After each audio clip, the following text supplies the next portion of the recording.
1. The smoke carried up from the Cahuenga Pass and flattened beneath a layer of cool, crossing air. From where Harry Bosch watched, the smoke looked like a gray anvil rising up the pass. The late afternoon sun gave the gray a pinkish tint at its highest point, tapering down to deep black at its root, which was a brush fire moving up the hillside on the east side of the cut. He switched his scanner to the Los Angeles County Mutual Aid frequency and listened as firefighter battalion chiefs reported to a command post that 9 houses were already gone on one street and those on the next street were in the path. The fire was moving toward the open hillsides of Griffith Park, where it might make a run for hours before being controlled. Harry could hear the desperation in the voices of the men on the scanner. Bosch watched the squadron of helicopters, like dragonflies from this distance, dodging in and out of the smoke, dropping their payloads of water and pink fire retardant on burning homes and trees. It reminded him of the dust-offs in Vietnam, the noise, the uncertain bobbing and weaving of the overburdened craft. He saw the water crushing through flaming roofs and steam immediately rising. He looked away from the fire and down into the dried brush that carpeted the hillside and surrounded the pylons that held his own home to the hillside on the west side of the pass. He saw daisies and wildflowers in the chaparral below, but not the coyote he had seen in recent weeks hunting in the arroyo below his house. He had thrown down pieces of chicken to the scavenger on occasion, but the animal never accepted the food while Bosch watched. Only after Bosch went back in off the porch would the animal creep out and take the offerings. Harry had christened the coyote Timido.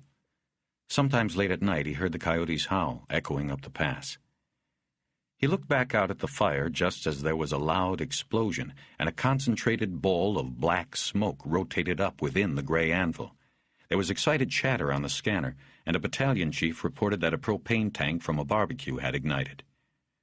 Harry watched the darker smoke dissipate in the larger cloud, and then switched the scanner back to the LAPD tactical frequencies. He was on call. Christmas duty. He listened for a half-minute, but heard nothing other than routine radio traffic. It appeared to be a quiet Christmas in Hollywood. He looked at his watch and took the scanner inside. He pulled a pan out of the oven and slid his Christmas dinner, a roasted breast of chicken, onto a plate. Next, he took the lid off a pot of steamed rice and peas and dumped a large portion onto the plate. He took his meal out to the table in the dining room, where there was already a glass of red wine waiting, next to the 3 cards that had come in the mail earlier in the week, but that he had left unopened. He had Coltrane's arrangement of Song of the Underground Railroad on his CD player. As he ate and drank, he opened the cards, studied them briefly, and thought of their senders. This was the ritual of a man who was alone, he knew, but it didn't bother him. He'd spent many Christmases alone. The first card was from a former partner who had retired on book and movie money and moved to Ensenada. It said what Anderson's cards always said, "Harry, when you comin' down?" The next one was also from Mexico. From the guide Harry had spent 6 weeks living and fishing and practicing Spanish with the previous summer in Bahia San Felipe. Bosch had been recovering from a bullet wound in the shoulder. The sun and sea air helped him mend. In his holiday greeting, written in Spanish, Jorge Barrera also invited Bosch's return. The last card Bosch opened slowly and carefully, also knowing who it was before seeing the signature. It was postmarked Tehachapi, and so he knew. It was hand-printed on off-white paper from the prison's recycling mill, and the nativity scene was slightly smeared. It was from a woman he had spent one night with, but thought about on more nights than he could remember. She, too, wanted him to visit, but they both knew he never would. He sipped some wine and lit a cigarette.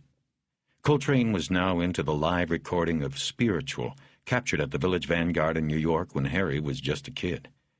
But then the radio scanner, still playing softly on a table next to the television, caught his attention.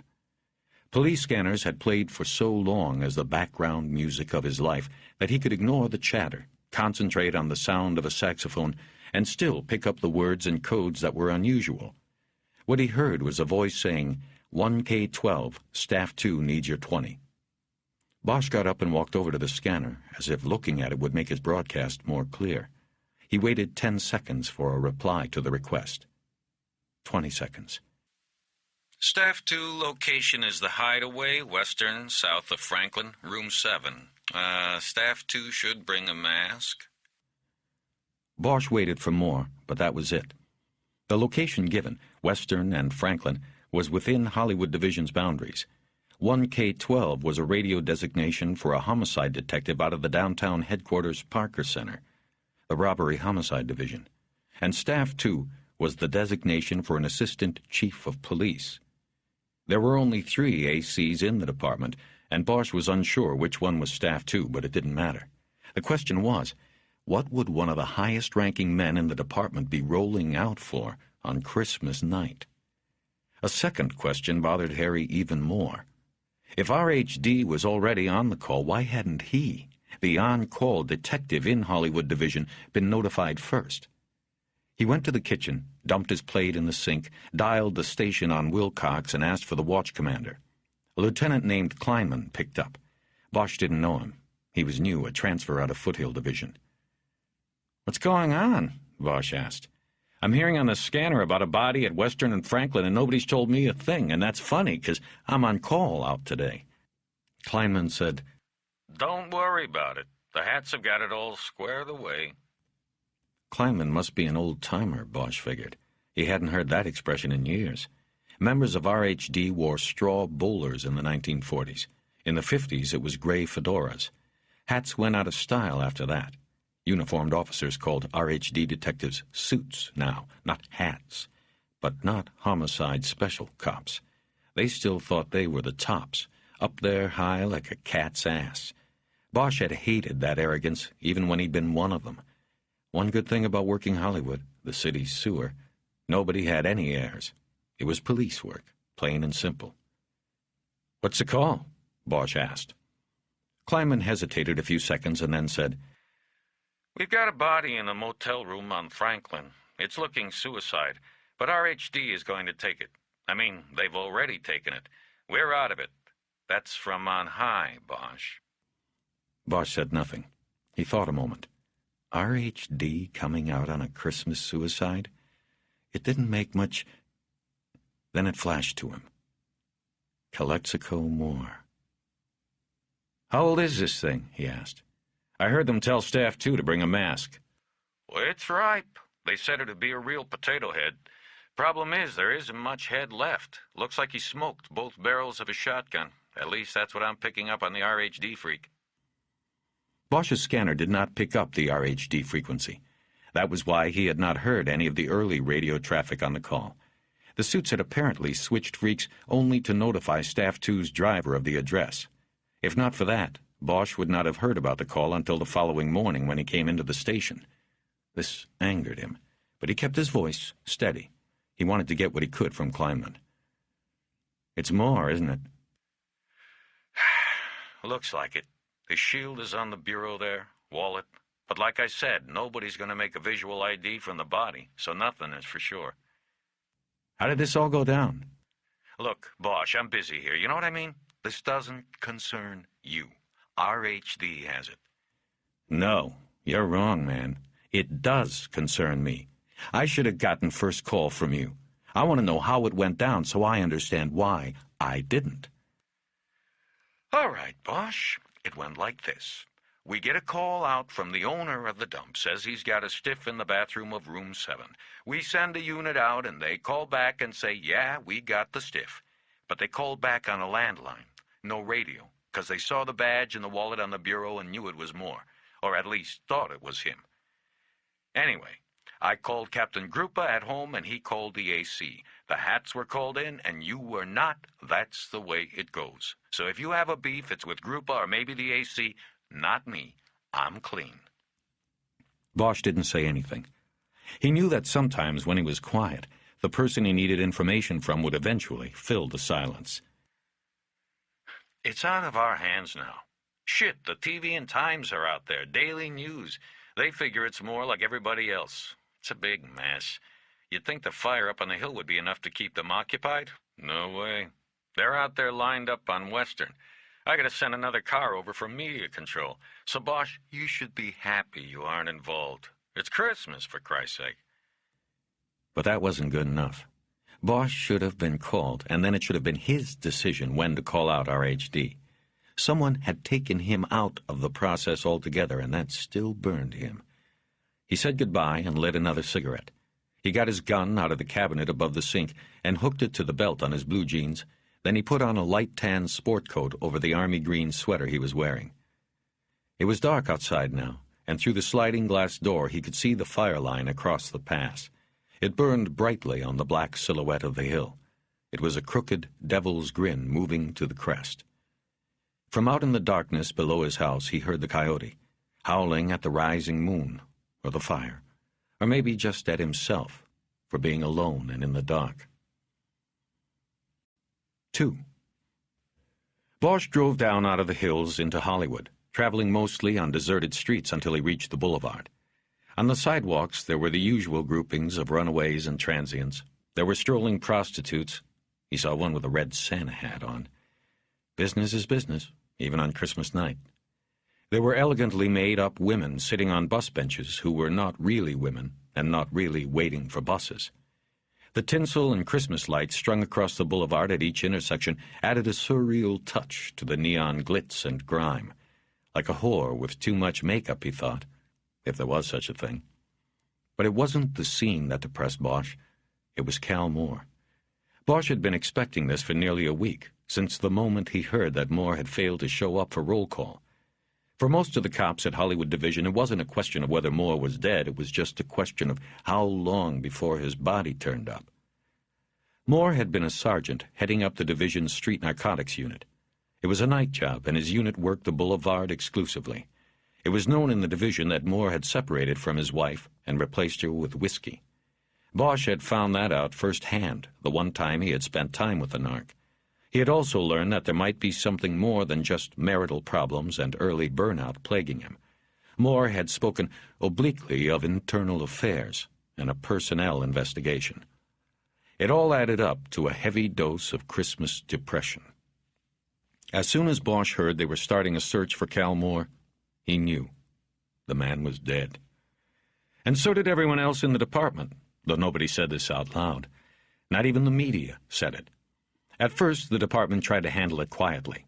Discreet questions at Moore's apartment in Los Feliz, a few helicopter runs over the nearby hills in Griffith Park. But then a TV reporter was tipped, and all the other stations and the newspapers followed the story for the ride. The media dutifully reported on the progress of the search for the missing cop. Moore's photograph was pinned to the bulletin board in the Parker Center press room, and the weight of the department made the standard pleas to the public. It was drama, or at least it was good video. Horseback searches, air searches, the police chief holding up the photo of the darkly handsome and serious-looking sergeant, but nobody said they were looking for a dead man. Bosch stopped the car for the light at Vine and watched a man wearing a sandwich board cross the street. His stride was quick and jerky, and his knees continuously popped the cardboard sign up in the air. Bosch saw there was a satellite photograph of Mars pasted on the board with a large section of it circled. Written in large letters below was, "Repent, the face of the Lord watches us." Bosch had seen the same photograph on the cover of a tabloid while standing in line at a Lucky store, but the tabloid had claimed the face was that of Elvis. The light changed, and he continued on toward Western. He thought of Moore. Outside of one evening spent drinking with him at a jazz bar near the boulevard, he had not had much interaction with Moore.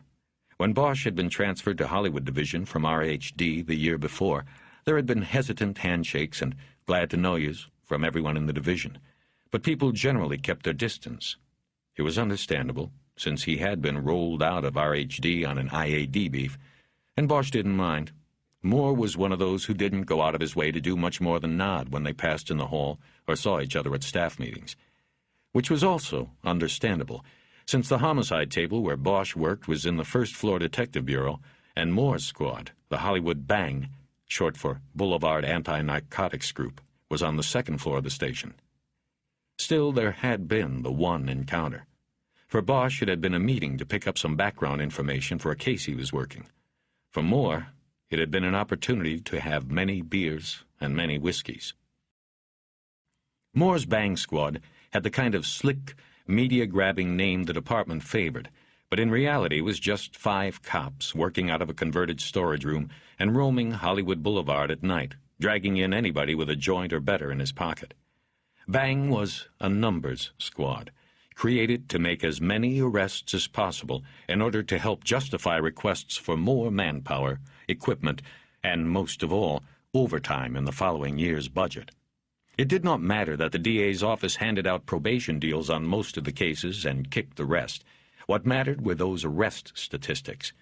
And if Channel 2 or 4 or a Times reporter from the West Side insert wanted to ride along one night and do a story on the Bang Squad, all the better. There were numbers squads in every division.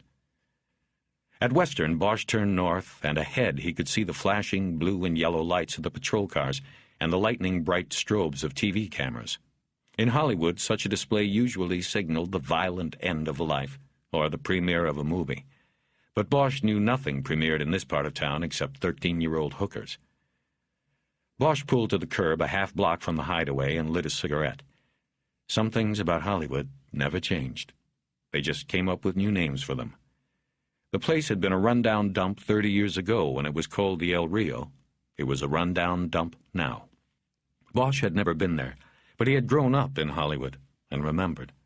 He had stayed in enough places like it, with his mother, when she was still alive. The Hideaway was a 1940s-era courtyard motel that during the day would be nicely shaded by a large banyan tree which stood in its center. At night, the motel's 14 rooms receded into a darkness only the glow of red neon invaded. Harry noticed that the E in the sign announcing monthly rates was out. When he was a boy, and the Hideaway was the El Rio, the area was already in decay. But there wasn't as much neon, and the buildings, if not the people, looked fresher, less grim. There had been a streamlined, modern office building that looked like an ocean liner docked next to the motel. It had set sail a long time ago, and another mini-mall was there now. Looking at the Hideaway from his parked car, Harry knew it was a sorry place to stay the night, a sorrier place to die. He got out and headed over. Yellow crime scene tape was strung across the mouth of the courtyard and was manned by uniformed officers. At one end of the tape, bright lights from TV cameras focused on a group of men in suits. The one with the gleaming, shaven scalp was doing all the talking. As Bosch approached, he realized that the lights were blinding them. They could not see past the interviewers. He quickly showed his badge to one of the uniforms, signed his name on the crime scene attendance log the cop held on a clipboard, and slipped under the tape. The door to room 7 was open, and light from inside spilled out. The sound of an electric harp also wafted from the room, and that told Bosch that Art Donovan had caught the case. The crime scene tech always brought a portable radio with him, and it was always tuned to The Wave, a new age music channel. Donovan said the music brought a soothing calm to a scene where people had killed or been killed.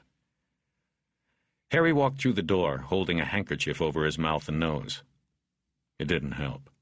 The odor that was like no other assaulted him as soon as he passed the threshold.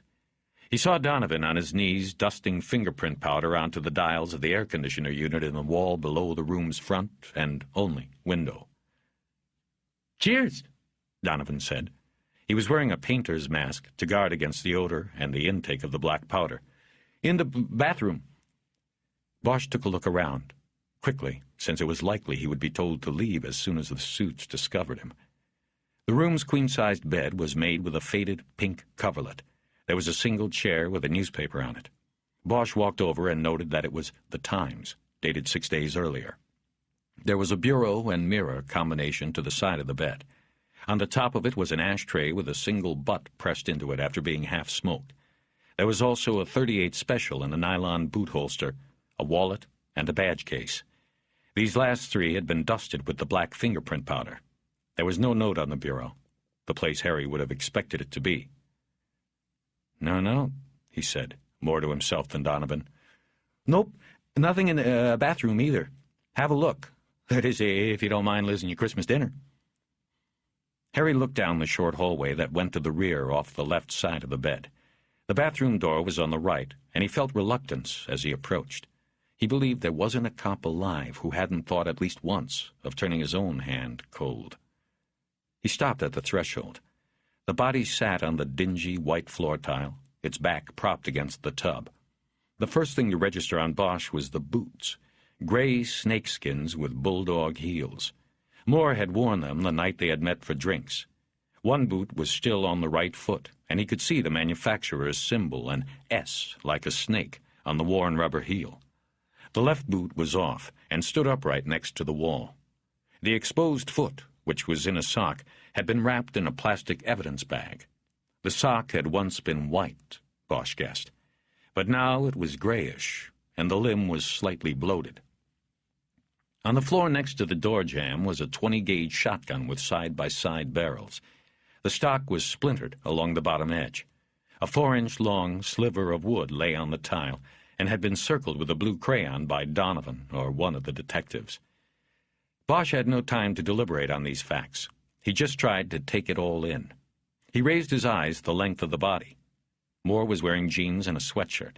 His hands were dropped at his sides. His skin was gray wax. The fingers, thick with putrefaction, the forearms bulging like Popeyes. Bosch saw a misshapen tattoo on the right arm, a devil's grinning face below a halo. The body was slumped back against the tub, and it almost appeared that Moore had rolled his head back as if to dip it into the tub, maybe to wash his hair. But Bosch realized it only looked that way because most of the head was simply not there. It had been destroyed by the force of the double-barrel blast. The light blue tiles that enclosed the tub area were awash in dried blood. The brown drip trails all went down into the tub. Some of the tiles were cracked where shotgun pellets had struck. Bosch felt the presence of someone behind him. He turned into the stare of Assistant Chief Irvin Irving. Irving was wearing no mask and holding no rag to his mouth and nose. "Evening, Chief." Irving nodded and said, "What brings you here, Detective?"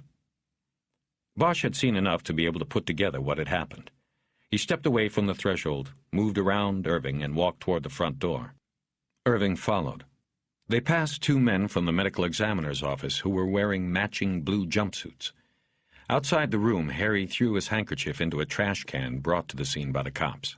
He lit a cigarette and noticed that Irving was carrying a manila file in his hand. "I picked it up on my scanner," Bosch said. "Thought I'd come out since I'm supposed to be on call tonight. It's my division. It's supposed to be my call." "Yes. Well, when it was established who was in the room, I decided to move the case to Robbery Homicide Division immediately. Captain Grupa contacted me. I made the decision." "So it's already been established that's Moore in there?" "Not quite." He held up the manila file. "I ran by records and pulled his prints. They will be the final factor, of course. There is also the dental, if there's enough left, but all other appearances lead to that conclusion. Whoever's in there checked in under the name Rodrigo Moya, which was the alias Moore used in Bang, and there's a Mustang parked behind the motel that was rented under that name. At the moment, I don't think there is much doubt here among the collective investigative team." Bosch nodded. He had dealt with Irving before, when the older man was a deputy chief in command of the Internal Affairs Division.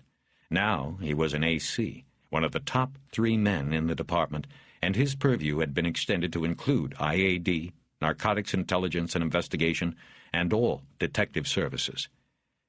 Harry momentarily debated whether he should risk pushing the point about not getting the first call. "I should have been called," he said anyway. "It's my case. You took it away before I even had it." "Well, Detective, it was mine to take and give away. Wouldn't you agree? There is no need to get upset. Call it streamlining. You know robbery homicide handles all officer deaths. You would have had to pass it to them eventually. This saves time. There is no ulterior motive here other than expediency. That's the body of an officer in there. We owe it to him and his family, no matter what the circumstances of his death are, to move quickly and professionally." Bosch nodded again and looked around. He saw an RHD detective named Sheehan in a doorway below the monthly Rats sign near the front of the motel. He was questioning a man of about 60 who was wearing a sleeveless T-shirt despite the evening chill and chewing a sodden cigar stump. The manager. "Did you know him?" Irving asked. "Moore? No, not really. I mean, yes, I knew him. We worked the same division, so we knew each other. He was on night shift mostly, working the streets. We didn't have much contact. Bosch did not know why, in that moment, he decided to lie. He wondered if Irving had read it in his voice. He changed the subject. So, it's, suicide. Is that what you told the reporters? I did not tell the reporters a thing. I talked to them, yes, but I said nothing about the identity of the body in this room, and will not until it is officially confirmed. You and I can stand here and say we are pretty sure that it is Calexico Moore in there, but I won't give that to them until we've done every test, dotted every I on the death certificate. He slapped the manila file hard on his thigh. This is why I pulled his personnel file, to expedite. The prints will go with the body to the medical examiner. Irving looked back toward the door of the motel room. But you were inside, Detective Bosch, you tell me. Bosch thought a moment. Is this guy interested, or is he just pulling my chain? This was the first time he had dealt with Irving outside of the adversarial situation of an internal affairs investigation. He decided to take a chance. Looks like he sits down on the floor by the tub, takes off his boot, and pulls both triggers with his toe. I mean, I assume it was both barrels, judging by the damage. He pulls the triggers with his toe, the recoil, throws the shotgun into the door jamb, splintering off a piece of the stock. His head goes the other way, onto the wall and into the tub. Suicide. There you go, Irving said. Now I can tell Detective Sheehan that you concur, just as if you had gotten the first call out. No reason for anybody to feel left out. That's not the point, Chief. What is the point, Detective? That you can't go along to get along? That you do not accept the command decisions of this department? I am losing my patience with you, Detective. Something I had hoped would never happen to me again. Irving was standing too close to Bosch, his wintergreen breath puffing right in his face. It made Bosch feel pinned down by the man, and he wondered if it was done on purpose. He stepped back and said, "But no note." "No note yet. We still have some things to check." Bosch wondered what. Moore's apartment and office would have been checked when he first turned up missing. Same with his wife's home. What was left? Could Moore have mailed a note to somebody? It would have arrived by now. When did it happen? Hopefully we'll get an idea from the autopsy tomorrow morning. But I am guessing he did it shortly after he checked in, 6 days ago. In his first interview, the manager said Moore checked in 6 days ago and hadn't been seen outside the room since. This jibes with the condition of the room, the condition of the body, the date on the newspaper. The autopsy was tomorrow morning. That told Bosch that Irving had this one greased. It usually took 3 days to get an autopsy done, and the Christmas holiday would back things up even further. Irving seemed to know what he was thinking. The acting chief medical examiner has agreed to do it tomorrow morning. I explained there would be speculation in the media that would not be fair to the man's wife or the department. She agreed to cooperate. After all, the acting chief wants to become the permanent chief. She knows the value of cooperation. Bosch didn't say anything. So we will know then. But nobody, the manager included, saw Sergeant Moore after he checked in 6 days ago. He left specific instructions that he was absolutely not to be disturbed. I think he went ahead and did it shortly after checking in. So why didn't they find him sooner? He paid for a month in advance. He demanded no disturbances. A place like this, they don't offer daily maid service anyway. The manager thought he was a drunk who was either going to go on a binge or try to dry out. Either way, a place like this, the manager can't be choosy. A month? That's $600. He took the money. And they made good on their promise not to go to room 7 until today, when the manager's wife noticed that Mr. Moya's car, the Mustang, had been broken into last night. That and, of course, they were curious. They knocked on his door to tell him, but he didn't answer. They used a passkey. The smell told them what was happening as soon as they opened the door. Irving said that Moya had set the air conditioner on its highest and coldest level to slow decomposition and keep the odor contained in the room. Wet towels had been laid across the floor at the bottom of the front door to further seal the room. Nobody heard the shot? Bosch asked. Not that we found. The manager's wife is nearly deaf, and he says he didn't hear anything. They live in the last room on the other side. We've got stores on one side, an office building on the other. They all close at night. Alley behind. We are going through the registry and will try to track other guests that were here the first few days Moore was, but the manager says he never rented the rooms on either side of Moore's. He figured Moore might get loud if he was detoxing cold turkey. And, Detective, it is a busy street. Bus stop right out front. It could have been that nobody heard a thing. Or if they heard it, didn't know what it was. After some thought, Bosch said, I don't get renting the place for a month. I mean, why? If the guy was going to off himself, why try to hide it for so long? Why not do it and let them find your body? End of story. That's a tough one, Irving said. Near as I can figure it, he wanted to cut his wife a break. Bosch raised his eyebrows. He didn't get it. They were separated, Irving said. Maybe he didn't want to put this on her during the holidays, so he tried to hold up the news a couple of weeks, maybe a month. That seemed pretty thin to Bosch, but he had no better explanation at the moment. He could think of nothing else to ask at the moment. Irving changed the subject, signaling that Bosch's visit to the crime scene was over. So, Detective, how is the shoulder? It's fine. I heard you went down to Mexico to polish your Spanish while you mended. Bosch didn't reply. He wasn't interested in this banter. He wanted to tell Irving that he didn't buy the scene, even with all the evidence and explanations that had been gathered. But he couldn't say why, and until he could, he would be better off keeping quiet. Irving was saying, I have never thought that enough of our officers, the non-Latins, of course, make a good enough effort to learn the second language of this city. I want to see the whole department. Got a note? Donovan called from the room. Irving broke away from Bosch without another word and headed to the door. Sheehan followed him into the room, along with the suit Bosch recognized as an internal affairs detective named John Chastain. Harry hesitated a moment before following them in. One of the ME techs was standing in the hallway near the bathroom door with the others gathered around him. Bosch wished he hadn't thrown away his handkerchief. He kept the cigarette in his mouth and breathed in deeply. Right rear pocket, the tech said. There's putrefaction, but you can make it out. It was folded over twice, so the inside surface is pretty clean.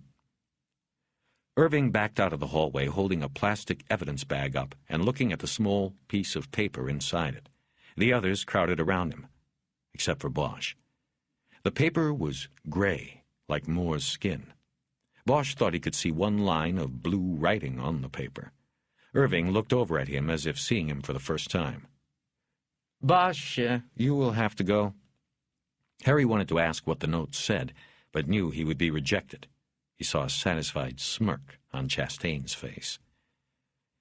At the yellow tape, he stopped to light another cigarette. He heard the clicking of high heels and turned to see one of the reporters, a blonde he recognized from Channel 2, coming at him with a wireless microphone in her hand and a model's phony smile on her face. She moved in on him in a well-practiced and quick maneuver, but before she could speak, Harry said, No comment, I'm not on the case. Can't you just no comment? The smile dropped off her face as quick as a guillotine's blade. She turned away angrily, but within a moment her heels were clicking sharply again as she moved with her cameraman into position for the A shot, the one her report would lead with. The body was coming out. The strobes flared and the 6 cameramen formed a gauntlet. The 2 medical examiner's men, pushing the covered body on a gurney, passed through it on the way to the waiting blue van. Harry noticed that a grim-faced Irving, walking stoically erect, trailed behind, but not far enough behind to be left out of the video frame. After all, any appearance on the nightly news was better than none, especially for a man with an eye on the chief's office. After that, the crime scene began to break up. Everybody was leaving. The reporters, cops, everybody. Bosch ducked under the yellow tape and was looking around for Donovan or Sheehan when Irving came up to him. Detective, on second thought, there is something I need you to do that will help expedite matters. Detective Sheehan has to finish securing the scene here, but I want to beat the media to Moore's wife. Can you handle next-of-kin notification? Of course, nothing is definite, but I want his wife to know what is happening. Bosch had made such a show of indignation earlier. He couldn't back away now. He wanted part of the case. He got it. Give me the address, he said. A few minutes later, Irving was gone, and the uniforms were pulling down the yellow tape. Bosch saw Donovan heading to his van, carrying the shotgun, which was wrapped in plastic, and several smaller evidence bags. Harry used the van's bumper to tie his shoe while Donovan stowed the evidence bags in a wooden box that had once carried Napa Valley wine. "What do you want, Harry? I just found out you weren't supposed to be here." "That was before. This is now. I just got put on the case. I got next of kin duty." "Some case to be put on." "Yeah, well, you take what they give." "What did he say?" "Who?" "Moore." "Look, Harry, Look, Donnie, Irving gave me next of kin. I think that cuts me in. I just want to know what he said. I knew this guy, okay? It won't go anywhere else." Donovan exhaled heavily, reached into the box, and began sorting through the evidence bags. "You really didn't say much at all. Nothing that profound." He turned on a flashlight and put the beam on the bag with the note in it. Just one line. "I found out who I was." 3. The address Irving had given him was in Canyon Country, nearly an hour's drive north of Hollywood. Bosch took the Hollywood Freeway north, then connected with the Golden State and took it through the dark cleft of the Santa Susana Mountains. Traffic was sparse. Most people were inside their homes eating roasted turkey and dressing, he guessed. Bosch thought of Cal Moore and what he did and what he left behind. I found out who I was.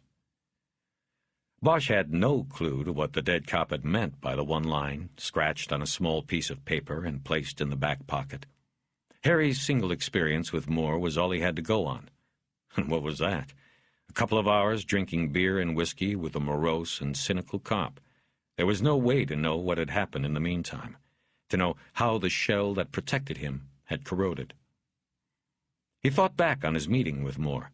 It had been only a few weeks before, and it had been business, but Moore's problems managed to come up. They met on a Tuesday night at the Catalina Bar and Grill. Moore was working, but the Catalina was just a half-block south of the boulevard. Harry was waiting at the bar in the back corner. They never charged cops the cover. Moore slid onto the next stool and ordered a shot and a Henry's, the same as Bosch had in the bar in front of him. He was wearing jeans and a sweatshirt that hung loose over his belt. Standard undercover attire, and he looked at home in it. The thighs of the jeans were worn gray. The sleeves of the sweatshirt were cut off, and peeking from below the frayed fringe of the right arm was the face of a devil tattooed in blue ink. Moore was handsome in a rugged way, but he was at least 3 days past needing a shave, and he had a look about him, an unsteadiness, like a hostage released after long captivity and torment. In the Catalina crowd, he stood out like a garbage man at a wedding. Harry noticed that the narc hooked gray snakeskin boots on the side rungs of the stool. They were bulldoggers, the boots favored by rodeo ropers because the heels angled forward to give better traction when taking down a roped calf. Harry knew street narcs called them dustbusters because they served the same purpose when they were taking down a suspect high on angel dust. They smoked and drank and small-talked at first, trying to establish connections and boundaries. Bosch noticed that the name Calexico truly represented Moore's mixed heritage. Dark-complexioned, with hair black as ink, thin hips and wide shoulders, Moore's dark, ethnic image was contradicted by his eyes. They were the eyes of a California surfer, green, like antifreeze, and there was not a trace of Mexico in his voice. There's a border town named Calexico, right across from Mexicali. Ever been there? I was born there.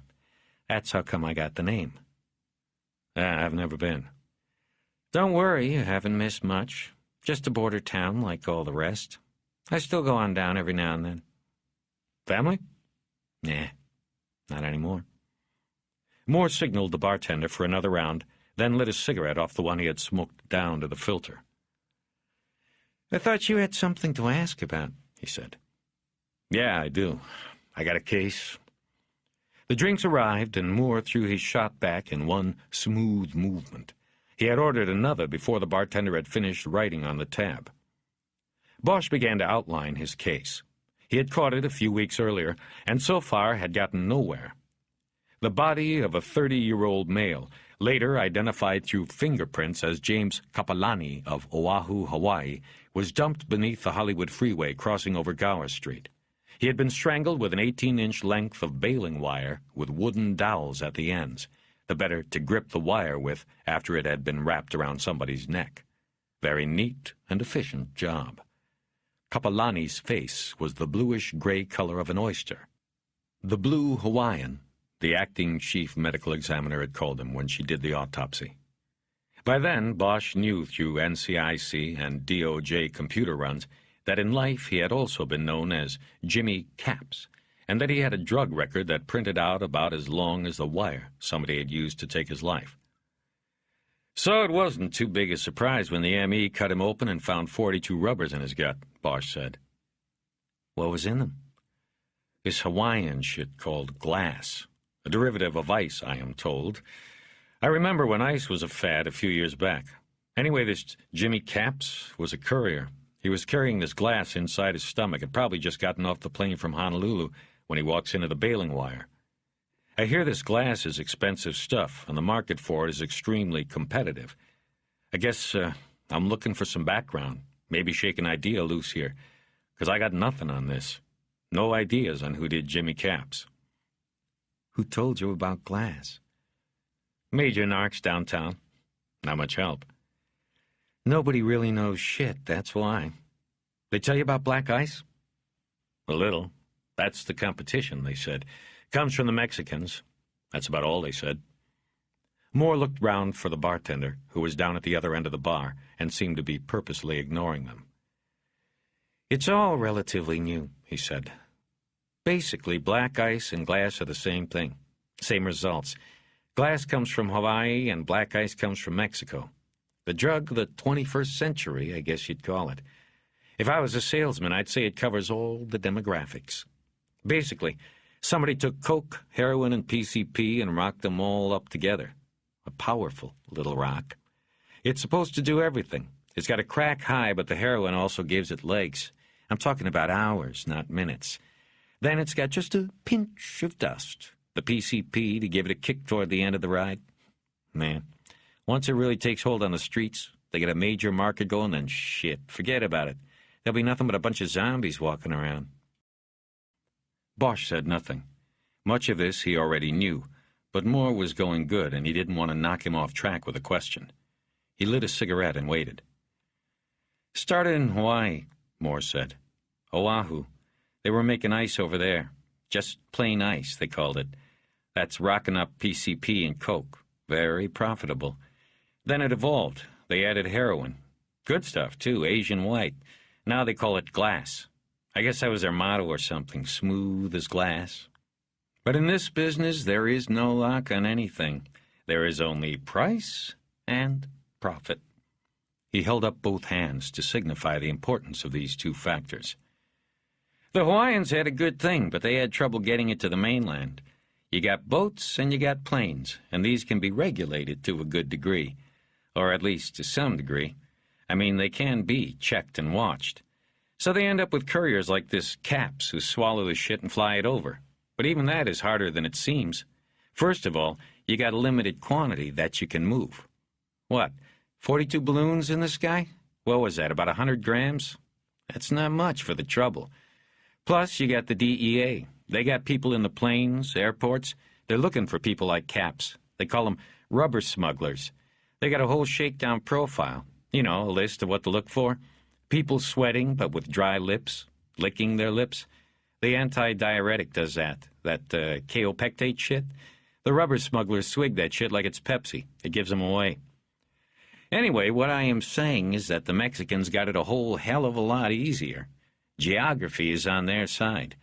They have boats and planes, and they also have a 2,000-mile border that is almost non-existent as a form of control and interdiction.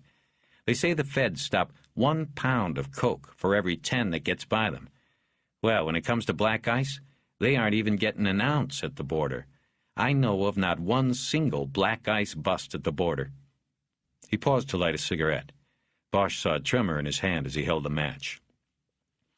What the Mexicans did was steal the recipe. They started replicating glass.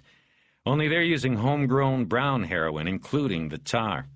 That's the pasty shit at the bottom of the cooking barrel. Lots of impurities in it. Turns it black. That's how they come up with calling it black ice. They make it cheaper, they move it cheaper, and they sell it cheaper. They've about put the Hawaiians out of the business. And it's their own fucking product. Moore seemed to conclude there. Harry asked, "Have you heard anything about the Mexicans taking down the Hawaiian couriers? Maybe trying to corner the market that way?" "Not up here, at least. See, you gotta remember the Mexicans make the shit, but they ain't the ones necessarily selling it on the street. You're talking several levels removed when you get down to the street. But they still have to be calling the shots." "True, that's true." "So who put down Jimmy Capps?" "Got me, Bosch. This is the first I've heard about it." "Your team ever make any arrests of black ice dealers? Shake anybody down?"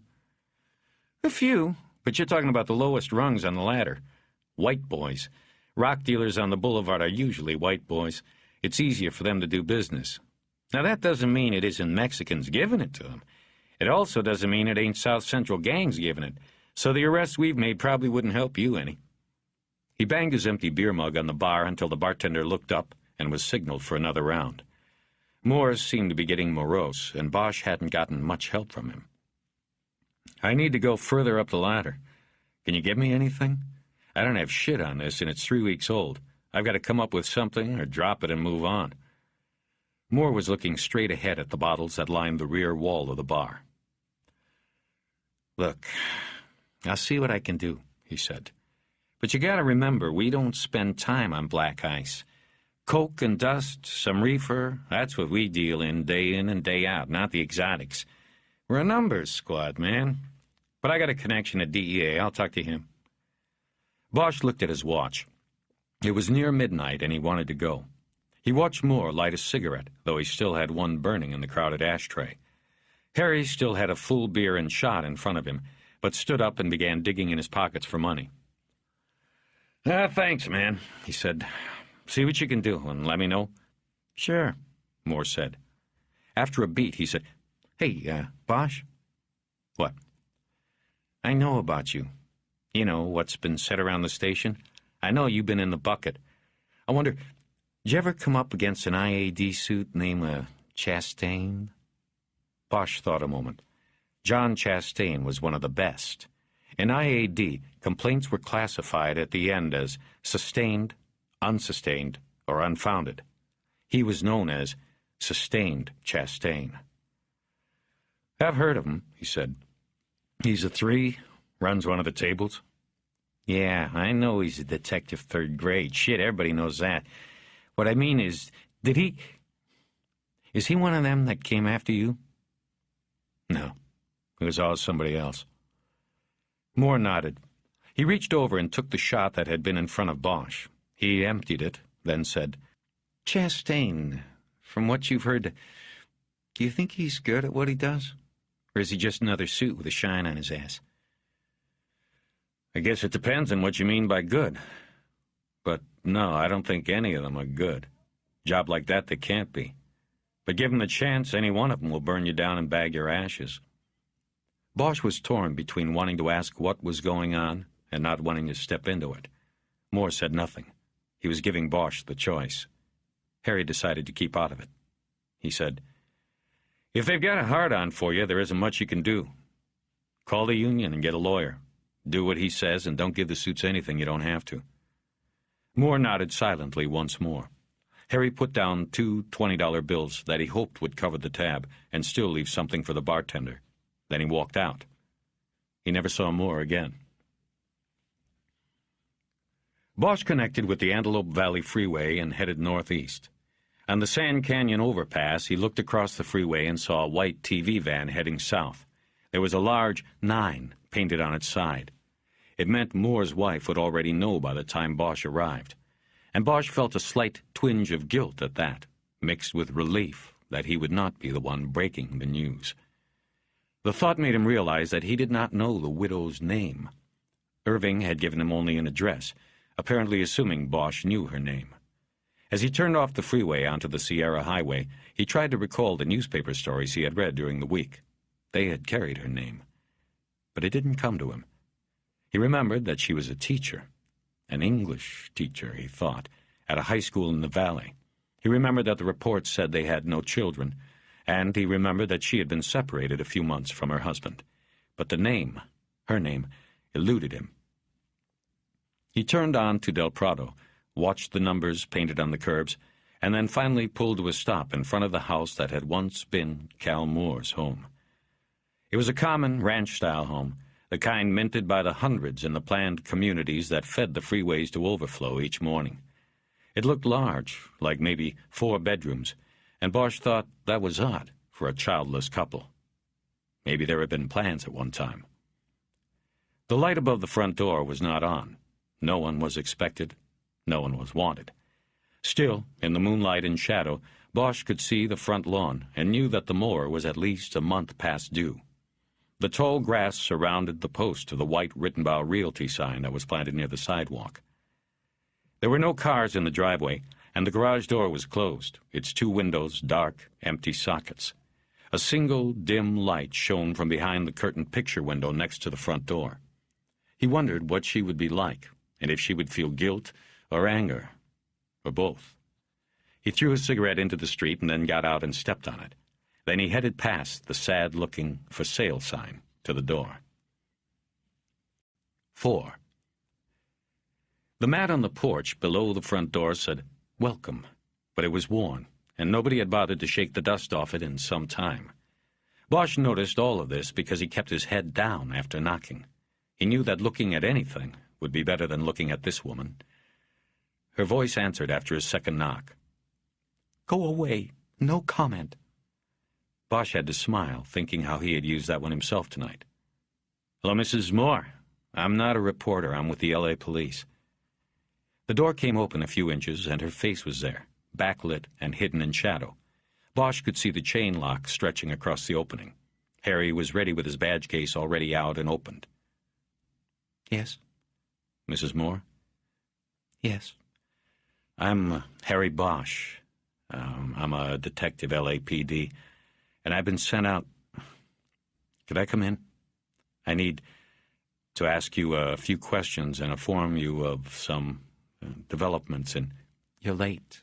I've had Channel 4 and 5 and 9 already out here. When you knocked, I figured you were somebody else, 2 or 7. I can't think of who else." "Can I come in, Mrs. Moore?" He put his badge wallet away. She closed the door, and he heard the chain slide out of its track. The door came open, and she signaled him in with her arm. He stepped into an entryway of rust-colored Mexican tile. There was a round mirror on the wall, and he saw her in it, closing and locking the door. He saw she held tissue in one hand.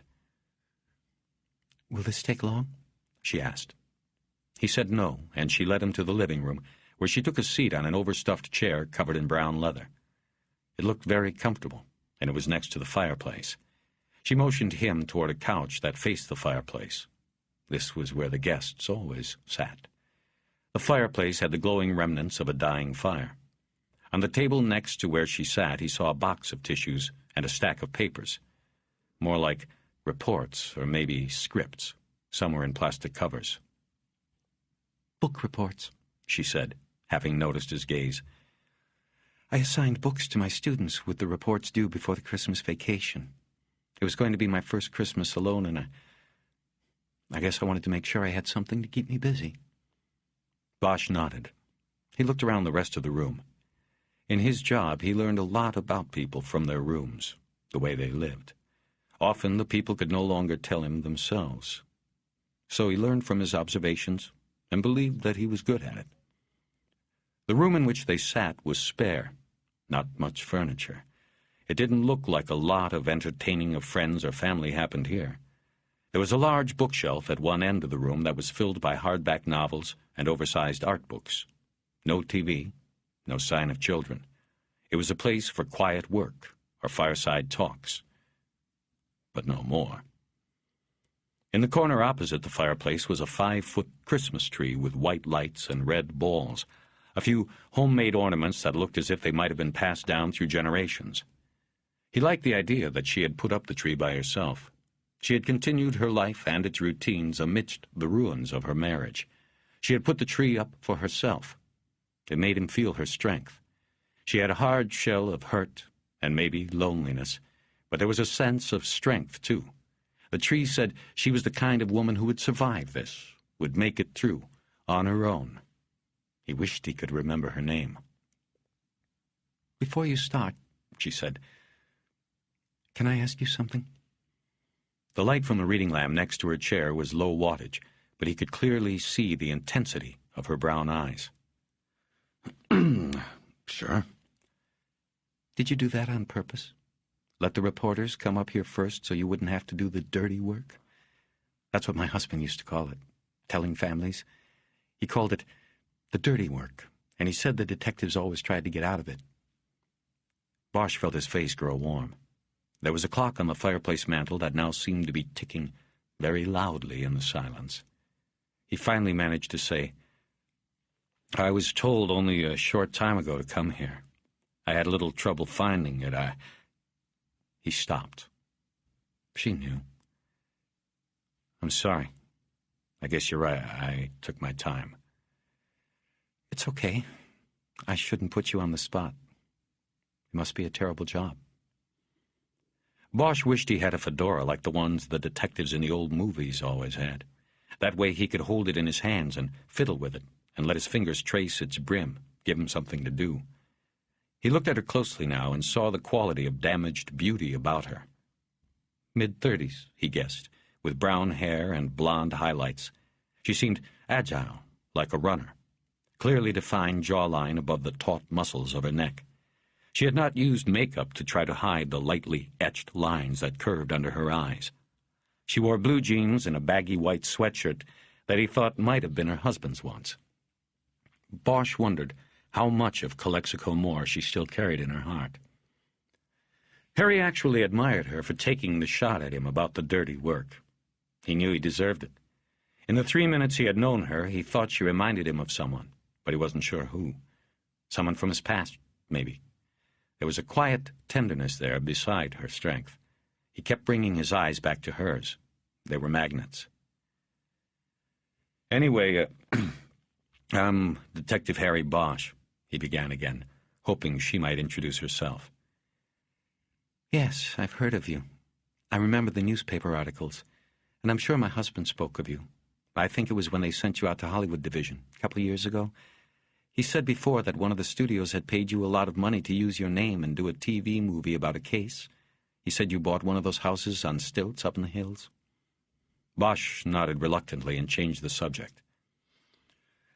"I don't know what the reporters told you, Mrs. Moore, but I've been sent out to tell you that it appears your husband has been found and he is dead. I'm sorry to have had to tell you this. I knew, and you knew, and every cop in town knew it would come to this. I didn't talk to the reporters. I didn't need to. I told them no comment. When that many of them come to your house on Christmas night, you know it's because of bad news." He nodded and looked down at the imaginary hat in his hands. "So, are you going to tell me? Was it an official suicide? Did he use a gun?" Bosch nodded and said, "It looks like it, but nothing is definite until the autopsy. I know. I'm a cop's wife. Was, I mean. I know what you can say and can't say. You people can't even be straight with me. Until then, there are always secrets to keep to yourselves." He saw the hard edge enter her eyes, the anger. "That's not true, Mrs. Moore. I'm just trying to soften the—" "Detective Bosch, if you want to tell me something, just tell me." "Yes, Mrs. Moore, it was with a gun. If you want the details, I can give you the details. Your husband, if it was your husband, took his face off with a shotgun, gone completely. So we have to make sure it was him, and we have to make sure he did it himself before we can say anything for sure. We are not trying to keep secrets. We just don't have all the answers yet." She leaned back in her chair, away from light. In the veil of shadows, Bosch saw the look on her face. The hardness and anger in her eyes had softened. Her shoulders seemed to untighten. He felt ashamed. "I'm sorry," he said. I don't know why I told you that. I should have just—" "That's okay. I guess I deserved it. I apologize, too." She looked at him then without anger in her eyes. He had broken through the shell. He could see that she needed to be with someone. The house was too big and too dark to be alone in right now. All the Christmas trees and book reports in the world couldn't change that. But there was more than that making Bosch want to stay. He found that he was instinctively attracted to her. For Bosch, it had never been an attraction of an opposite, but the reverse of that myth. He had always seen something of himself in the women who attracted him. Why it was this way he never understood. It was just there. And now this woman whose name he didn't even know was there, and he was being drawn to her. Maybe it was a reflection of himself and his own needs, but it was there, and he had seen it. It hooked him, and made him want to know what had etched the circles beneath such sharp eyes. Like himself, he knew, she carried her scars on the inside, buried deep, each one a mystery. She was like him. He knew. "I'm sorry, but I don't know your name. The deputy chief just gave me the address and said go." She smiled at his predicament. "It's Sylvia." He nodded. "Sylvia.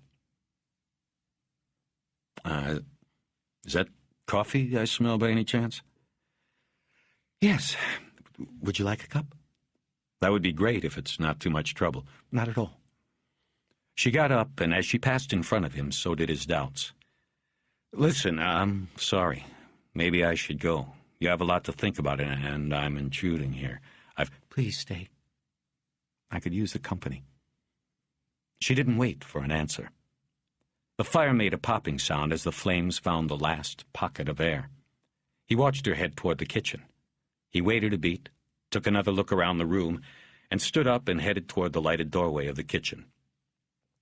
"Black is fine." "Of course. You're a cop." "You don't like them much, do you? Cops?" "Well, let's just say I don't have a very good record with them."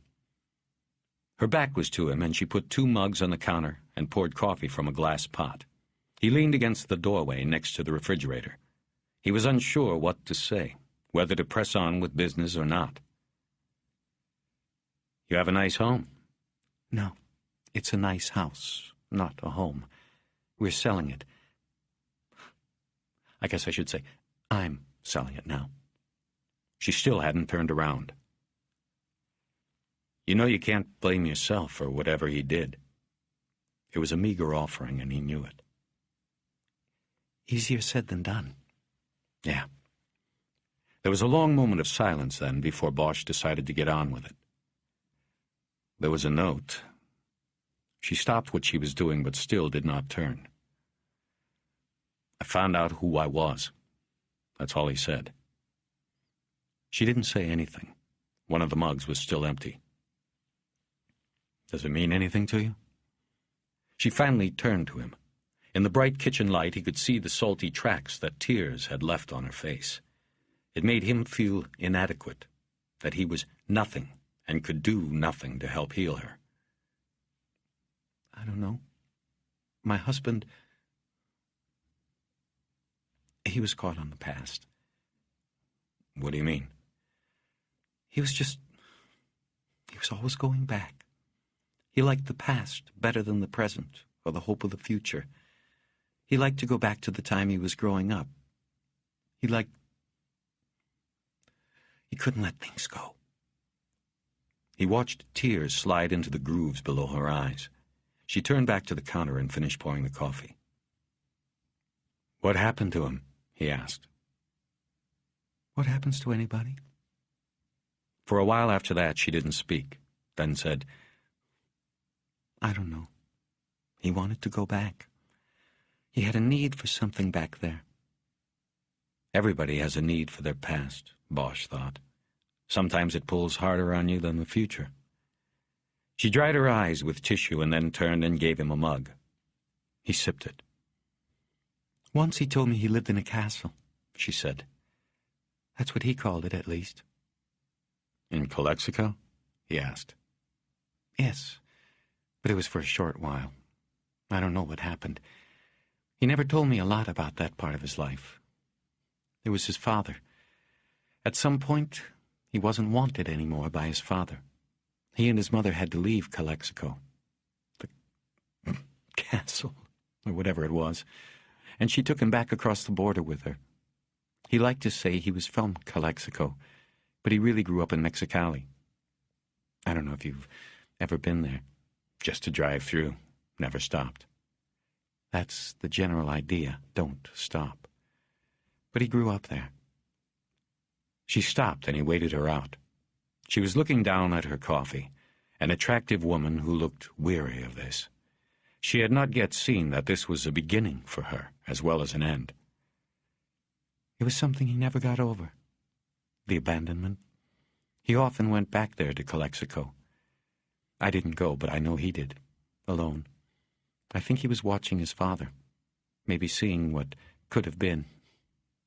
I don't know. He kept pictures from when he was growing up. Sometimes at night, when he thought I was asleep, he'd take them out and look at them. Is he still alive? The father? I don't know. He rarely spoke of his father, and when he did, he said his father was dead.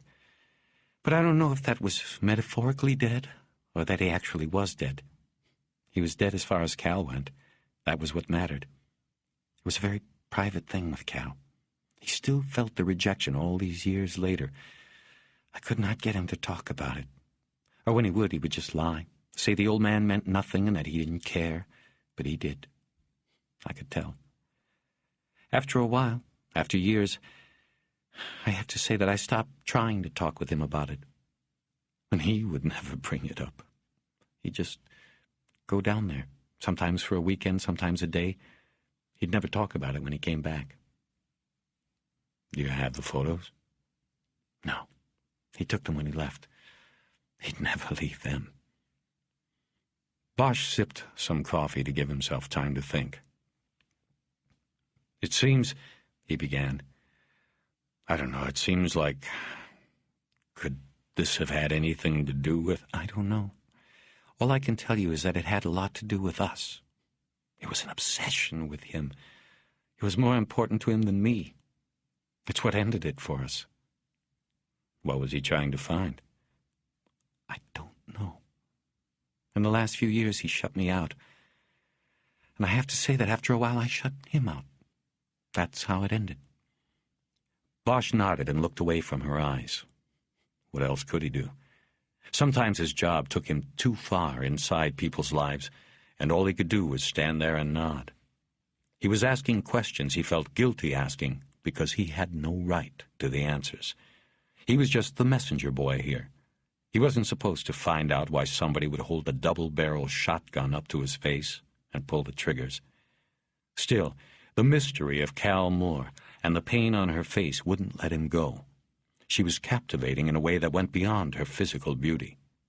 She was attractive, yes, but the hurt in her face, the tears, and yet the strength in her eyes tugged at him.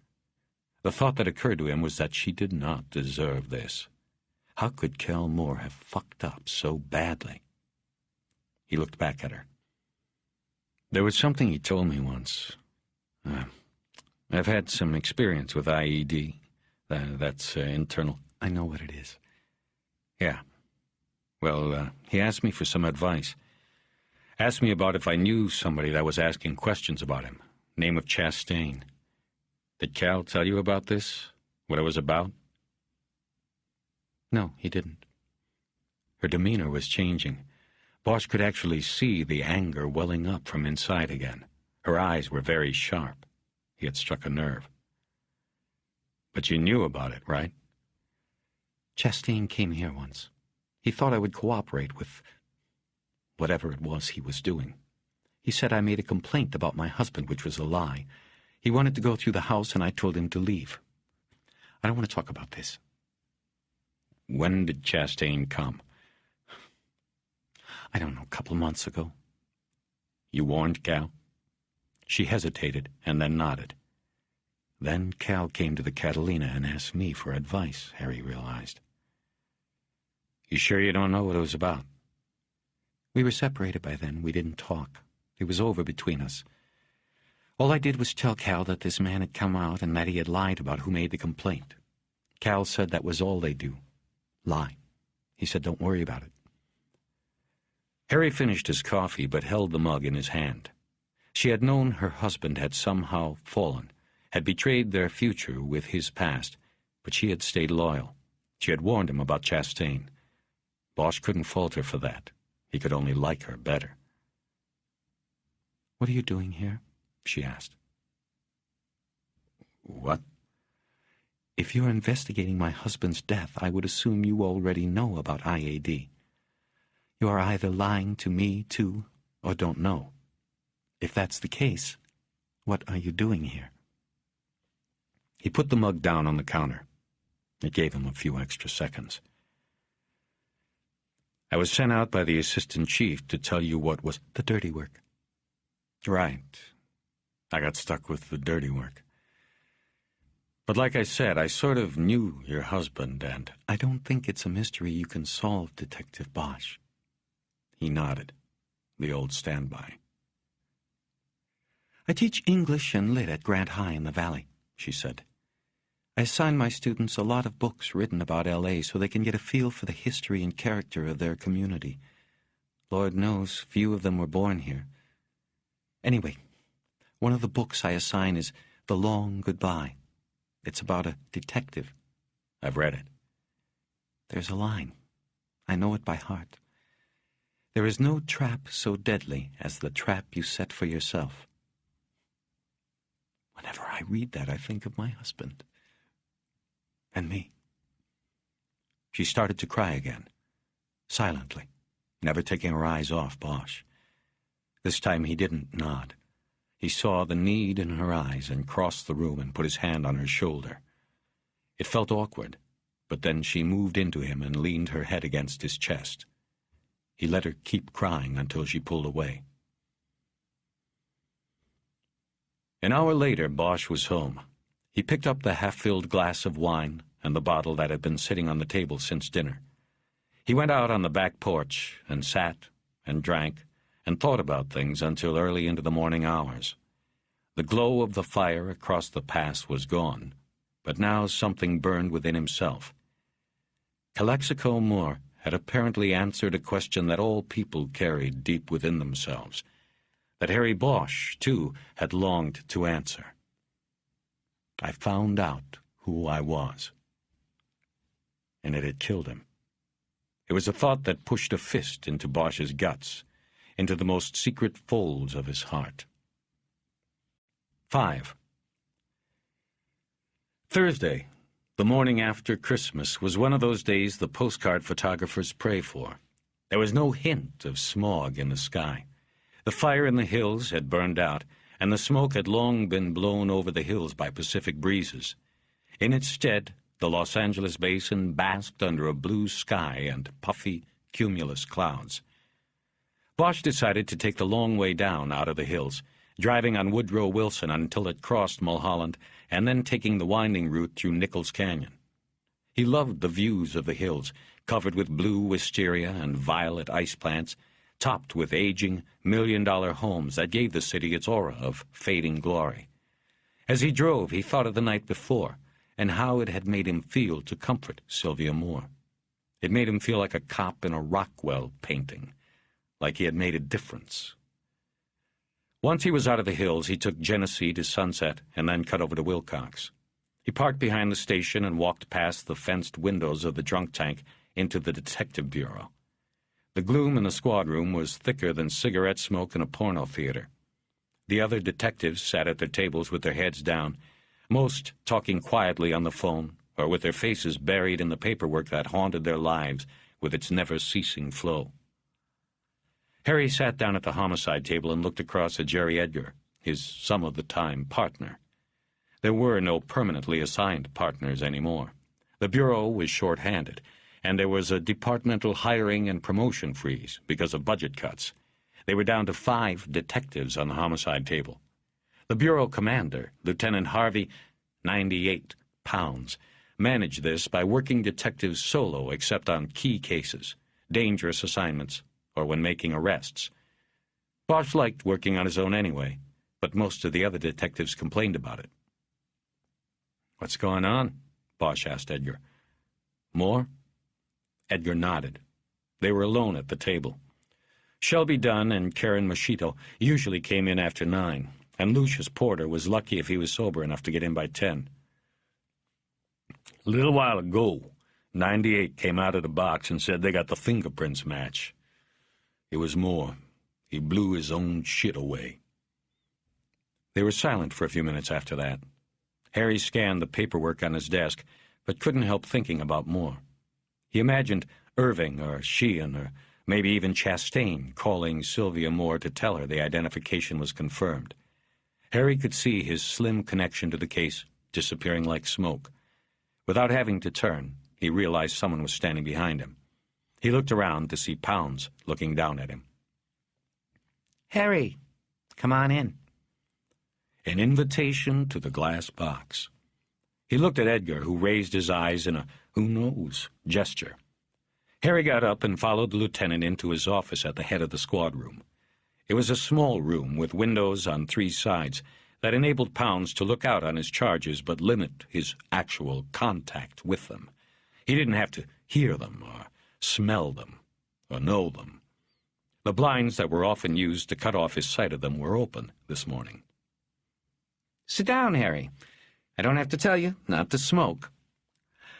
Have a good Christmas?" Bosch just looked at him. He was uncomfortable with this guy calling him Harry and asking him about Christmas. He hesitantly sat down. "What's up?" he said. "Let's not get hostile, Harry. I'm the one who should be hostile. I just heard you spent a good part of Christmas night at that dump motel, the Hideaway, where nobody in this world would want to be, and where Robbery Homicide happened to be conducting an investigation." "I was on call," Bosch said, "and I should have been called out to the scene. I went by to see what was going on. Turned out Irving needed me anyway." "That's fine, Harry, if you leave it at that. I have been told to tell you not to get any ideas about the Moore case." "What's that supposed to mean?" "Just what it sounds like it means." "Look, if you—" Never mind. Pounds raised his hands in a calming gesture, then pinched the bridge of his nose, signifying the onset of a headache. He opened the center drawer of his desk and took out a small tin of aspirin. He took 2 without water. "Enough said, okay?" Pounds said. I don't need to get in." Pounds made a choking sound and jumped up from his desk. He moved past Bosch and out of the box to the water fountain near the entrance to the bureau. Bosch didn't even watch him. He just sat in his chair. Pounds was back in a few moments and continued. "Excuse me. Anyway, what I was saying was that I don't need an argument with you every time I bring you in here. I really think you have to work through this problem you have with dealing with the command structure of this department. You take it to extremes." Bosch could still see chalky white aspirin caking at the corners of his mouth. Pounds cleared his throat again. "I was just passing on an aside in your best—" "Why doesn't Irving pass it on himself?" "I didn't say—" "Look, Bosch, forget it. Just forget it. You've been told, and that's that. If you have any ideas about last night, about Moore, drop them. It's being handled." "I am sure it is." The warning delivered, Bosch stood up. He wanted to throw this guy through his glass wall, but would settle for a cigarette out behind the drunk tank. "Sit down," Pounds said. "That's not why I brought you in." Bosch sat down and quietly waited. He watched Pounds try to compose himself. He opened the drawer again and pulled out a wood ruler, which he absent-mindedly manipulated in his hands while he began to talk. "Harry, you know how many homicides we've caught in the division this year?" The question came from left field. Harry wondered what Pounds was up to. He knew he had handled 11 cases himself, but he had been out of the rotation for 6 weeks during the summer while in Mexico recovering from the bullet wound. He figured the homicide squad for about 70 cases in the year. He said, "I have no idea." "Well, I'm going to tell you," Pounds said. "Right now, we are at 66 homicides for the year to date. And of course, we've still got 5 days to go. Probably we'll pick up another. I'm thinking at least one. New Year's Eve is always trouble. So what about it? I remember we had 59 last year. Murder is going up. What else is new?" "What is new is that the number of cases we have cleared is going down. It is less than half that number. 32 out of 66 cases have been cleared. Now, a good number of those cases have been cleared by you. I have you with 11 cases. 7 have been cleared by arrest or other. We have warrants out on 2 others. Of the 2 you have open, 1 is idle pending developments, and you are actively pursuing the James Capellani matter, correct? Bosch nodded. He didn't like the way this was going, but wasn't sure why. The problem is the overall record, Pounds said. When taken in its entirety, well, it's a pitiful record of success. Pounds slapped the ruler hard into his palm and shook his head. An idea was forming in Harry's mind about what this was about, but still there was a part missing. He wasn't sure exactly what Pounds was up to. Think of it, Pounds continued. All those victims and their families for whom justice eludes. And then think how badly the public's confidence in us, in this department, will erode when the L.A. Times trumpets across their Metro page that more than half the killers in Hollywood Division walk away from their crimes. I don't think we have to worry about public confidence going down, Bosch said. I don't think it can.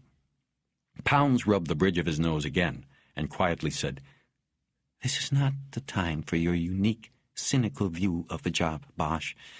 Don't bring your arrogance in here. I can take you off that table and put you on autos, or maybe juvies, any time I want to make the move. Get me? I'd gladly take the heat when you took a beef to the union. Then where's your homicide clearance rate going to be? What's it going to say in the Metro section then? 2/3 of the killers in Hollywood walk? Pounds put the ruler back in the drawer and closed it. Bosch thought there was a thin smile on his face, and he began to believe he had just talked his way into a trap. Pounds then opened another drawer and brought a blue binder up onto the desk. It was the type used to keep records of a murder investigation, but Bosch saw a few pages inside it. Point well taken, Pounds said. Which brings us to the point of this meeting. See, we're talking about statistics, Harry. We clear one more case, and we're at the halfway mark. Instead of saying more than half get away, we can say half of the killers are caught.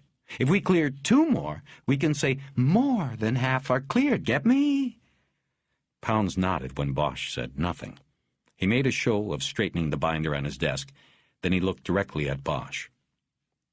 Lucius Porter won't be back, he said. Talked to him this morning. He's going stress-related. Said he's getting a doctor lined up. Pounds reached into the drawer and pulled up another blue murder book. Then another. Bosch could see what was happening now. And I hope he has a good one lined up, Pounds was saying, as he added the 5th and 6th binders to the pile. Because last I checked, this department doesn't consider cirrhosis of the liver a stress-related malady. Porter's a lush, simple as that. And it's not fair that he claim a stress disability and take early retirement because he can't handle his booze. We're going to bust him at the administrative hearing. I don't care if he has Mother Teresa as his lawyer. We'll bust him. He tapped his finger on top of the pile of blue binders. I've looked through these cases. He has 8 open cases. It's just pathetic. I've copied the chronologies, and I'm going to verify them. I'll bet dollars to donuts they are replete with fraudulent entries. He was sitting on a stool somewhere, his head on the bar, when he says he was interviewing wits or doing the legwork. Pounds shook his head sadly. You know, we lost our checks and balances when we stopped partnering our investigators. There was nobody to watch this guy. Now I'm sitting here with 8 open investigations that were as slipshod as anything I've ever seen. For all I know, each one could have been cleared.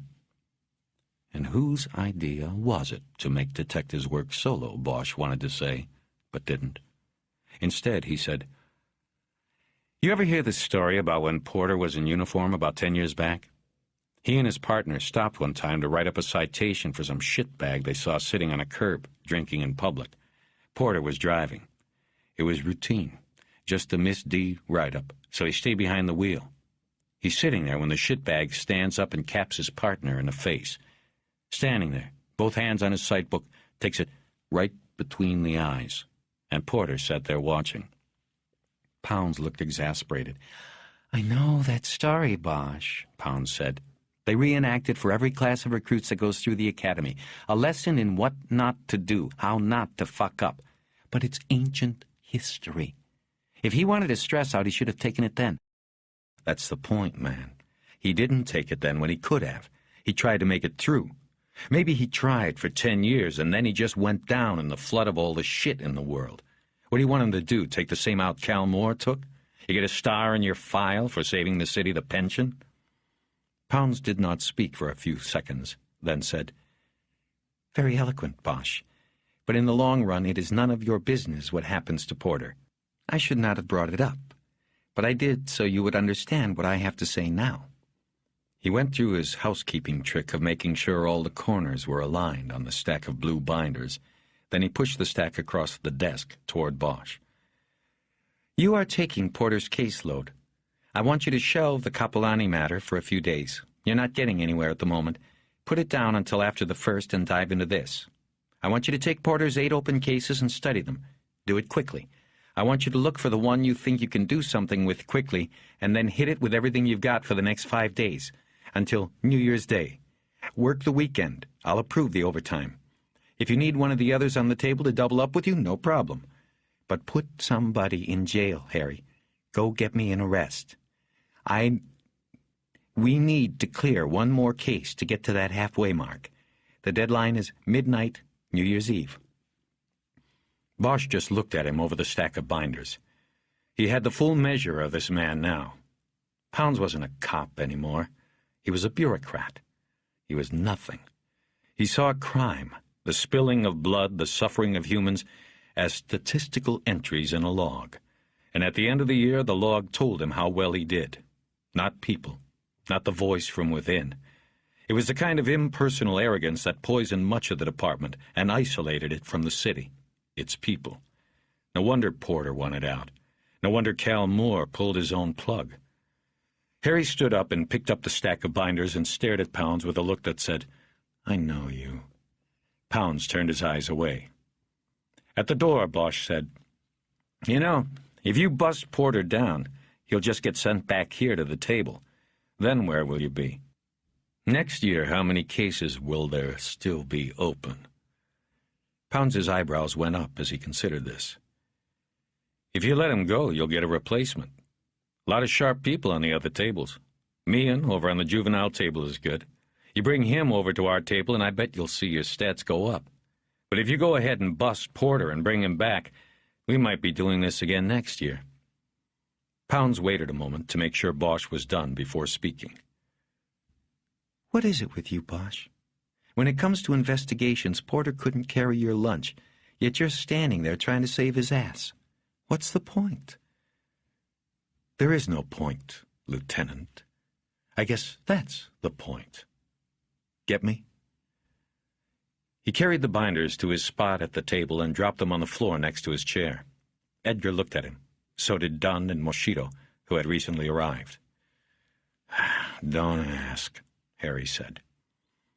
He sat down and looked at the pile at his feet and didn't want to have anything to do with it. What he wanted was a cigarette, but there was no smoking in the squad room, at least while Pounds was around. He looked up a number in his Rolodex and dialed. The call was not picked up until the 7th ring.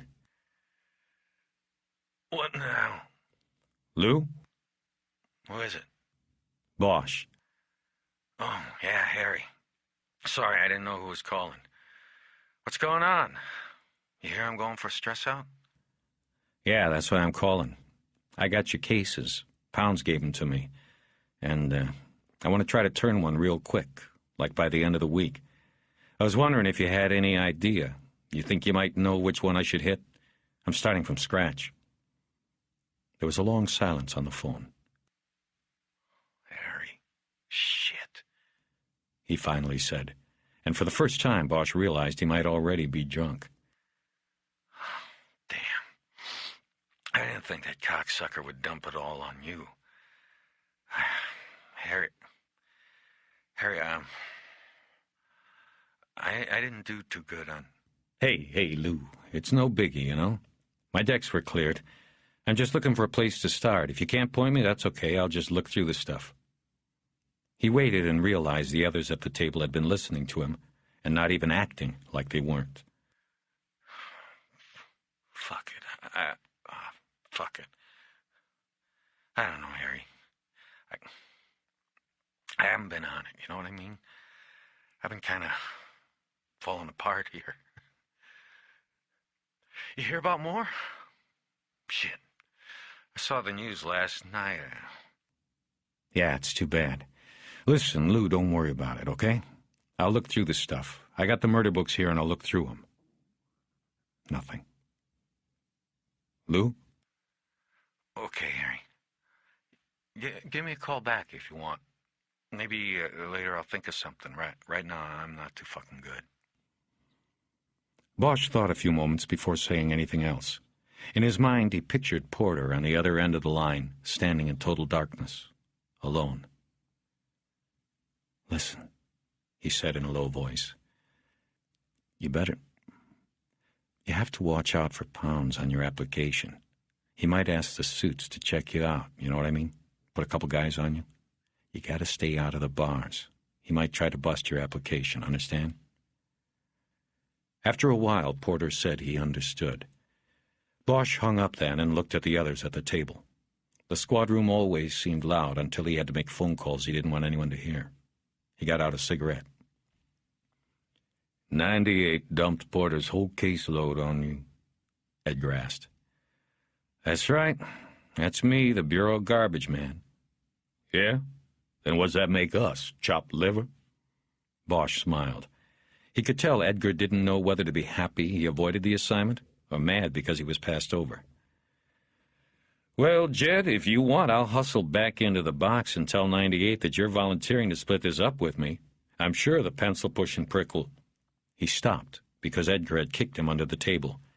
He turned in his seat and saw Pounds coming up from behind. His face was red. He had probably heard the last exchange. Boss, you're not going to smoke that disgusting thing in here, are you? No, Lieutenant. I was just on my way out back. He pushed his chair back and walked out to the back parking lot to smoke. The back door of the drunk tank was unlocked and open.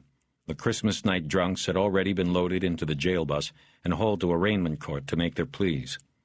A trustee in gray overalls was spraying the floor of the tank with a hose. Harry knew the concrete floor of the tank had been graded on a slight incline as an aid in this daily cleansing. He watched the dirty water slosh out the door and into the parking lot where it flowed to a sewer drain. There was vomit and blood in the water, and the smell from the tank was terrible. But Harry stood his ground. This was his place. When he was done, he threw his cigarette butt into the water and watched the flow take it to the drain. 6. It felt like the Detective Bureau had become a fishbowl, and he was the only one in the water. He had to get away from the curious eyes that were watching him. Bosch picked up the stack of blue binders and walked out the back door into the parking lot. Then he quickly walked back into the station through the watch office door, went down a short hallway past the lockup, and up a staircase to the second-floor storage room. It was called the Bridal Suite because of the cots in the back corner, an unofficial, official cooping station. There was an old cafeteria table up there and a phone, and it was quiet. It was all he needed. The room was empty today. Bosch put the stack of binders down and cleared a dented bumper marked with an evidence tag off the table. He leaned it against a stack of file boxes next to a broken surfboard that had also been tagged as evidence.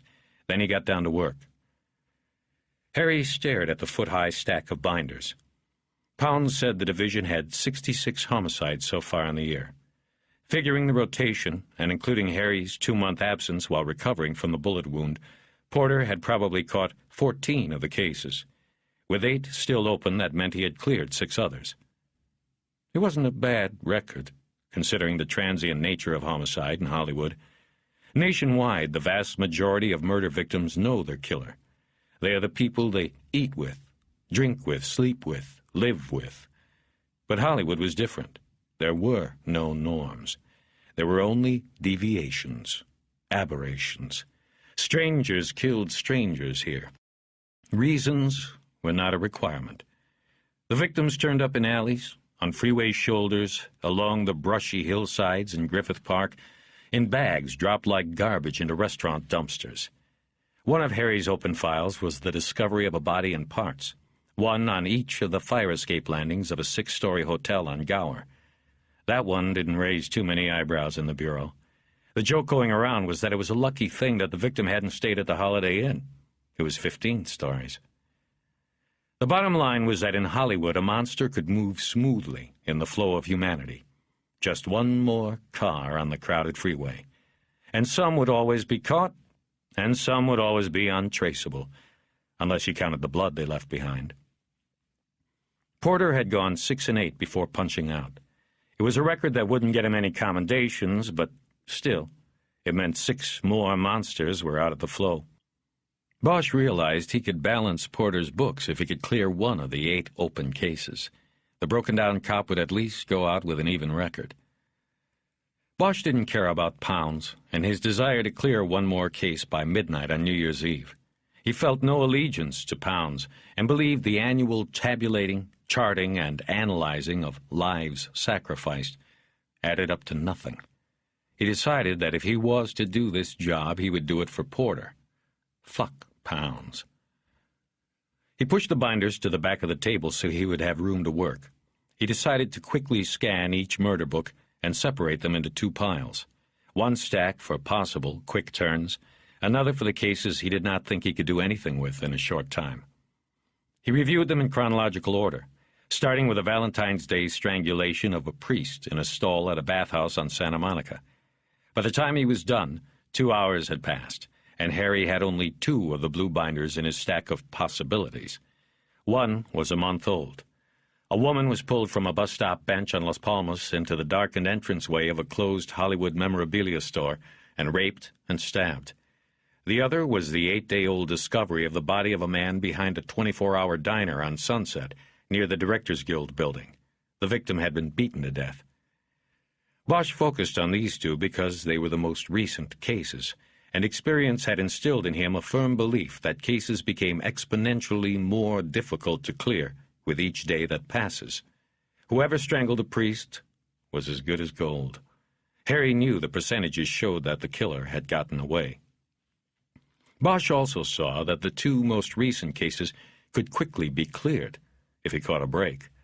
If he could identify the man found behind the restaurant, then that information could lead to his family, friends, and associates, and most likely to a motive and maybe a killer. Or, if he could trace the stabbing victim's movement back to where she was before going to the bus stop, he might be able to learn where and how the killer saw her. It was a toss-up, and Bosch decided to read each case file thoroughly before deciding. But going with the percentages, he decided to read the freshest case first. The body found behind the restaurant was the warmest trail. On first glance, the murder book was notable for what it did not contain. Porter had not picked up a finished, typed copy of the autopsy protocol, so Bosch had to rely on the investigator's summary reports and Porter's own autopsy notes, which simply said the victim had been beaten to death with a blunt object. Police speak meaning just about anything. The victim, estimated to be about 55 years old, was referred to as Juan Doe, number 67. This because he was believed to be Latin and was the 67th unidentified Latin man found dead in Los Angeles County during the year. There was no money on the body, no wallet, and no belongings other than the clothing, all of it manufactured in Mexico. The only identification key was a tattoo on the upper left chest. It was a monocolor outline of what appeared to be a ghost. There was a Polaroid snapshot of it in the file. Bosch studied this for several moments, deciding the blue line drawing of a Casper-like ghost was very old. The ink was faded and blurred. Juan Doe, number 67, had gotten the tattoo as a young man. The crime scene report Porter had filled out said the body had been found at 1:44 a.m. on December 18 by an off-duty police officer, identified only by his badge number, going in for an early breakfast or a late dinner when he saw the body lying next to the dumpster near the kitchen door of the Egg and I diner. RO number 1101 had recently reported Code 7 and parked behind the location with the intention of entering to eat. Victim was viewed on the eastern side of the dumpster. Body was lying in a supine position, head to the north and feet to the south. Extensive injuries were readily noticeable, and R.O. notified the watch commander that a homicide call-out was necessary. R.O. saw no other individuals in the vicinity of the dumpster before or after the body was located. Bosch looked through the binder for a summary filed by the reporting officer, but there was none. He next reviewed the other photos in the binder. These were of the body in place, before the techs had moved it to the morgue. Bosch could see the victim's scalp had been rent open by one vicious blow. There were also wounds on the face and dried black blood on the neck and all over the once white T-shirt the man was wearing. The dead man's hands lay open at his sides. In close-ups of the hands, Bosch saw 2 fingers on the right hand bent backward in compound fractures, classic defense wounds. Aside from the wounds, Bosch noted the rough and scarred hands and the ropey muscles that went up the arms. He had been a worker of some kind. What had he been doing in the alley behind the diner at 1 o'clock in the morning? Next in the binder were witness statements taken from employees at the Egg and I. They were all men, which seemed wrong to Bosch because he had eaten at the Egg and I on several early mornings and remembered that there were always waitresses working the tables. Porter had apparently decided they were unimportant and concentrated only on the kitchen help. Each of the men interviewed said he did not recall seeing the victim in life or death. Porter had scribbled a star on the top of one of the statements. It was from a fry cook who had reported to work at 1 a.m. and had walked right past the east side of the dumpster and through the kitchen door. He had seen no body on the ground and was sure he would have seen one if there had been one to see when he made his entrance. That had helped Porter set the timing of the slaying to sometime during the 44-minute window between the arrivals of the fry cook and the police officer who found the body. Next in the file were printouts from LAPD, National Crime Index, California Department of Justice, and Immigration and Naturalization Service computer runs on the victim's fingerprints. All 4 were negative. No matches. Juan Doe number 67 remained unidentified. At the back of the binder were notes Porter had taken during the autopsy, which had not been conducted until Tuesday, Christmas Eve, because of the usual backlog of cases at the coroner's office. Bosch realized that it might have been Porter's last official duty to watch one more body be cut up. He didn't come back to work after the holiday. Perhaps Porter knew he would not return, for his notes were sparse, just a single page with a few thoughts jotted down. Some of them Bosch could not read. Other notes he could understand, but they were meaningless. But near the bottom of the page, Porter had circled a notation that said, TOD, 12 to 6 p.m.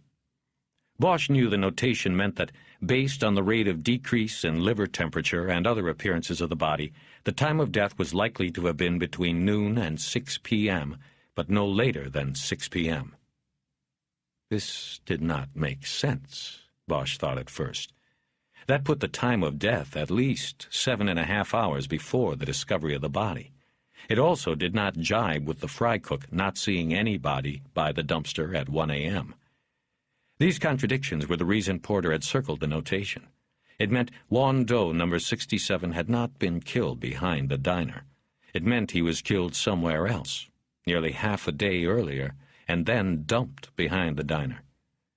He took a notebook out of his pocket and began to make a list of people he wanted to talk to. First on the list was the doctor who had performed the autopsy. Harry needed to get the completed autopsy protocol. Then he noted Porter down for a more detailed interview. After that, he wrote the fry cook's name on the list because Porter's notes only said the cook did not see a body on the ground while going into work. There was nothing about whether the cook saw anybody else or anything unusual in the alley. He also made a note to check with the waitresses who had been on duty that morning. To complete his list, Bosch had to pick up the phone and call the watch commander's office. "I want to talk to 1101, Bosch said. "Can you look it up on the board there and tell me who that is?" It was Kleinman again. He said, "Very funny, smart guy." "What?" Bosch said. But at that moment it struck him. "Is it Cal Moore?" Was Cal Moore, was. Harry hung up the phone as several thoughts crowded into his brain at once. Juan Doe, number 67, had been found on the day before Moore checked into the hideaway. He tried to piece out what this could mean. Moore stumbles onto a body in an alley early one morning. The next day, he checks into a motel, turns up the air conditioner, and puts 2 barrels of double-aught buckshot into his face. The message he leaves behind is as simple as it is mysterious. I found out who I was. Bosch lit a cigarette and crossed number 1101 off his list, but he continued to center his thoughts on this latest piece of information. He felt impatient, bothered. He fidgeted in the chair, then stood up and began to walk in a circle around the table. He worked Porter into the framework this development provided and ran through it several times. Each time it was the same. Porter gets the call out on the Juan Doe number 67 case. He obviously would have had to talk to Moore at the scene. The next day, Moore disappears. The next week, Moore is found dead. And then, the next day, Porter announces he's getting a doctor and is pulling the pin. Too many coincidences. He picked up the phone and called a homicide table. Edgar answered, and Harry asked him to reach across the table and check his Rolodex for Porter's home number. Edgar gave it to him and said, Harry, where you at? Why, 98 looking for me? Nah, one of the guys from Moore's unit called a few minutes ago. Said he was looking for you. Yeah? Why? Hey, Harry, I'm only passing on the message, not doing your job for you. Okay. Which one called? Rickard. He just wanted me to tell you they had something for you. I gave him your pager number because I didn't know if you were coming back anytime soon. So, where you at? Nowhere. He hung up and dialed Porter's house. The phone rang 10 times. Harry hung up and lit another cigarette. He didn't know what to think about all of this. Could Moore have simply stumbled onto the body, as it said in the report? Could he have dumped it there? Bosch had no clues. Nowhere, he said aloud to the room full of storage boxes. He picked up the phone again and dialed the medical examiner's office. He gave his name and asked to be connected to Dr. Corazon, the acting chief. Harry refused to say what the call was about to the operator. The phone was dead for nearly a minute before Corazon picked up. I'm in the middle of something here, she said. Merry Christmas to you, too. Sorry. It's the Moore cut? Yes, but I can't talk about it. What do you need, Harry? I just inherited a case and there's no autopsy in the file. I'm trying to find out who did it so I can get a copy. Harry, you don't need to ask for the acting chief to track that. You could ask any of the investigators I have sitting around here on their asses. Yeah, but they aren't as sweet to me as you. Okay, hurry up. What's the name? Juan Doe, number 67. Date of death was the 18th. The cut was the 24th. She said nothing, and Bosch assumed she was checking a scheduling chart. Yeah, she said after half a minute. The 24th. That was Salazar, and he's gone now, vacation. That was his last autopsy until next month. He went to Australia. It's summer there. Shit. Don't fret, Harry. I had the package right here. Sally expected Lou Porter would be by to pick it up today, but Lou never came. How'd you inherit it? Lou pulled the pin. Jeez, that was kind of quick. What's his... Hold on. She didn't wait for him to say he would. This time she was gone more than a minute. When she came back, her voice had a higher pitch to it. Harry, I've really got to go. Tell you what, want to meet me after work? By then I'll have had some time to read through this, and I'll tell you what we've got. I just remembered that there is something kind of interesting here. Salazar came to me for a referral approval. Referral to what? An entomologist, a bug doctor over at UCLA. Sally found bugs. Bosch already knew that maggots would not have bred in a body dead 12 hours at the most, and Salazar would not have needed an entomologist to identify them anyway. Bugs, he said. Yeah, in the stomach content analysis and nasal swabs. But I don't have time at the moment to discuss this. I've got 4 impatient men in the autopsy suite waiting for me, and only one of them is dead. I guess I would make the live ones Irving, Sheehan, and Chastain, the 3 musketeers. She laughed and said, You got it. Okay. When and where do you want to meet? He looked at his watch. It was almost 3. Maybe around 6. That would give me time to finish here and look through this package on your Wando. Should I come there? His pager began to chirp. He cut it off with a well-practiced move with his right hand to his belt. No, let's see. Can you meet me at the Red Wind? We can wait out the rush hour. I'll be there, Harry said. After hanging up, he checked the number on his pager, recognized it as a payphone exchange, and dialed it. Bosch? A voice said. Right. Rickard, I worked with Cal Moore, the Bang unit. Right. I got something for you. Bosch didn't say anything. He felt the hairs on the top of his hands and forearms begin to tingle. He tried to place the name Rickard with a face, but couldn't. The narcs kept such odd hours and were a breed unto themselves. He didn't know who Rickard was. Or I should say, Cal left something for you. Rickard spoke into the silence. You want to meet? I don't want this to go down in the station. Why not? I got my reasons. We can talk about that when I see you. Where's that going to be? You know a place on Sunset? The Egg and I? It's a diner, decent food. The hypes don't hang out here. I know it. Good. We're in the last booth in the back, right before the kitchen door.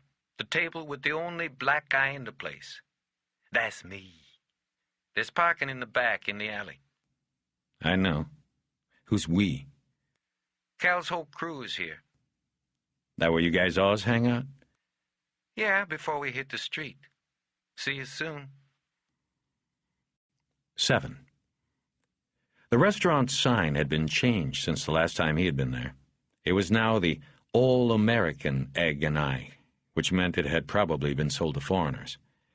Bosch got out of his caprice and walked through the back alley, looking at the spot where Wando number 67 had been dumped. Right outside the back door of a diner frequented by the local narc crew. His thoughts on the implications of this were interrupted by the panhandlers in the alley who came up to him, shaking their cups. Bosch ignored them, but their presence served to remind him of another shortcoming in Porter's meager investigation. There had been nothing in the reports about vagrants in the alley being interviewed as possible witnesses. It would probably be impossible to track them down now. Inside the restaurant, he saw 4 young men, one of them black, in a rear booth. They were sitting silently with their faces turned down to the empty coffee cups in front of them. Harry noticed a closed manila file on the table as he pulled a chair away from an empty table and sat at the end of the booth. I'm Bosch. Tom Rickard, the black one said. He put out his hand and then introduced the other 3 as Finks, Montirez, and Federedo. We got tired of being around the office, Rickard said. Cal used to like this place. Bosch just nodded and looked down at the file. He saw the name written on the tab was Humberto Zorillo. It meant nothing to him. Rickard slid the file across the table to him. What is it? Harry asked, not yet touching it. Probably the last thing he worked on, Rickard said. We were going to give it over to RHD, but thought, what the hell, he was working it up for you. And those boys down there at Parker are just trying to drag him through the shit. Ain't going to help with that. What do you mean? I mean, they can't let it be that the man killed himself. They have to dissect his life and figure out exactly why he did this and why he done that. The man fucking killed himself. What else is there to say about it? You don't want to know why? I already know why, man. The job. It'll get all of us in the end. I mean, I know why. Bosch just nodded again. The other 3 narcs still hadn't said anything.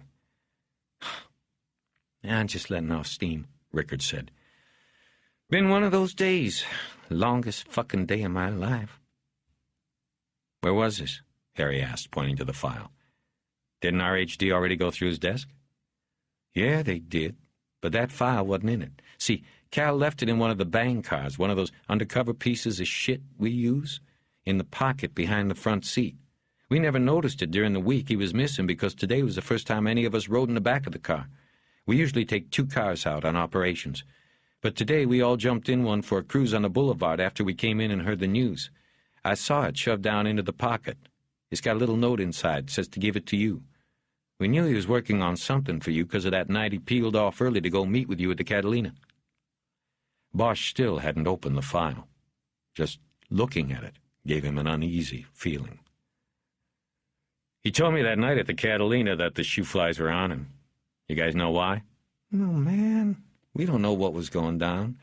We just know they were around like flies on shit. IAD went through his desk before our HD.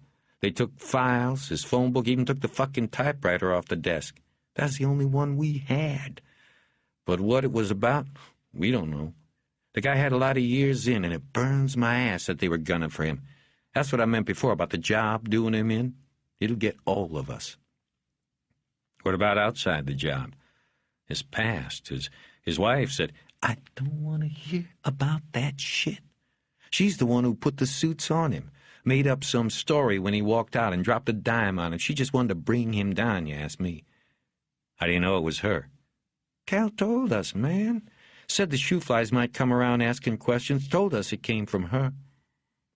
Bosch wondered who had been lying.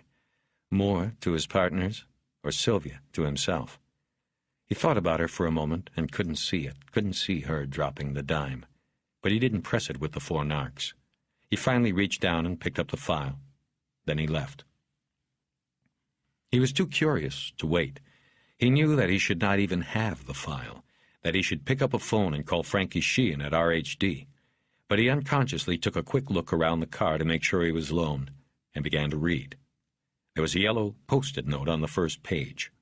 "Give to Harry Bosch." It was not signed or dated. It was stuck to a sheet of paper with 5 green field interview cards held to it with a paper clip. Harry detached the FI cards and shuffled through them. 5 different names, all males. Each had been stopped by members of the Bang unit in October or November. They were questioned and released. Each card held little more information than a description, home address, driver license number, and date and location of the shakedown. The names meant nothing to Bosch. He looked at the sheet the cards had been attached to. It was marked Internal Memo and had a subheading that said Bang Intelligence Report number 144. It was dated November 1st and had a filed stamp mark on it that was dated 2 days after that. In the course of gathering intelligence on narcotics activities in reporting District 12, Officers Moore, Rickard, Finks, Federedo, and Montirez have conducted numerous field interrogations of suspects believed to be involved in drug sales in the area of Hollywood Boulevard. In recent weeks, it has come to these officers' attention the fact that individuals were involved in the sale of a drug known as black ice, which is a narcotic combining heroin, cocaine, and PCP in rock form. The demand for this drug remains low on the street at this time, but its popularity is expected to increase. Officers assigned to this unit believe several transient-type individuals are engaged in the street-level sale of black ice. 5 suspects have been identified through investigation, but no arrests have followed. The street sales network is believed to be directed by an individual whose identity is not known to officers at this time. Informants and users of black ice have revealed that the predominant form of the drug sold at street level in the reporting zone comes from Mexico rather than Hawaii, where ice originated, referred to DEA Advisory 502, and still is imported to the mainland in large quantities. Reporting officers will contact DEA for intelligence on sources of this narcotic and will continue to monitor activities in RD-12. Sergeant C.V. Moore, number 1101. Bosch reread the report. It was a cover-your-ass paper. It said nothing and meant nothing. It had no value but could be produced to show a superior that you were aware of a problem and had been taking steps to attack it. Moore must have realized that black ice was becoming more than a rarity on the street and wanted to file a report to shield himself against future repercussions. Next in the file was an arrest report dated November 9th of a man named Marvin Dance for possession of a controlled substance. The report said Dance was arrested by Bang officers on Ivar after they watched him make a delivery of black ice to a street dealer. Bang unit officers Rickard and Finks had set up on Dance on Ivar north of the boulevard. The suspect was sitting in a parked car, and the narcs watched as another man walked up and got in. The report said Dance took something out of his mouth and handed it to the other man, who then got out of the car and walked on. The 2 officers split up, and Finks followed the walker until he was out of Dance's sight, then stopped him and seized an 8-ball, 8 individually wrapped grams of black ice in a balloon. Rickard kept a watch on Dance, who remained in the car waiting for the next dealer to come for the product.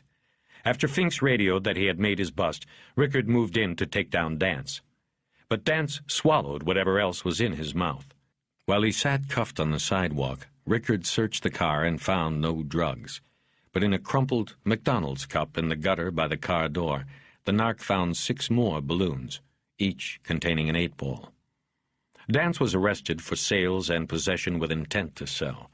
The report said the suspect refused to talk to the arresting officers about the drugs, other than to say the McDonald's cup was not his. He didn't ask for a lawyer, but one arrived at the station within an hour and informed the officers that it would be unconstitutional for them to take his client to a hospital to have his stomach pumped, or to search his client's feces when the time came for him to use the bathroom. Moore, who got involved in processing the arrest at the station, checked with the on-call DA and was told the lawyer was right. Dance was released on $125,000 bail 2 hours after his arrest. Bosch thought this was curious. The report said time of arrest was 11:42 p.m.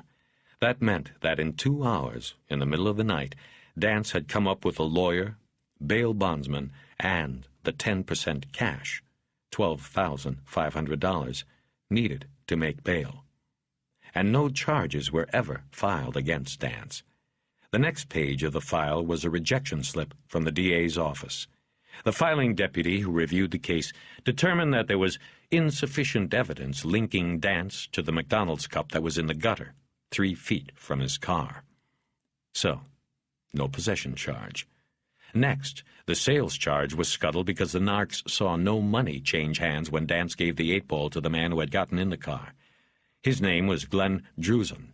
He was 17 years old and had refused to testify that he had received the balloon from Dance. In fact, the rejection report said, he was ready to testify that he had the balloon with him before we got into the car with Dance.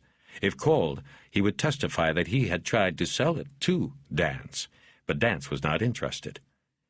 The case against Dance was kicked. Drusen was charged with possession and later put on juvenile probation. Bosch looked away from the reports and down the alley.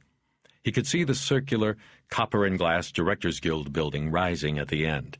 He could just see the top of the Marlboro Man billboard that had been on Sunset for as long as he could remember. He lit a cigarette. He looked at the DA reject form again. Clipped to it was a mugshot of the blonde-haired Dance, smirking at the lens. Bosch knew that what had happened was the routine way in which many, if not most, street cases go. The small fish, the bottom feeders, get hooked up. The bigger fish break the line and swim away. The cops knew that all they could do was disrupt things, never rid the streets of the problem. Take one dealer down and somebody takes his place. Or an attorney on retainer springs him, and then a DA with a 4-drawer caseload cuts him loose. It was one of the reasons why Bosch stayed in homicide. Sometimes he thought it was the only crime that really counted. But even that was changing. Harry took the mugshot and put it in his pocket, then closed the file for the time being.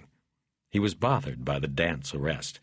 He wondered what connection Calexico Moore had seen between Dance and Jimmy Capps that had prompted him to put it in the file for Bosch. Bosch took a small notebook out of his inside coat pocket and began to make a chronological list. He wrote, November 9th, Dance arrested. November 13th, Jimmy Capps dead. December 4th, Moore, Bosch meet. Bosch closed the notebook. He knew he had to go back into the diner to ask Rickard a question, but first he reopened the file. There was only one page left, another unit intelligence report. This one was a summary of a briefing Moore had gotten from a DEA agent assigned to Los Angeles.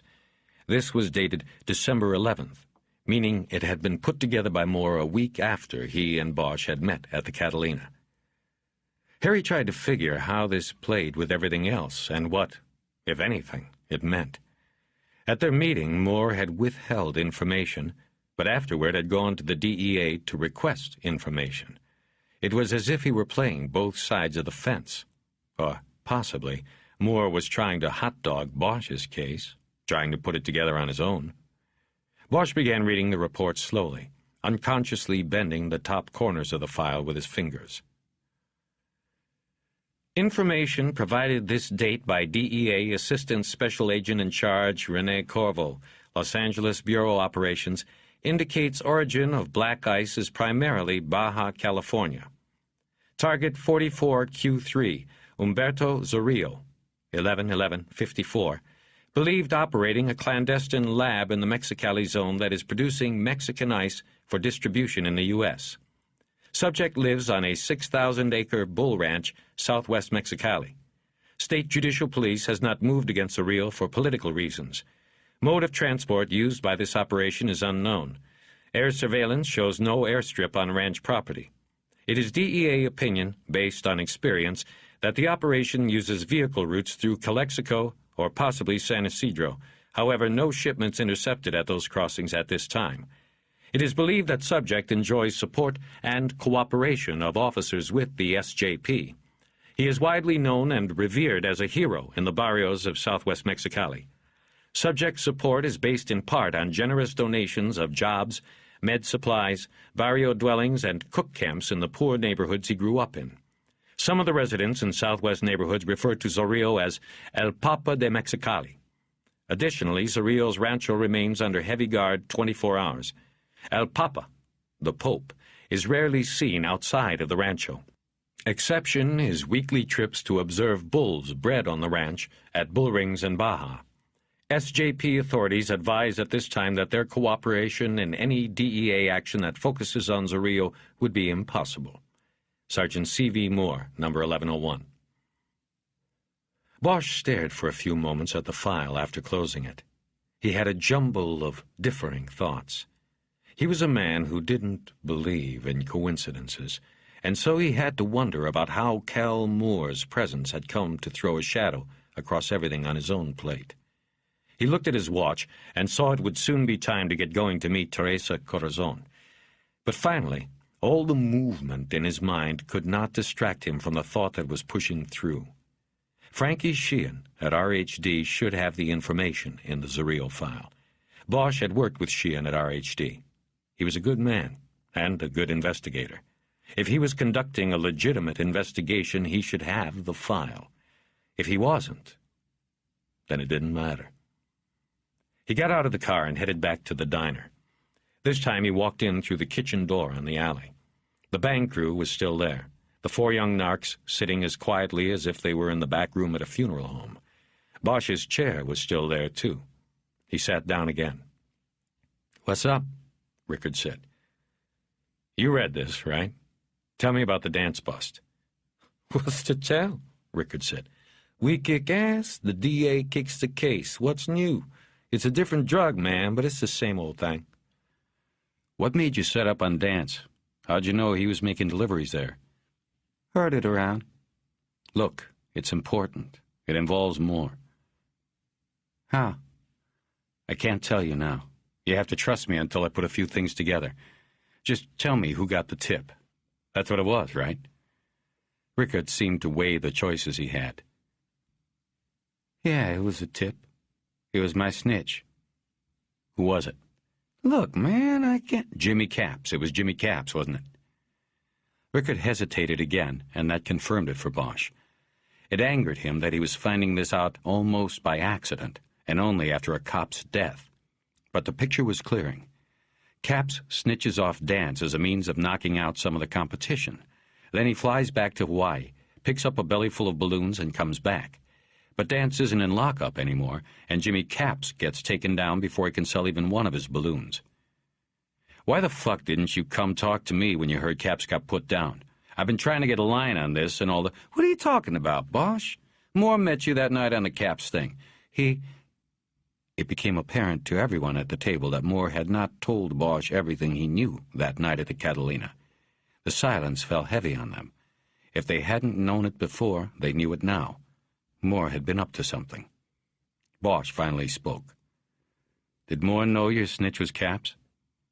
Rickard hesitated once more, but then nodded. Bosch stood up and slid the file across the table to a spot in front of Rickard. "I don't want this. You call Frank Sheehan at RHD and tell him you just found it. It's up to you, but I wouldn't say that you let me look at it first. And I won't either." Harry made a move to step away from the table, but then stopped. "One other thing. This guy, Dance. Any of you seen him around?" "Not since the bust," Federato said. The other three shook their heads. "If you can dig him up, let me know. You got my number." Outside the diner's kitchen door, Bosch looked again at the spot in the alley where Moore had found Juan Doe number 67, supposedly. He didn't know what to believe about Moore anymore, but he couldn't help but wonder what the connection was between the Juan Doe and Dance and Caps, if there was a connection at all. He knew the key was to find out who the man with the worker's hands and muscles had been. Then he would find the killer. 8. At Parker Center, Harry walked past the memorial sculpture in front and into the lobby where he had to badge the officer at the front counter to get in. The department was too big and impersonal. The cops at the counter would recognize no one below the rank of commander. The lobby was crowded with people coming and going. Some were in uniform, some in suits, some with visitor stickers on their shirts, and the wide-eyed look of citizens venturing into the maze for the first time. Harry had come to regard Parker Center as a bureaucratic labyrinth that hindered rather than eased the job of the cop on the street. It was 8 floors, with fiefdoms on every hallway, on every floor. Each was jealously guarded by commanders and deputy chiefs and assistant chiefs, and each group had its suspicions about the others. Each was a society within the great society. Bosch had been a master of the maze during his 8 years in robbery homicide, and then he crashed and burned under the weight of an internal affairs investigation into his shooting of an unarmed suspect in a series of killings. Bosch had fired as the man reached under a pillow in his killing pad for what Harry thought was a gun. But there was no gun. Beneath the pillow was a toupee. It was almost laughable, except for the man who took the bullet. Other RHD investigators tied him to 11 killings. His body was shipped in a cardboard box to a crematorium. Bosch was shipped out to Hollywood Division. The elevator was crowded and smelled like stale breath. He got out on the 4th floor and walked into the Scientific Investigations Division offices. The secretary had already left. Harry leaned over the countertop and reached the button that buzzed open the half door. He walked through the ballistics lab and into the squad room. Donovan was still there, sitting at his desk. How'd you get in here?" "Let myself in." "Harry, don't do that. You can't go around breaching security like that." Bosch nodded his contrition. "What do you want?" Donovan asked. "I don't have any of your cases." "Sure you do." "What one?" "Cal Moore." Bullshit. "Look, I got a part of it, okay? I just have a few questions. You can answer them if you want. If you don't, that's fine too." "What have you got?" "I'm running down some things that came up on a couple cases I'm working, and they run right across Cal Moore's trail. And so I just want to be sure about Moore. You know what I mean?" "No, I don't know what you mean." Bosch pulled a chair away from another desk and sat down. They were alone in the squad room, but Bosch spoke low and slow, hoping to draw the SID tech in. "Just for my own knowledge, I need to be sure. What I'm wondering is, can you tell me if all the stuff checked out?" "Checked out to what?" "Come on, man. Was it him? And was there anybody else in that room?" There was a long silence, and then Donovan cleared his throat. He finally said, "What do you mean? You're working cases that cross his trail?" Fair enough question, Bosch thought. There was a small window of opportunity there. "I got a dead drug dealer. I had asked Moore to do some checking on the case. Then I got a dead body, a Juan Doe, in an alley off Sunset. Moore's the one who found the body. The next day he checks into that dump and does the number with the shotgun. Or so it looks. I just want some reassurances it's the way it looks. I heard they got an ID over at the morgue." "So what makes you think these two cases are connected with Moore's thing?" "I don't think anything right now. I'm just trying to eliminate possibilities. Maybe it's all coincidences, I don't know." "Well," Donovan said, I don't know what they got over at the ME's, but I got lifts in the room that belonged to him. More was in that room. I just got finished with it. Took me all day. How come? Well, the DOJ computer was down all morning. Could get prints. I went up to personnel to get Moore's prints from his package, and they told me Irving had already raided it. He took the prints out and took them over to the corner. You know, you're not supposed to do that. But who's going to tell him, get on his shit list? So I had to wait for the Justice computer to come back online. Got his prints off of that after lunch and just finished with it a little while ago. That was Moore in the room. Where were the prints? Hang on. Donovan rolled back his chair to a set of file cabinets and unlocked a drawer with a key from his pocket. While he was leafing through the files, Bosch lit a cigarette. Donovan finally pulled out a file and then rolled his chair back to his desk. Put that shit out, Harry. I hate that shit. Bosch dropped the cigarette to the linoleum, stepped on it, and then kicked the butt under Donovan's desk. Donovan began reviewing some pages he had pulled from a file. Bosch could see that each one showed a top-view drawing of the motel room where Moore's body was found.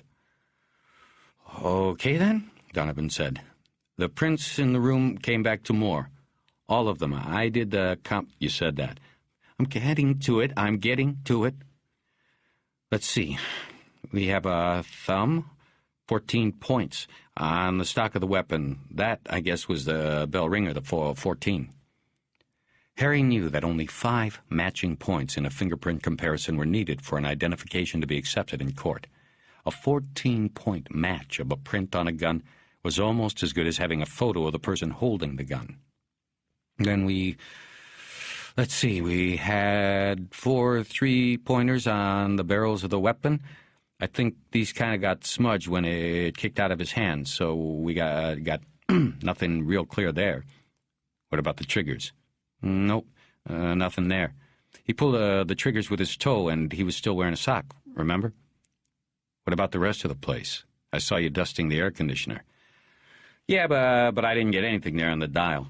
We thought he turned up the air, to control decomp, but the dial was clean. It's plastic with a rough surface, so I don't think it would have held anything for us. What else? Donovan looked back down at his charts.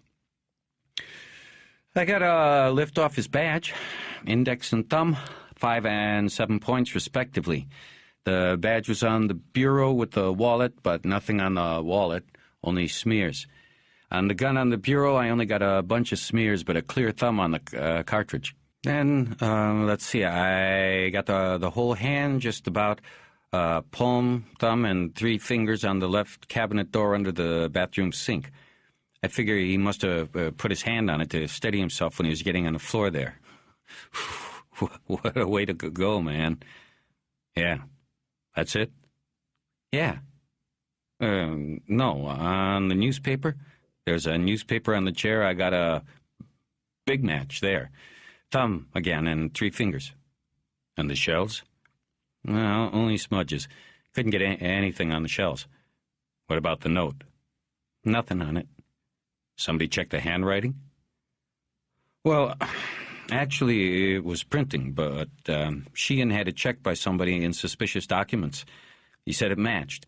A few months back, Moore moved out on his wife and took a place in Los Feliz called The Fountains. He filled out a change of address form. It was there in the personnel file Irving grabbed. Anyway, the change of address card was printed, too. There were a lot of commonalities with the note. Found and fountains. What about the shotgun? Anybody trace the serial? The number had been filed in acid burn. No trace. Harry, I shouldn't be saying so much. I think we should just... He didn't finish the sentence. He turned his chair back to the file cabinet and began to put his charts away. I'm almost done, man. What about a projectile pattern? Did you do one? Donovan closed and locked the file drawer and turned back around. Started to. Haven't finished, but you're talking side-by-side barrels, double-aught shells. That's an immediate spread pattern. I'd say he could have done it from 6 inches away and gotten that kind of damage. No mystery there. Bosch nodded and looked at his watch, then stood up. One last thing. Might as well. I've already told you enough to put my ass in a permanent sling. You going to be careful with what I've told you? Of course I am. Last thing. Outstanding prints. How many lifts you get that you haven't matched to more? Not a one. I was wondering if anybody would care about that. Bosch sat back down. This made no sense. Bosch knew that a motel room was like a working girl. Every customer leaves a little something, his mark, behind. It didn't matter if the rooms were made up and reasonably cleaned between renters. There was always something, a telltale sign. Harry could not accept that every surface Donovan had checked had been clean, except for those where Moore's prints were found. What do you mean nobody cared? I mean nobody said shit. I told Sheehan and that IAD stiff that's been following him around. They acted like it didn't mean a thing to them, you know? It was like a big deal, so there were no other prints. I guess they never did a motel room stiff before. Shit. I thought I'd be collecting prints in there last night till midnight, but all I got were the ones I just told you about. That was the goddamn cleanest motel room I've ever printed. I mean, I even put on the laser. Didn't see a thing but white marks where the room had been cleaned up. And if you ask me, Harry, that wasn't the kind of place the management cared too much about cleanliness. You told Sheehan this, right? Yeah, I told him when I got done. I was thinking, you know, it being Christmas night, that they were going to say I was full of shit and just trying to get home to the family. But I told them, and they just said, fine, that'll be all. Good night, Merry Christmas. I left. Fuck it.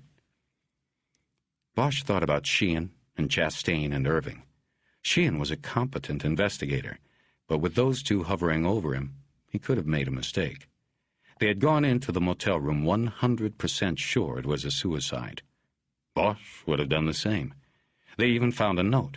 And after that, they would have probably had to find a knife in Moore's back to change their minds. The lack of other prints in the room, no serial number on the shotgun, these were things that should have been enough to cut the percentage of their assuredness back to 50-50. But they hadn't made a dent in their assumption. Harry began to wonder about the autopsy results, if they would back the suicide conclusion. He stood up once more, thanked Donovan for the information, and left. He took the stairs down to the third floor and walked into the RHD suite. Most of the desks lined in 3 rows were empty, as it was after 5 o'clock. Sheehan's was among those that were deserted in the homicide special bullpen. A few of the detectives still there glanced up at him, but then looked away. Bosch was of no interest to them. He was a symbol of what could happen, of how easily one could fall. Sheehan still around? He asked the duty detective who sat at the front desk and handled the phone lines, incoming reports, and all the other shit work. Gone for the day, she said, without looking up from a staff vacation schedule she was filling out. Called from the ME's office a few minutes ago and said he was code 7 until the AM. There a desk I can use for a few minutes? I have to make some phone calls. He hated to ask for such permission, having worked in this room for 8 years. Just pick one, she said. She still didn't look up. Bosch sat down at a desk that was reasonably clear of clutter. He called the Hollywood homicide table, hoping there would still be someone there. Karen Mosquito answered, and Bosch asked if he had any messages. Just one. Somebody named Sylvia. No last name given. He took the number down, feeling his pulse quicken. Did you hear about Moore? Mosquito asked. You mean the ID? Yeah, I heard. No, the cut is screwed up. Radio news says the autopsy is inconclusive. I never heard of a shotgun in the face being inconclusive. When did this come out? I just heard it on KFWB at 5. Bosch hung up and tried Porter's number once more. Again, there was no answer, and no tape recording picked up. Harry wondered if the broken-down cop was there and just not answering. He imagined Porter sitting with a bottle in the corner of a dark room, afraid to answer the door or the phone. He looked at the number he had written down for Sylvia Moore. He wondered if she had heard about the autopsy. That was probably it. She picked up after 3 rings. Mrs. Moore? It's Sylvia. This is Harry Bosch. I know. She didn't say anything further. How are you holding up? I think I'm okay. I called because I just want to thank you for the way you were last night with me. Oh, well, you didn't... it was... You know that book I told you about last night? The Long Goodbye? There's another line in it I was thinking about. A white knight for me is as rare as a fat postman. I guess nowadays there are a lot of fat postmen. She laughed very softly, almost like her crying. But not too many white knights. You were last night. Bosch didn't know what to say, and just tried to envision her on the other end of the silence. That's very nice of you to say, but I don't know if I deserve it. Sometimes I don't think the things I have to do make me much of a knight. They moved on to small talk for a few moments and then said goodbye. He hung up and sat still for a moment, staring at the phone and thinking about things said and unsaid. There was something there, a connection, something more than her husband's death, more than just a case. There was a connection between them. He turned the pages of the notebook back to the chronological chart he had made earlier. November 9th, Dance arrested. November 13th, Jimmy Capps dead. December 4th, Moore, Bosch meet. He now started to add other dates and facts, even some that did not seem to fit into the picture at the moment. But his overriding feeling was that his cases were linked, and the link was Calexico Moore. He didn't stop to consider the chart as a whole until he was finished. Then he studied it, finding that it gave some context to the thoughts that had jumbled in his head in the last 2 days. November 1st, bang, cover your ass memo on black ice. November 9th, Rickard gets up, from Jimmy Capps. November 9th, Dance arrested, case kicked. November 13th, Jimmy Capps dead. December 4th, Moore, Bosch meet. Moore holds back. December 11th, Moore receives DEA briefing. December 18th, Moore finds body.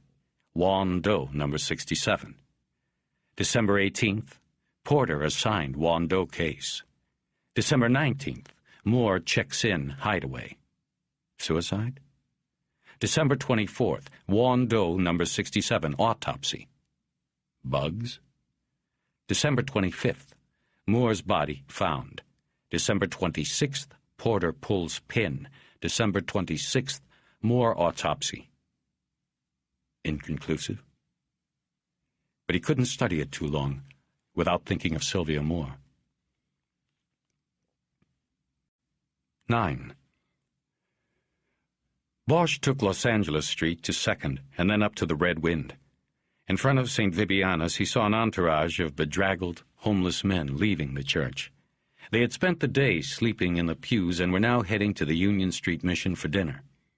As he passed the Times building, he looked up at the clock and saw it was exactly 6. He turned on KFWB for the news. The Moore autopsy was the second story, after a report on how the mayor had become the latest victim in a wave of kamikaze AIDS protests. He was hit with a balloon full of pig blood on the white stone steps of City Hall. A group called Cool AIDS took credit. In other news, an autopsy on the body of Police Sergeant Calexico Moore was inconclusive in confirming that the narcotics officer took his own life, according to the Los Angeles County Coroner's Office. Meanwhile, police have officially classified the death as suicide. The 38-year-old officer's body was found Christmas Day in a Hollywood motel room. He had been dead of a shotgun blast for about a week, authorities said. A suicide note was found at the scene, but the contents have not been released. Moore will be buried Monday. Bosch turned the radio off. The news report had obviously come from a press release. He wondered what was meant by the autopsy results being inconclusive. That was the only grain of real news in the whole report. After parking at the curb in front of the Red Wind, he went inside, but did not see Teresa Corazon. He went into the restroom and splashed water on his face. He needed a shave. He dried himself with a paper towel and tried to smooth his mustache and curly hair with his hand. He loosened his tie, then stood there a long moment, staring at his reflection. He saw the kind of man not many people approached, unless they had to. He got a package of cigarettes from the machine by the restroom door and looked around again, but still didn't see her. He went to the bar and ordered an anchor, and then took it to an empty table by the front door. The Wind was becoming crowded with the after-work crowd, people in business suits and dresses. There were a lot of combinations of older men with younger women. Harry recognized several reporters from the Times. He began to think Teresa had picked a bad place to meet if she intended to show up at all. With today's autopsy story, she might be noticed by the reporters. He drained the beer bottle and left the bar. He was standing in the chilled evening air on the front sidewalk, looking down the street into the 2nd Street tunnel when he heard a horn honk and a car pulled to a stop in front of him. The electric window glided down. It was Teresa. "Harry, wait inside. I'll just find a place to park. Sorry I'm late." Bosch leaned into the window. "I don't know. A lot of reporters in there. I heard on the radio about the Moore autopsy. I don't know if you want to risk getting hassled." He could see reasons for it and against it. Getting her name in the paper improved her chances of changing acting chief M.E. to permanent chief. But the wrong thing said, or a misquote, could just as easily change acting to interim, or worse yet, former. "Where can we go?" she asked. Harry opened the door and got in. "Are you hungry? We can go down to Gorky's or the pantry." "Yeah. Is Gorky's still open? I want some soup." It took them 15 minutes to wend their way through 8 blocks of downtown traffic and to find a parking space. Inside Gorky's, they ordered mugs of home-brewed Russian beer, and Teresa had the chicken rice soup. "Long day, huh?" he offered. "Oh, yeah. No lunch. Was in the suite for 5 hours." Bosch needed to hear about the Moore autopsy, but knew he could not just blurt out a question. He would have to make her want to tell it. "How was Christmas? You and your husband get together?" "Not even close. It just didn't work. He never could deal with what I do, and now that I have a shot at Chief M.E., he resents it even more. He left Christmas Eve. I spent Christmas alone. I was going to call my lawyer today to tell her to resume filing, but I was too busy." "Should have called me. I spent Christmas with a coyote." "Ah, is Timido still around?" "Yeah, he still comes around every now and then. There was a fire across the pass. I think it spooked him." "Yeah, I read about that." "You were lucky." Bosch nodded. He and Teresa Corazon had had an on-and-off relationship for 4 months. Each meeting sparked with this kind of surface intimacy. But it was a relationship of convenience, firmly grounded on physical, not emotional, needs, and never igniting into deep passion for either of them. She had separated earlier in the year from her husband, a UCLA medical school professor, and had apparently singled Harry out for her affections. But Bosch knew he was a secondary diversion. Their liaisons were sporadic, usually weeks apart, and Harry was content to allow Teresa to initiate each one. He watched her bring her head down to blow onto a spoonful of soup and then sip it. He saw slices of carrot floating in the bowl. She had brown ringlets that fell to her shoulders. She held some of the tresses back with her hand as she blew on another spoonful and then sipped. Her skin was a deep, natural brown, and there was an exotic, elliptical shape to her face, accentuated by high cheekbones. She wore red lipstick on full lips, and there was just a whisper of fine, white peach fuzz on her cheeks. He knew she was in her mid-30s, but he had never asked exactly how old. Lastly, he noticed her fingernails, unpolished and clipped short, so as not to puncture the rubber gloves that were the tools of her trade. As he drank the heavy beer from its heavy stein, he wondered if this was the start of another liaison or whether she really had come to tell him of something significant in the autopsy results of Juan Doe number 67. "So, now I need a date for New Year's Eve," she said, looking up from the soup. "What are you staring at?" "Just watching you. You need a date? You got one." I read in the paper that Frank Morgan's playing at the Catalina. Who's he, and what does he play? You'll see. You'll like him. It was a dumb question, anyway. If he's someone you like, then he plays the saxophone. Harry smiled, more to himself than her. He was happy to know he had a date. Being alone on New Year's Eve bothered him more than Christmas, Thanksgiving, any of the other days. New Year's Eve was a night for jazz, and the saxophone could cut you in half if you were alone. She smiled and said, "Harry, you're so easy when it comes to lonely women." He thought of Sylvia more, remembering her sad smile. "So," Teresa said, seeming to sense that he was drifting away, "I bet you want to know about the bugs inside Wando number 67? Finish your soup first." "Nope, that's okay. It doesn't bother me. I always get hungry, in fact, after a long day chopping up bodies." She smiled. She said things like that often, as if daring him not to like what she did for a living.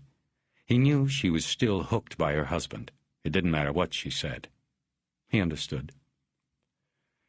"Well, I hope you don't miss the knives when they make you permanent chief. You'll be cutting budgets then."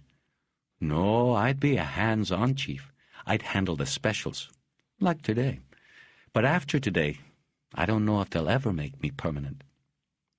Harry sensed that now he was the one who had shaken a bad feeling loose and sent her traveling with it. Now might be the right time. "You want to talk about it?" "No. I mean, I do, but I can't. I trust you, Harry, but I think I have to keep this close for the time being." He nodded and let it go, but he intended to come back to it later and find out what had gone wrong on the Moore autopsy. He took his notebook out of his coat pocket and put it on the table. "Okay, then. Tell me about Wando number 67. She pushed the soup bowl to the side of the table and pulled a leather briefcase onto her lap. She pulled out a thin manila file and opened it in front of her. "Okay. This is a copy so you can keep it when I'm done explaining. I went over the notes and everything else Salazar had on this. I guess you know cause of death was multiple blunt force trauma to the head, crushing blows to the frontal, parietal, sphenoid, and supraorbital. As she described these injuries, she touched the top of her forehead, the back of her head, her left temple, and rim of her left eye. She did not look up from the paperwork. Any one of these was fatal. There were other defensive wounds which you can look at later. He extracted wood splinters from two of the head injuries. Looks like you are talking about something like a baseball bat, but not as wide, I think. Tremendous crushing blows, so I think we are talking about something with some leverage, not a stick, bigger. A pick handle, shovel, something like, possibly a pool cue. But most likely something unfinished. Like I said, Sally pulled splinters out of the wounds. I'm not sure a pool cue with a sanded and lacquered finish would leave splinters. She studied the notes a moment. The other thing, I don't know if Porter told you this, but this body most likely was dumped in that location. Time of death is at least 6 hours before discovery. Judging by the traffic in that alley and to the rear door of the restaurant, that body could not have gone unnoticed there for 6 hours. It had to have been dumped. Yeah, that was in his notes. Good. She started turning through the pages, briefly looking at the autopsy photos and putting them to the side. Okay, here it is. Tox results aren't back yet, but the colors of the blood and liver indicate there will be nothing there. I'm just guessing, or rather, Sally is just guessing, so don't hold us to that. Harry nodded. He hadn't taken any notes yet. He lit a cigarette, and she didn't seem to mind. She had never protested before, though once, when he was attending an autopsy, she walked in from the adjoining suite and showed him a lung from a 40-year-old 3-pack-a-day man. It looked like an old black loafer that had been run over by a truck. But, as you know is routine, she continued, we took swabs and did the analysis on the stomach contents. First, in the earwax we found a kind of brown dust. We combed some of it out of the hair and got some from the fingernails, too. Bosch thought of tar heroin, an ingredient in black ice. Heroin? Good guess. But No. Just brown dust.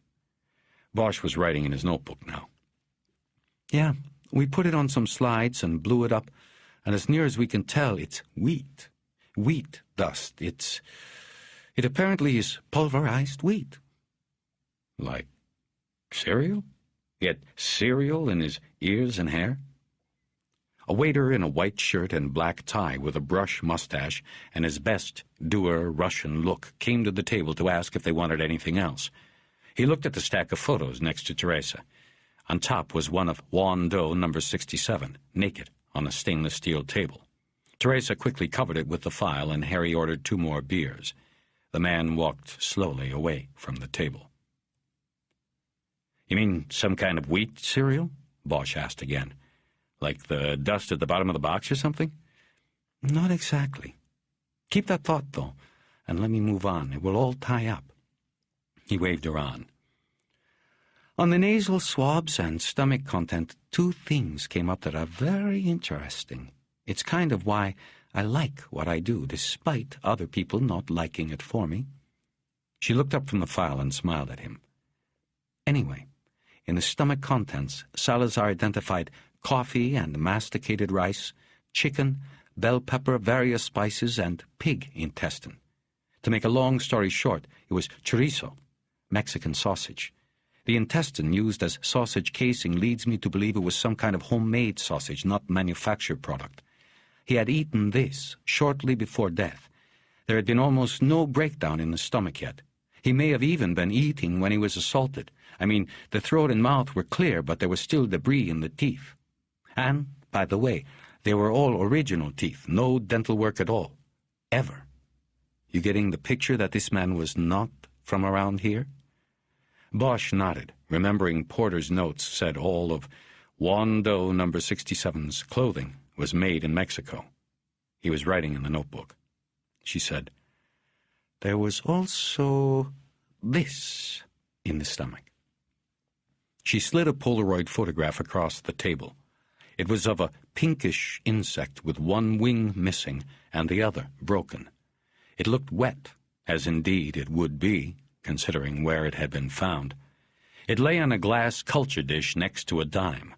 The dime was about 10 times the size of the bug. Harry noticed the waiter standing about 10 feet away with 2 mugs of beer. The man held the mugs up and raised his eyebrows. Bosch signaled that it was safe to approach. The waiter put the glasses down, stole a glance at the bug photo, and then moved quickly away. Harry slid the photo back to Teresa. "So what is it?" "Try petit," she said, and she smiled. "Shoot, I was about to guess that," he said. She laughed at the lame joke. "It's a fruit fly, Harry. Mediterranean variety. The little bug that lays big waste to the California citrus industry. Salazar came to me to send it out on referral because we had no idea what it was. I had an investigator take it over to UCLA to an entomologist Gary suggested. He identified it for us." Gary, Bosch knew, was her estranged, soon-to-be ex-husband. He nodded at what she was telling him, but was not seeing the significance of the find. She said, "We go on to the nasal swabs. Okay, there was more wheat dust, and then we found this." She slid another photo across the table. This was also a photo of a culture dish with a dime in it. There was also a small pinkish-brown line near the dime. This was much smaller than the fly in the first photo, but Bosch could tell it was also some kind of insect. "And this?" he asked. "Same thing, my entomologist tells me, only this is a young one. This is a larva." She folded her fingers together and pointed her elbows out. She smiled and waited. "You love this, don't you?" he said. He drafted off a quarter of his beer. "Okay, you got me. What's it all mean?"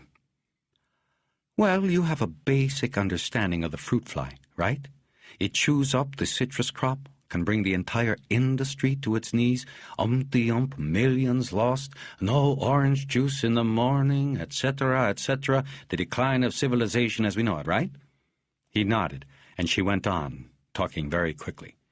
"Okay, We seem to have an annual medfly infestation here. I'm sure you've seen the quarantine signs on the freeways or heard the helicopters spraying malathion at night. They make me dream of Vietnam, Harry said. You must have also seen or read about the movement against malathion spraying. Some people say it poisons people as well as these bugs. They want it stopped. So, what's the Department of Agriculture to do?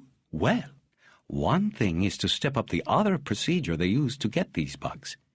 The USDA and State Medfly Eradication Project release billions of sterile medflies all across Southern California. Millions, every week. See, the idea is that when the ones that are already out there mate, they'll do it with sterile partners, and eventually the infestation will die out because less and less are reproduced. It's mathematical, Harry. End of problem. If they can saturate the region with enough sterile flies.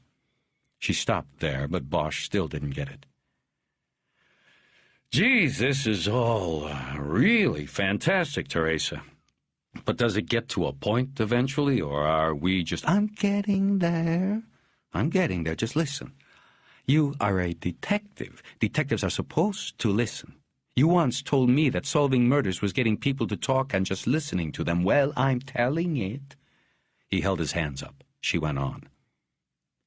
The flies released by the USDA are dyed when they are in the larval stage, dyed pink so they can keep track of them or quickly separate the sterile ones from the non-sterile ones when they check those little traps they have in orange trees all over the place.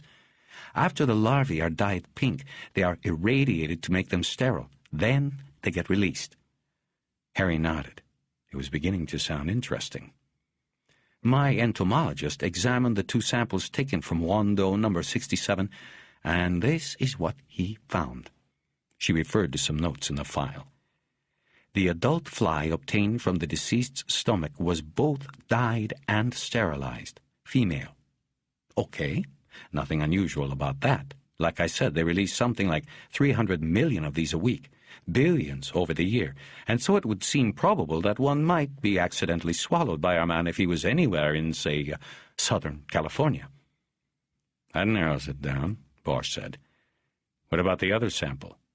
The larva is different. She smiled again.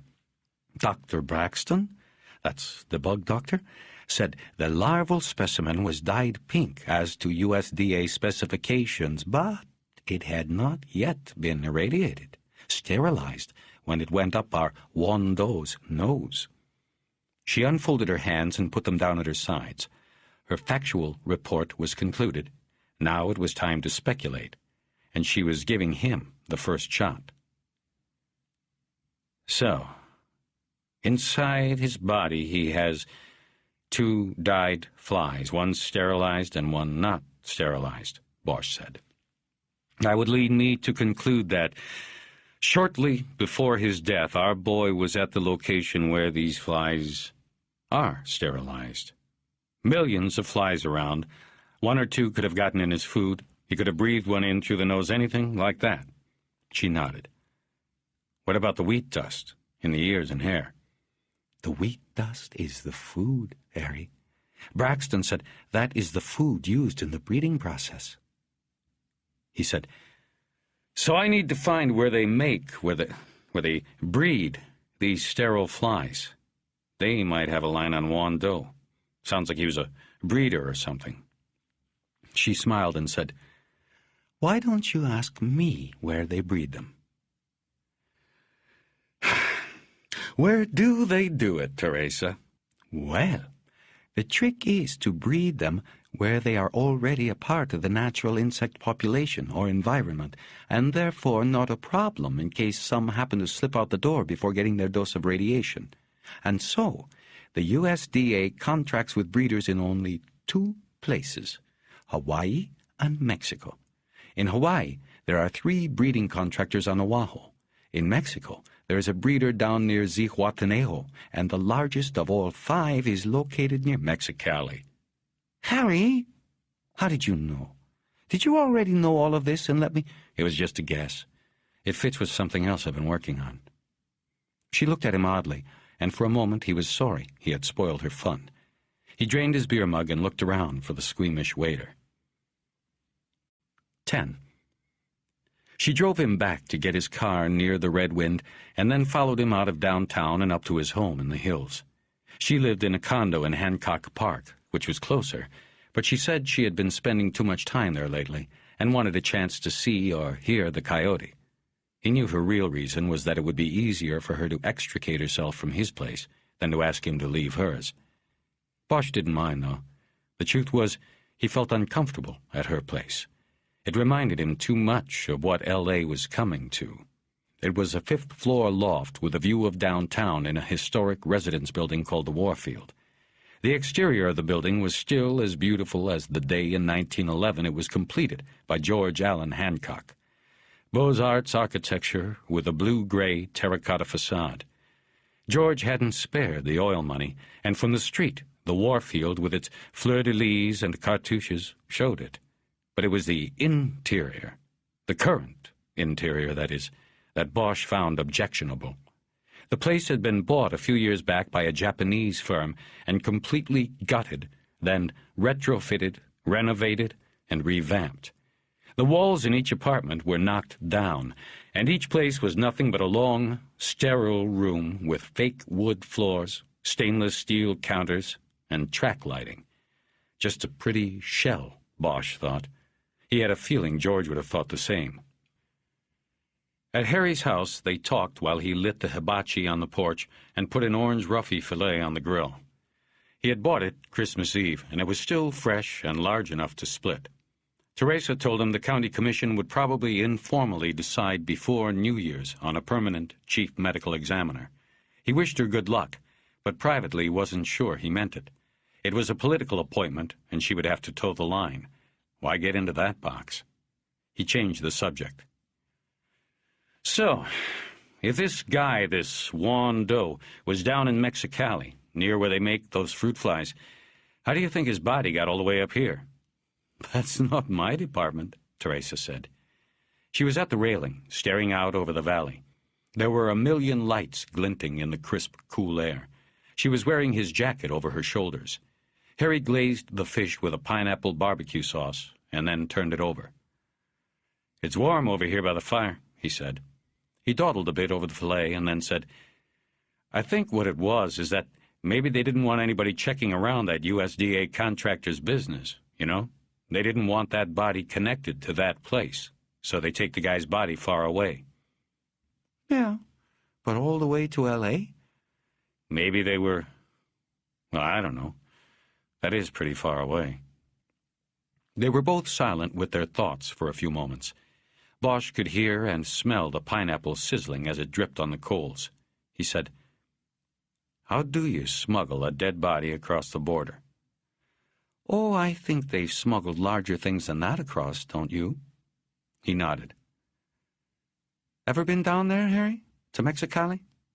Just to drive through on my way to Bahia San Felipe, where I went fishing last summer. I never stopped. You? Never. You know the name of the town just across the border, on our side? Calexico. You're kidding. Is that where? Yep.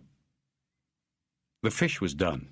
He forked it onto a plate, put the cover on the grill, and they went inside. He served it with Spanish rice he made with pico pico. He opened a bottle of red wine and poured 2 glasses.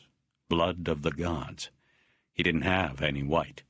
As he put everything on the table, he saw a smile on her face. Thought I was a TV dinner guy, didn't you? Crossed my mind. This is very nice. They clicked glasses and ate quietly. She complimented him on the meal, but he knew the fish was a little too dry.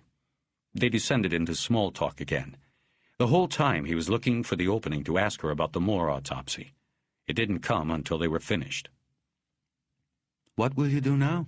She asked, after putting her napkin on the table. Oh, I guess I'll clear the table and see if... No, you know what I mean. About the Juan Doe case? I'm not sure. I want to talk to Porter again, and I'll probably look up the USDA. I'd like to know more about how those flies get here from Mexico. She nodded and said, Let me know if you want to talk to the entomologist. I can arrange that. He watched her as she once again got the far-off stare that had been intruding all night. What about you? He asked. What will you do now? About what? About the problems with the Moore autopsy. That obvious, huh? He got up and cleared the plates away. She didn't move from the table. He sat back down and emptied the bottle into the glasses. He decided he would have to give her something in order for her to feel comfortable giving him something in return. Listen to me, Teresa. I think you and I should talk about things. I think we have 2 investigations, probably 3 investigations here that may all be part of the same thing, like different spokes on the same wheel. She brought her eyes up, confused. What cases? What are you talking about? I know that all of what I'm about to say is outside your venue, but I think you need to know it to help make your decision. I've been watching you all night, and I can tell you have a problem and don't know what to do. He hesitated, giving her a chance to stop him. She didn't. He told her about Marvin Dance's arrest and its relation to the Jimmy Capps murder. When I found out Capps had been bringing ice over from Hawaii, I went to Cal Moore to ask about black ice. You know, the competition. I wanted to know where it comes from, where you get it, who's selling it, anything that would help me get a picture of who might have put down Jimmy Capps. Anyway, the point is, I thought Moore shined me on, said he knew nothing, but today I find out he was putting together a file on black ice. He was gathering string on my case. He held stuff back from me, but at the same time was putting something together on this when he disappeared. I got the file today. There was a note. It said, "Give to Harry Bosch" on it. What was in it? The file. A lot, including an intelligence report. Says the main source of black ice is probably a ranch down in Mexicali. She stared at him but said nothing. Which brings us to our Juan Doe. Porter bails out and the case comes to me today. I'm reading through the file and I'll give you one guess who it was that found the body and then disappeared the next day. Shit, she said. Exactly. Cal Moore. What this means, I don't know. But he is the reporting officer on the body. The next day, he is in the wind. The next week, he is found in a motel room, a supposed suicide. And then the next day, after the discovery of Moore has been in the papers and on TV, Porter calls up and says, "Guess what, guys? I quit." Does all of this sound above board to you? She abruptly stood up and walked to the sliding door to the porch. She stared through the glass out across the pass. Those bastards, she said. They just want to drop the whole thing because it might embarrass somebody. Bosch walked up behind her. You have to tell somebody about it. Tell me. No, I can't. You tell me everything. I've told you there isn't much else, and it's all a jumble. The file didn't have much, other than that the DEA told Moore that black ice is coming up from Mexicali. That's how I guessed about the fruit fly contractor. And then there's more. He grew up in Calexico and Mexicali. You see, there are too many coincidences here that I don't think are coincidences. She still faced the door, and he was talking to her back, but he saw the reflection of her worried face in the glass. He could smell her perfume. The important thing about the file is that Moore didn't keep it in his office or his apartment. It was in a place where someone from IAD or RHD wouldn't find it. And when the guys on his crew found it, there was the note that said to give it to me. You understand? The confused look in the glass answered for her. She turned and moved into the living room, sitting on the cushioned chair and running her hands through her hair. Harry stayed standing and paced on the wood floor in front of her. Why would he write a note saying, "Give the file to me"? It wouldn't have been a note to himself. He already knew he was putting the file together for me. So the note was for someone else. And what does that tell us? That he either knew when he wrote it that he was going to kill himself, or he knew he was going to be killed, she said. Bosch nodded. Or at least he knew he had gotten into something too deep, that he was in trouble, in danger. Jesus, she said. Harry approached and handed her the wine glass. He bent down close to her face. You have to tell me about the autopsy. Something's wrong. I heard that bullshit press release they put out, inconclusive. What is that shit? Since when can't you tell if a shotgun blast to the face killed somebody or not? So tell me, Teresa. We can figure out what to do." She shrugged her shoulders and shook her head, but Harry knew she was going to tell. "They told me because I wasn't 100%. Harry, you can't reveal where you get this information. You can't. It won't get back to you. If I have to, I'll use it to help us, but it won't get back to you. That's my promise. They told me not to discuss it with anyone because I couldn't be completely sure. The assistant chief, Irving, that arrogant prick, knew just where to stick it in, talking about the county commission deciding soon about my position, saying they would be looking for a chief ME who knew discretion, saying what friends he had on the commission. I'd like to take a scalpel. Never mind all that. What was it you weren't 100% sure about? She drained her wine glass. Then the story came out. She told him that the autopsy had proceeded as routine, other than the fact that in addition to the two case detectives observing it, Sheehan and Chastain from IAD, was Assistant Police Chief Irving. She said a lab technician was also on hand to make the fingerprint comparisons. The decomposition was extensive, Teresa said. I had to take the fingertips off and spray them with a chemical hardening agent. Collins, that's my lab tech, was able to take prints after that. He made the comparison right there because Irving had brought exemplars. It was a match. It was more. What about the teeth? Dental was tough. There wasn't much left that hadn't been fragged. We made a comparison between a partial incisor found in the tub and some dental records Irving came up with. Moore had had a root canal, and it was there. That was a match, too. She said she began the autopsy after confirming the identity and immediately concluded the obvious, that damage from the double-barrel shotgun blast was massive and fatal, instantly. But it was while examining the material that had separated from the body that she began to question whether she could rule Moore's death a suicide. The force of the blast resulted in complete cranial displacement, she said. And of course the autopsy protocol calls for examination of all vital organs, including the brain.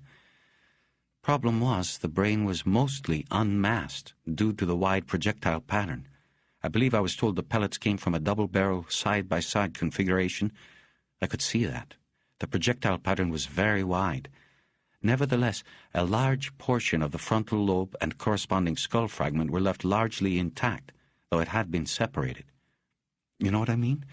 The diagram said this had been charted in the bathtub. Is this too much? I know you know him. Not that well.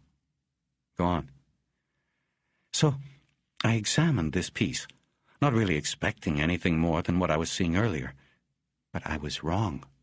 There was hemorrhagic demarcation in the lobe along the skull lining. She took a hit off his wine glass and breathed heavily, as if casting out a demon. And so, you see, Harry, that was a big fucking problem. Tell me why. You sound like Irving. Tell me why, tell me why.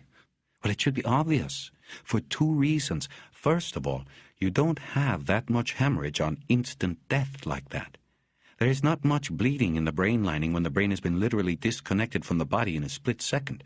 But while there is some room for some debate on that, I'll give that to Irving. There is no debate whatsoever on the second reason. This hemorrhaging was clearly indicative of a contre-coup injury to the head. No doubt in my mind at all. Harry quickly reviewed the physics he had learned over the 10 years he had been watching autopsies. Contre-coup brain injury is damage that occurs to the side of the brain opposite the insult. The brain, in effect, was a jello mold inside the skull. A jarring blow to the left side often did its worst damage to the right side, because the force of impact pushed the jello against the right side of the skull.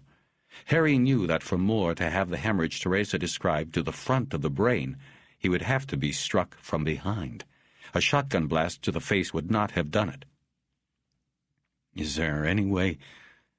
He trailed off, unclear of what he wanted to ask. He suddenly became aware of his body's pangs for a cigarette and smacked the end of a fresh pack on his palm. What happened? He asked as he opened it. Well, When I started explaining, Irving got all uptight and kept asking, "Are you sure? Is that 100% accurate? Aren't we jumping the gun?" and on like that. I think it was pretty clear. He didn't want this to be anything other than a suicide. The minute I raised a doubt, he started talking about jumping to conclusions and the need to move slowly. He said the department could be embarrassed by what an investigation could lead to if we did not proceed slowly and cautiously and correctly. Those were his words. Asshole. "Let sleeping dogs lie," Bosch said. Right. So I just flat out told him I was not going to rule it a suicide. And then they talked me out of ruling it a homicide. So that's where the inconclusive comes from. A compromise. For now. It makes me feel like I'm guilty of something, those bastards. "They're just going to drop it," Bosch said. He couldn't figure it out. The reluctance had to be because of the IAD investigation. Whatever Moore was into, Irving must believe it either led him to kill himself or got him killed. And either way, Irving didn't want to open that box without knowing first what was in it. Maybe he never wanted to know. That told Bosch one thing. He was on his own. No matter what he came up with, turning it over to Irving and RHD would get it buried. So if Bosch went on with it, he was freelancing. "Do they know that Moore was working on something for you?" Teresa asked. "By now they do, but they probably didn't when they were with you. Probably won't make any difference." "What about the Wando case? About him finding the body?" "I don't know what they know on that." "What will you do?" "I don't know. I don't know anything. What will you do?" She was silent for a long time. Then she got up and walked to him. She leaned into him and kissed him on the lips. She whispered, "Let's forget about all of this for a while." He conceded to her in their lovemaking, letting her lead and direct him, use his body the way she wanted. They had been together often enough so that they were comfortable and knew each other's ways. They were beyond the stages of curiosity or embarrassment. At the end, she was straddled over him as he leaned back, propped on pillows, against the headboard. Her head snapped back and her clipped nails dug painlessly into his chest. She made no sound at all. In the darkness, he looked up and saw the glint of silver dripping from her ears. He reached up and touched the earrings, and then ran his hands down her throat, over her shoulders and breasts. Her skin was warm and damp. Her slow, methodical motion drew him further into the void where everything else in the world could not go. When they were both resting, she still huddled on top of him, a sense of guilt came over him. He thought of Sylvia Moore, a woman he had met only the night before. How could she intrude on this? But she had. He wondered where the guilt came from. Maybe it was for what was still ahead of them. He thought he heard the short, high-pitched bark of the coyote in the distance behind the house. Teresa raised her head off his chest, and then they heard the animal's lonesome baying. "Timido," he heard her say quietly. Harry felt the guilt pass over him again. He thought of Teresa. Had he tricked her into telling him? He didn't think so. Maybe, again, it was guilt over what he had not yet done, what he knew he would do with the information she had given. She seemed to know his thoughts were away from her. Perhaps a change in his heartbeat, a slight tensing in his muscles. "Nothing," she said. "What?" "You asked what I was going to do. Nothing. I'm not going to get involved in this bullshit any further. If they want to bury it, let them bury it." Harry knew then that she would make a good, permanent chief medical examiner for the county of Los Angeles. He felt himself falling away from her in the dark. Teresa rolled off him and sat on the edge of the bed, looking out the window at the 3/4 moon. They had left the curtain open. The coyote howled once more. Bosch thought he could hear a dog answering somewhere in the distance. "Are you like him?" she asked. "Who?" "Timido? Alone out there in the dark world?" Sometimes. Everybody is sometimes. Yes. But you like it, don't you? Not always. Not always. He thought about what to say. The wrong word, and she'd be gone. I'm sorry if I'm so distant, he tried. There's a lot of things he didn't finish. There was no excuse. You do like living up here in this little lonely house with the coyote as your only friend, don't you? He didn't answer.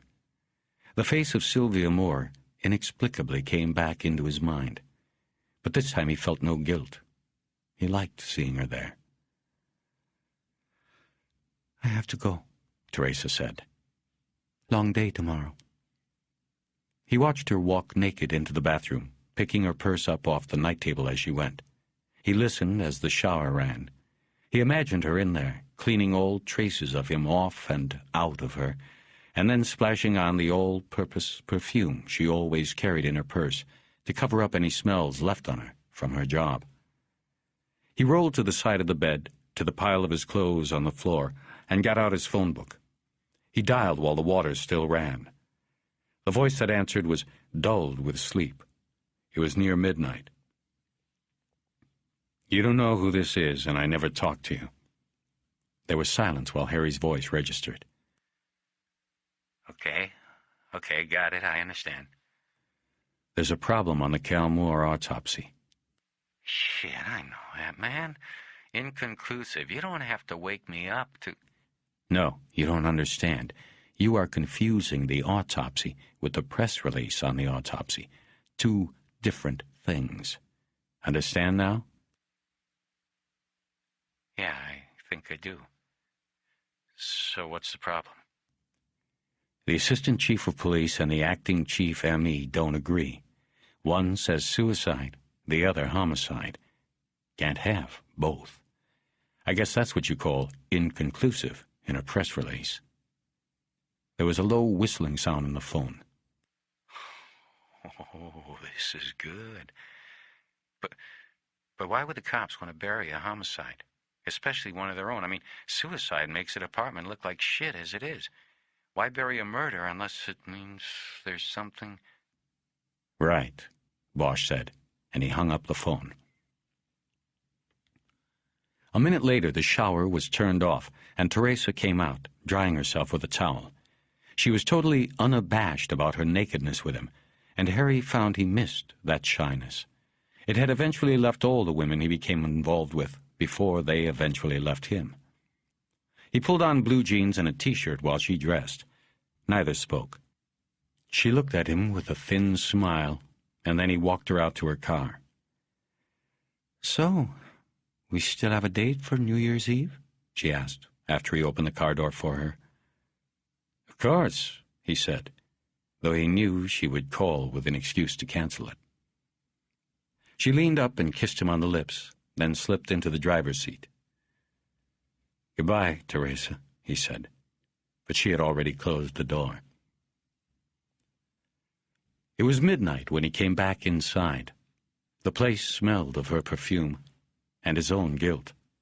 He put Frank Morgan's Mood Indigo on the CD player and stood there in the living room without moving, just listening to the phrasing on the first solo, a song called Lullaby.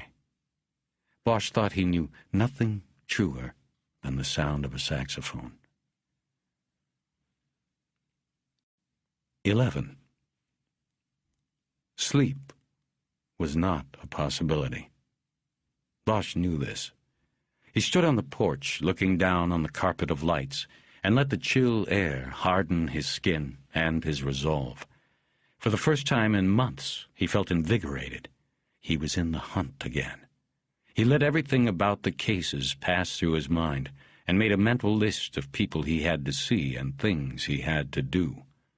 On top was Lucius Porter, the broken-down detective whose pullout was too timely, too coincidental to be coincidental. Harry realized he was becoming angry just thinking about Porter, and embarrassed at having stuck his neck out for him with pounds. He went to his notebook and then dialed Porter's number one more time.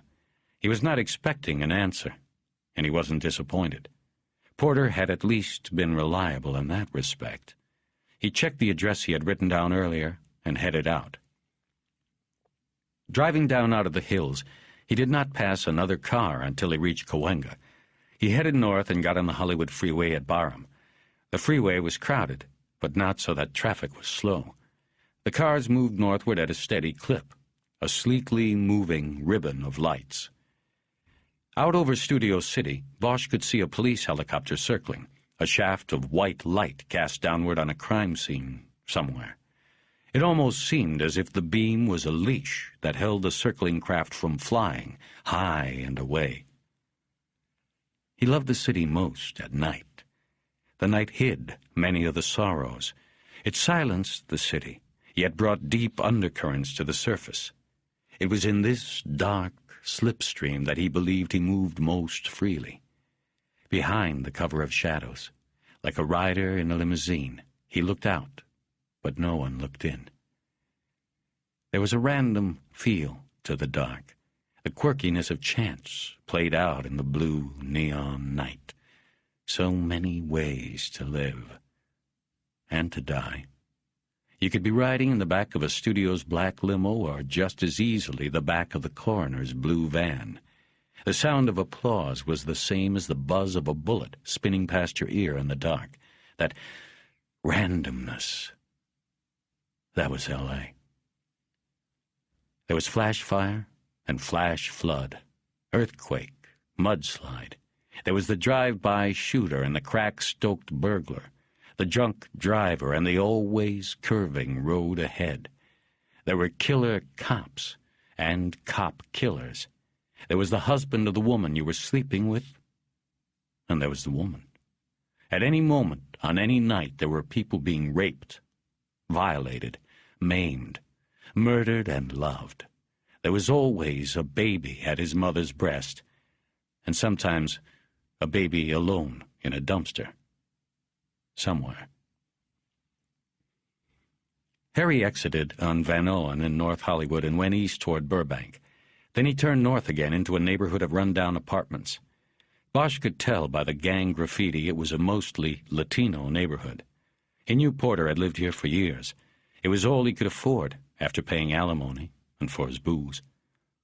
He turned into the Happy Valley Trailer Park and found Porter's double-wide at the end of Greenbrier Lane. The trailer was dark, not even a light on above the door, and there was no car under the aluminum-roofed carport. Bosch sat in his car smoking a cigarette and watching for a while. He heard mariachi music wafting into the neighborhood from one of the Mexican clubs over on Lancashire. Soon it was drowned out by a jet that lumbered by overhead on its way to Burbank Airport. He reached into the glove compartment for a leather pouch containing his flashlight and picks and got out. After the third knock went unanswered, Harry opened the pouch. Breaking into Porter's place did not give him pause. Porter was a player in this game, not an innocent. To Bosch's mind, Porter had forfeited protection of his privacy when he had not been straight with him, when he hadn't mentioned that Moore had been the one who found Juan Doe No. 67's body. Now Bosch was going to find Porter and ask him about that. He took out the miniature flashlight, turned it on, and then held it in his mouth as he stooped down and worked a pick and tiny pressure wrench into the lock. It took him only a few minutes to push the pins and open the door. A sour odor greeted Bosch when he entered. He recognized it as the smell of a drunk's sweat. He called Porter's name, but got no answer. He turned on the lights as he moved through the rooms. There were empty glasses on nearly every horizontal surface. The bed was unmade and the sheets were a dingy white. Amidst the glasses on the night table was an ashtray, overloaded with butts. There was also a statue of a saint Bosch could not identify. In the bathroom off the bedroom, the bathtub was filthy. A toothbrush was on the floor, and in the wastebasket there was an empty bottle of whiskey, a brand either so expensive or so cheap that Harry had never heard of it, but he suspected it was the latter. In the kitchen there was another empty bottle in the trash can. There were also dirty dishes piled on the counters and sink. He opened the refrigerator and saw only a jar of mustard and an egg carton. Porter's place was very much like its owner. It showed a marginal life, if it could be called that at all. Back in the living room, Bosch picked a framed photograph up off a table next to a yellow couch. It was a woman. Not too attractive, except to Porter, maybe. An ex-wife he couldn't get over. Maybe. Harry put the photo back down, and the phone rang. He traced the noise to the bedroom. The phone was on the floor next to the bed. He picked up on the 7th ring, waited a moment, and in a voice designed to appear jerked from sleep said, "Huh? Porter?" Yeah." The line went dead. It hadn't worked. But had Bosch recognized the voice? Pounds? No, not Pounds. Only one word spoken, but still the accent was there. Spanish, he thought. He filed it away in his mind and got up off the bed. Another plane crossed above, and the trailer shuttered. He went back into the living room where he made a half-hearted search of a one-drawer desk, though he knew that no matter what he found, it wouldn't solve the immediate problem. Where was Porter? Bosch turned all the lights off and relocked the front door as he left. He decided to start in North Hollywood and work his way south toward downtown. In every police division, there was a handful of bars that carried a heavy clientele of cops.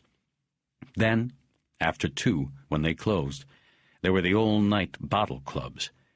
Mostly they were dark pits where men came to drink hard and quietly, as if their lives depended on it. They were havens from the street, places to go to forget and forgive yourself. It was at one of these Bosch believed he would find Porter. He began with a place on Kittredge called The Parrot, but the bartender, a one-time cop himself, said he hadn't seen Porter since Christmas Eve. Next he went to the 502 on Lancashire, and then Saints on Cahuenga. They knew Porter in these places, but he hadn't been at either tonight. It went like that until 2. By then, Bosch had worked his way down into Hollywood. He was sitting in his car in front of the Bullet, trying to think of nearby bottle club locations, when his pager went off. He checked the number and didn't recognize it. He went back into the Bullet to use the payphone. The lights in the bar came on after he dialed. Last call was over. "Bosch, Yeah? it's Rickard. Bad time?" Nah, I'm at the Bullet. "Hell, man, then you're close by." For what? You got dance? "Nah, not quite. I'm at a rave behind Cahuenga and south of the boulevard. Couldn't sleep, so I thought I'd do some hunting. No dance, but I got my eye on one of his old salesmen. One of the ones that was on the shake cards in the file. Name's Kerwin Taiji."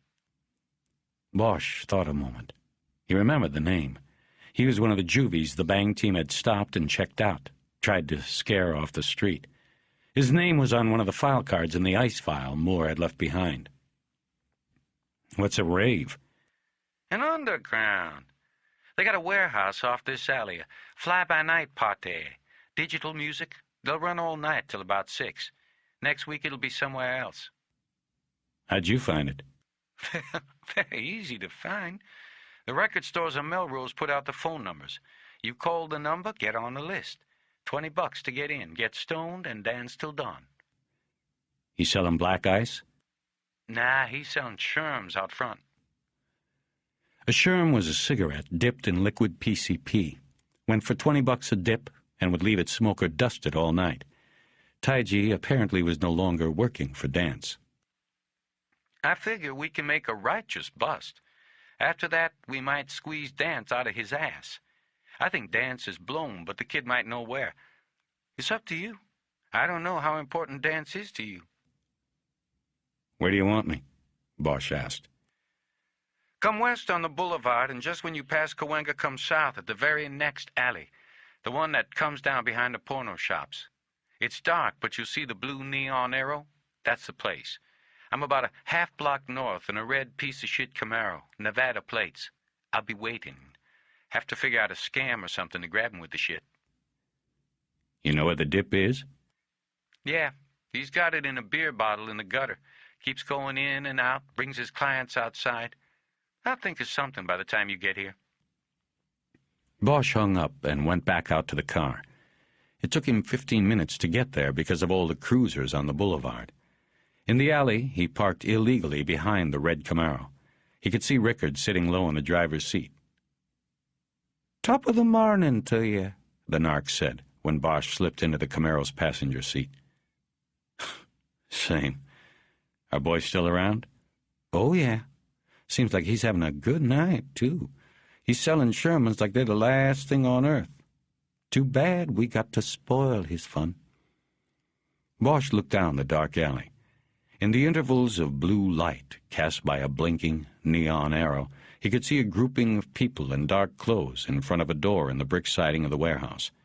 Occasionally, the door would open and someone would go in or come out. He could hear the music when the door was open. Loud, techno-rock, a driving bass that seemed to shake the street. As his eyes adjusted, he saw that the people outside were drinking and smoking, cooling off after dancing. A few of them held blown-up balloons. They would lean on the hoods of the cars near the door, suck from the balloon, and pass it on as if it were a joint. "The balloons are full of nitrous oxide," Rickard said. "Laughing gas?" "Right. They sell it at these raves for $5 a balloon. They can make a couple grand off one tank stolen from a hospital or dentist." A girl fell off a car hood, and her balloon of gas shot away into the dark. Others helped her up. Bosch could hear their shrieks of laughter. "That's legal?" "It's a flopper. It's legal to possess. A lot of legit uses for it, but it's a misdeed to consume recreationally. We don't even bother with it, though. Somebody wants to suck on it and fall down and split their head open? Have at it, I say. Why should—" There he is now. The slight figure of a teenager walked through the warehouse door and over to the cars parked along the alley. "Watch him go down," Rickard said. The figure disappeared behind a car, dropping down. "See? He's making a dip. Now he'll wait a few minutes till it dries a little and his customer comes out. Then he'll make the deal." "You want to go get him?" "No. We take him with just the one Sherm. That's nothing. That's personal possession. They won't even keep him overnight in a drunk tank. We need him with his dip if we want to squeeze him good." "So what do we do?" "You just get back in your car. I want you to go back around on Cahuenga and come up the alley the other way. I think you can get in closer. Park it and then try to work your way up to be my backup. I'll come down from this end. I got some old clothes in the trunk, undercover shit. I got a plan." Bosch then went back to the Caprice, turned it around, and drove out of the alley. He drove around the block and came up from the south side. He found a spot in front of a dumpster and stopped. When he saw the hunched-over figure of Rickard moving down the alley, Harry got out and started moving. They were closing in on the warehouse door from both sides.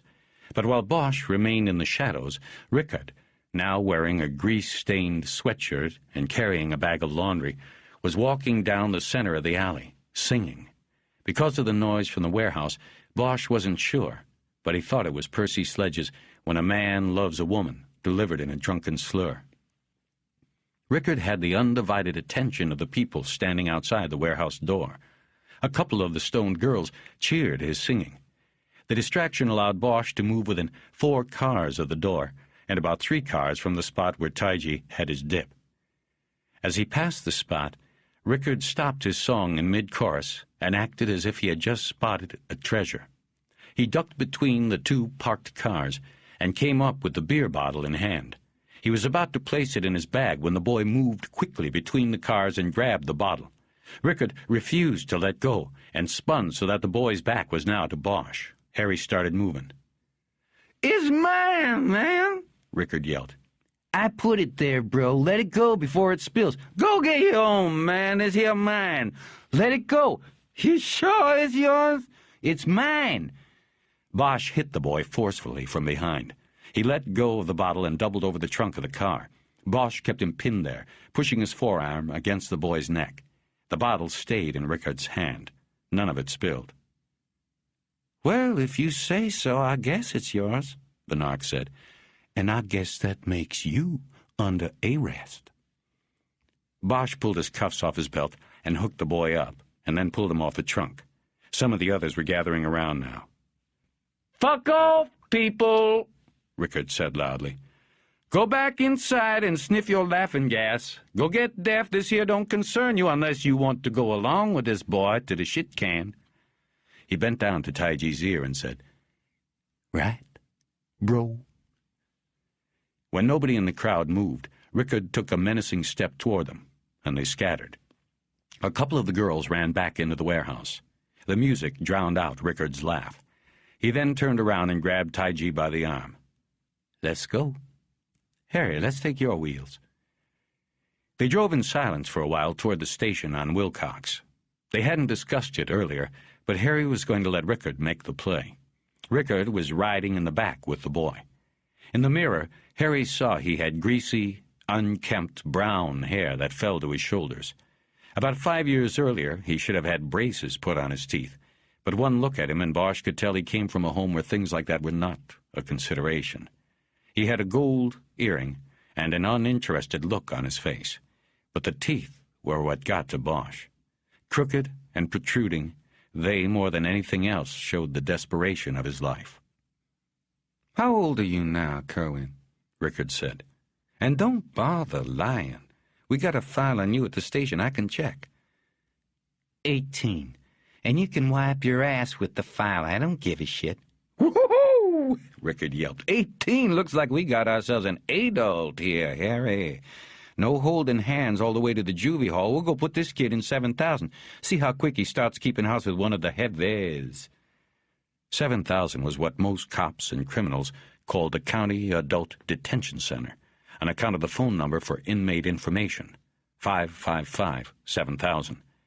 The jail was downtown, and it was 4 floors of noise and hate and violence, sitting atop the county sheriff's headquarters. Somebody was stabbed there every day, somebody raped every hour, and nothing was ever done about it. Nobody cared, unless you were the one getting raped or stabbed. The sheriff's deputies who ran the place called it an NHI detail. No humans involved. Bosch knew if they were going to squeeze this kid that Rickard had picked the right way to go.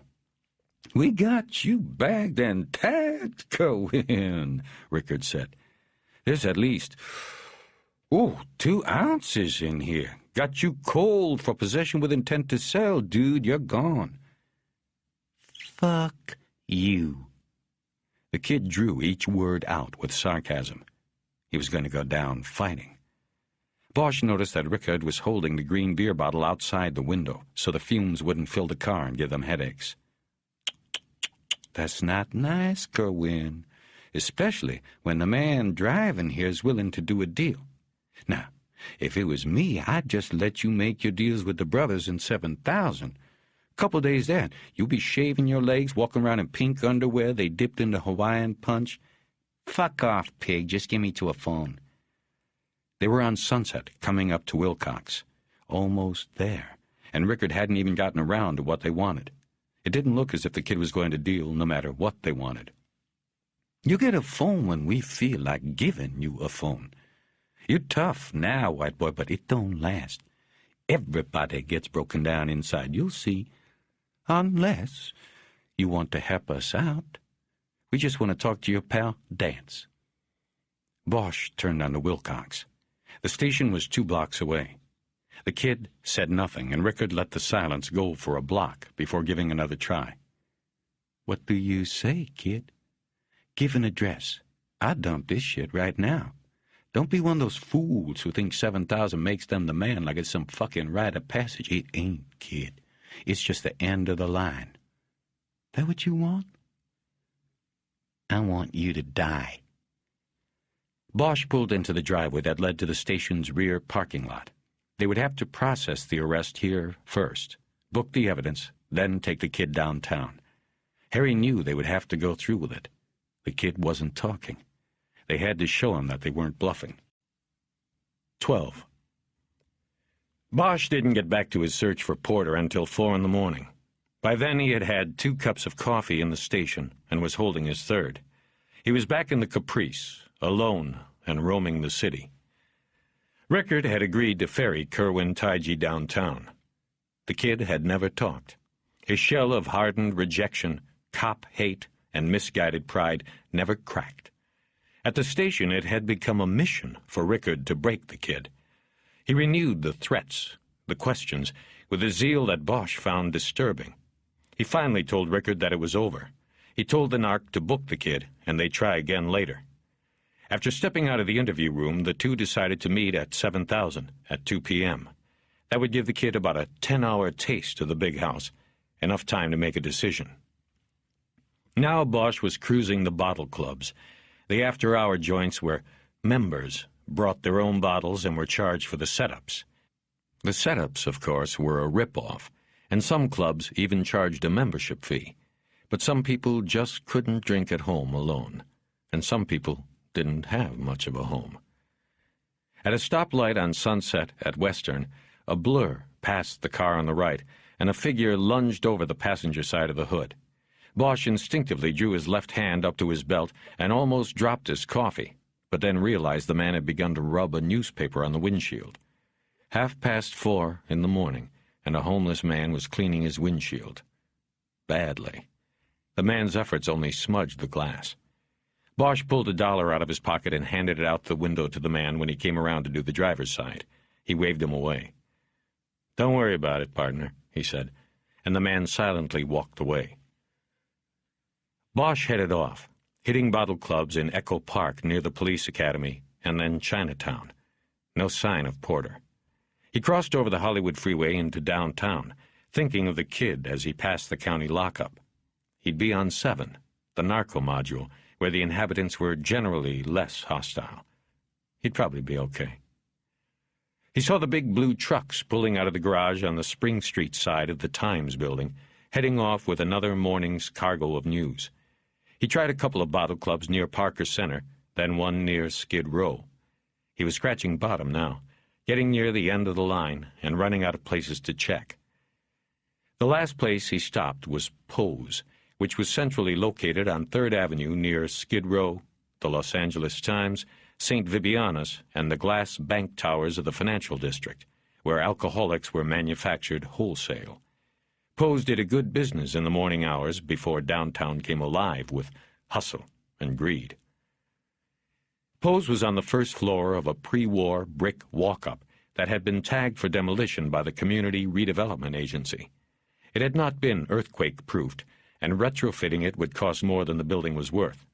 The CRA had bought it and was going to knock it down to put up condos that would draw live-in residents downtown, but the whole thing was on hold. Another city agency, the Office of Preservation, wanted the Poe building, as it was informally known, granted landmark status, and was suing to stop the demolition.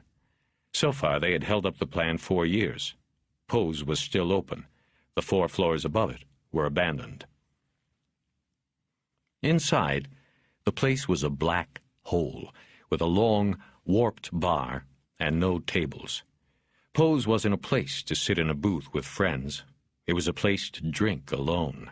A place for executive suicides who needed courage, broken cops who couldn't cope with the loneliness they built into their lives, writers who could no longer write, and priests who could no longer forgive, even their own sins. It was a place to drink mean, as long as you still had the green. It cost you $5 for a stool at the bar and $1 for a glass of ice to go with your bottle of whiskey. A soda setup was $3, but most of these people took their medicine straight up.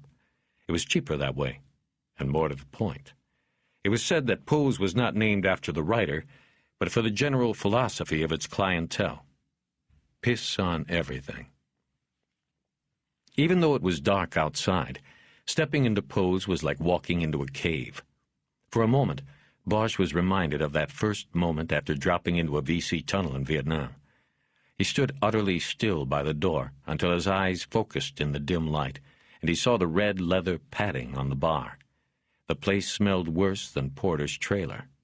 The bartender, in a wrinkled white shirt and unbuttoned black vest, stood to the right, backed by the rows of liquor bottles, each with the bottle owner's name attached on a piece of masking tape. A red stem of neon ran along the booze shelf behind the bottles and gave them an eerie glow. From the darkness to Bosch's left, he heard, "Shit, Harry, what are you doing? You're looking for me." He turned, and there was Porter at the other end of the bar, sitting so he could see whoever came in before they could see him. Harry walked over.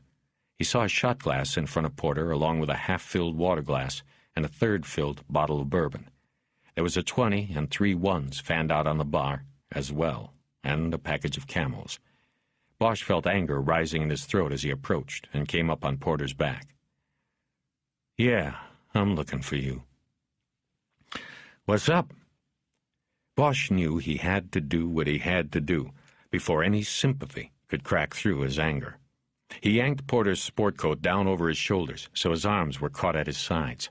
A cigarette dropped out of his hand to the floor. Bosch reached around and pulled the gun out of his shoulder holster and put it on the bar.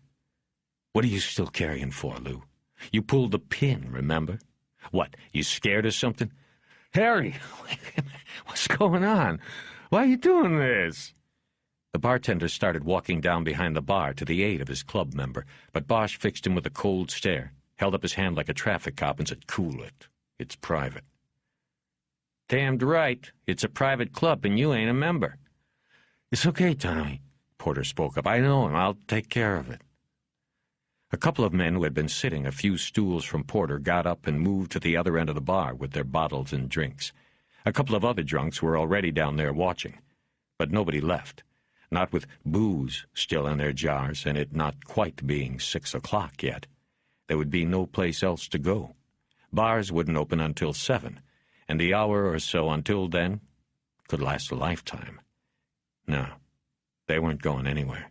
This crew would sit there and watch a man murdered if they had to. "Harry, come on," Porter said. "Cool it yourself, man. We can talk." "Can we? Can we? Why didn't you talk when I called the other day? How about Moore? Did you ever talk with Cal Moore?" "Look, Harry." Bosch spun him around off the stool and face first into the wood-paneled wall. He came easier than Harry had thought he would, and hit the wall hard. His nose made a sound like an ice cream cone hitting the sidewalk. Bosch leaned his back against Porter's back, pinning him face first against the wall. "Don't look, Harry, me, Porter. I stood up for you, man, because I thought you were worth it. Now I know, Porter, I was wrong. You quit on the Wando. I want to know why. I want to know what's going on." Porter's voice was muffled by the wall and his own blood. He said, "Oh, shit. I think you broke my nose. I'm bleeding." "Don't worry about it. What about Moore? I know he reported the body." Porter made some kind of wet, snorting sound, but Bosch just pushed him harder. The man stunk of sour body odor, booze, and cigarettes, and Bosch wondered how long he had been sitting in pose, watching the door. "I'm calling the police now," the bartender yelled. He stood holding the phone out so Bosch could see it was a real threat, which, of course, it wasn't. The bartender knew if he dialed that phone, every stool in the bar would be left spinning as the drunks filed out. There would be no one left to scam on the change or to leave quarters for his cup. Using his body to keep Porter pinned to the wall, Bosch pulled out his badge wallet and held it up. "I am the police. Mind your own fucking business." The bartender shook his head as if to say, "What is this fine business coming to?" and put the phone back next to the cash register. The announcement that Bosch was a police officer resulted in about half the other customers jerking their drinks down and leaving. There were probably warrants out for everybody in the place, Bosch thought. Porter was starting to mumble, and Bosch thought he might be crying again, like on the phone Thursday morning. "Harry, I didn't think I was doing... I had..." Bosch bounced harder against his back and heard Porter's forehead hit the wall. "Don't start that shit with me, Porter. You were taking care of yourself. That's what you were doing. And I'm sick, man. I'm going to be sick." "And right now, believe it or not, right now, the only one that really cares about you is me. You fuck. You just tell me what you did. Just tell me what you did, and we're square. It goes nowhere else. You go for your stress out, and I never see your face again." Bosch could hear his wet breathing against the wall. It was almost as if he could hear him thinking. "You sure, Harry?" "You don't have a choice. You don't start talking, you end up with no job, no pension." I There's blood on my shirt. It's ruined. Bosch pushed harder against him. Okay. I'll tell you. I just did him a favor, that's all. And he ended up deader than shit. When I heard, I couldn't come back in, see? I didn't know what happened. I mean, somebody could be looking for me. I got scared, Harry. I'm scared. I've been sitting in bars since I talked to you yesterday. I stink like shit. And now all this blood. I need a napkin. I think they're after me. Bosch took his weight off him, but held one hand pressed against his back so he would not go anywhere. He reached back to the bar and took a handful of cocktail napkins off a stack near a bowl of matches. He held them over Porter's shoulder, and the broken cop worked his hand loose from his jacket and took them.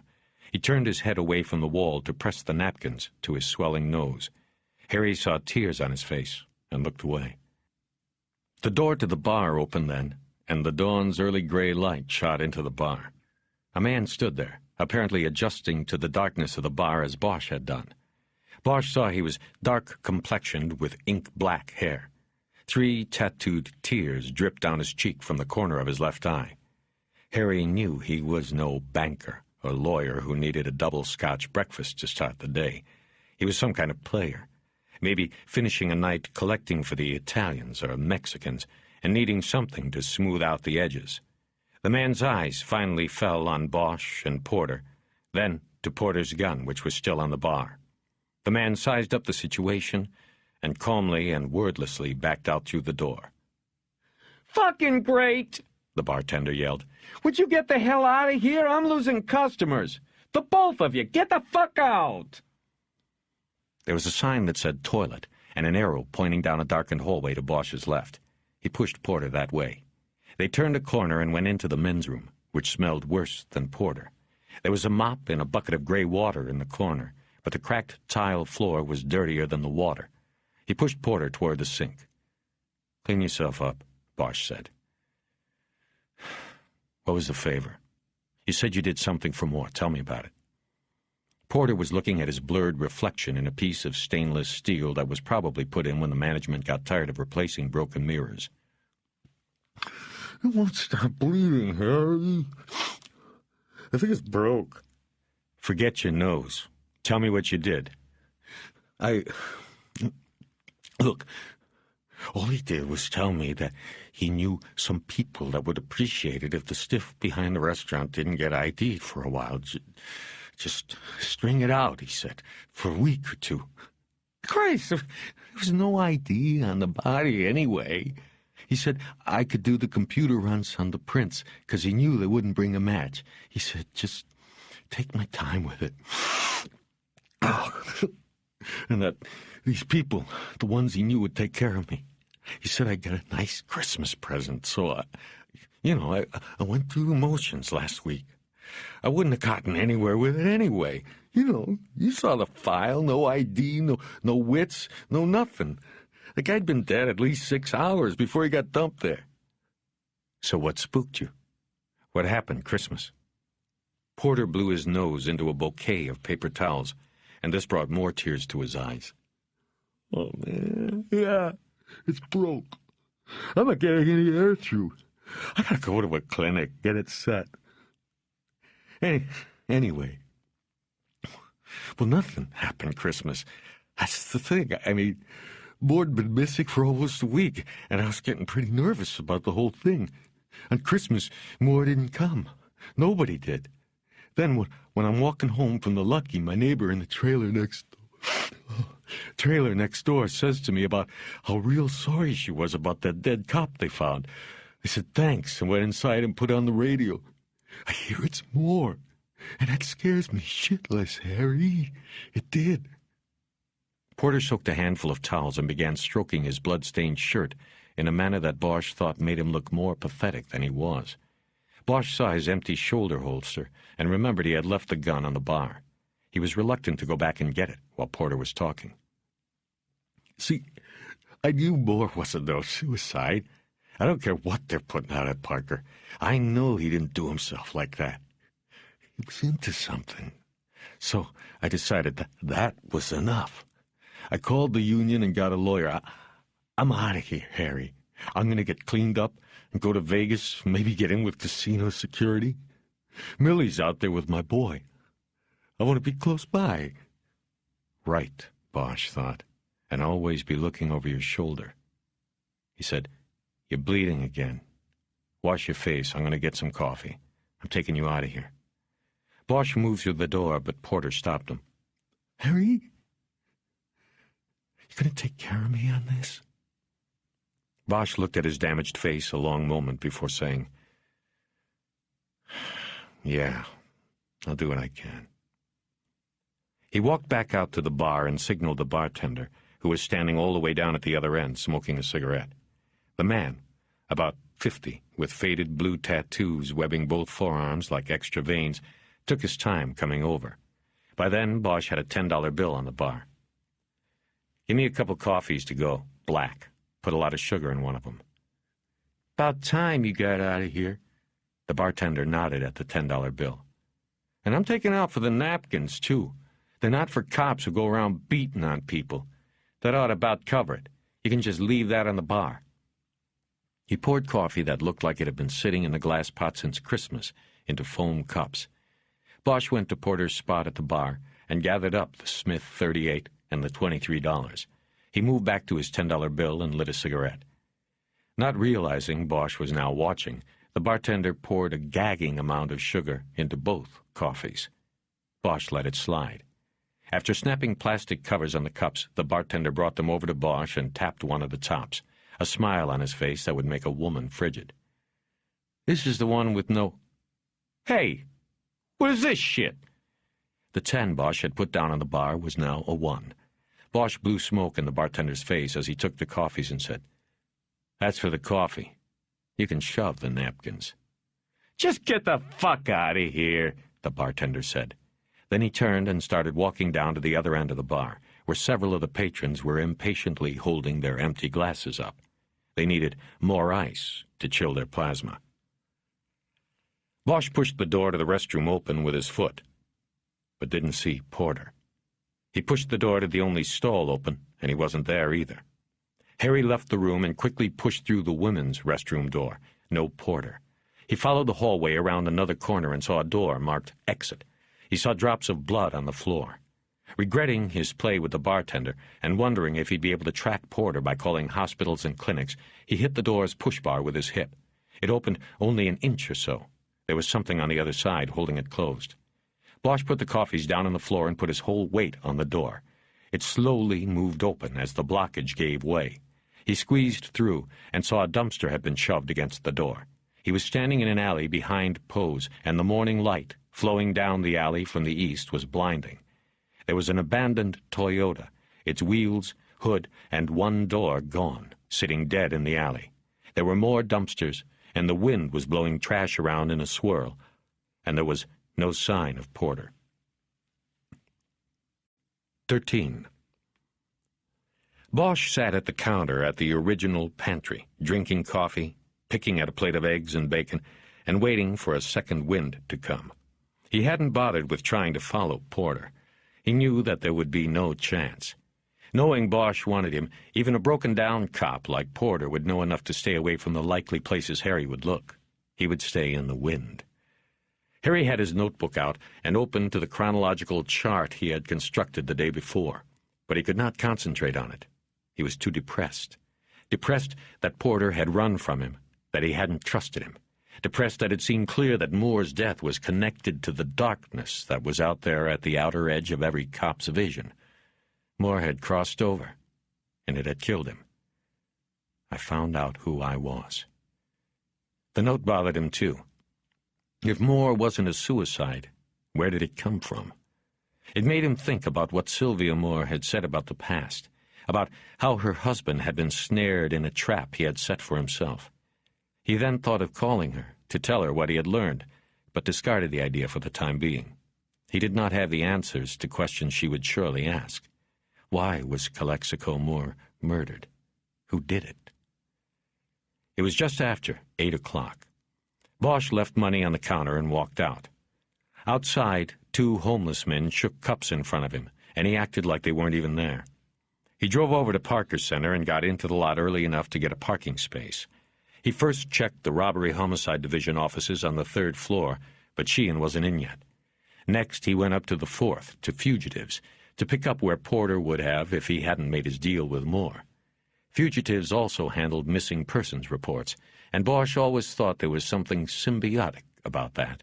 Most missing persons were fugitives from something, some part of their lives. A missing persons detective named Capatillo asked Bosch what he needed, and Harry asked to see the male Latin missings for the last 10 days. Capatillo led him to his desk and told him to have a seat while he went to the files. Harry looked around, and his eyes fell on a framed photo of the portly detective posed with a woman and 2 young girls. A family man. Taped to the wall above the desk was a bullfight poster advertising the lineup for a fight 2 years earlier at Tijuana's Bull Ring by the Sea. The names of the 6 matadors were listed down the right side. The entire left side of the poster was a reproduction of a painting of a matador turning with a charging bull, leading the horns away with the flowing red cape. The caption inscribed below the painting said, El arte de la muleta. The classic Veronica. Bosch turned. It was Capatillo, and he was holding a thin file in one hand.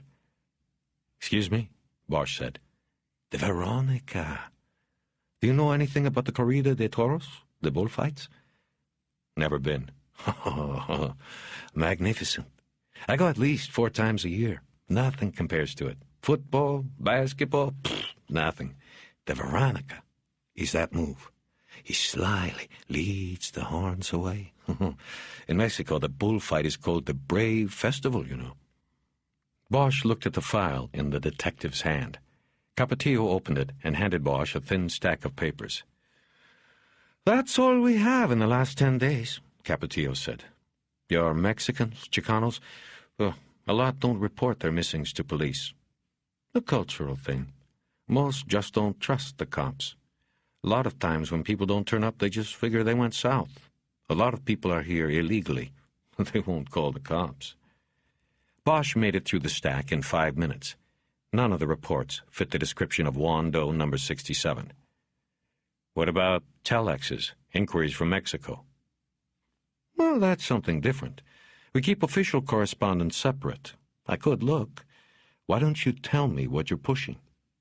"I'm pushing a hunch. I have a body with no identification. I think the man may have come from down there, maybe Mexicali. This is a guess more than anything else." "Hang tight," Capatillo said, and he left the cubicle again. Bosch studied the poster again, noticing how the matador's face betrayed no sign of indecision or fear, only concentration on the horns of death. The bullfighter's eyes were flat and dead, like a shark's. Capatillo was back quickly. "Nice hunch. I have 3 reports received in the last 2 weeks. They all concern men that sound like your guy, but one more than the others. I think we got lucky." He handed a single piece of paper to Bosch and said, "This one came from the consulate on Olvera Street yesterday." It was a photocopy of a telex to the consulate by a state judicial police officer named Carlos Aguila. Bosch studied the letter, which was written in English. "Seeking information regarding the disappearance of Fernal Gutierrez Llosa, 55, day laborer, Mexicali. Whereabouts unknown. Last sighting, 12/17, Mexicali. Description: 5'8", 145 pounds, brown eyes, brown hair, some gray. Tattoo right upper chest. Blue ink ghost symbol, City of Lost Souls Barrio. Contact Carlos Aguila, 57-2013, Mexicali, BC." Bosch reread the page. There wasn't much there, but it was enough. Fernal Gutierrez Llosa disappeared in Mexicali on the 17th, and early the next morning the body of Juan Doe number 67 was found in Los Angeles. Bosch looked quickly at the other 2 pages Capatillo had, but they dealt with men who were too young to be Juan Doe number 67. He went back to the first sheet. The tattoo was the clincher. "I think this is it," he said. "Can I get a copy?" "Of course. You want me to call down there, see if they can send some prints up?" Nah, not yet. I want to check a few other things out. Actually, he wanted to limit Capetillo's involvement to just the help he had given. There's one thing, Bosch said. You know what this City of Lost Souls description means, this reference to the tattoo? Yeah. Basically, the tattoo is a barrio symbol. Fernal Gutierrez Llosa resided in the barrio Ciudad de los Personas Perdidos, City of Lost Souls. Many of the barrio dwellers down there do this, mark themselves. It's similar to graffiti up here, only down there they mark themselves and not the friggin' walls so much. The police down there know what tattoos symbolize what barrios. It's fairly common in Mexicali. When you contact Aguila, he can tell you. Maybe he can send you a photo if you need it. Bosch was silent for a moment as he pretended to reread the consulate paper. City of Lost Souls, he thought. A ghost. He tumbled this piece of information in his mind the way a boy who has found a baseball turns it in his hands to study the seams for wear. He was reminded of the tattoo on Moore's arm, the devil with a halo. Was that from a Mexicali barrio? You say the cops there keep track of these tattoos? That's right. It's one of the few decent jobs they do. How do you mean? I mean, have you ever been down there? On a detail? It's third world, man. The police apparatus, I guess you'd call it, is very primitive by our standards. In fact, it would not surprise me if they have no fingerprints on this man to send you. I'm surprised they even sent anything to the consul here in the first place. This Aguila, he must have had a hunch like you. Bosch took one last look at the poster on the wall, thanked Capetillo for his help and the copy of the consulate's telex, and then left the office. He got on an elevator to go down and saw Sheehan already on it. The car was crowded, and Sheehan was at the back, behind the pile. They didn't talk until they got off on 3. Hey, Frankie, Bosch said. Didn't get a chance to talk to you Christmas night. What are you doing here, Harry? I'm waiting for you. You must be running late, or do you check in on the 5th floor nowadays? That was a little poke at Sheehan. The IAD squads were on the 5th floor. It was also to let Sheehan know that Harry had an idea of what was going on with the Moore case. Since Sheehan was going down, he had come from either the 5th or 6th floors. That was either IAD or Irving's office, or maybe both. Don't fuck with me, Bosch. Reason I haven't been in is I've been busy this morning, thanks to the games you like to play. What do you mean? Don't worry about it. Look, I don't like you being seen with me in here anyway. Irving gave me specific instructions about you. You are not in this investigation. You helped out the other night, but it ended there. They were in the hallway outside the RHD offices. Bosch didn't like the sound of Sheehan's tone. He had never known Frankie to bow his head to the brass like this. Come on, Frankie. Let's go get a cup. You can tell me what's bugging you. Nothing's bugging me, man. You forget. I worked with you. I know how you get your teeth on something and won't let go. Well, I'm telling you where things stand. You were there the night we found him. It ended there. Go back to Hollywood. Bosch took a step toward him and lowered his voice. He said, But we both know it didn't end there, Frankie, and it's not going to end there. So if you feel you got to do it, go tell Irving I said it so. Sheehan stared at him for a few seconds, and then Bosch saw the resolve fade away. All right, Harry. Come on in. I'm going to be kicking myself for this later. They walked to Sheehan's desk, and Bosch pulled a chair from another desk alongside it. Sheehan took off his coat and put it on a hanger on a rack next to the desk. After he sat down, adjusted his shoulder holster, and folded his arms, he said, Know where I've been all morning? The ME's, trying to work out a deal to keep a lid on this a few hours.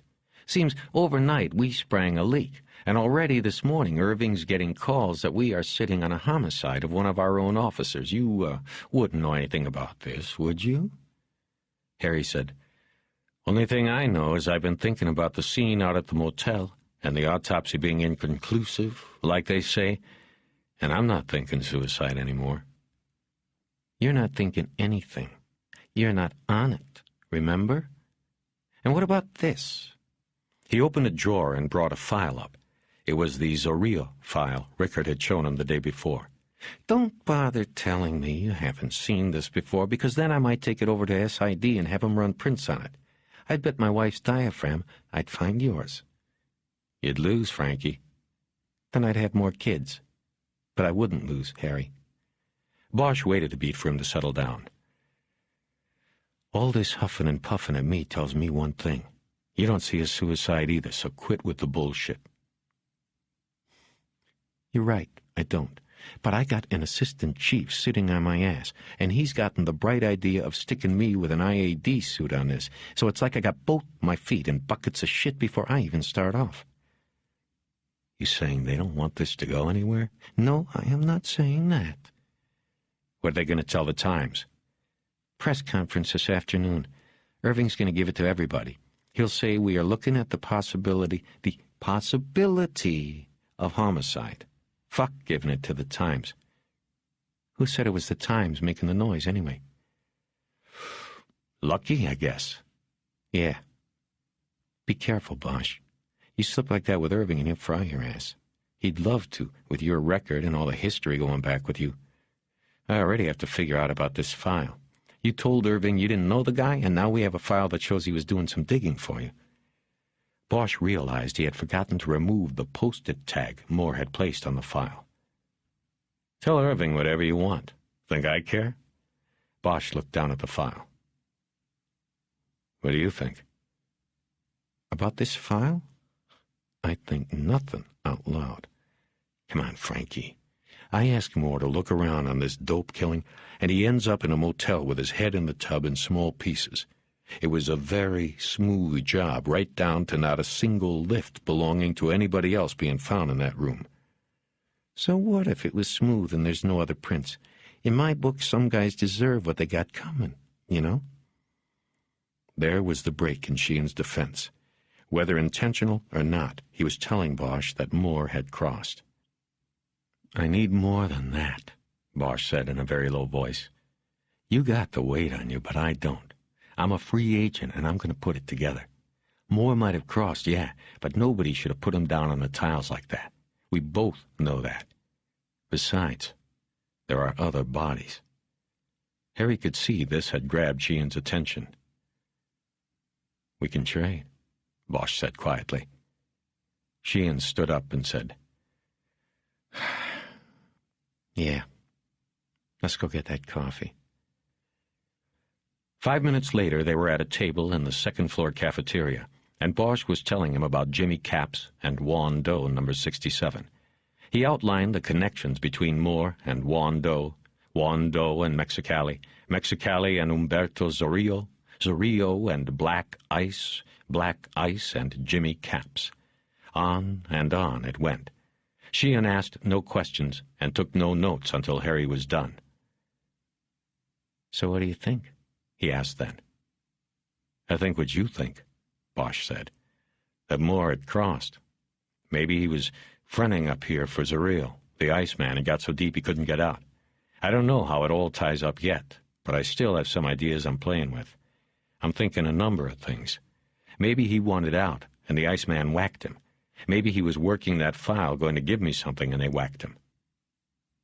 "Possibilities." "There's also the possibility that word of the IAD investigation your partner Chastain was conducting got around, and they saw Moore as a danger and whacked him." Sheehan hesitated. It was the moment of truth. If he discussed the IAD investigation, he would be breaking enough departmental regs to get shipped permanently out of RHD, like Harry. "I could get busted for talking about that," Sheehan said. "Could end up like you, out there in the cesspool." "It's all a cesspool, man. Doesn't matter if you're on the bottom or the top, you're still swimming in shit." Sheehan took a sip of his coffee. IAD had taken a report, this was about 2 months ago, that Moore was some way involved in the traffic on the boulevard. Possibly offering protection, possibly a deeper involvement. The source was not clear in that. 2 months ago, Bosch asked. Didn't they get anything? I mean, Moore was still working the street all this time. Wasn't there enough to at least put him on a desk? Look, you've got to remember that Irving put Chastain with me on this. But I'm not with Chastain. He doesn't do much talking to me. All he would tell me was the investigation was in its infancy when Moore disappeared. He had no proof substantiating or discrediting the claim. You know how hard he worked it? I assume very hard. He's IAD. He's always looking for a badge to pull. And this looked like more than just departmental charges. This would have gone to the DA. So I assume he had a hard-on for it. He just didn't get anything. Moore must have been very good. Not good enough, Bosch thought. Obviously. Who was the source? You don't need that. You know I do. If I'm going to be a free agent on this, I have to know what's what. Sheehan hesitated, but didn't make a good show of it. It was anonymous, a letter, but Chastain said it was the wife. That's what he figured. She turned him in. How's he so sure? The details of the letter, whatever they were, Chastain said they would only be known by someone close to him. He told me it wasn't unusual. It often comes from the spouse. But he said that a lot of times it's bogus. A wife or husband will report something totally false, you know, if they're going through a divorce or something, just to fuck the other up with work. So he spent a lot of time just seeing if that was the case here, because Moore and his wife were splitting up. He said she never admitted it, but he was sure she sent it. He just never got very far with substantiating what was in it. Bosch thought of Sylvia. He was sure they were wrong. Did you talk to the wife? Tell her the ID was confirmed? No, Irving did that last night. He tell her about the autopsy? About it not being suicide? I don't know about that. See, I don't get to sit down with Irving like you with me here and ask him everything that comes into my head. Bosch was wearing out his welcome. Just a few more, Frankie. Did Chastain focus on black ice? No. When we got this file of yours yesterday, he about shit his pants. I got the feeling he was hearing about all that side of it for the first time. I kind of enjoyed that, Harry, if there was anything to enjoy about any of this. Well, now you can tell him all the rest I told you. Oh, no chance. This conversation didn't take place. I got to try to pull it all together like it was my own before I hand anything over to him. Bosch was thinking quickly. What else was there to ask? What about the note? That's the part that doesn't fit now. If it was no suicide, then where's this note come from? Yeah, that's the problem. That's why we gave the coroner such a hard time. Far as we can guess, he either had it all along in his back pocket or whoever did him made him write it. I don't know. Yeah. Bosch thought a moment. Would you write a note like that if somebody was about to put you down on the floor? I don't know, man. People do things you'd never expect when they've got the gun on them. They've always got hope that things might turn out all right. That's the way I see it. Bosch nodded, but he didn't know if he agreed or not. I gotta go, Sheehan said. Let me know what comes up. Bosch nodded, and Sheehan left him there with 2 cups of coffee on the table. A few moments later, Sheehan was back. You know, I never told you. It was too bad about what happened with you. We could use you back here, Harry. I've always thought that. Bosch looked up at him. Yeah, Frankie. Thanks. 14. The Medfly Eradication Project Center was at the edge of East L.A., on San Fernando Road not far from County USC Med Center, which housed the morgue. Bosch was tempted to drop by to see Teresa, but he figured he should give her time to cool. He also figured that decision was cowardly, but he didn't change it. He just kept driving. The Project Center was a former county psychiatric ward which had been abandoned to that cause years earlier, when Supreme Court rulings made it virtually impossible for the government, in the form of the police, to take the mentally ill off the streets and hold them for observation and public safety. The San Fernando Road ward was closed as the county consolidated its psych centers. It had been used since for a variety of purposes, including a set for a slasher movie about a haunted nut house, and even a temporary morgue when an earthquake damaged the facility at County USC a few years back. Bodies had been stored in 2 refrigerated trucks in the parking lot. Because of the emergency situation, county administrators had to get the first trucks they could get their hands on. Painted on the side of one of them had been the words, "Live Maine Lobsters." Bosch remembered reading about it in the "Only in L.A." column in the Times. There was a check-in post at the entry, manned by a state police officer. Bosch rolled down the window, badged him, and asked who the head medfly eradicator was. He was directed to a parking space and an entrance to the administration suite. The door to the suite still said, "No unescorted patients" on it. Bosch went through and down a hallway, nodding to and passing another state officer. He came to a secretary's desk where he identified himself again to the woman sitting there and asked to see the entomologist in charge. She made a quick phone call to someone and then escorted Harry into a nearby office, introducing him to a man named Roland Edson. The secretary hovered near the door with a shocked look on her face until Edson finally told her that would be all. When they were alone in the office, Edson said, "I kill flies for a living, not people, Detective. Is this a serious visit?" Edson laughed hard, and Bosch forced a smile to be polite. Edson was a small man in a short-sleeved white shirt and pale green tie. His bald scalp had been freckled by the sun and was scarred by misjudgments. He wore thick, rimless glasses that magnified his eyes and made him somewhat resemble his quarry. Behind his back, his subordinates probably called him the Fly. Bosch explained that he was working a homicide case and could not tell Edson a lot of the background because the investigation was of a highly confidential nature. He warned him that other investigators might be back with more questions. He asked for some general information about the breeding and transport of sterile fruit flies into the state, hoping that the appeal for expert advice would get the bureaucrat to open up. Edson responded by giving him much of the same information Teresa Corazon had already provided, but Bosch acted as if it was all new to him and took notes. "Here's the specimen here, Detective," Edson said, holding up a paperweight. It was a glass block in which a fruit fly had been perpetually cast, like a prehistoric ant caught in amber. Bosch nodded and steered the interview specifically toward Mexicali. The entomologist said the breeding contractor there was a company called EnviroBreed. He said EnviroBreed shipped an average of 30 million flies to the eradication center each week. "How do they get here?" Bosch asked. "In the pupal stage, of course." "Of course. But my question is, how?" "This is the stage in which the insect is non-feeding, immobile. It is what we call the transformation stage, between larva and imago, adult. This works out quite well because it is an ideal point for transport. They come in incubators, if you will, environment boxes we call them. And then, of course, shortly after they get here, metamorphosis is completed and they are ready to be released as adults." "So when they get here, they've already been dyed and irradiated?" "That is correct. I said that." "And they're in the pupal stage, not larva?" "Larvae is the plural, Detective, but yes, that is essentially correct. I said that also." Bosch was beginning to think Edson was essentially an officious prick.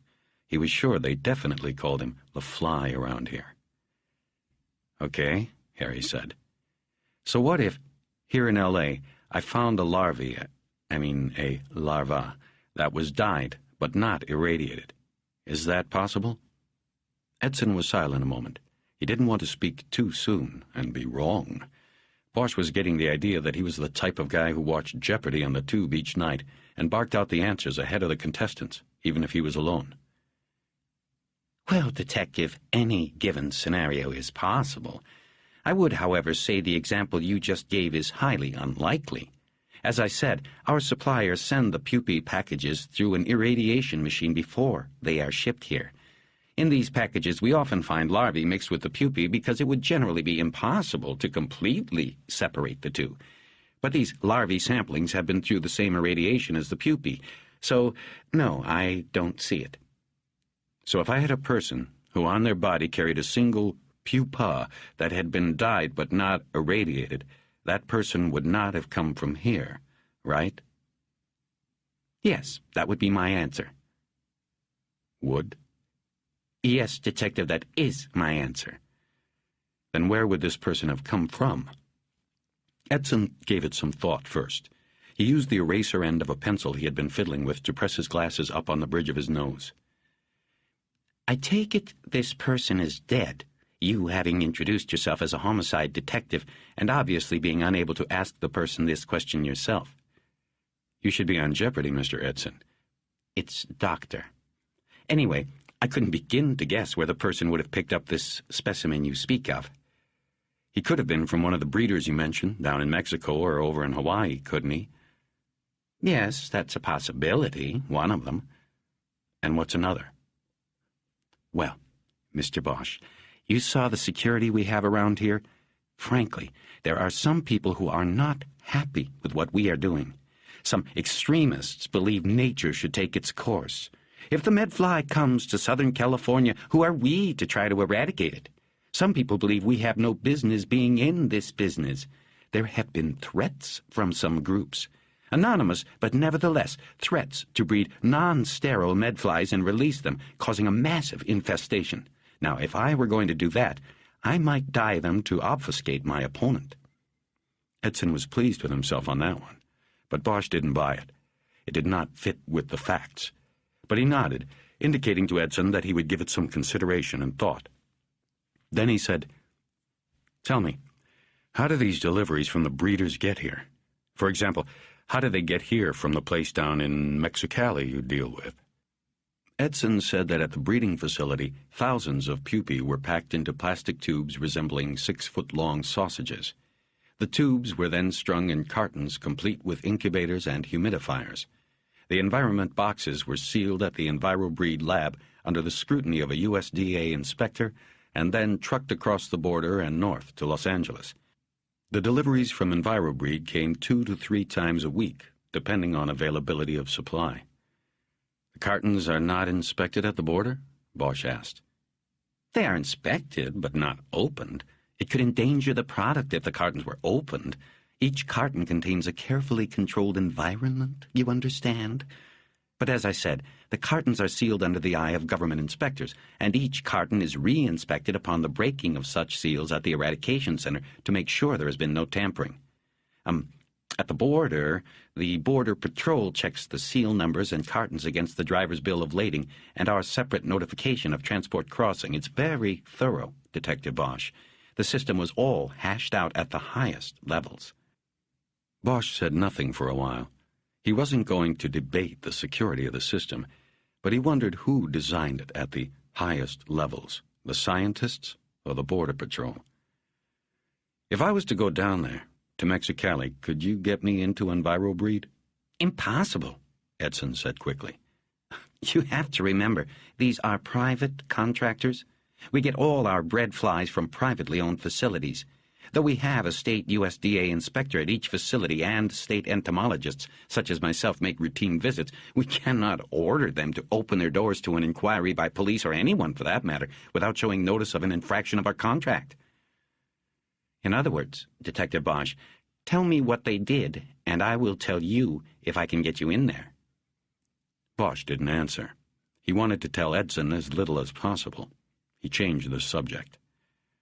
These environment boxes that the bug tubes come in, how big are they? He asked.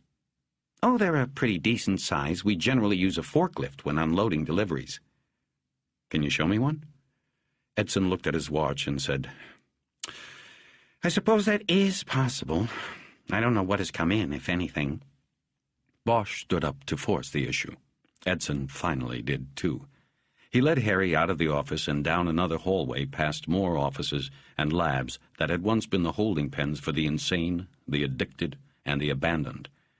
Harry recalled that once, while a patrolman, he had walked down this same hallway, escorting a woman he had arrested on Mount Fleming, where she was climbing the steel frame behind the first O of the Hollywood sign. She had a nylon cord with her, already tied into a noose at one end. A few years later, he read in the newspaper that after getting out of Patton State Hospital, she had gone back to the sign and done the job he had interrupted. Must be tough, Edson said. Working homicides. Bosch said what he always said when people said that to him. Sometimes it's not so bad. At least the victims I deal with are out of their misery. Edson didn't say anything else. The hall ended at a heavy steel door which he pushed open. They walked out onto a loading dock that was inside a large, hangar-like building. About 30 feet away there were a half-dozen or so workers, all Latinos, placing white plastic boxes on wheeled dollies and then pulling them through a set of double doors on the other side of the unloading area. Bosch noted that each of the boxes was just about the size of a coffin. The boxes were first being removed from a white van with a mini forklift.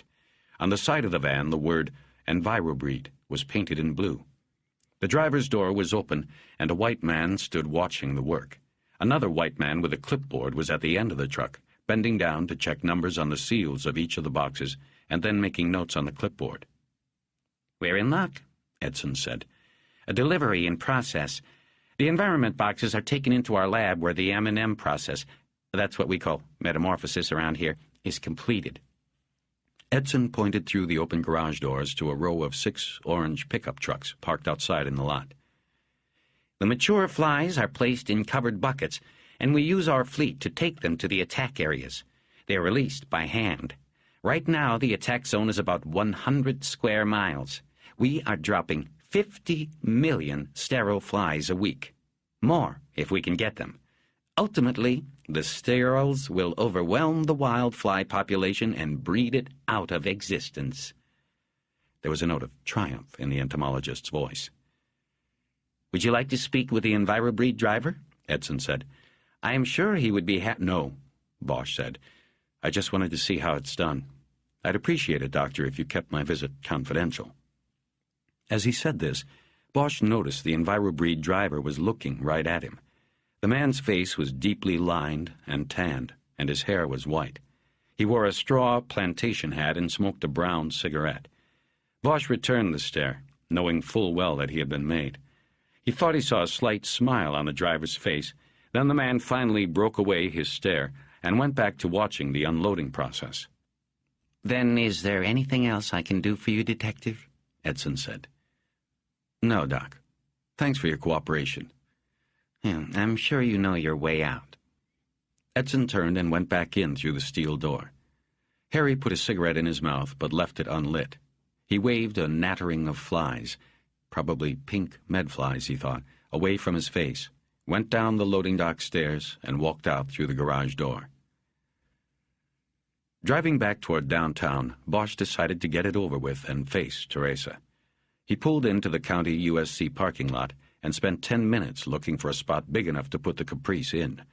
He finally found one in the back, where the lot is on a rise overlooking the old railroad yard. He sat in the car for a few moments, thinking about what to say, and smoking and looking down at all the rusted boxcars and iron tracks. He saw a group of cholos in their oversized white T-shirts and baggy pants making their way through the yard. The one carrying a spray can dropped back from the others, and along one of the old boxcars sprayed a script. It was in Spanish, but Bosch understood it. It was the gang's imprimatur, its philosophy. Laugh now, cry later. He watched them until they had moved behind another line of boxcars. He got out and went into the morgue through the rear door, where the deliveries are made. A security guard nodded after seeing his badge. Today was a good day inside. The smell of disinfectant had the upper hand over the odor of death. Harry walked past the doors to refrigeration rooms 1 and 2, and then through a door to a set of stairs that led up to the second-floor administration offices. Bosch asked the secretary in the chief medical examiner's office if Dr. Corazon could see him. The woman, whose pale skin and pinkish hair made her resemble some of the clients around the place, spoke quietly on the phone and then told him to go in. Teresa was standing behind her desk, looking out the window. She had the same view Bosch had of the railroad yard, and may have even seen him coming. But from the second floor she also had a view that spanned the area from the towers of downtown to Mount Washington. Bosch noticed how clear the towers were in the distance. It was a good day outside as well. "I'm not talking to you," Teresa announced without turning around. "Come on." "I'm not." "Then why'd you let me in?" "To tell you I am not talking to you and that I am very angry, and that you have probably compromised my position as chief medical examiner." "Come on, Teresa. I hear you have a press conference later today. It'll work out." He couldn't think of anything else to say. She turned around and leaned back against the windowsill. She looked at him with eyes that could have carved his name on a tombstone. He could smell her perfume all the way across the room. "And, of course, I have you to thank for that." "Not me. I heard Irving called the press con—" "Don't fuck with me, Harry. We both know what you did with what I told you, and we both know that little shit Irving automatically thinks I did it. I now have to consider myself seriously fucked as far as the permanent job goes. Take a good look around the office, Harry. Last time you'll ever see me here." Bosch had always noticed how many of the professional women he encountered, mostly cops and lawyers, turned profane when arguing. He wondered if they felt it might put them on the same level as the men they were battling. "It will work out," he said. "What are you talking about? All he has to do is tell a few commissioners that I leaked information from a confidential, uncompleted investigation to the press, and that will eliminate me completely from consideration. Listen, he can't be sure it was you, and he'll probably think it was me. Bremer, the Times guy who stirred this all up, we go back some. Irving will know. So quit worrying about it. I came to see if you want to have lunch or something." Wrong move.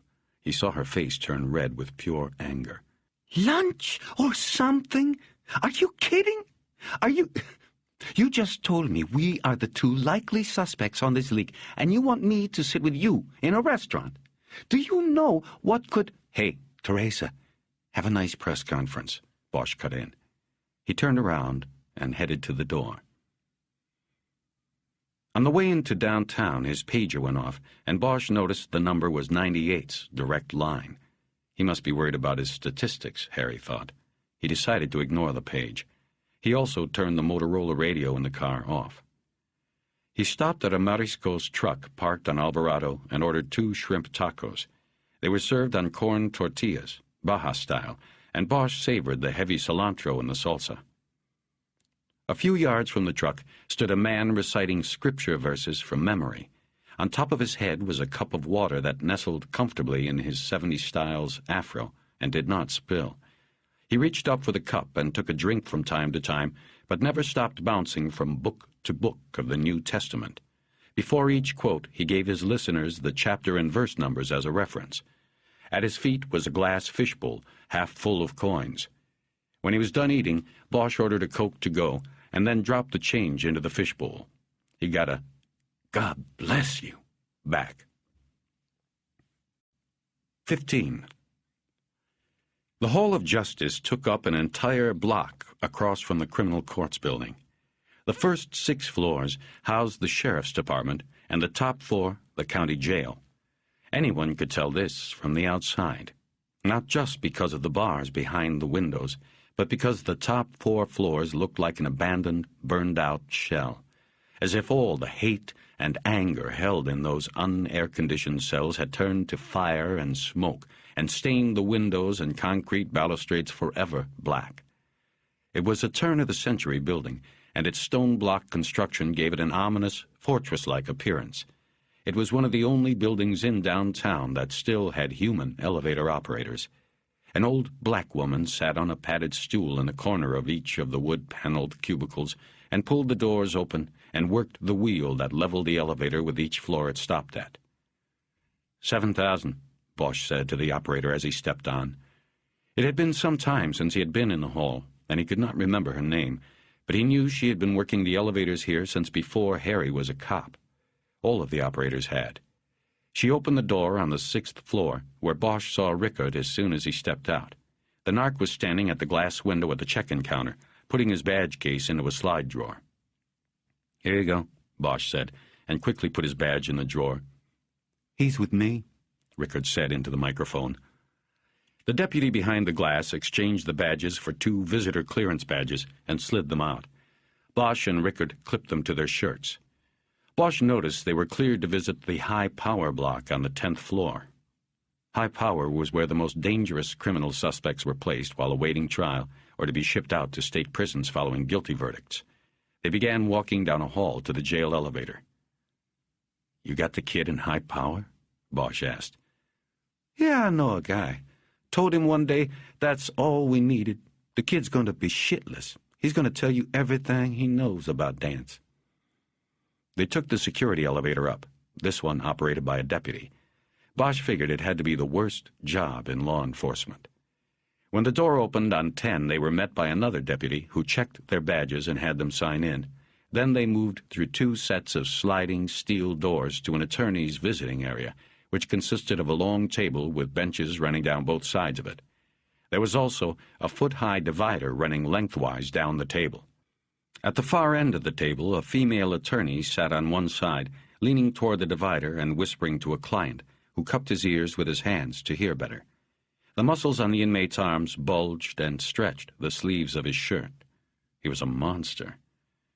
On the wall behind them was a sign that read, "No touching, kissing, reaching across the divider."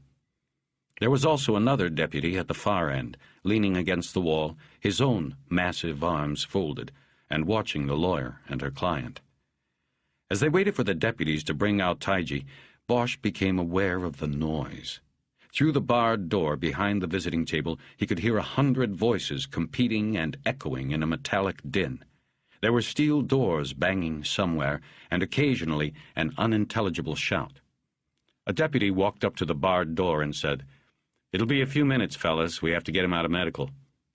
The deputy was gone before either of them could ask what happened. Bosch didn't even know the kid, but felt his stomach tighten. He looked over at Rickard and saw he was smiling. "We'll see how things have changed now," the narc cop said. Bosch didn't understand the delight Rickard seemed to take in this. For Bosch, it was the low end of the job, dealing with desperate people and using desperate tactics. He was here because he had to be. It was his case. But he didn't get it with Rickard. "So, how come you're doing this? What do you want?" Rickard looked over at him. "What do I want? I want to know what's going on. I think you're the only one that might know, so if I can help out, I'll help out. If it costs this kid his asshole, then that's the cost. But what I want to know from you is, what is happening here? What did Cal do, and what's going to be done about it?" Bosch leaned back and tried to think for a few moments about what to say. He heard the monster at the end of the table start to raise his voice, something about not accepting the offer. The deputy took a step toward him, dropping his arms to his sides. The inmate went quiet. The deputy's sleeves were rolled up tight to reveal his impressive biceps. On his bulging left forearm, Bosch could see the CL tattoo, almost like a brand on his white skin. Harry knew that, publicly, deputies who had the tattoo claimed the letters stood for Club Linwood, after the sheriff's station in the gang-infested L.A. suburb. But he knew the letters also stood for Chongo Luchador, monkey fighter. The deputy was a gang member himself, albeit one sanctioned to carry weapons and paid by the county. Bosch looked away. He wished he could light a cigarette, but the county had passed a no-smoking code, even in the jail. It had nearly caused an inmate riot. "Look," he said to Rickard, "I don't know what to tell you about more. I'm working on it, but I'm not. You know what I mean? Thing is, it runs across 2 cases I do have, so it's unavoidable. If this kid can give me Dance, then it's a help. I could look at Dance for my 2 cases, maybe even Moore's, but I don't know that. I do know, and they will go public with this today, that Moore looks like a homicide. What they won't go public with is that he crossed. That's why IAD was sniffing around. He crossed." "Can't be," Rickard said, but there was no conviction in it. "I'd have known." "You can't know people that well, man. Everybody's got a private room." "So what's Parker Center going to do?" "I don't know. I don't think they know what to do. I think they wanted to let it go as suicide, but the MEs started making waves, so they'll call it homicide. But I don't think they're going to put the dirty laundry basket out there on Spring Street for every reporter in town to pick through." "Well, they better get their shit together. I'm not going to stand by. I don't care if he crossed, man. I've seen him do things. He was a good cop. I've seen him go into a gallery and take out 4 dealers without a backup. I've seen him step between a pimp and his property and take the punch meant for her, pop his teeth right onto the sidewalk. I've been with him when he blew 9 stoplights trying to get a wretched old hype to the hospital before he went out on a heroin overdose. Those aren't things a cop on a pad does. So what I'm saying is that if he crossed, then I think he was trying to cross back, and that's why somebody did him." He stopped then, and Bosch didn't interrupt the silence. They both knew that once you cross, you can never come back. Bosch could hear footsteps coming toward the bars.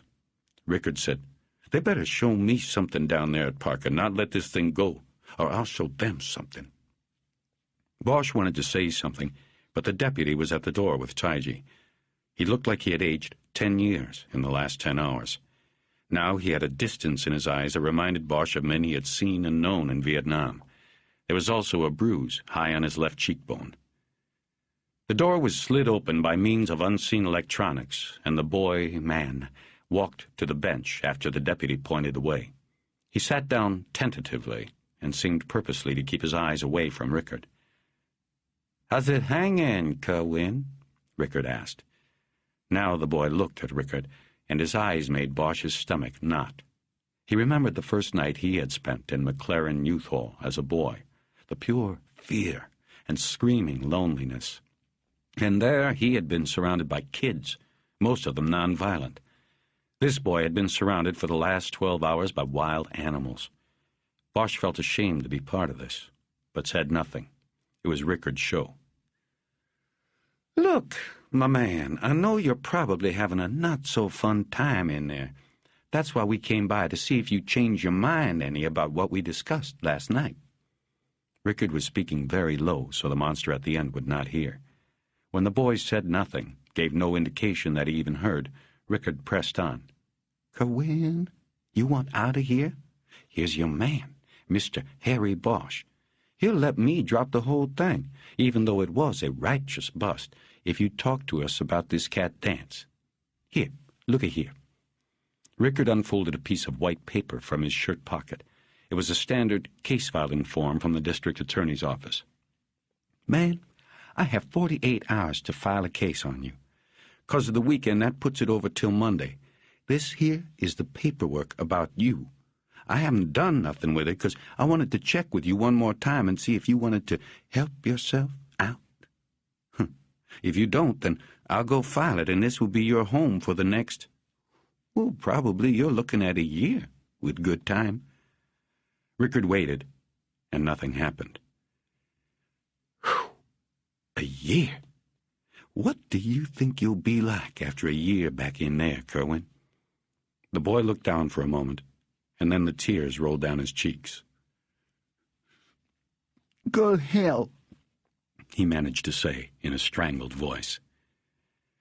Bosch already was there. He would remember this one for a long time. He realized that he was clenching his teeth and tried to relax his jaw. He couldn't. Rickard leaned forward to say something to the boy, but Bosch put his hand on his shoulder to stop him. "Fuck it," Bosch said. "Cut him loose." "What?" "We're dropping it." "The fuck you talking about?" The boy looked over at Bosch, an expression of skepticism on his face. But it was no act with Bosch. He felt sick at what they had done. "Look," Rickard said, "we got 2 ounces of PCP off this asshole. He's mine. If he don't want to help out, then too fucking bad. He goes back into the zoo." "No, he doesn't." And then Bosch leaned close to Rickard, so the deputy behind the boy could not hear. "No, he doesn't, Rickard. We're taking him out. Now do it, or I'm going to fuck you up." "What did you say?" "I'll go to the 5th floor with it. This boy should have never been up here with that charge. That's on you, Rickard. I'll make the complaint. Your connection in here will get burned, too. You want that? Just because you couldn't get this kid to talk? You think IAD's going to give a shit about a little punk pusher? No, but they'll give a shit about bagging you. They'll love you. You'll come out walking slower than this boy." Harry leaned back away from him. Nobody said anything for a few moments, and Bosch could see Rickard thinking it through, trying to decide if it was a bluff. "A guy like you going to IAD? I can't see it." "That's the risk you take." Rickard looked down at the paper in his hand and then slowly crumpled it. "Okay, my man, But you better put me on the list. What list? The one you got of people you have to watch your back with. Bosch stood up, and so did Rickard. "We're cutting him loose," Rickard said to the guard. Bosch pointed to the boy and said, "I want an escort with this man until he is out of there. Got it?" The deputy nodded. The boy said nothing. It took an hour to get him out. After Rickard signed the appropriate papers and they got their badges back, they waited wordlessly by the glass window on the 7th floor. Bosch was disgusted with himself. He had lost sight of the art. Solving cases was simply getting people to talk to you, not forcing them to talk. He had forgotten that this time. "You can go, if you want," he said to Rickard. "As soon as he walks out that door and you got him, I'm gone. Want nothing to do with him, but I want to see him leave with you, Bosch, in case any of this comes back on me." "Yeah, that's smart." "Yes, it is." "But you've still got a lot to learn, Rickard. Everything isn't black and white.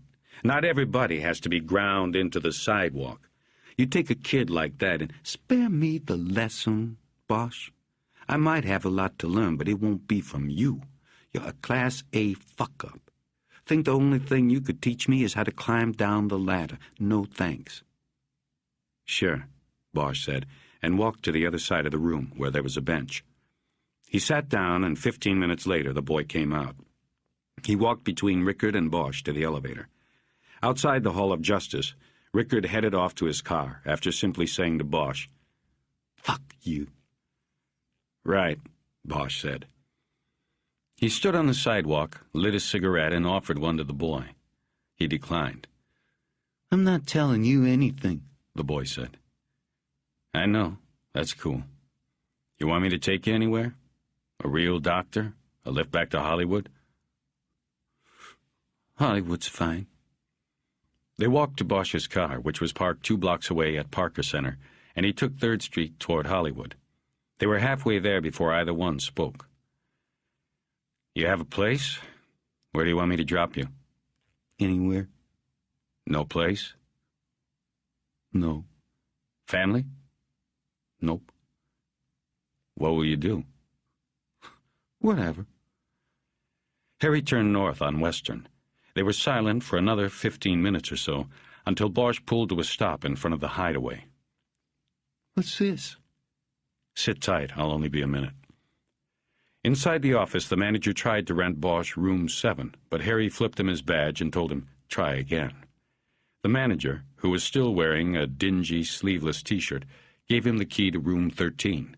He went back to the car and got in and gave the boy the key. He also took out his wallet. "You got a room in there for a week," Bosch said. "For what it's worth, which you probably don't think is much, my advice is that you think about things and then get as far away from this town as you can. There are better places to live than this." The boy looked at the key in his hand. Bosch then handed him all the money he had, which was only $43. "What? You give me a room and money and you think I'm going to talk to you? I've seen TV, man. The whole thing was a hoax, you and that guy." "Don't misunderstand, kid. I'm doing this because it's something that I need to do. It doesn't mean I think what you do for a living is okay. I don't. If I ever see you out on the street again, I'm going to come down on you. It's a pretty fucking desperate chance, but it's a chance, just the same. Do with it what you want. You can go. It's no hoax." The boy opened the car door and got out. He looked back in at Bosch. "Then why are you doing it?" "I don't know. I guess because you told him to go to hell. I should have said that, and I didn't. I gotta go." The boy looked at him a moment before speaking. "You know, man, Dance is gone. I don't know why you're all worried about him." "Look, kid, I didn't do—" "I know." Harry just looked at him. "He left, man. Left town. He said our source split, and so he went down to see if he could get the thing going again. You know, he wants to step up and be the source now." "Down?" "He said Mexico, but that's all I know. He's gone. That's why I was doing Sherm's." The boy closed the door and disappeared into the courtyard of the motel. Bosch sat there thinking, and Rickard's question came back to him.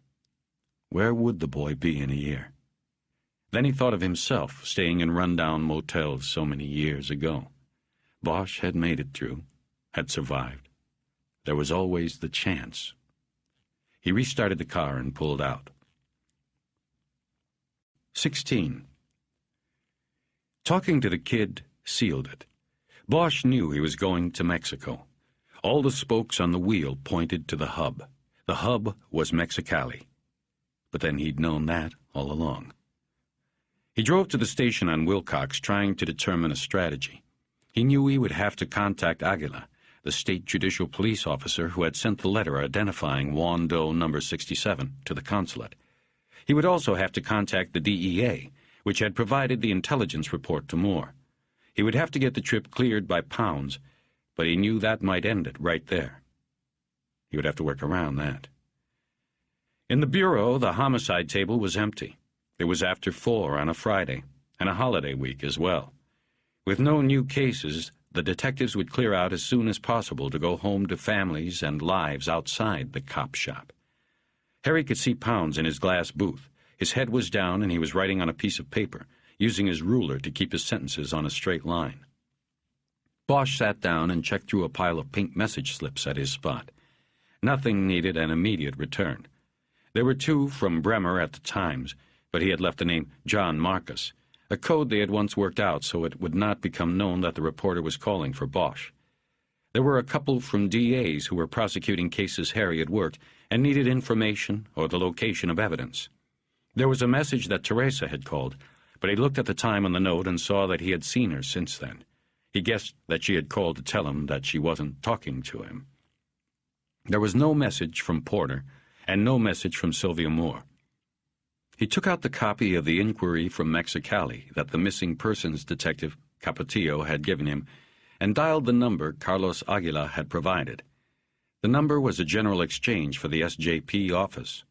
His Spanish was unconfident, despite his recent refresher, and it took Bosch 5 minutes of explanations before he was connected to the investigations unit and asked once again for Aguila. He didn't get him. Instead, he got a captain who spoke English and explained that Aguila was not in the office, but would return later and would also be working Saturday. Bosch knew that the cops in Mexico worked 6-day weeks. "Can I be of help?" the captain asked. Bosch explained that he was investigating a homicide and was answering the inquiry Aguila had sent to the consulate in Los Angeles. The description was similar to the body he had. The captain explained that he was familiar with the case, that he had taken the report before handing the case to Aguila. Bosch asked whether there were fingerprints available to confirm the identification, but the captain said there were none. Chalk one up for Capetillo, Bosch thought. "Perhaps you have a photograph from your morgue of this man that you could send to us. We could make identification from the family of Mr. Gutierrez Llosa." Yes, I have photos. The letter said Gutierrez Llosa was a laborer? Yes, he found day work at a circle where employers come to find workers, beneath the statue of Benito Juarez. Do you know if he worked at a place, a business called EnviroBreed? It does business with the state of California. There was a long silence before the Mexican replied. "I am sorry, I do not know of his work history. I have taken notes and will discuss this with investigator Aguila upon his return. If you send the photographs, we will act promptly on securing positive identification. I will personally expedite this matter and contact you." Now Bosch let silence fill the phone connection. Captain, I didn't get your name? Gustavo Grenia, Director of Investigations, Mexicali. Captain Grenia, please tell Aguila that he will have the photos tomorrow. That soon? Yes, tell him I'm bringing them down myself. Investigator Bosch, this is not necessary. I believe... Don't worry, Captain Grenia. Bosch cut him off. Tell him I will be there by early afternoon, no later. As you wish. Bosch thanked him and hung up. He looked up and saw Pounds staring at him through the glass in his office. The lieutenant raised his thumb and his eyebrows in an inquiring, pleading way. Bosch looked away. A laborer, Bosch thought. Fernal Gutierrez Llosa was a day laborer who got jobs at the Circle, whatever that was. How did a day laborer fit? Perhaps he was a mule who brought black ice across the border. And perhaps he had not been a part of the smuggling operation at all. Perhaps he had done nothing to warrant his death other than to be somewhere he should not have been, seen something he should not have seen. What Bosch had were just parts of the whole.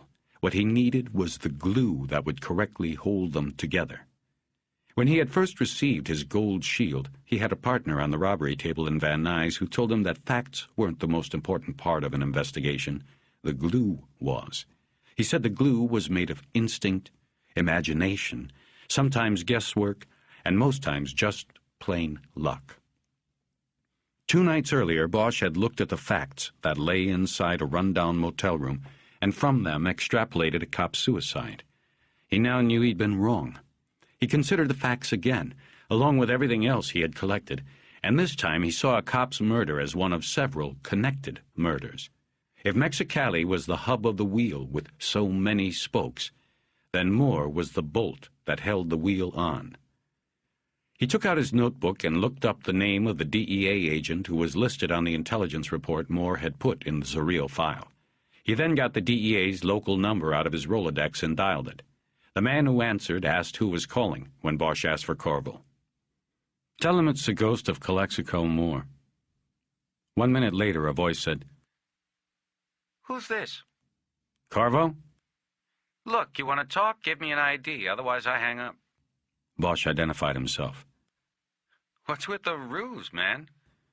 "Never mind. I want to meet." You haven't given me a reason yet. "You want a reason? Okay. Tomorrow morning I'm going to Mexicali. I'm going after Zorrillo. I could use some help from somebody who knows his shit. I thought you might want to talk first, being that you were Cal Moore's source." Who says I even knew the guy? "You took my call, didn't you? You also were passing DEA intelligence to him, he told me." Bosch, I spent 7 years under. You trying to bluff me? Try some of the 8-ball dealers on Hollywood Boulevard. They might buy your line. "Look, man, at 7 o'clock, I'll be at the Code 7 in the back bar. After that, I'll be heading south. It's your choice. If I see you, I see you." And if I decide to show up, how will I know you? "Don't worry, I'll know you. You'll be the guy who still thinks he's undercover." When he hung up, Harry looked up and saw Pounds hovering near the homicide table, standing there reading the latest CAP report, another sore subject for the division's statisticians. Crimes against persons, meaning all crimes of violence, were growing at a rate faster than the overall crime rate. That meant not only was crime going up, but the criminals were becoming meaner, more prone to violence. Bosch noticed the white dust on the upper part of the lieutenant's pants. It was there often, and was cause for great comical debate and derision in the squad room. Some of the dicks said he was probably blowing coke up his nose and was just sloppy about it. This was especially humorous because Pounds was one of the department's born-agains. Others said the mystery dust was from sugar donuts that he secretly scarfed down in the glass booth after closing the blinds so no one could see. Bosch, though, figured it out once he identified the odor that was always about Pounds. Harry believed the lieutenant had the habit of putting baby powder on in the morning before he put on his shirt and tie, but after putting on his pants. Pounds looked away from his report and said in a phony, matter-of-fact voice, "So, how's it looking? Getting anywhere with the cases?" Bosch smiled reassuringly and nodded, but said nothing. He'd make Pounds work for it. "Well, what's up?" "Oh, some things. Have you heard from Porter today?" "Porter? No, why?" "Forget about him, Bosch. He's a mutt. He can't help you. What have you got? You haven't filed any updates. I just went through the box. Nothing from you there." "I've been busy, Lieutenant. I got something going on Jimmy Capps, and I got an ID and possible death scene on Porter's last case, the one dumped in the alley off Sunset last week. I'm close to knowing who and why. Maybe tomorrow on both of them. I'm going to work through the weekend, if that's okay with you." "Excellent. By all means, take the time you need. I'll fill the overtime authorization out today." "Thanks. But why juggle the cases? Why don't you pick the one you think is easier to complete? We need to clear a case. I think the cases are related. That's why. Are you... Then Pounds held up his hand, signaling Bosch not to speak. Better come in my office for this. After sitting down behind his glass-topped desk, Pounds immediately picked up his ruler and began manipulating it in his hand. Okay, Harry, what's going on? Bosch was going to wing it. He tried to make his voice sound as though he had hard evidence to back everything he was saying. Truth was, it was all a lot of speculation and not a lot of glue. He sat down in the chair in front of the lieutenant's desk. He could smell the baby powder on the other man. Jimmy Capps was a payback. Found out yesterday that he set up a bust on a competitor named Dance. He was putting black ice out on the street. Jimmy apparently didn't like that, because he's trying to make Hawaiian ice the growth market. So he snitched Dance off to the Bang guys. Only after Dance got taken down, the DA kicked the case. A bad bust. He walked. 4 days later, Capps gets the whack. Okay, Pounds said. Sounds good. Dance is your suspect, then. Until I come up with something better. He's in the wind. Okay. Now, how does this tie in with the Wando case? The DEA says the black ice that Dance was putting out comes from Mexicali. I got a tentative ID from the state police down there. Looks like our Wando was a guy named Gutierrez Llosa. He was from Mexicali. A mule? Possibly. Couple things don't fit with that. The state police down there carried him as a day laborer. Maybe he went for the big money. A lot of them do. Maybe. And you think he got whacked back? A payback for Capps? Maybe. Pounds nodded. So far, so good, Bosch thought. They were both silent for a few moments. Pounds finally cleared his throat. That's, quite a lot of work for 2 days, Harry. Very good. Now, where do you go from here? I want to go after Dance and get the Wando ID confirmed. He trailed off. He wasn't sure how much to give Pounds. He knew he was going to keep his trip to Mexicali out of it. You said Dance is in the wind. I'm told that by a source. I'm not sure. I plan to go looking this weekend. Fine. Bosch decided to open the door a little further. There's more to it, if you want to hear it. It's about Cal Moore. Pounds put the ruler down on the desk, folded his arms, and leaned back. His posture signaled caution. They were stepping into an area where careers could be permanently damaged. Aren't we getting on thin ice here? The Moore case is not ours. And I don't want it, Lieutenant. I've got these two, but it keeps coming up. If you don't want to know, fine, I can deal with it. No, I want you to tell me. I just don't like this kind of, entanglement. That's all. Yeah, entanglement is a good word. Anyway, like I said, it was the Bang crew that made the Dance bust. Moore wasn't there until after it went down, but it was his crew. After that, you have Moore finding the body on the Wando case. Cal Moore found the body? Pounds said. I didn't see that in Porter's book. He's in there by badge number. Anyway, he was the one that found the body dumped there. So you've got his presence around both of these cases. Then, the day after he finds Wando in the alley, he checks into that motel and gets his brains splattered in the bathtub. I suppose you've heard RHD now says it was no suicide? Pounds nodded, but he had a paralyzed look on his face.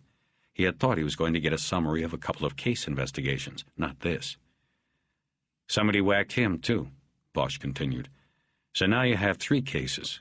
You have Capps, then Wando, then Moore. And you have Dance in the wind. Bosch knew he had said enough.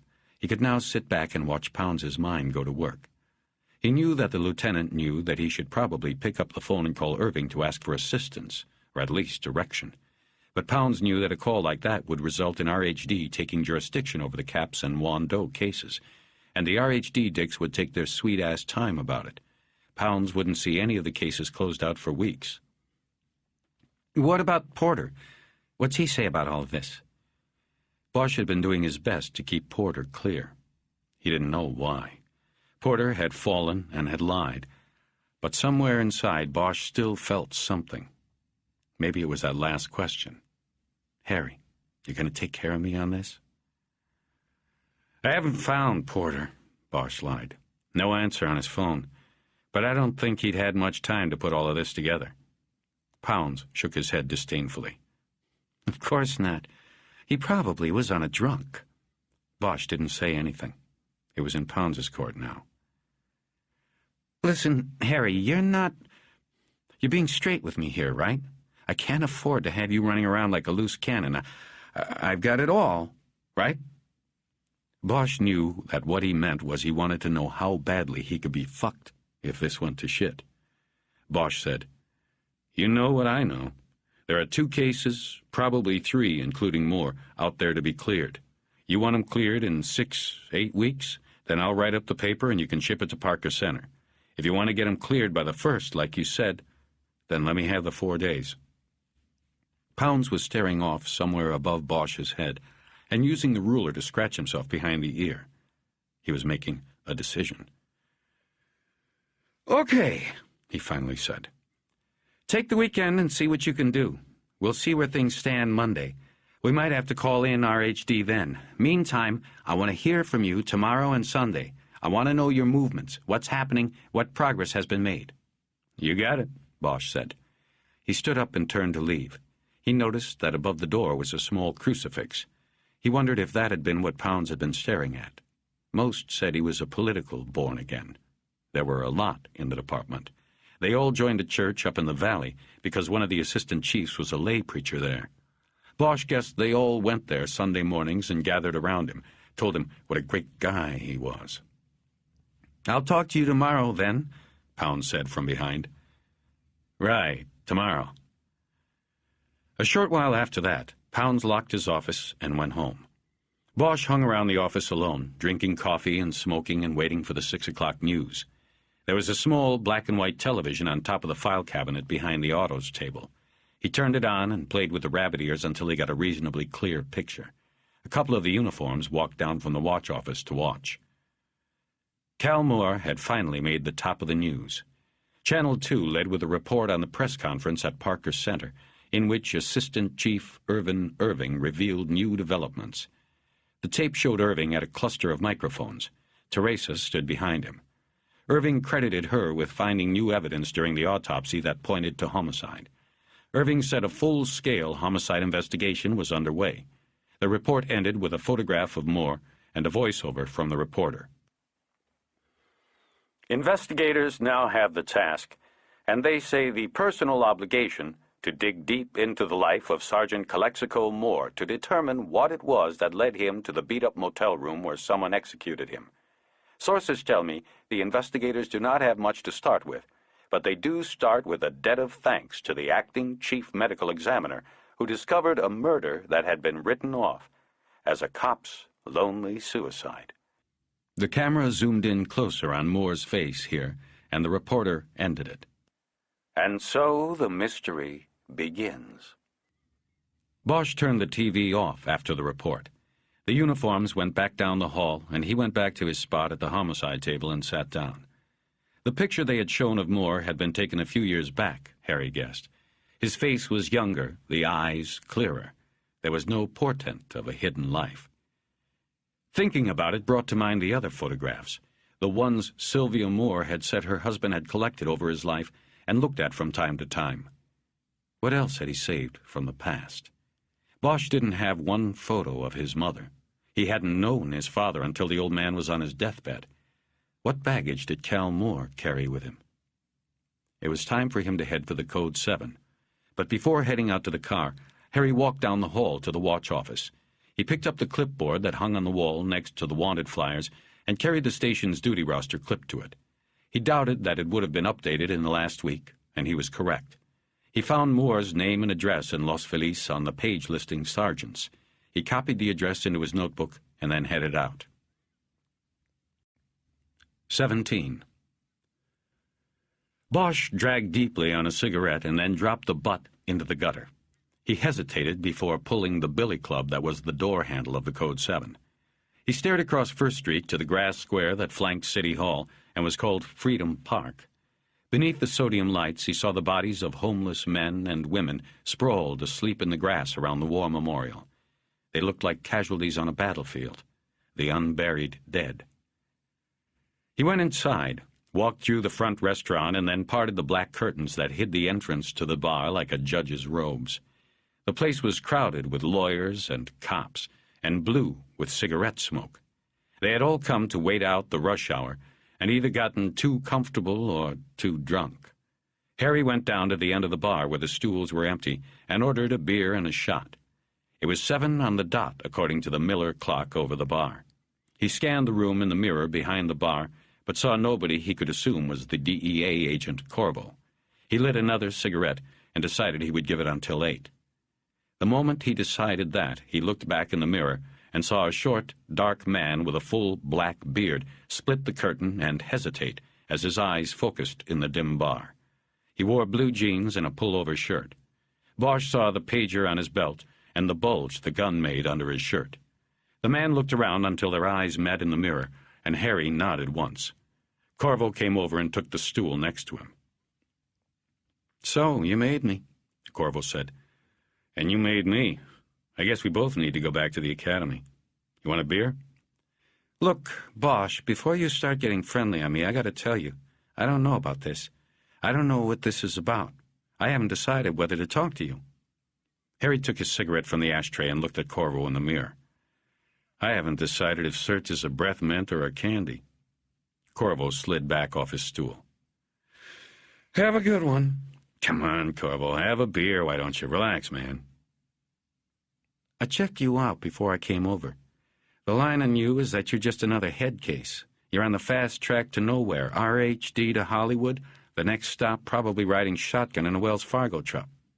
"Nah, the next stop is Mexicali, and I can go down there blind, maybe walk in on whatever you got going with Zuriel, or you can help me and yourself by telling me what's what." "What's what is that you aren't going to do anything down there. I leave here, I pick up the phone, and your trip is over." "I leave here and I'm gone, on my way, too late to stop. Have a seat. If I've been an asshole, I'm sorry. It's the way I am sometimes. But I need you guys, and you guys need me." Corvo still didn't sit down. "Bosh, what are you going to do? Go down to the ranch, put the Pope over your shoulder, and carry him back up here, that it?" "Something like that." "Shit." "Actually, I don't know what I'm going to do. I'm just going to play it as it comes. Maybe I never see the Pope. Maybe I do. You want to risk it?" Corvo slid back onto the stool and signaled the bartender. He ordered the same as Bosch. In the mirror, Bosch noticed a long, thick scar cutting through the right side of Corvo's beard. If he had grown the beard to cover the purplish-pink slug on his cheek, it hadn't worked. Then again, maybe he didn't want it to. Most DEA agents Bosch knew or had worked with had a macho swagger about them. A scar couldn't hurt. It was a life of bluffing and bluster. Scars were worn like badges of courage. But Bosch wondered if the guy could do much undercover work with such a recognizable physical anomaly. After the bartender put down the drinks, Corvo threw back the shot like a man used to it. "So," he said, "what are you really going down there for? And why should I trust you the least bit?" Bosch thought about it for a few moments. "Because I can give you Zuriel?" "Shit." Bosch didn't say anything. He had to give Corvo his due, had to let him run out his string. After he was done posturing, they would get down to business. Bosch thought at the moment that the one thing the movies and TV shows didn't get wrong or over-exaggerate was the relationship of jealousy and distrust that existed between local and federal cops. One side always thought it was better, wiser, more qualified. Usually, the side that thought that was wrong. "Okay," Corvo said. "I'll bite. What have you got?" "Before I get into it, I have one question. Who are you, man? I mean, you're up here in L.A. Why are you the one in Moore's files? How come you're the expert on Zuriel?" "That's about 10 questions. The basic answer to all of them is I'm a control agent on an investigation in Mexicali that is being jointly worked by Mexico City and L.A. offices. We are equidistant. We are splitting the case. I'm not telling you anything else until I know you're worth talking to. Talk. Bosch told him about Jimmy Capps, Juan Doe, and the ties between their deaths, and Dance, and Moore, and the Zorrillo operation. Lastly, he said that he had information that Dance had gone to Mexico, probably Mexicali, after Moore was murdered. Corvo drained his beer glass and said, Tell me something, because it's a big fucking hole in your scenario. How come you think this Juan Doe was whacked out down there? And then, how come his body was taken all the way up here? Doesn't make sense to me.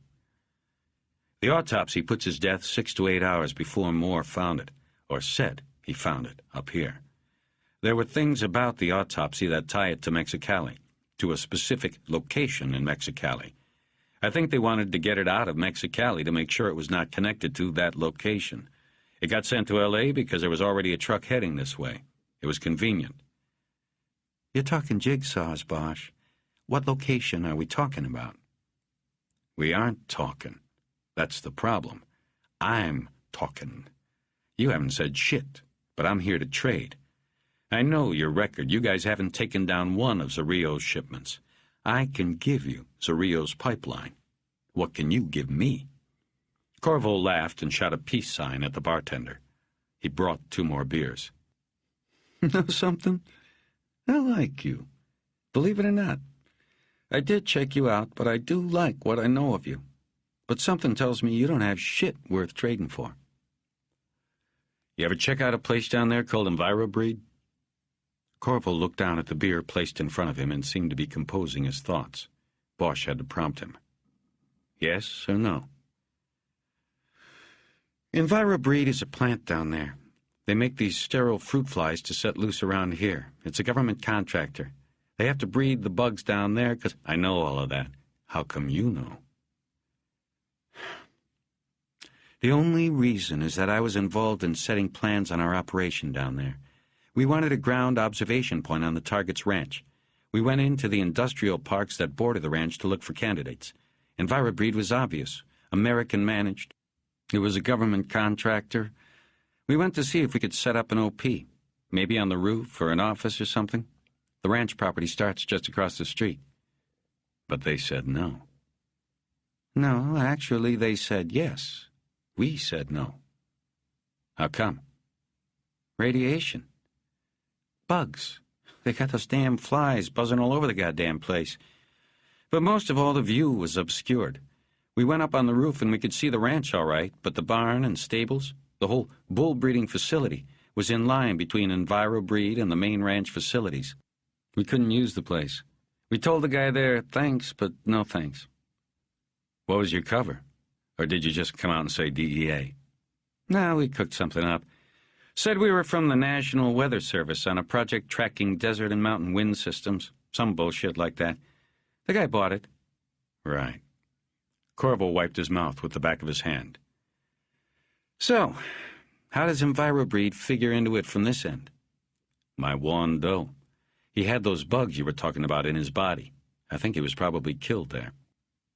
Corvo turned so he was looking directly at Bosch. Harry continued to watch him in the mirror behind the bar. Okay, Bosch, let's say you've got my attention. Go ahead and spin the tale. Bosch said he believed that EnviroBreed, which he didn't even know was across from Zorrillo's ranch until Corvo told him, was part of the Black Ice Pipeline. He told Corvo the rest of his theory, that Fanal Gutierrez Llosa was a day laborer who either hired on as a mule and didn't make the grade, or had worked at the bug breeding plant and seen something he should not have seen, or done something he should not have done.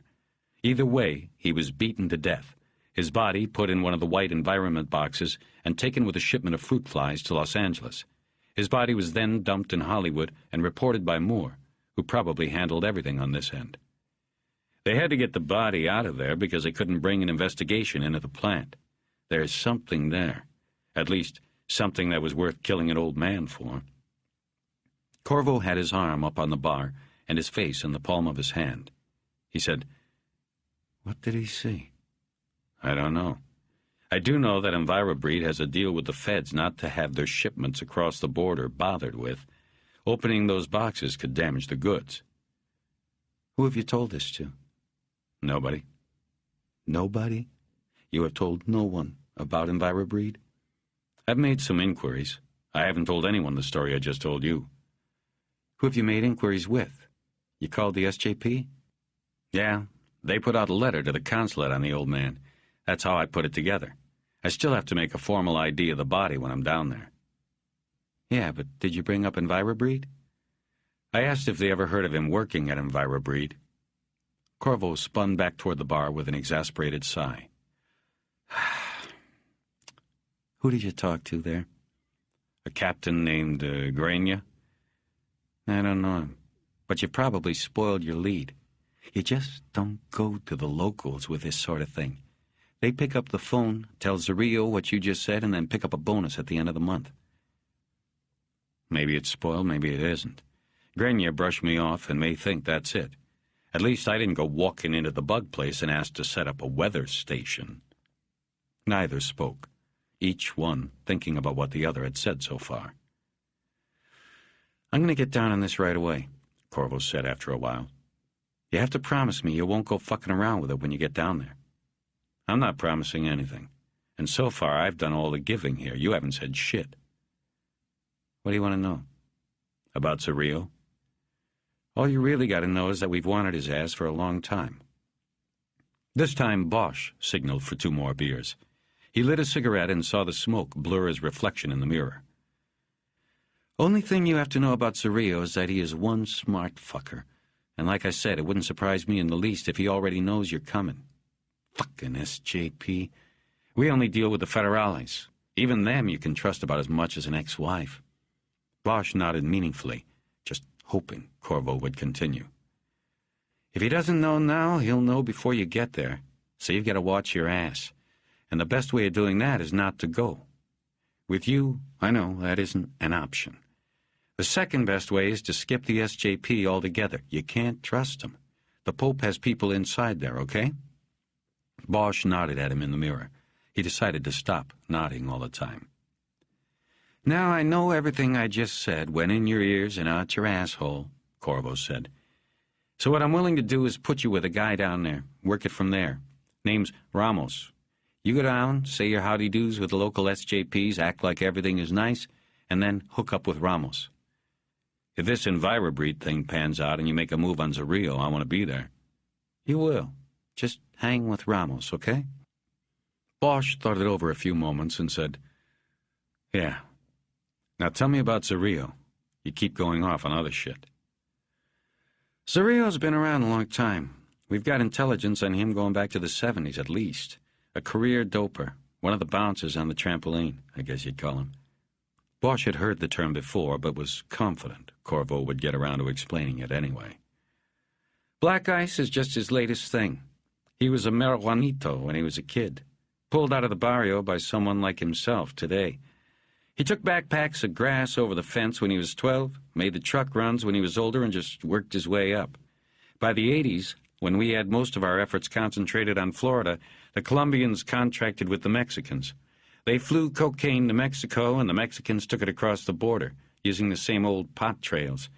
Mexicali across to Calexico was one of them. They called the route the trampoline.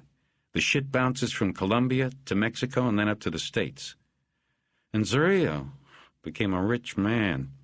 From the barrio to that nice big ranch with his own personal guardia and half the cops in Baja on his payroll. And the cycle started over. He pulled most of his people out of the slums. He never forgot the barrio, and it never forgot him. A lot of loyalty. That's when he got the name El Papa. So once we shifted our resources a little bit to address the cocaine situation in Mexico, the Pope moved on to heroin. He had tar labs in the nearby barrios, always had volunteers to mule it across. For one trip, he'd pay one of those poor suckers down there more than they'd make in 5 years doing anything else. Bosch thought of the temptation, that much money for what amounted to so little risk. Even those who were caught spent little time in jail. It was a natural transition to go from tar heroin to black ice. Zarillo's an entrepreneur. Obviously, this is a drug that is in its infancy as far as awareness in the drug culture goes. But we think he's the country's main supplier. We've got black ice showing up all over the place. New York, Seattle, Chicago, all your large cities. Whatever operation you stumbled over in L.A., that was just a drop in the bucket, one of many. We think he's still running straight heroin with his barrio mules, but the ice is his growth product. It's the future, and he knows it. He's shifting more and more of his operation into it, and he's going to drive Hawaiians out. His overhead is so low, his stuff is selling $20 a cap below the going rate for Hawaiian ice, or glass, or whatever they call it this week. And Zaria's stuff is better. He's putting the Hawaiians out of business on the mainland. Then, when the demand for this thing really starts to escalate, conceivably as fast as crack did in the mid-'80s, he'll bump the price and have a virtual monopoly until the others catch up with him. Zaria's kind of like one of those fishing boats with a 10-mile net behind it. He's circling around, and he's going to pull that sucker closed on all the fish. An entrepreneur, Bosch said, just to be saying something.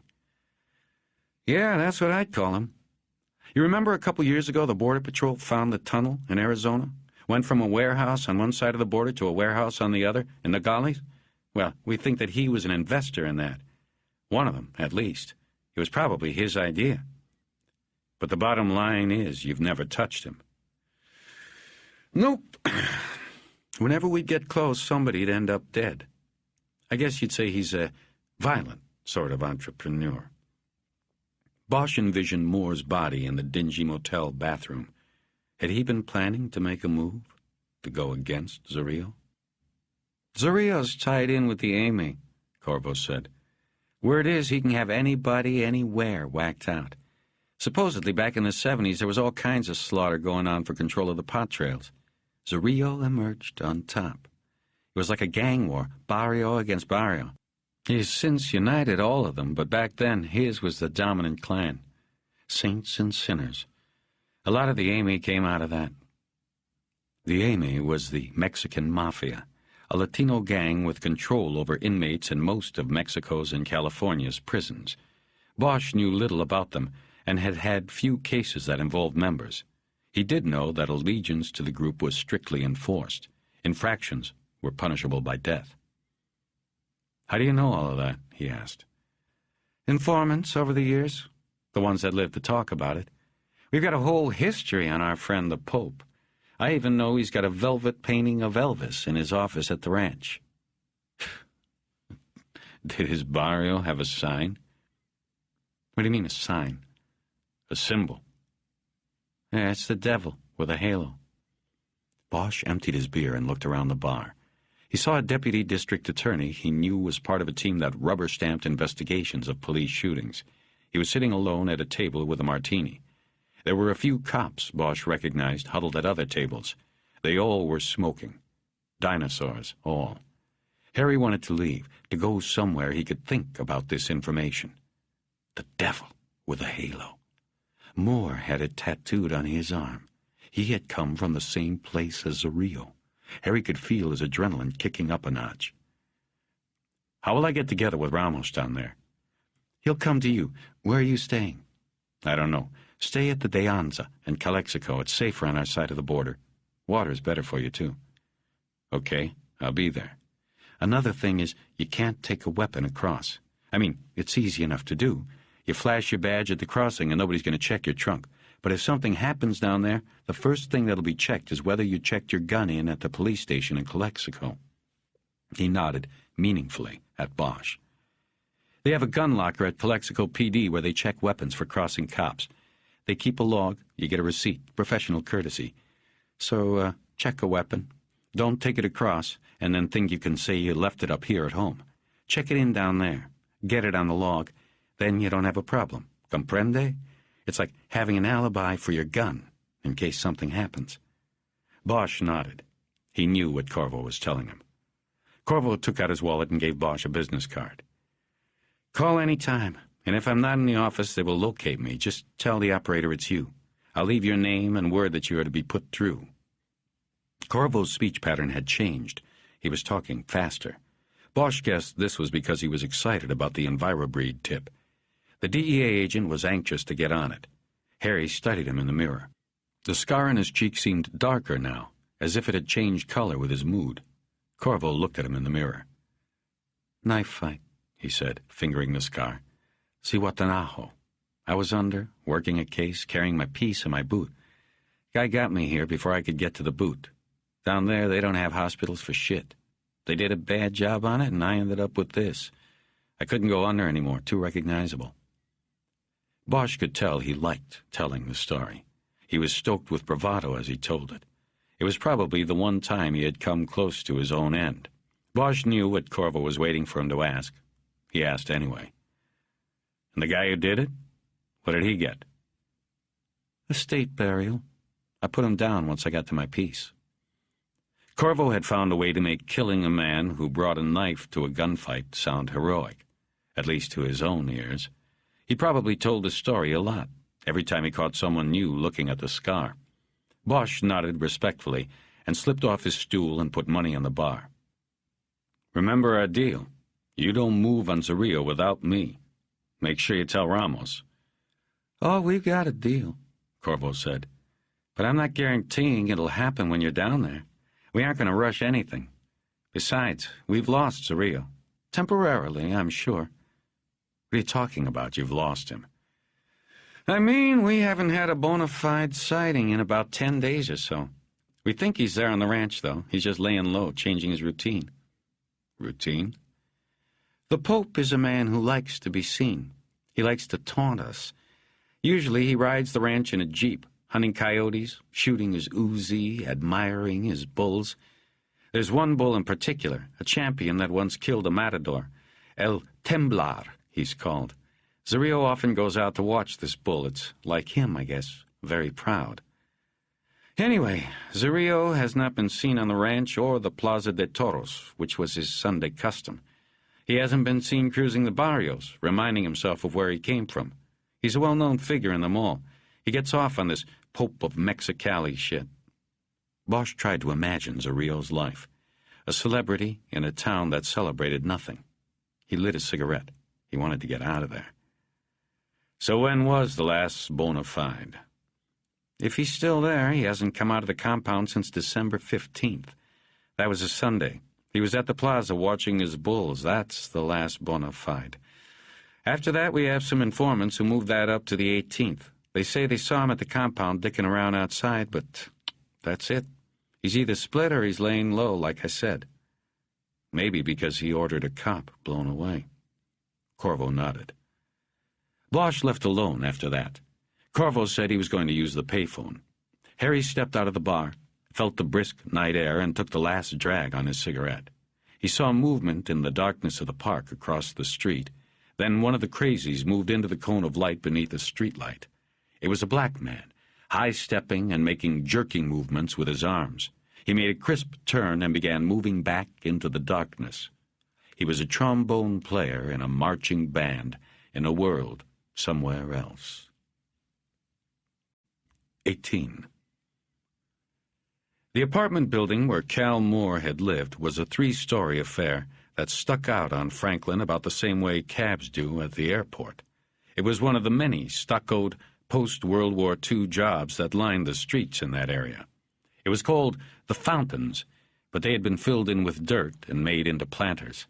It was about a block from the mansion that was headquarters for the Church of Scientology, and the complex's white neon sign threw an eerie glow down to where Bosch was standing on the curb. It was near 10 o'clock, so he wasn't worried about anyone offering him a personality test. He stood there smoking and studying the apartment building for a half hour before finally deciding to go ahead with the break-in. It was a security building, but it really wasn't. Bosch slipped the lock on the front gate with a butter knife he kept with his picks in the glove compartment of the Caprice. The next door, the one leading to the lobby, he didn't have to worry about. It needed to be oiled, and showed this by not snapping all the way closed. Bosch went through the door, checked a listing of tenants, and found Moore's name listed next to number 7 on the 3rd floor. Moore's place was at the end of a hallway that split the center of the floor. At the door, Harry saw the police evidence sticker had been placed across the jamb. He cut it with the small penknife attached to his keychain, and then knelt down to look at the lock. There were 2 other apartments on the hallway. He heard no TV sound or talking coming from either. The lighting in the hall was good, so he didn't need a flashlight. Moore had a standard pin-tumbler deadbolt on the door. Using a curved tension hook and sawtooth comb, he turned the lock in less than 2 minutes. With his handkerchief-wrapped hand on the knob, ready to open the door, he wondered again how prudent he was in coming here. If Irving or Pounds found out, he'd be back on the street in blue before the first of the year. He looked down the hall behind him once more and opened the door. He had to go in. Nobody else seemed to care what had happened to Cal Moore, and that was fine. But Bosch did care, for some reason. He thought maybe he would find that reason here. Once inside the apartment, he closed and re-locked the door. He stood there, a couple of feet inside, letting his eyes adjust. The place smelled musty and was dark, except for the bluish-white glow of the Scientology light that leaked through the sheer curtains over the living room window. Bosch walked into the room and switched on the lamp on an end table next to an old, misshapen sofa. The light revealed that the place had come furnished in the same decor it had maybe 20 years ago. The navy blue carpet was worn flat as astroturf in pathways from the couch to the kitchen and to the hallway that went off to the right. He moved farther in and took quick glances in the kitchen and the bedroom and the bathroom. He was struck by the emptiness of the place. There was nothing personal here. No pictures on the walls, no notes on the refrigerator, no jacket hung over the back of a chair. There wasn't even a dish in the sink. Moore had lived here, but it was almost as if he hadn't existed. He didn't know what he was looking for, so he started in the kitchen. He opened cabinets and drawers. He found a box of cereal, a can of coffee, and a 3/4 empty bottle of Early Times. In another cabinet, he found an unopened bottle of sweet rum with a Mexican label. Inside the bottle was a stalk of sugarcane. There was some silverware and cooking tools in the drawers, several books of matches from Hollywood area bars like Ports and The Bullet. The freezer was empty, except for 2 trays of ice. On the top shelf in the refrigerator section below there was a jar of mustard, a half-finished package of now rancid bologna, and a lone can of Budweiser, its plastic 6-pack collar still choking it. On the lower shelf on the door was a 2-pound bag of Domino sugar. Harry studied the sugar. It was unopened. Then he thought, what the hell? I've come this far. He took it out and opened it and slowly poured it into the sink. It looked like sugar to him. It tasted like sugar to him. There was nothing else in the bag. He turned on the hot water and watched as the white mound was washed down the drain. He left the bag on the counter and went into the bathroom. There was a toothbrush in the holder, shaving equipment behind the mirror, nothing else. In the bedroom, Bosch first went into the walk-in closet. An assortment of clothes was on hangers, and Moore filled a plastic laundry basket on the floor. On the shelf there was a green plaid suitcase and a white box with the word Snakes printed on it. Bosch first dumped the basket over and checked the pockets of the dirty shirts and pants. They were empty. He picked through the hanging clothes until he reached the back of the closet and found Moore's dress uniform, wrapped in plastic. Once you left patrol, there was really only one reason to save it, to be buried in.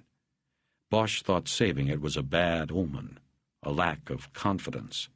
As required by the department, he kept one uniform, to be worn in time of civil crisis, such as a major earthquake or riot, but he had dumped his dress blues 10 years ago.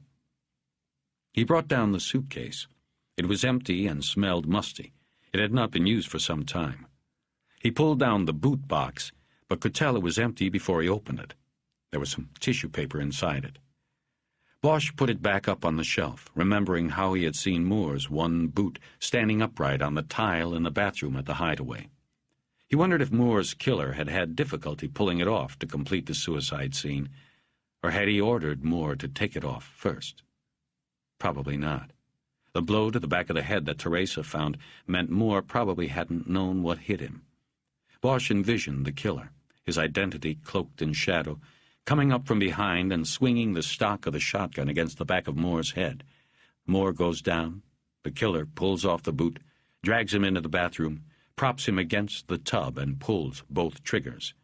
Wipe off the triggers, pressed the dead man's thumb against the stock, and rub his hands on the barrels to make convincing smears, then set the boot upright on the tile, add the splinter from the stock, and the scene was set. Suicide. The queen-sized bed was unmade. On the night table was a couple of dollars in change and a small, framed photograph of Moore and his wife. Bosch bent over and studied it, without touching it. Sylvia was smiling, and appeared to be sitting in a restaurant, or perhaps at a banquet table at a wedding. She was beautiful in the picture, and her husband was looking at her as if he knew it. "You fucked up, Cal," Harry said to no one. He moved to the bureau, which was so old and scarred by cigarettes and knife-cut initials that the Salvation Army might even reject it. In the top drawer were a comb and a cherrywood picture frame lying face down. Bosch picked up the frame and saw that it was empty. He considered this for a few moments. The frame had a floral design carved into it. It would have been expensive and obviously did not come with the apartment. Moore had brought it with him. Why was it empty?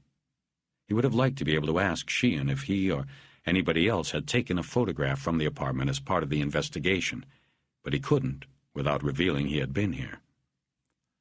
The next drawer contained underwear and socks and a stack of folded T-shirts, nothing else.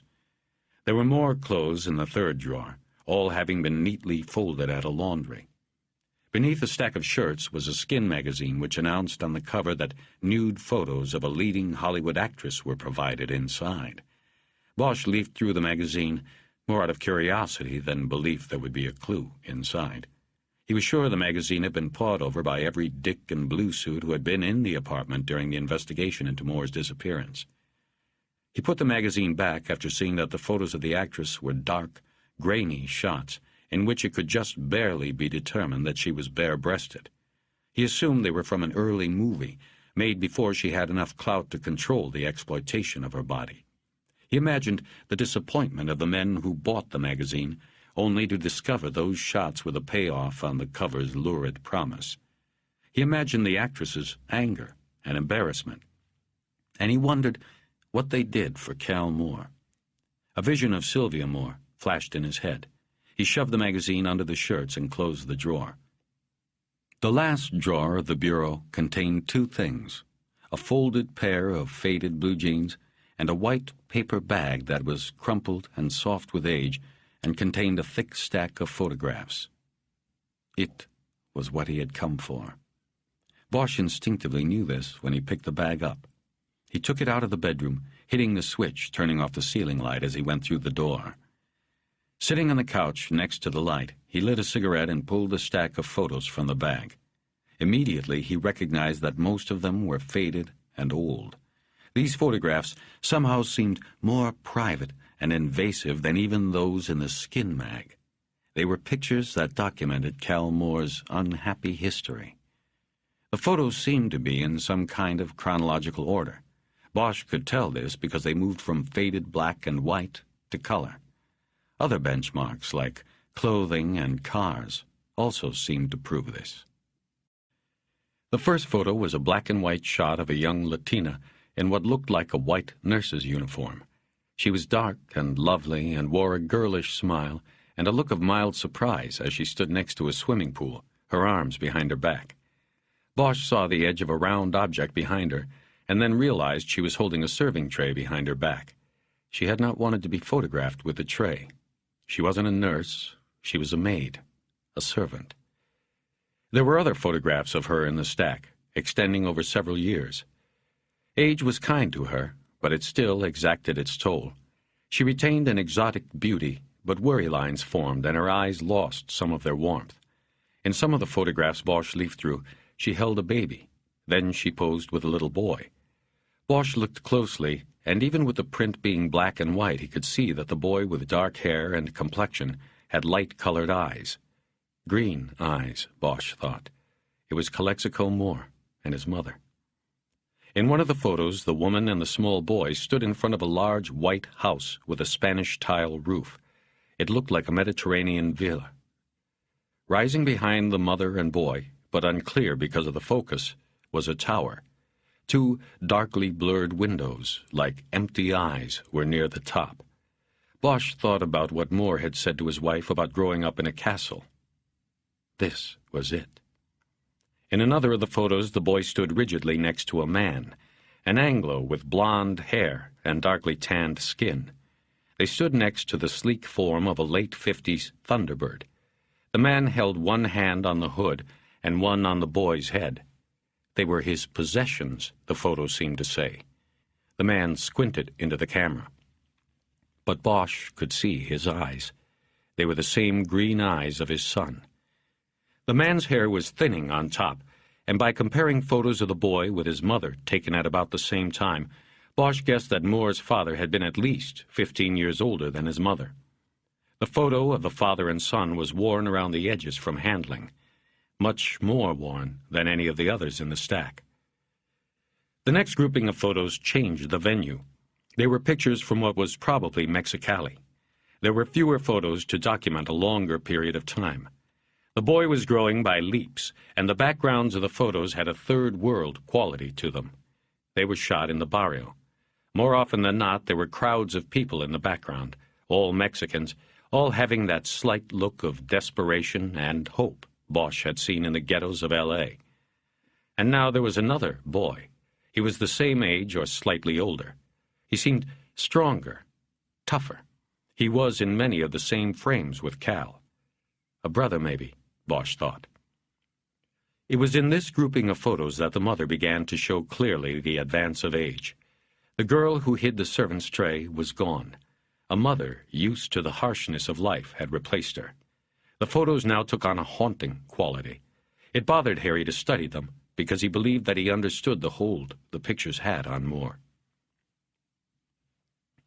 The last black and white photo showed the two boys, shirtless and sitting back-to-back on a picnic table, laughing at a joke preserved forever in time.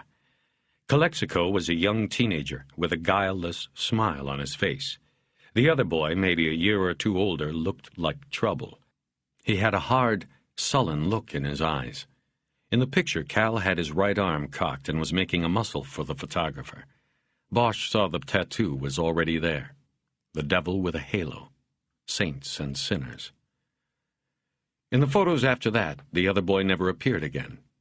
These were color shots taken in Los Angeles.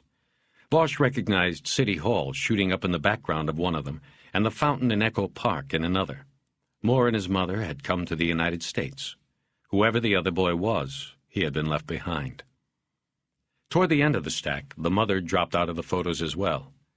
Harry wondered if that meant she was dead. The final two pictures were of Moore as an adult. The first was his graduation from the police academy. There was a shot of a class of newly sworn officers gathered on the grass outside what was later renamed the Darrell F. Gates Auditorium. They were throwing their hats into the air. Bosch picked Moore out of the crowd. He had his arm around the shoulder of another probie, and there was genuine joy in his face. And the last photo was of Moore in dress uniform, pulling a young Sylvia close in a smiling, cheek-to-cheek embrace. Her skin was smoother then, her eyes brighter and her hair longer and fuller, but she was still very much the same as now, still a beautiful woman. He pushed the photographs back into the bag and put it on the couch next to him. He looked at the bag and was curious why the photos had never been mounted in an album or put on display. They were just glimpses of a lifetime kept in a bag and ready to go. But he knew the reason. At his home he had stacks of his own pictures that he would never mount in a book, that he felt the need to hold when he looked at them. They were more than pictures of another time. They were parts of a life that could not go forward without knowing and understanding what was behind. Bosch reached up to the lamp and turned it off. He smoked another cigarette, the glow of its tip floating in the dark. He thought about Mexico and Calexico Moore. "You fucked up," he whispered again. He had told himself he had to come here to get a feel for Moore. That was how he had sold it to himself. But sitting there in the dark, he knew there was more to it. He knew he had come because he wanted to understand a life's course that could not be explained. The only one with all the answers to all of the questions was Cal Moore, and he was gone. He looked at the white neon glow on the curtains across the room, and they looked like ghosts to him. It made him think of the worn photo of the father and son, fading to white. He thought of his own father, a man he never knew and did not meet until he was on his deathbed. By then it had been too late for Bosch to change his own life's course. He heard a key hit the deadbolt on the other side of the front door. He was up, with his gun out, moving quickly across the room to the hallway. He went into the bedroom first, but then went back into the hall and into the bathroom, because it afforded a better view of the living room. He dropped his cigarette into the toilet and heard it hiss as it died. He heard the front door open, and then a few seconds of silence. Then the light went on in the living room, and he stepped back into the dark recesses of his hiding spot. In the medicine cabinet mirror, he saw Sylvia Moore standing in the middle of the living room, looking around as if it was her first time in the apartment. Her eyes fell on the white bag on the couch, and she picked it up. Bosch watched her as she looked through the photographs. She lingered over the last one. It was the one of her. She held her hand to her cheek as if charting the changes of time. When she was done, she put the photographs back in the bag and placed it back on the couch. She then started for the hallway, and Bosch moved further back, silently stepping into the bathtub. Now a light came from the bedroom, and he heard the closet door open, hangers scraping on the bar. Bosch holstered his gun and then stepped out of the tub in the bathroom and into the hallway. "Mrs. Moore? Sylvia?" he called from the hall, unsure how to get her attention without scaring her. "Who's that?" came the high-pitched, frightened reply. "It's me, Detective Bosch. It's okay." She came out of the bedroom closet then, the fright wide in her eyes. She carried the hanger with her dead husband's dress uniform on it. "Jesus, you scared me. What are you doing here?" "I was going to ask you the same thing." She held the uniform up in front of her as if Bosch had walked in on her while she was undressed. She took one step back toward the bedroom door. "You followed me?" she said. "What's going on?" "No, I didn't follow you. I was already here." "In the dark?" "Yes, I was thinking. When I heard somebody opening the door, I went into the bathroom. Then when I saw it was you, I didn't know how to come out without scaring you. Sorry. You scared me. I scared you." She nodded once, seeming to accept his explanation. She was wearing a light blue denim shirt and unbleached blue jeans. Her hair was tied behind her head, and she wore earrings made of a pinkish crystal. Her left ear had a second earring. It was a silver crescent moon with a star hooked on its bottom point. She put on a polite smile. Bosch became aware that he had not shaved in a day. "Did you think it was the killer?" she said, when he said nothing else. "Kind of like coming back to the scene of the crime?" "Maybe. Something like that. Actually, no. I don't know what I thought. This isn't the scene of the crime, anyway." He nodded toward the uniform she carried. "I have to take this by McAvoy Brothers tomorrow." She must have read the frown on his face. "It's a closed casket service, obviously. But I think you would have liked it this way, wearing the dress blues. Mr. McAvoy asked me if I had it." Harry nodded. They were still in the hallway. He backed out into the living room, and she followed. "What do you hear from the department? How are they going to handle it? The funeral, I mean." "Who knows? But as of now, they're saying he went down in the line of duty." "So he's going to get the show?" "I think so." A hero's farewell, Bosch thought. The department wasn't into self-flagellation. It wasn't going to announce to the world that a bad cop was put down by the bad people he had done bad things for. Not unless it had to. And not when it could throw a hero's funeral at the media, and then sit back and watch sympathetic stories on 7 different channels that night. The department needed all the sympathy it could get. He also realized that a line of duty death meant the widow would get full pension rights. If Sylvia Moore wore a black dress, dabbed at her eyes with a tissue at appropriate times, and kept her mouth shut, she'd get her husband's paycheck for the rest of her life. Not a bad deal, either way. If Sylvia was the one who tipped IAD, she now stood to lose the pension if she pressed it or went public. The department could claim Cal had been killed because of his extracurricular activities. No pension. Bosch was sure this didn't have to be explained to her. "So when's the funeral?" he asked. "It's Monday at 1, at the San Fernando Mission Chapel. The burial is at Oakwood, up in Chatsworth." Well, Bosch thought, if they're going to put on the show, that's the place to do it. A couple hundred motor cops coming in procession on curving Valley Circle Boulevard always made a good front-page photo. "Mrs. Moore, why did you come here at—" He looked at his watch. It was 10:45. "So late to get your husband's dress blues." "Call me Sylvia?" "Sure." "To tell you the truth, I don't know why now. I haven't been sleeping. I mean, at all, since he was found. I don't know, I just felt like taking a drive. I just got the key to the place today, anyway." "Who gave it to you?" "Assistant Chief Irving. He came by, said they were through with the apartment, and if there was anything I wanted, I could take it. Trouble is, there isn't. I'd hoped I'd never see this place. Then the man at the funeral home called and said he needed the dress uniform if I had it. Here I am." Bosch picked the bag of photographs up off the couch and held it out to her.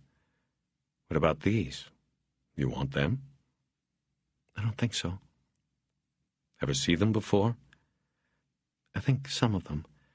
At least some of them seemed familiar. Some of them I know I never saw." "Why do you think that is? A man keeps photographs his whole life and never shows some of them to his wife?" "I don't know." "Strange."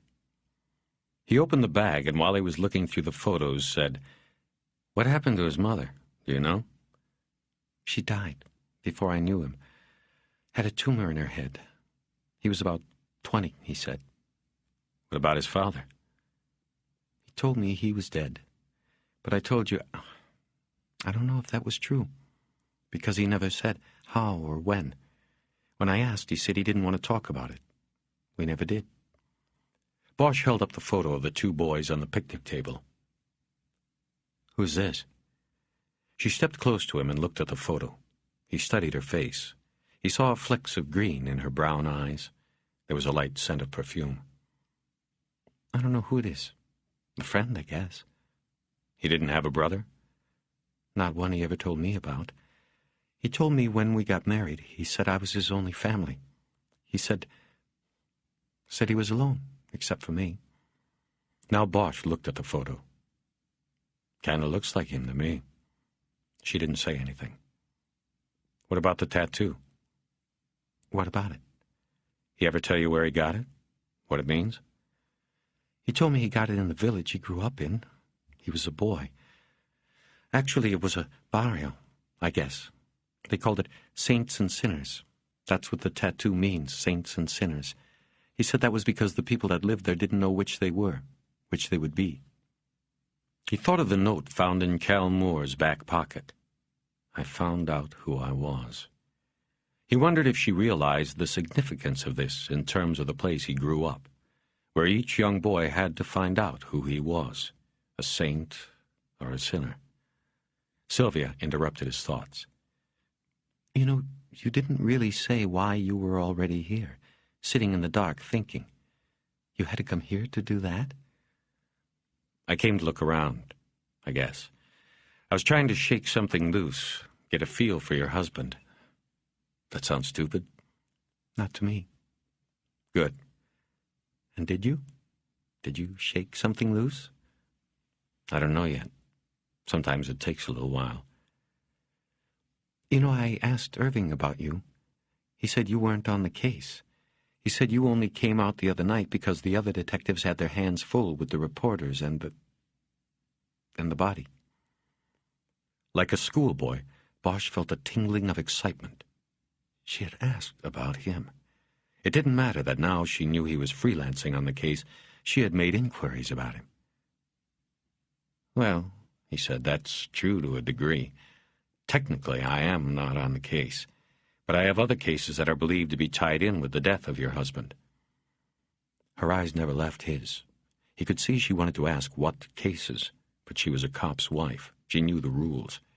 In that moment, he was sure she did not deserve what she had been handed. None of it. He said, "It really wasn't you, was it? The tip to IAD, the letter?" She shook her head no. "But they won't believe you. They think you started the whole thing." "I didn't." "What did Irving say when he gave you the key to this place?" "Told me that if I wanted the money, the pension, I should let it go, not get any ideas." As if I did. As if I cared any more. I don't. I knew that Cal went wrong. I don't know what he did. I just knew he did it. A wife knows without being told. And that, as much as anything else, ended it between us. But I didn't send any letter like that. I was a cop's wife, to the end. I told Irving and the guy who came before him that they had it wrong, but they didn't care. They just wanted Cal. "You told me before it was Chastain who came?" "It was him." "What exactly did he want? You said something about he wanted to look inside the house." "He held up the letter and said he knew I wrote it. He said I might as well tell him everything. Well, I told him I didn't write it, and I told him to get out. But at first he wouldn't leave." "What did he say he wanted, specifically?" I don't really remember it all. He wanted bank account statements, and he wanted to know what properties we had. He thought I was sitting there waiting for him to come so I could give him my husband. He said he wanted the typewriter, and I told him we didn't even have one. I pushed him out and closed the door. He nodded and tried to compute these facts into those he already had. It was too much of a whirlwind. "You don't remember anything about what the letter said?" "I didn't really get the chance to read it. He didn't show it to me to read because he thought, and he and the others still believe, that it came from me. So I only read a little before he put it back in his briefcase. It said something about Cal being a front for a Mexican. It said he was giving protection. It said something along the lines that he had made a Faustian pact. You know what that is, right? A deal with the devil." Bosch nodded. He was reminded that she was a teacher. He also realized that they had been standing in the living room for at least 10 minutes. But he made no move to sit down. He feared that any sudden movement would break the spell, send her out the door and away from him. "Well," she said, "I don't know if I would have gotten so allegorical if I had written it, but essentially that letter was correct. I mean, I didn't know what he had done, but I knew something happened. I could see it was killing him inside. Once, this was before he left, I finally asked him what was happening, and he just said he had made a mistake, and he would try to correct it himself. He wouldn't talk about it with me. He shut me out." She sat down on the edge of an upholstered chair, holding the dress blues on her lap. The chair was an awful green color, and there were cigarette burns on its right arm. Bosch sat down on the couch next to the bag of photos. She said, "Irving and Chastain. They don't believe me. They just nod their heads when I tell them. They say the letter had too many intimate details. It had to be me. Meanwhile, I guess somebody is happy out there.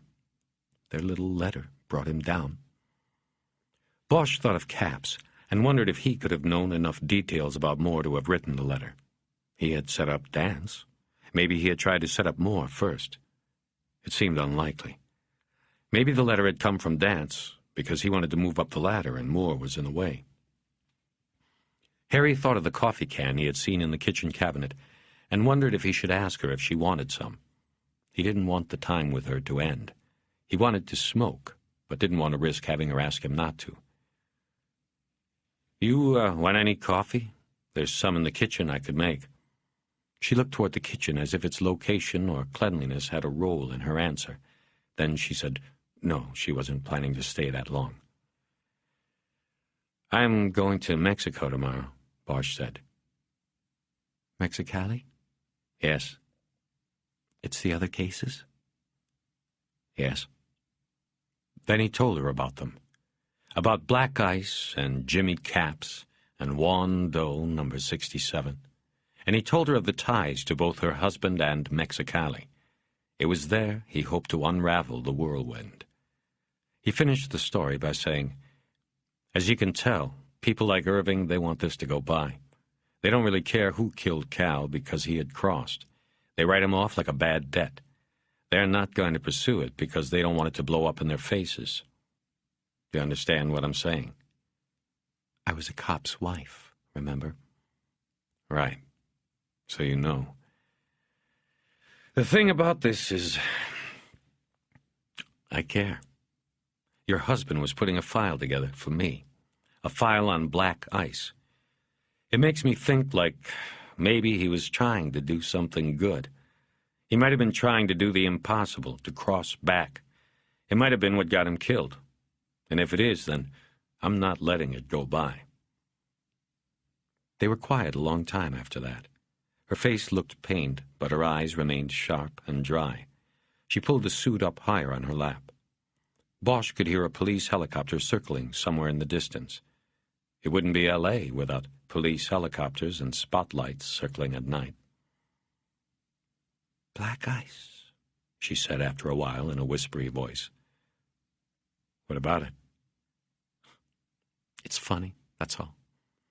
She was quiet a few moments and seemed to look around the room, realizing this was the place her husband had come to after leaving her. Black Ice. I grew up in the Bay Area, San Francisco mostly, and that was something we always were told to watch out for. But, you know, it was the other Black Ice we were told about. She looked at him then and must have read his confusion. In the winter, on those days when it really gets cold after a rain, when the rain freezes on the road, that's black ice.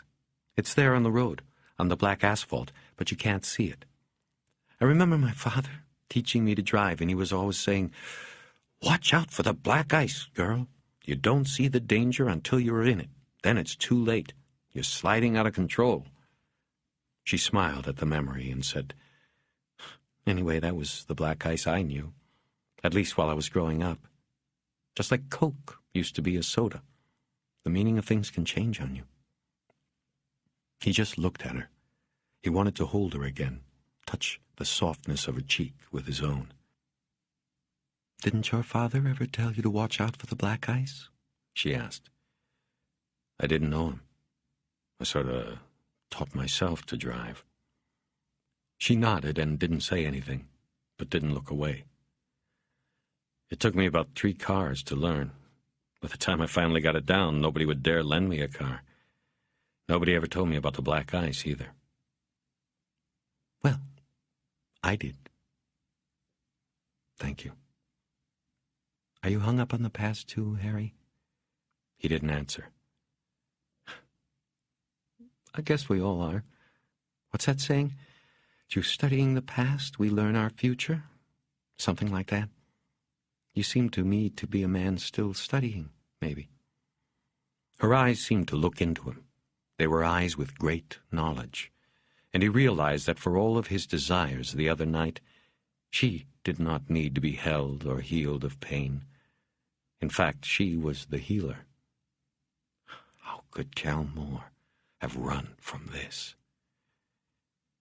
He changed the subject, not knowing why, only that he must push the attention away from himself. "There's a picture frame in the bedroom, carved cherry wood, but no picture. You remember it?" "I'll have to look." She stood, leaving her husband's suit on the chair, and moved into the bedroom. She looked at the frame in the top drawer of the bureau a long time before saying she didn't recognize it. She didn't look at Bosch until after she said this. They stood there next to the bed looking at each other in silence. Bosch finally raised his hand, then hesitated. She took a step closer to him, and that was the sign that his touch was wanted. He caressed her cheek, the way she had done it herself when she had studied the photograph earlier and thought she was alone. Then he dropped his hand down the side of her throat and around to the back of her neck. They stared at each other. Then she came closer and brought her mouth up to his. Her hand came to his neck and pulled him to her, and they kissed. She held him and pressed herself against him in a way that revealed her need.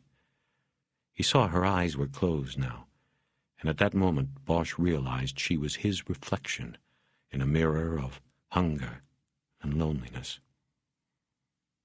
They made love on her husband's unmade bed, neither of them paying mind to where they were or what this would mean the next day, or week, or year. Bosch kept his eyes closed, wanting to concentrate on other senses, her smell and taste and touch. Afterward he pulled himself back so that his head lay on her chest between her freckled breasts. She had her hands in his hair and was drawing her fingers through the curls.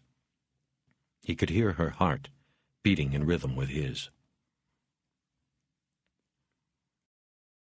19. It was after 1 a.m. by the time Bosch turned the Caprice onto Woodrow Wilson and began the long, winding ascent to his house. He saw the spotlights tracing 8s on the low-flying clouds over Universal City.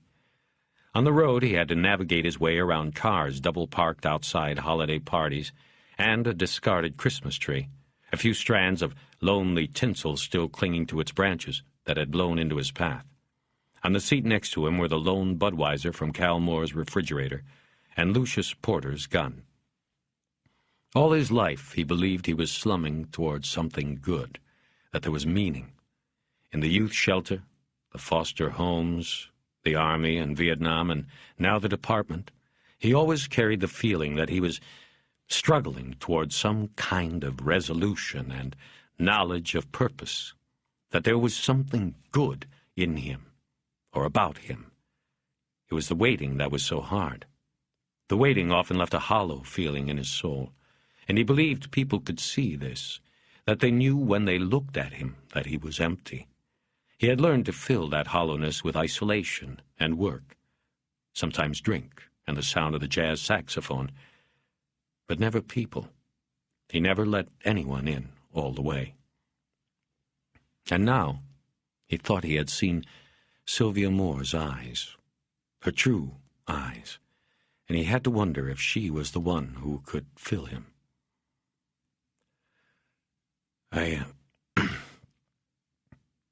I want to see you, he had said when they separated outside the fountains. Yes, was all she said. She touched his cheek with her hand and got into her car. Now Bosch thought about what that one word and the accompanying touch could mean. He was happy, and that was something new. As he rounded the last curve, slowing for a car with its brights on to pass, he thought of the way she had looked at the picture frame for so long before saying she did not recognize it. Had she lied? What were the chances that Cal Moore would have bought such an expensive frame after moving into a dump like that? Not good, was the answer. By the time he pulled the Caprice into the carport, he was full of confusing feelings. What had been in the picture? What difference did it make that she had held that back, if she did? Still sitting in the car, he opened the beer and drank it down quickly, some of it spilling onto his neck. He would sleep tonight, he knew. Inside, he went to the kitchen, put Porter's gun in a cabinet, and checked the phone machine. There were no messages, no call from Porter saying why he had run, no call from Pounds asking how it was going, no call from Irving saying he knew what Bosch was up to. After 2 nights with little sleep, Bosch looked forward to his bed as he did on few other nights. It was most often this way, part of a routine he kept. Nights of fleeting rest or nightmares, followed by a single night when exhaustion finally drove him down hard into a dark sleep. As he gathered the covers and pillows about him, he noticed that there was still the trace of Teresa Corazon's powdery perfume on them. He closed his eyes and thought about her for a moment, but soon her image was pushed out of his mind by Sylvia Moore's face. Not the photo from the bag or the nightstand, but the real face. Weary, but strong, her eyes focused on Bosch's own. The dream was like others Harry had had. He was in the dark place. A cavernous blackness enveloped him, and his breath echoed in the dark. He sensed, or rather, he knew, in the way he had knowledge of place in all his dreams, that the darkness ended ahead and he must go there. But this time he was not alone. That was what was different. He was with Sylvia, and they huddled in the black, their sweat stinging their eyes. Harry held her, and she held him, and they did not speak. They broke from each other's embrace and began to move through the darkness. There was dim light ahead, and Harry headed that way. His left hand was extended in front of him, his Smith & Wesson in its grasp. His right hand was behind him, holding hers and leading her along. And as they came into the light, Calexico Moore was waiting there with the shotgun. He was not hidden, but he stood partially silhouetted by the light that poured into the passage. His green eyes were in shadow, and he smiled. Then he raised the shotgun. "Who fucked up?" he said. The roar was deafening in the blackness. Bosch saw Moore's hands fly loose from the shotgun and up away from his body like tethered birds trying to take flight. He backstepped wildly into the darkness and was gone. Not fallen, but disappeared. Gone. Only the light at the end of the passage remained in his wake. In one hand, Harry still gripped Sylvia's hand. In the other, the smoking gun. He opened his eyes then. Bosch sat up on the bed. He saw pale light leaking around the edges of the curtains on the windows, facing east. The dream had seemed so short, but he realized because of the light he had slept until morning. He held his wrist up to the light and checked his watch. He had no alarm clock, because he never needed one. It was 6 o'clock. He rubbed his face in his palms and tried to reconstruct the dream. This was unusual for him. A counselor at the sleep dysfunction lab at the VA had once told him to write down what he remembered from his dreams. It was an exercise, she said, to try to inform the conscious mind what the subconscious side was saying. For months he kept a notebook and pen by the bed and dutifully recorded his morning memories. But Bosch had found it did him no good. No matter how well he understood the source of his nightmares, he could not eliminate them from his sleep. He had dropped out of the sleep deprivation counseling program years ago. Now, he could not recapture the dream. Sylvia's face disappeared in the mist. Harry realized he had been sweating heavily. He got up and pulled the bedsheets off and dumped them in a basket in the closet. He went to the kitchen and started a pot of coffee. He showered, shaved, and dressed in blue jeans, a green corduroy shirt, and a black sport coat. Driving clothes. He went back to the kitchen and filled his thermos with black coffee. The first thing he took out to the car was his gun. He removed the rug that lined the trunk and then lifted out the spare tire and the jack that were stowed beneath it. He placed the Smith & Wesson, which he had taken from his holster and wrapped in an oilcloth, in the wheel well and put the spare tire back on top of it. He put the rug back in place and laid the jack down along the rear of the trunk. Next, he put his briefcase in and a duffel bag containing a few days' change of clothes. It all looked passable, though he doubted anyone would even look. He went back inside and got his other gun out of the hallway closet. It was a .44 with grips and safety configured for a right-handed shooter. The cylinder also opened on the left side. Bosch couldn't use it because he was left-handed, but he had kept it for 6 years because it had been given to him as a gift by a man whose daughter had been raped and murdered. Bosch had winged the killer during a brief shootout during his capture near the Sepulveda Dam in Van Nuys. He lived and was now serving life without parole. But that hadn't been enough for the father. After the trial, he gave Bosch the gun, and Bosch accepted it because not to take it would have been to disavow the man's pain. His message to Harry was clear. Next time, do the job right. Shoot to kill.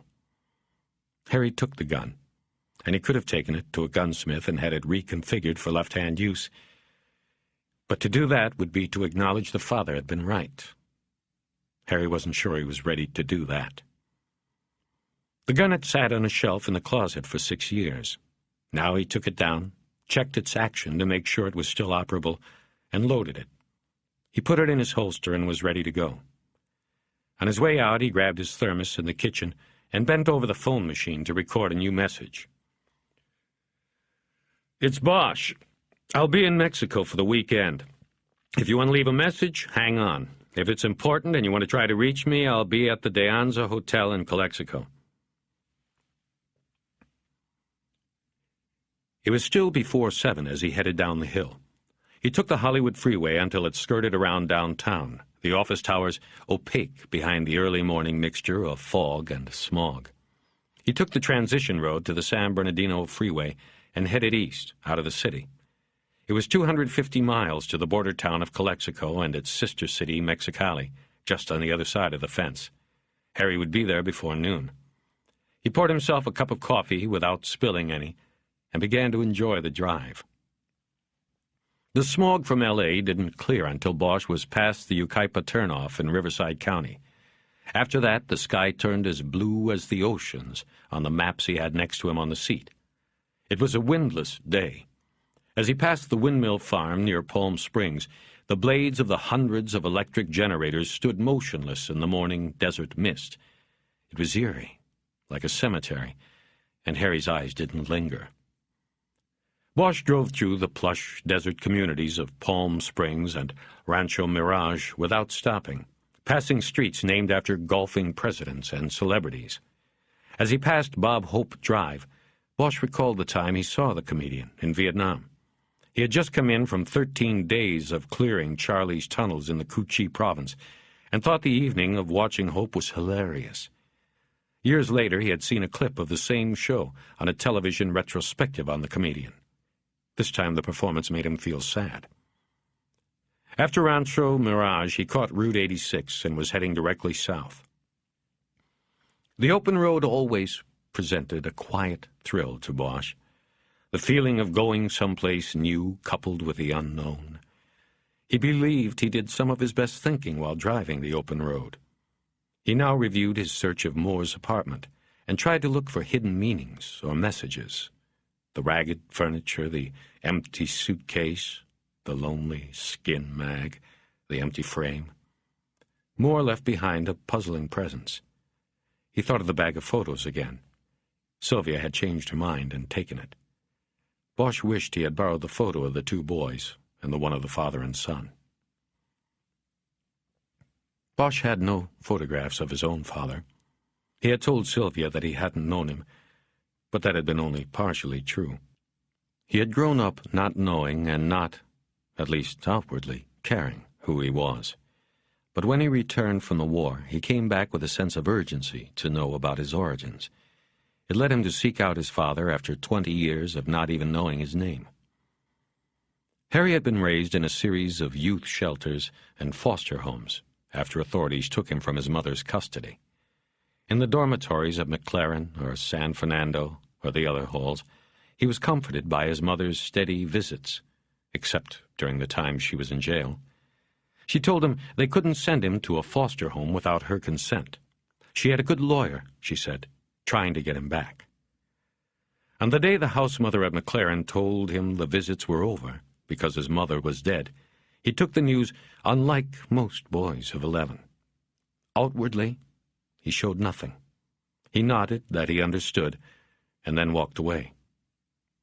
But that day, during the swimming period, he dove to the bottom of the deep end and screamed so loud and long that he was sure the noise was breaking through the surface and would draw the attention of the lifeguard.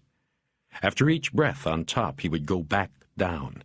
He screamed and cried until he was so exhausted he could only cling to the pool's ladder.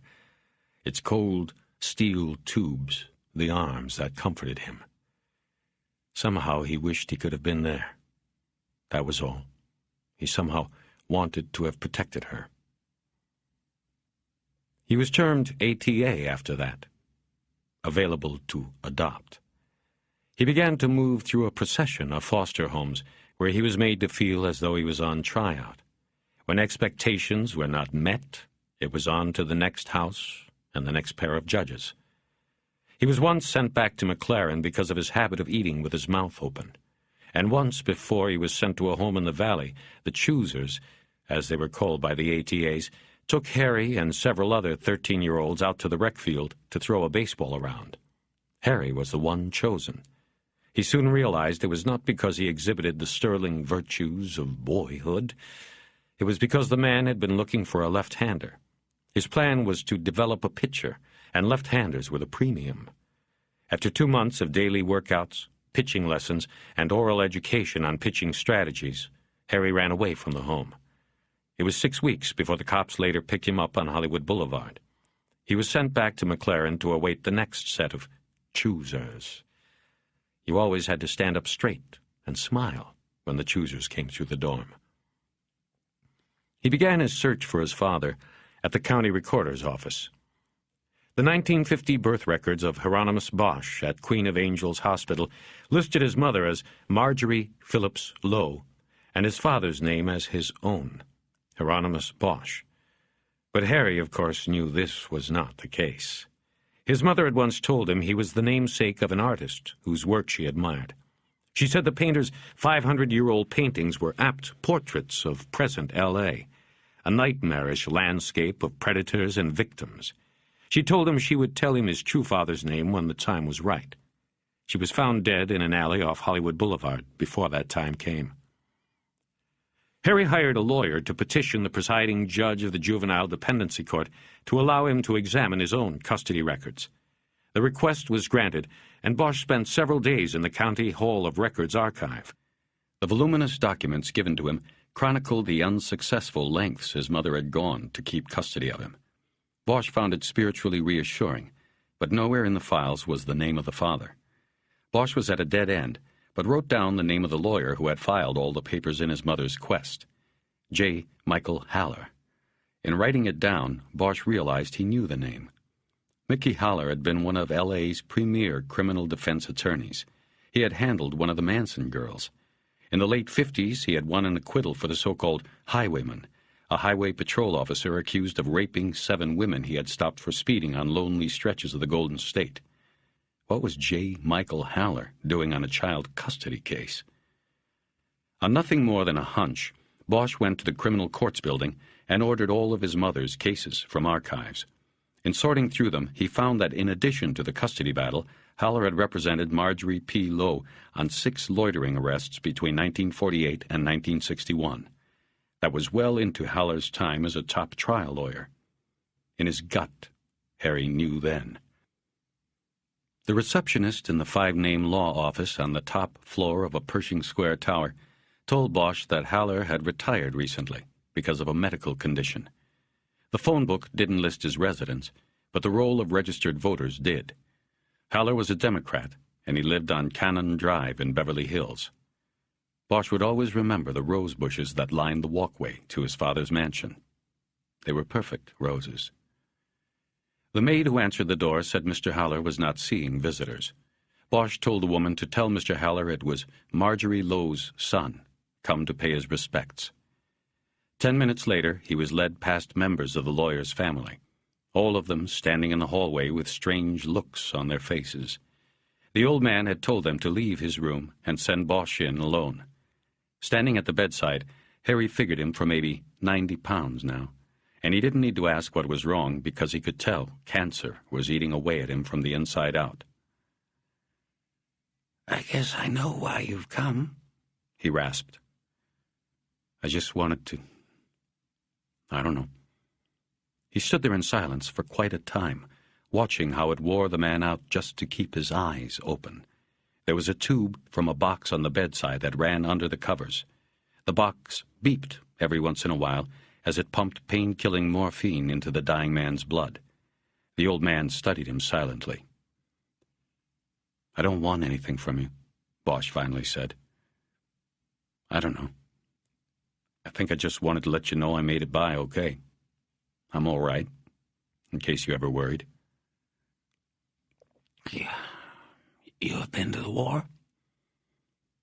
"Yes, I'm done with that." My son. My other son. I kept him away from that. What will you do now? I don't know. After some more silence, the old man seemed to nod. He said, You are called Harry. Your mother told me that. She told me a lot about you. But I could never. Do you understand? Different times. And after it went by so long, I couldn't reverse things. Bosch just nodded. He hadn't come to cause the man any more pain. More silence passed, and he heard the labored breathing. Harry? Hal, the old man whispered then, a broken smile on the thin, peeling lips, burned by chemotherapy. That could have been you. Did you ever read Hesse? Bosch didn't understand, but nodded again. There was a beep sound. He watched for a minute until the dosage seemed to take some effect. The old man's eyes closed and he sighed. I better get going, Harry said. You take care. He touched the man's frail, bluish hand. It gripped his fingers tightly, almost desperately, and then let go. As he stepped to the door, he heard the old man's rasp. I'm sorry, what did you say? I said I did. I did worry about you. There was a tear running down the side of the old man's face into his white hair. Bosch nodded again, and 2 weeks later he stood on a hill above the Good Shepherd section at Forest Lawn and watched them put the father he never knew in the ground. During the ceremony he saw a grouping that he suspected was his half-brother and 3 half-sisters. The half-brother, probably born a few years ahead of Bosch, was watching Harry during the ceremony. At the end, Bosch turned and walked away. Near 10 o'clock, Bosch stopped at a roadside diner called El Oasis Verde and ate huevos rancheros. His table was at a window that looked out at the blue-white sheath called the Salton Sea, and then farther east to the Chocolate Mountains. Bosch silently reveled in the beauty and the openness of the scene. When he was done and the waitress had refilled his thermos, he walked out into the dirt parking lot and leaned against the fender of the Caprice to breathe the cool, clean air and look again. The half-brother was now a top defense lawyer, and Harry was a cop. There was a strange congruence to that Bosch found acceptable. They had never spoken, and probably never would. He continued south as 86 ran along the flats between the Salton Sea and the Santa Rosa Mountains. It was agricultural land that steadily dropped below sea level, the Imperial Valley. Much of it was cut in huge squares by irrigation ditches, and his drive was accompanied by the smell of fertilizer and fresh vegetables. Flatbed trucks, loaded with crates of lettuce or spinach or cilantro, occasionally pulled off the farm roads in front of him and slowed him down. But Harry didn't mind and waited patiently to pass. Near a town called Vallecito, Bosch pulled to the side of the road to watch a squad of low-flying aircraft come screaming over a mountain that rose to the southwest. They crossed 86 and flew out over the Salton. Bosch knew nothing about identifying war aircraft in the modern era. These jets had evolved into faster and sleeker machines than those he remembered from Vietnam, but they had flown low enough for him to clearly see that beneath each craft's wings hung the hardware of war. He watched the 3 jets bank and come about in a tight triangle pattern and retrace their path back to the mountain. After they crossed above him, Harry looked down at his maps and found blocks marked off to the southwest as closed to the public. It was the U.S. Naval Gunnery Range at Superstition Mountain. The map said it was a live bombing area. Keep out. Bosch felt a dull vibration rock the car slightly, and then the following rumble. He looked up from the map and thought he could make out the plume of smoke beginning to rise from the base of Superstition. Then he felt and heard another bomb hit, then another.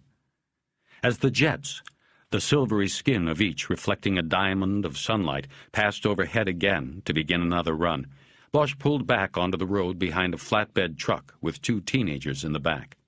They were Mexican field workers with weary eyes that seemed already knowledgeable about the long, hard life ahead of them. They were about the same age as the two boys on the picnic table in the photo that had been in the white bag. They stared at Bosch with indifference. In a few moments it was cleared to pass the slow-moving truck. Bosch heard other explosions from Superstition Mountain as he moved away. He went on to pass more farms and mom-and-pop restaurants. He passed a sugar mill where a line painted at the top of its huge silo marked sea level. The summer after he had talked to his father, Bosch had picked up the books by Hesse. He was curious about what the old man had meant. He found it in the second book he read. Harry Haller was a character in it, a disillusioned loner, a man of no real identity. Harry Haller was the Steppenwolf. That August, Bosch joined the cops. He believed he felt the land rising. The farmland gave way to brown brush, and there were dust devils rising in the open land. His ears popped as he ascended, and he knew the border was nearing long before he passed the green sign that told him Calexico was 20 miles away. 20. Calexico was like most border towns, dusty and built low to the ground, its main street a garish collision of neon and plastic signage, the inevitable golden arches being the recognizable, if not comforting, icon amid the drive-through Mexican auto insurance offices and souvenir shops. In town, Route 86 connected with 111 and dropped straight down to the border crossroad. Traffic was backed up about 5 blocks from the exhaust-stained concrete auto terminal manned by the Mexican federales. It looked like the 5 o'clock lineup at the Broadway entrance to the 101 in L.A. Before he got caught up in it, Bosch turned east on 5th Street. He passed the De Anza Hotel and drove 2 blocks to the police station. It was a 1-story, concrete block affair that was painted the same yellow as the tablets lawyers used. From the signs out front, Bosch learned it was also Town Hall. It was also the town fire station. It was also the Historical Society. He found a parking space in front. As he opened the door of the dirty Caprice, he heard singing from the park across the street. On a picnic bench, 5 Mexican men sat drinking Budweisers. A 6th man, wearing a black cowboy shirt with white embroidery and a straw Stetson, stood facing them, playing a guitar and singing in Spanish.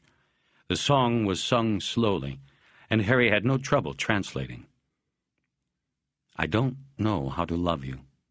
I don't even know how to embrace you, because what never leaves me is this pain that hurts me so. The singer's plaintive voice carried strongly across the park, and Bosch thought the song was beautiful. He leaned against his car and smoked until the singer was done. The kisses that you gave me, my love, are the ones that are killing me, but my tears are now drying, with my pistol and my heart, and here, as always, I spend my life with the pistol and the heart. At the song's end, the men at the picnic table gave the singer a cheer and a toast. Inside the glass door marked Police was a sour-smelling room no larger than the back of a pickup truck. On the left was a Coke machine. Straight ahead was a door with an electronic bolt, and on the right was a thick glass window with a slide tray beneath it. A uniformed officer sat behind the glass. Behind him, a woman sat at a radio dispatch console. On the other side of the console was a wall of square, foot-sized lockers. "You can't smoke in there, sir," the uniform said. He wore mirrored sunglasses and was overweight. The plate over his breast pocket said his name was Gruber. Bosch stepped back to the door and flicked the butt out into the parking lot. "You know, it's a $100 fine for littering in Calexico, sir," Gruber said. Harry held up his open badge and ID wallet. "You can bill me," he said. "I need to check a gun." Gruber smiled curtly. revealing his receding, purplish gums. "I chew tobacco myself. Then you don't have that problem." "I can tell." Gruber frowned and had to think about that a moment before saying, "Well, let's have it. Man says he wants to check a gun, has to turn the gun in to be checked." He turned back to the dispatcher to see if she thought that he now had the upper hand. She showed no response. Bosch noticed the strain Gruber's gut was putting on the buttons of his uniform. He pulled the .44 out of his holster and put it in the slide tray. "44," Gruber announced, and he lifted the gun out and examined it. "You want to keep it in the holster?" Bosch hadn't thought about that. He needed the holster. Otherwise, he'd have to jam the Smith in his waistband, and he'd probably lose it if he ended up having to do any running. "Nah," he said. "Just checking the gun." Gruber winked and took it over to the lockers, opened one up, and put the gun inside. After he closed it, he locked it, took the key out, and came back to the window. Let me see the ID again. I have to write up a receipt." Bosch dropped his badge wallet into the tray and watched as Gruber slowly wrote out a receipt in duplicate. It seemed that the officer had to look from the ID card to what he was writing every 2 letters. "How'd you get a name like that?" "You can just write Harry for short." "That's no problem. I can write it. Just don't ask me to say it." "Looks like it rhymes with anonymous." He finished and put the receipts into the tray and told Harry to sign them both. Harry used his own pen. "Looky there. A lefty signing for a right-handed gun," Gruber said. Something you don't see around here too often." He winked at Bosch again. Bosch just looked at him.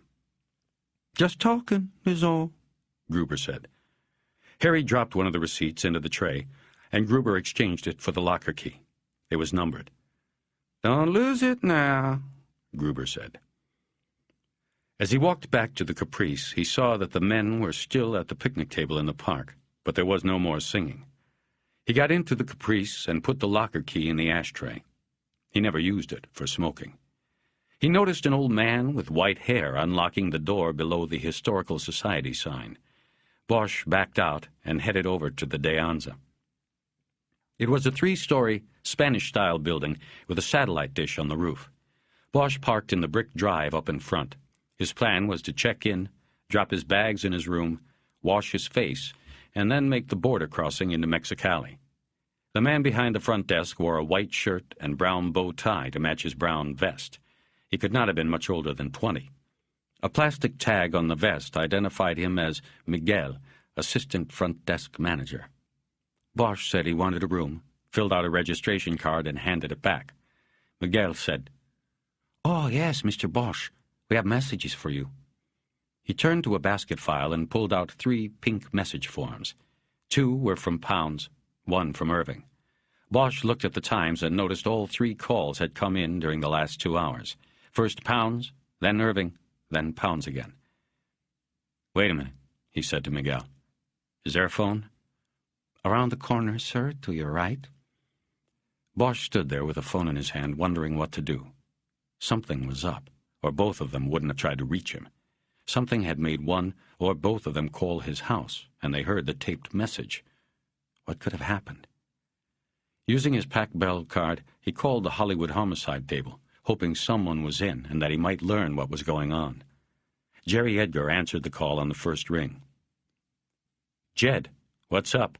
I got phone calls from the wait coming out my ass." There was a long silence. Too long.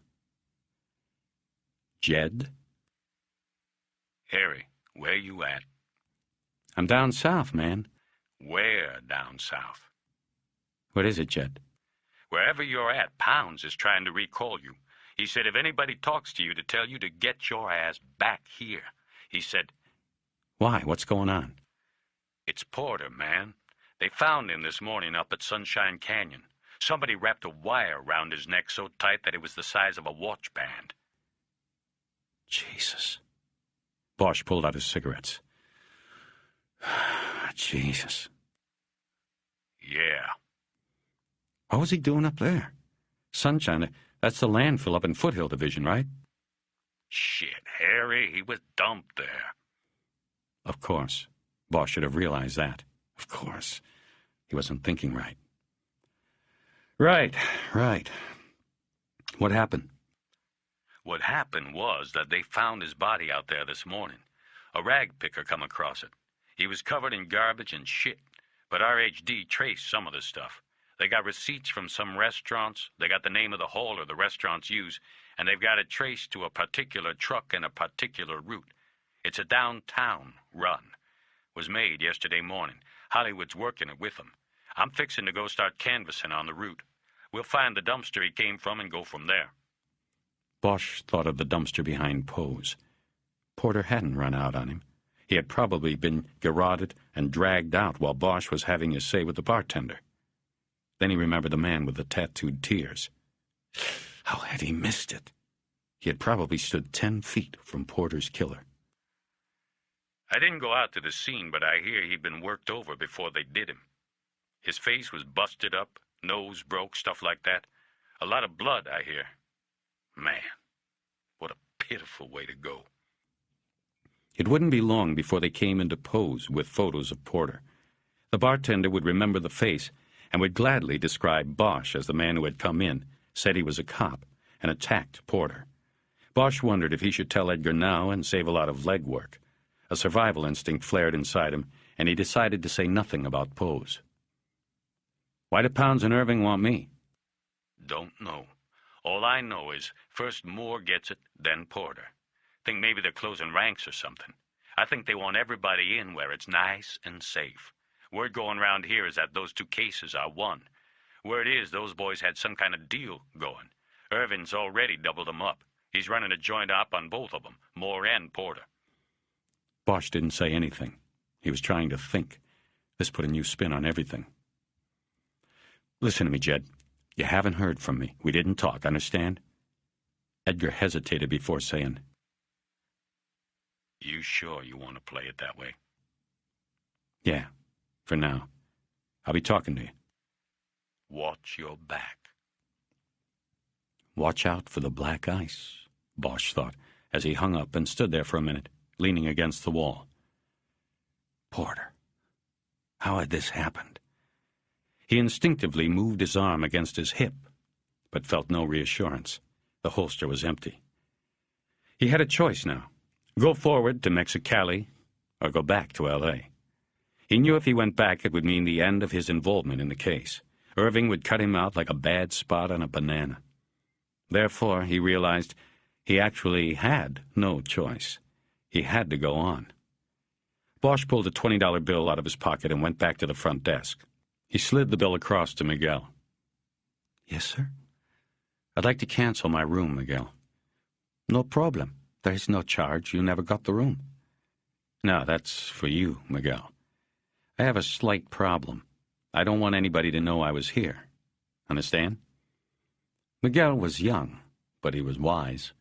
He told Bosch his request was no problem. He pulled the bill off the counter and tucked it into a pocket inside his vest. Harry then slid the phone messages across. If they call again, I never showed up to get these, right? That's right, sir. In a few minutes, he was in line for the crossing at the border. He noticed how the U.S. Customs and Border Patrol building, where incoming traffic was handled, dwarfed its Mexican counterpart. The message was clear. Leaving this country was not a difficulty. Coming in, though, was another matter entirely. When it was Bosch's turn at the gate, he held his badge wallet open and out the window. When the Mexican officer took it, Harry then handed him the Calexico PD receipt. Your business? The officer asked. He wore a faded uniform that had been army green once. His hat was sweat-stained along the band. Official, I have a meeting at the Plaza Justicia. Ah, you know the way? Bosch held up one of the maps from the seat and nodded. The officer then looked at the pink receipt. You are unarmed, he said as he read the paper. You leave your .44 behind, huh? That's what it says. The officer smiled, and Bosch thought he could see disbelief in his eyes. The officer nodded and waved his car on. The Caprice immediately became engulfed in a torrent of automobiles that were moving onto a wide avenue with no painted lines denoting lanes. At times, there were 6 rows of moving vehicles, and sometimes there were 4 or 5. The cars made the transitions smoothly. Harry heard no horns, and the traffic flowed quickly. He had gone nearly a mile before a red light halted traffic, and he was able to consult his maps for the first time. He determined he was on Calzado Lopez Mateos, which eventually led to the Justice Center in the southern part of the city. The light changed, and the traffic began moving again. Bosch relaxed a little and looked around as he drove, carefully to keep an eye on the changing lane configuration. The boulevard was lined with old shops and industrial businesses. Their pastel-painted facades had been darkened by exhaust fumes from the passing river of metal, and it was all quite depressing to Bosch. Several large Chevrolet school buses with multicolor paint jobs moved on the road, but they weren't enough to bring much cheer to the scene. The boulevard curved hard to the south and then rounded a circular intersection with a monument at its center, a golden man upon a rearing stallion. He noticed several men, many wearing straw cowboy hats, standing in the circle or leaning against the base of the monument. They stared into the sea of traffic. Day laborers waiting for work. Bosch checked the map and saw that the spot was called Benito Juarez Circle. In another minute, Bosch came upon a complex of 3 large buildings with groupings of antennas and satellite dishes on top of each. A sign near the roadway announced, Ayuntamiento de Mexicali. He pulled into a parking lot. There were no parking meters or attendance booth. He found a spot and parked. While he sat in the car, studying the complex, he couldn't help but feel as though he were running from something or someone. The death of Porter shook him. He had been right there. It made him wonder how he had escaped, and why the killer had not tried to take him as well. One obvious explanation was that the killer did not want to risk taking on 2 targets at once.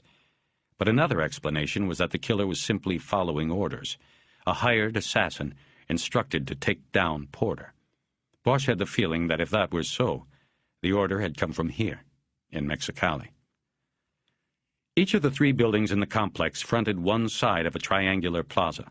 They were of modern design with brown and pink sandstone facades. All the windows on the 3rd floor of one of the buildings were covered from the inside with newspaper, to block the setting sun, Bosch assumed. It gave the building a shabby look. Above the main entranceway to this building, chrome letters said, Policía Judicial del Estado de Baja California.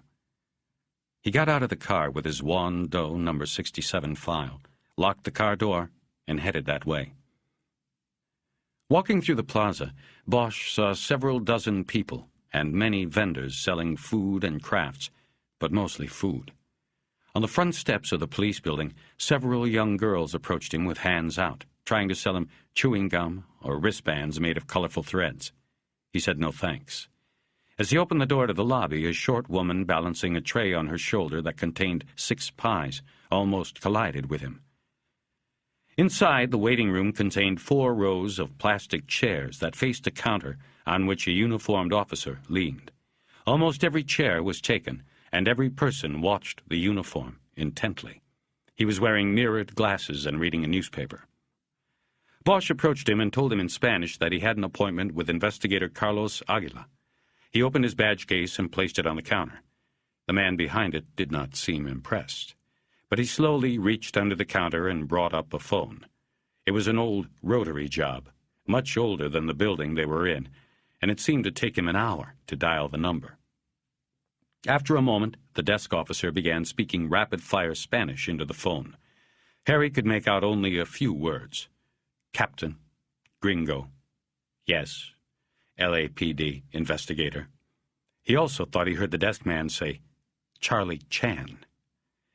The desk officer listened for a few moments and then hung up. Without looking at Bosch, he jerked his thumb toward the door behind him and went back to his newspaper.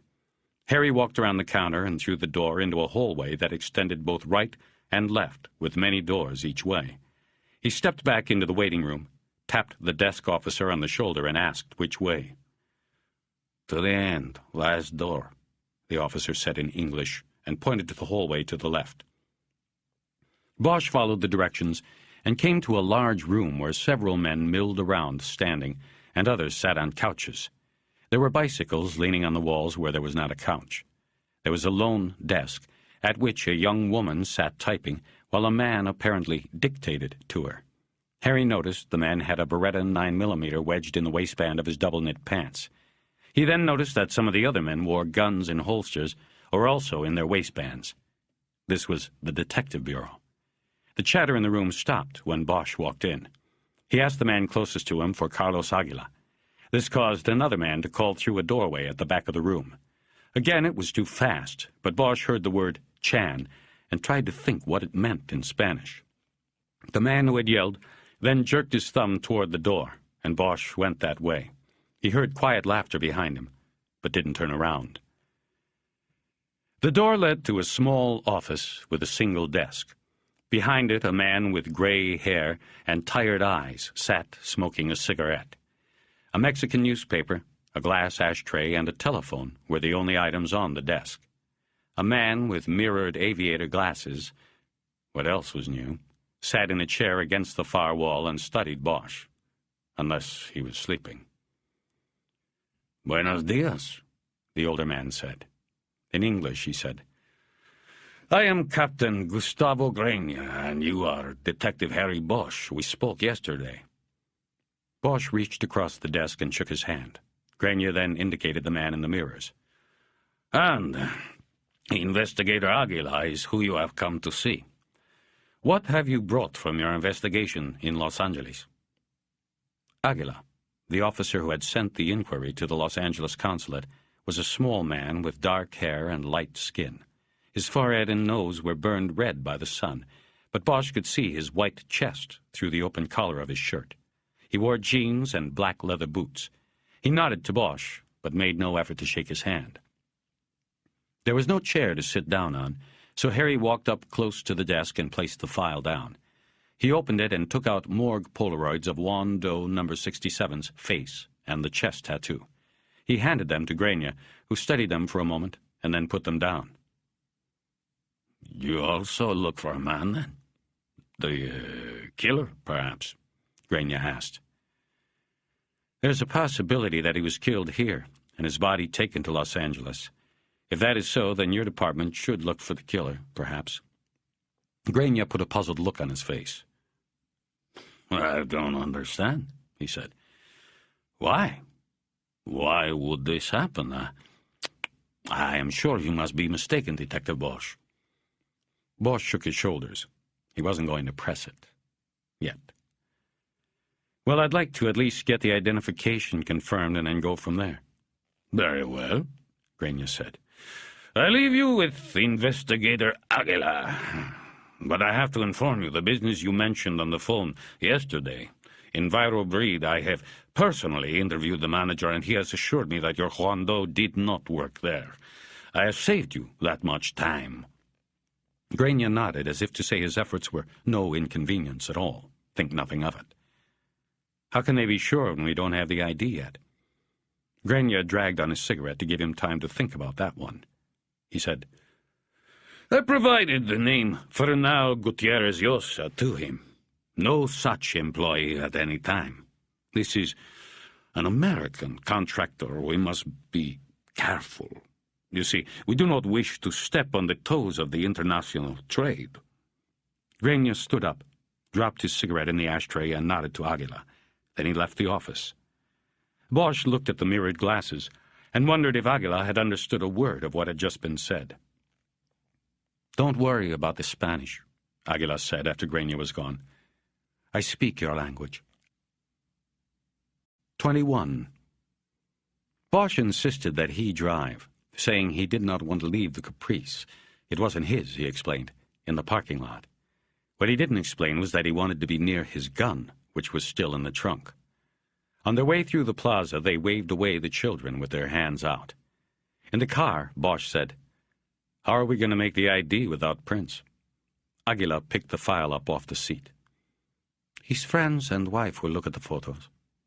"We going to his house? I can lift Prince, take him back to L.A. to have someone take a look. It would confirm it." "It is not a house, Detective Bosch. It is a shack." Bosch nodded and started the car. Aguila directed him farther south to Boulevard Lazaro Cardenas, on which they headed west for a short while before turning south again on Avenida Canto Rodaro. "We go to the barrio," Aguila said. "It is known as Ciudad de los Personas Perdidos, City of Lost Souls." That's what the tattoo means, right? The ghost, lost souls? Yes, that is correct. Bosch thought a moment before asking, "How far is it from Lost Souls barrio to Saints and Sinners?" "It is also in the southwest sector, not far from Lost Souls. I'll show it to you if you wish." "Yeah, maybe." "Is there a reason you ask?" Bosch thought of Corvo's admonition not to trust the local police. "Just curious," he said. "It's another case." He immediately felt guilty at not being truthful with Aguila. He was a cop, and Bosch felt he deserved the benefit of the doubt, but not according to Corvo. They drove in silence for a while after that. They were moving away from the city and the comfort of buildings and traffic. The commercial businesses and the shops and restaurants gave way to more shacks and cardboard shanties. Harry saw a refrigerator box near the side of the road that was somebody's home. The people they passed, sitting on rusted engine blocks, oil drums, stared at the car with hollow eyes. Bosch tried to keep his eyes on the dusty road. "They called you Charlie Chan back there. How come?" He asked primarily because he was nervous and thought conversation might distract him from his uneasiness and the unpleasantness of the journey they were making. "Yes," Aguila said. "It is because I am Chinese." Bosch turned and looked at him. From the side, he could look behind the mirrors and see the slight rounding of the eyes. It was there. "Partly, I should say. One of my grandfathers. There is a large Chinese-Mexican community in Mexicali, Detective Bosch." "Ah. Mexicali was created around 1900 by the Colorado River Land Company.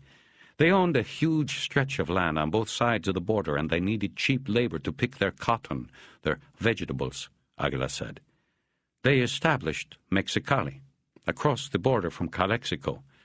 Like mirror images, I suppose, at least according to plan. They brought in 10,000 Chinese, all men, and they had a town, a company town." Bosch nodded. He had never heard the story, but found it interesting. He had seen many Chinese restaurants and signs on his drive through the city, but did not recall seeing many Asians. "They all stayed? The Chinese?" he asked. "Most of them, yes. But like I said, 10,000 Chinamen, no women. The company wouldn't allow it, thought it would take away from the work. Later, some women came, but most of the time the men married into Mexican families. The blood was mixed. But as you probably have seen, much of the culture was preserved.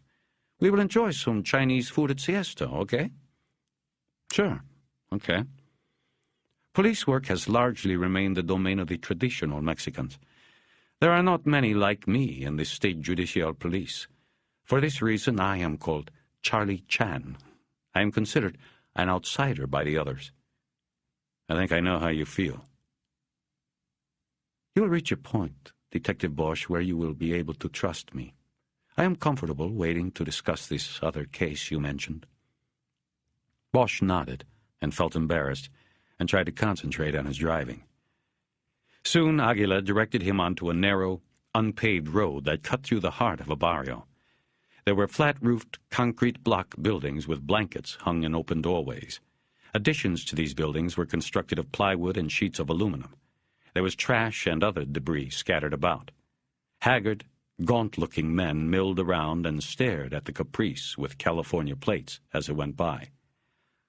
"Pull to the building with the painted star," Aguila instructed. Bosch saw the star.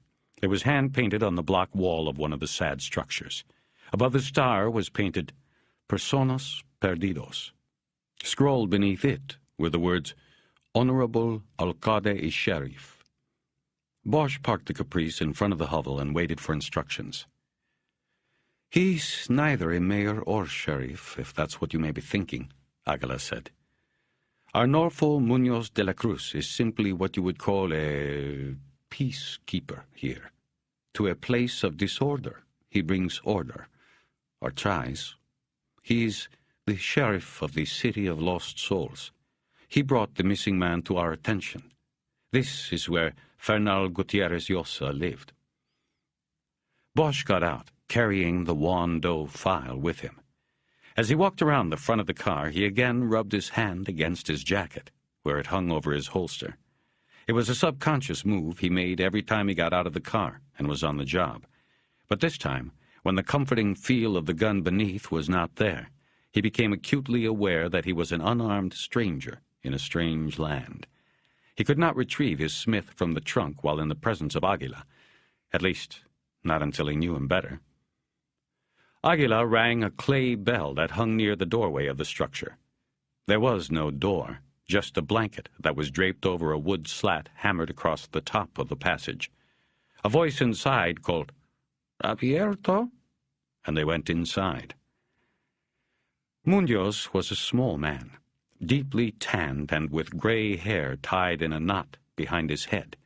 He wore no shirt, which exposed the sheriff's star tattooed on the right side of his chest, the ghost on the left.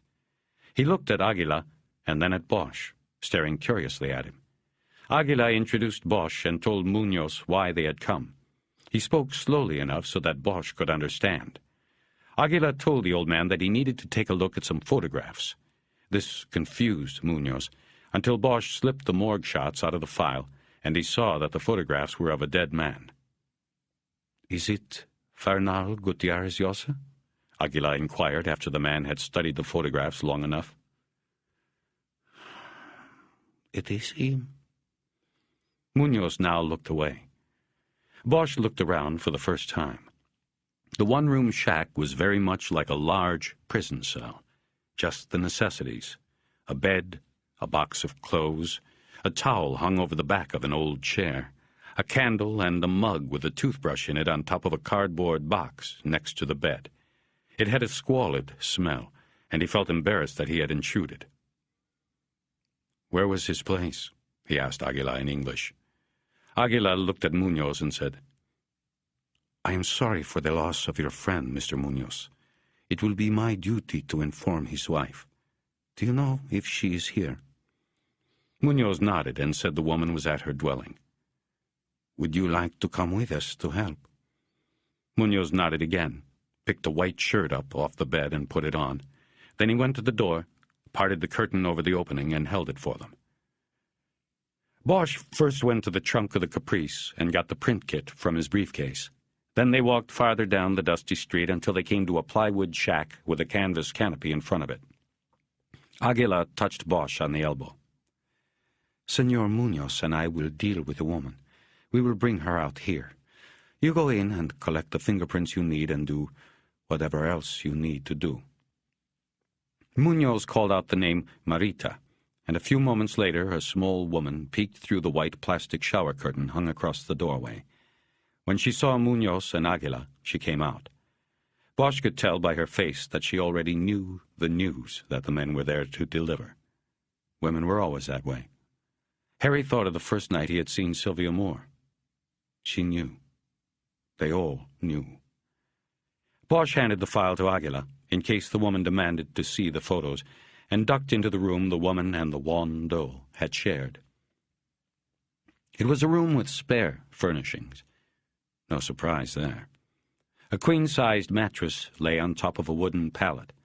There was a single chair on one side of it, and on the other a bureau had been made out of a wood and cardboard shipping crate. A few articles of clothing hung inside the box. The back wall of the room was a large piece of uncut aluminum with the Tecate beer trademark printed on it. Wood slat shelves went across this, holding coffee cans, a cigar box, and other small items. Bosch could hear the woman crying quietly outside the shack, and Munoz trying to console her. He looked around the room quickly, trying to decide which was a likely spot to lift prints. He was unsure if he even needed to do this. The woman's tears seemed to confirm the identity. He walked to the shelves and used a fingernail to flip open the cigar box. It contained a dirty comb, a few pesos, and a set of dominoes. "Carlos?" he called out. Aguila stuck his head in past the shower curtain. "Ask if she's handled this box lately. It looks like it was her husband's stuff. If it's his, I'll try some lifts on it." He heard the questioning in Spanish outside, and the woman said she did not touch the box ever because it was her husband's.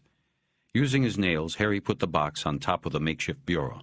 He opened the print kit and took out a small spray bottle, a vial of black powder, a sable hair brush, a wide roll of clear tape, and a stack of 3x5 cards. He laid all of these out on the bed and set to work. He picked up the spray bottle and pumped 4 sprays of ninhydrin mist over the box. After the mist settled, he took out a cigarette, lit it, and then moved the still-burning match along the edge of the box about 2 inches from the surface. The heat brought up the ridges of several fingerprints in the ninhydrin. Bosch bent over the table and studied them, looking for complete examples. There were 2. He uncapped the vial of black powder and lightly brushed some onto the prints, clearly defining the ridges and bifurcations. He then unrolled a short length of tape, held it down on one of the prints, and lifted it. He pressed the tape against a white 3x5 card. He did it again with the other print. He had 2 good prints to take back with him. Aguila came into the room then. "Did you get a print?" "A couple. Hopefully they are his and not hers. Doesn't seem to matter much. Sounded like she made an ID, too." "She look at the pictures?" Aguila nodded and said, "She insisted. Did you search the room?" "For what?" "I do not know. I looked around. Not much here." "Did you take fingerprints from the coffee cans?" Bosch looked at the shelves. There were 3 old Maxwell House cans. He said, "Nah, I figured her prints are on them. I don't want to have to print her to clear her for comparisons. It's not worth putting her through that." Aguila nodded, but then looked puzzled. Why would a poor man and his wife have 3 cans of coffee? It was a good point. Bosch went to the shelves and took down 1 can. It rattled, and when he opened it, he found a handful of pesos inside the can. The next one he pulled down was about a third full of coffee. The last one was the lightest. Inside, he found papers, a baptismal certificate for Gutierrez Llosa, and a marriage license. The couple had been married 32 years. It depressed him to think about it. There was also a Polaroid photo of Gutierrez Llosa, and Bosch could see it was Juan Doe, number 67. Identity confirmed. And there was a Polaroid of his wife. And lastly, there was a stack of check stubs held together in a rubber band. Bosch looked through these, finding them all for small amounts of money from several businesses, the financial records of a day laborer. The businesses that didn't pay their day laborers in cash paid with checks. The last 2 in the stack were receipts for $16 each for checks issued by Envirobreed, Inc. Bosch put the check stubs into his pocket and told Aguila he was ready to go. While Aguila expressed condolences again to the new widow, Bosch went to the trunk of the car to put away the fingerprint kit and the cards with the lifts he had taken. He looked over the trunk lid and saw Aguila still standing with Munoz and the woman. Harry quickly lifted up the rug on the right side of the trunk, pulled up the spare tire, and grabbed his Smith. He put the gun in his holster and slid it around on his waist so that the gun would be on his back. It was under his jacket, but an eye looking for such things could see it. However, Bosch was no longer worried about Aguila. He got in the car and waited. Aguila got in a few moments later. Bosch watched the widow and the sheriff in the rearview mirror as they drove away. "What will happen with her now?" he asked Aguila. "You don't want to know, Detective. Her life was difficult before. Now, her hardships will only multiply. I believe she cries for herself as much as her lost husband. And rightly so." Bosch drove in silence until they were out of Lost Souls and back on the main road. "That was clever, what you did back there," he said after a while. "With the coffee cans."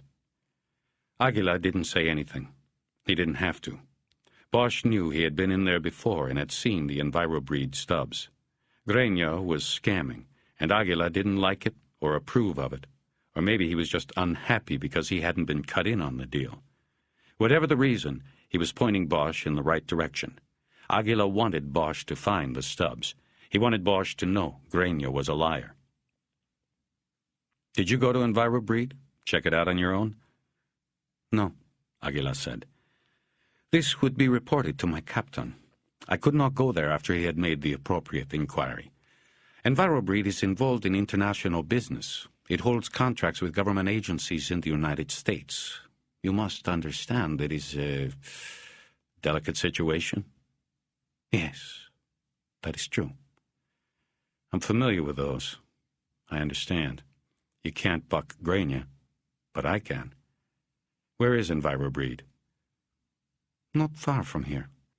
To the southwest, where the land is mostly flat until it rises into the Sierra de las Cucapa. There are many industrial concerns there, and large ranches. And how close is it between EnviroBreed and the ranch owned by the Pope? The Pope? Zorrillo, the Pope of Mexicali. I thought you wanted to know about the other case I'm working. They drove a little bit in silence. Bosch looked over and saw that Aguila's face had clouded. Even with the mirrors, Bosch could see this. His mention of Zorrillo probably confirmed the suspicion the Mexican detective had held since Grania had tried to derail the investigation. Bosch already knew from Corvo that EnviroBreed was just across the highway from the ranch. His question was merely one more test of Aguila.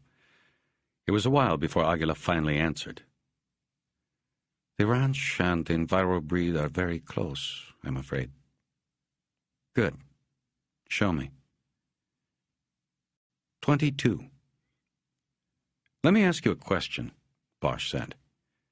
How come you sent that inquiry to the consul's office? I mean, you don't have missing persons down here. Somebody turns up missing, they cross the border, but you don't send out inquiries. What made you think this was different? They were heading toward the range of mountains that rose high above a layer of light brown smog from the city. They were going southwest on Avenida Valverde and were moving through an area where ranch lands extended to the west and industrial parks lined the roadway to the east. The woman convinced me, Aguila said. She came to the plaza with the sheriff and made the report. Grania gave me the investigation, and her words convinced me that Gutierrez Llosa would not cross the border willingly, without her. So I went to the circle. Aguila said the circle below the golden statue of Benito Juarez on Calzado Lopez Mateos was where men went to wait for work. Other day laborers interviewed at the circle said the EnviroBreed vans came 2 or 3 times a week to hire workers. The men who had worked at the bug breeding plant had described it as difficult work. They made food paste for the breeding process and loaded heavy incubation cartons into the vans. Flies constantly flew in their mouths and eyes. Many who had worked there said they never went back, choosing to wait for other employers to stop at the circle. But not Gutierrez Llosa. Others at the circle had reported seeing him get into the EnviroBreed van. Compared to the other laborers, he was an old man. He did not have much choice in employers. Aguila said that when he learned the product made at EnviroBreed was shipped across the border, he sent out missing person notices to consulates in Southern California. Among his theories was that the old man had been killed in an accident at the plant and his body hidden to avoid an inquiry that could halt the production. Aguila believed this was a common occurrence in the industrial sectors of the city. A death investigation, even accidental death, can be very expensive, Aguila said. La mordida. Yes, the bite. Aguila explained that his investigation stopped when he discussed his findings with Grania. The captain said he would handle the EnviroBreed inquiry and later reported it to be a dead end. And that was where it stood, until Bosch called with news of the body. Sounds like Grania got his bite. Aguila did not answer this. They began to pass a ranch protected by a chain metal fence topped with razor wire. Bosch looked through it to the Sierra de los Cucapa and saw nothing in the vast expanse between the road and mountains. But soon they passed a break in the fence, an entrance to the ranch, where there was a pickup truck parked lengthwise across the roadway. 2 men were sitting in the cab, and they looked at Bosch, and he looked at them as he drove by. That's it, isn't it? He said. That's Zorrillo's ranch. Yes, the entrance. Zorrillo's name never came up before you heard it from me? Not until you said it. Aguila offered no other comment. In a minute, they were coming up to some buildings inside the ranch's fence line, but close to the road. Bosch could see a concrete, barn-like structure with a garage door that was closed. There were corrals on either side of it, and in these he saw a half-dozen bulls in single pens. He saw no one around. "He breeds bulls for the ring," Aguila said. "I heard that. Lot of money in that around here, huh?" "All from the seed of one prized bull, El Temblar, a very famous animal in Mexicali. The bull that killed Mason, the famous torero. He lives here now and roams the ranch at his will, taking the heifers as he wishes. A champion animal." "The tremble?" he said. "Yes. It is said that man and earth tremble when the beast charges." "That is the legend. The death of Mason a decade ago is very well known, a story recalled each Sunday at the plaza. And the tremble just runs around in there loose, like a watchdog or something, a bulldog. Sometimes people stand at the fence waiting for a glimpse of the great animal. The bulls his seed produces are considered the most game in all of Baja. Pull over here." Bosch turned onto the shoulder. He noticed Aguila was looking across the street at a line of warehouses and businesses. Some had signs on them, most in English. They were companies that used cheap Mexican labor and paid low taxes to make products for the United States. There were furniture manufacturers, tile makers, circuit board factories. "See the Mexitech furniture building?" Aguila said. "The second structure down, with no sign, that is EnviroBreed." It was a white building, and Aguila was right. No sign or other indication of what went on there. It was surrounded by a 10-foot fence topped with razor wire. Signs on the fence warned in 2 languages that it was electrified, and there were dogs inside of it. Bosch didn't see any dogs and decided they were probably only put in the yard at night. He did see 2 cameras on the front corners of the building and several cars parked inside the compound. He saw no EnviroBreed vans, but the 2 garage doors at the front of the building were closed. Bosch had to press a button, state his business, and hold his badge up to a remote camera before the fence gate automatically rolled open. He parked next to a maroon Lincoln with California tags, and they walked across the dusty, unpaved lot to the door marked Office. He brushed his hand against the back of his hip and felt the gun under his jacket. A small measure of comfort. The door was opened as he reached for the doorknob, and a man wearing a Stetson to shade his acne-scarred and sun-hardened face stepped out, lighting a cigarette. He was an Anglo, and Bosch thought he might have been the van driver he had seen at the eradication center in L.A. "Last door on the left," the man said. "He's waiting." "Who's he?" "Him." The man in the Stetson smiled, and Bosch thought his face might crack. Bosch and Aguila stepped through the door into a wood-paneled hallway. It went straight back with a small reception desk on the left, followed by 3 doors. At the end of the hall there was a 4th door. A young Mexican woman sat at the reception desk and stared at them silently.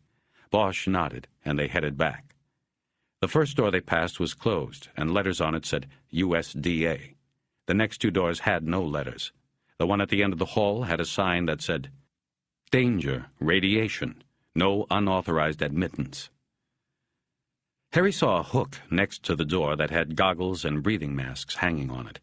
He opened the last door on the left, and they stepped into a small anteroom with a secretary's desk, but no secretary. "In here, please," a voice said from the next room. Bosch and Aguila stepped into a large office that was weighted in the center by a huge steel desk. A man in a light blue Gayabera shirt sat behind it. He was writing something in a ledger book, and there was a styrofoam cup of steaming coffee on the desk. Enough light came through the jalousie window behind him so that he didn't need a desk light. He looked about 50 years old, with gray hair that showed streaks of old black dye. He also was a gringo. The man said nothing and continued writing. Bosch looked around and saw the 4-picture, closed-circuit television console on a low shelf against the wall next to the desk.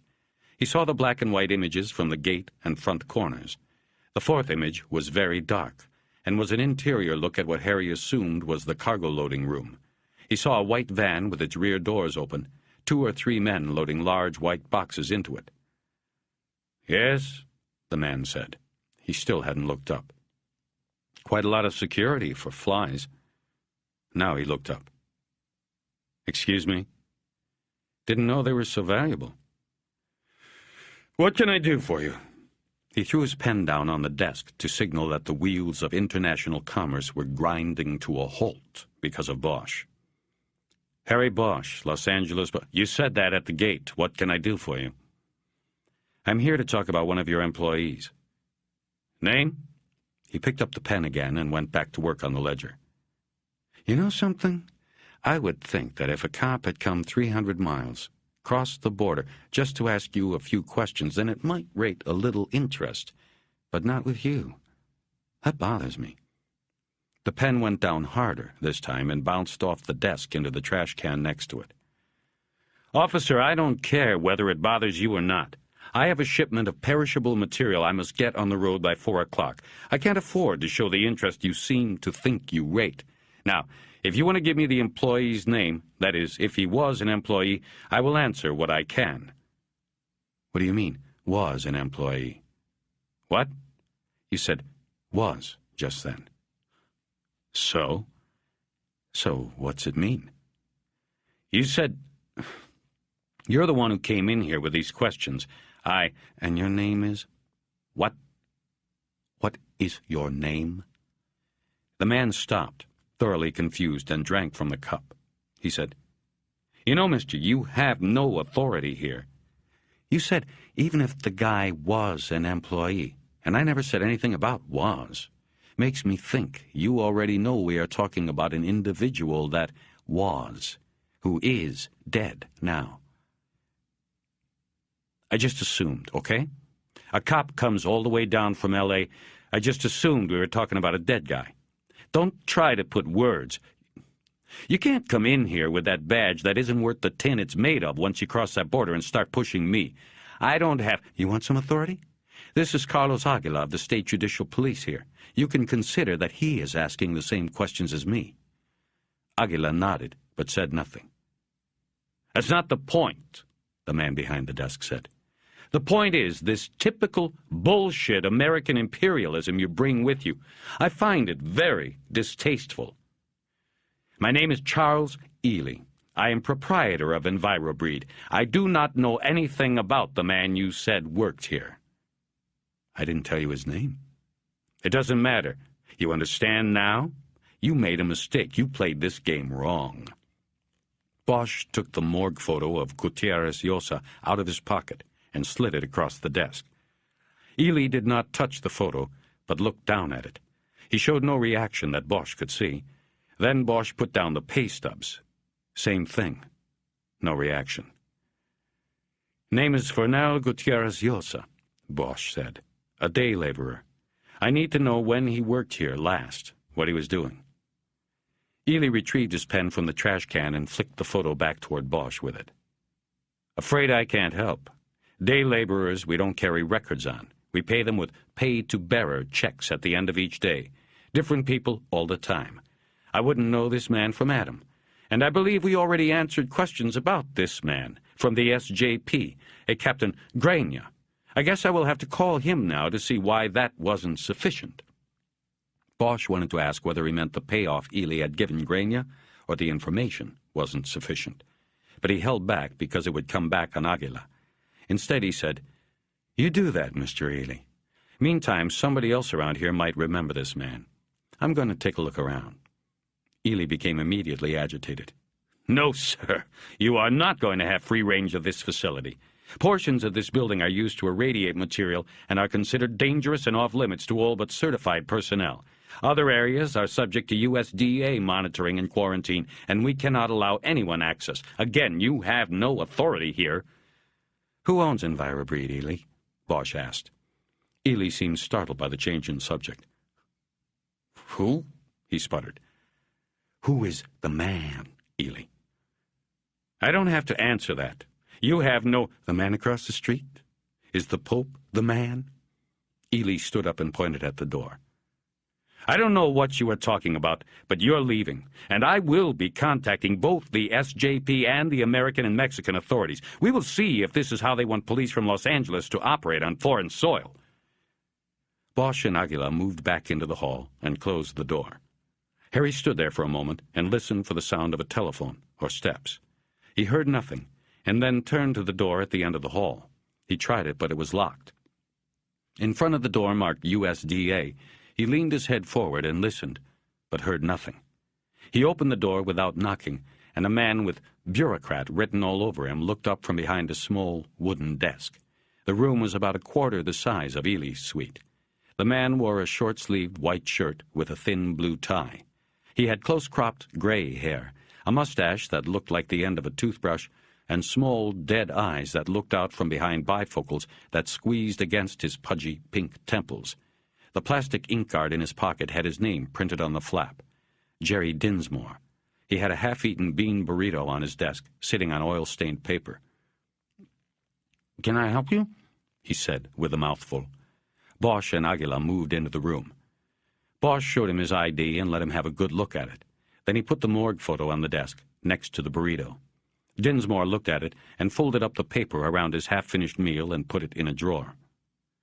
"Recognize him?" Bosch said. "Just a routine check. Infectious disease alert. Guy took it with him up to L.A. and croaked. We're retracing him so we can get anybody who had contact inoculated. We still got plenty of time. We hope." Dinsmore was chewing his food much slower now.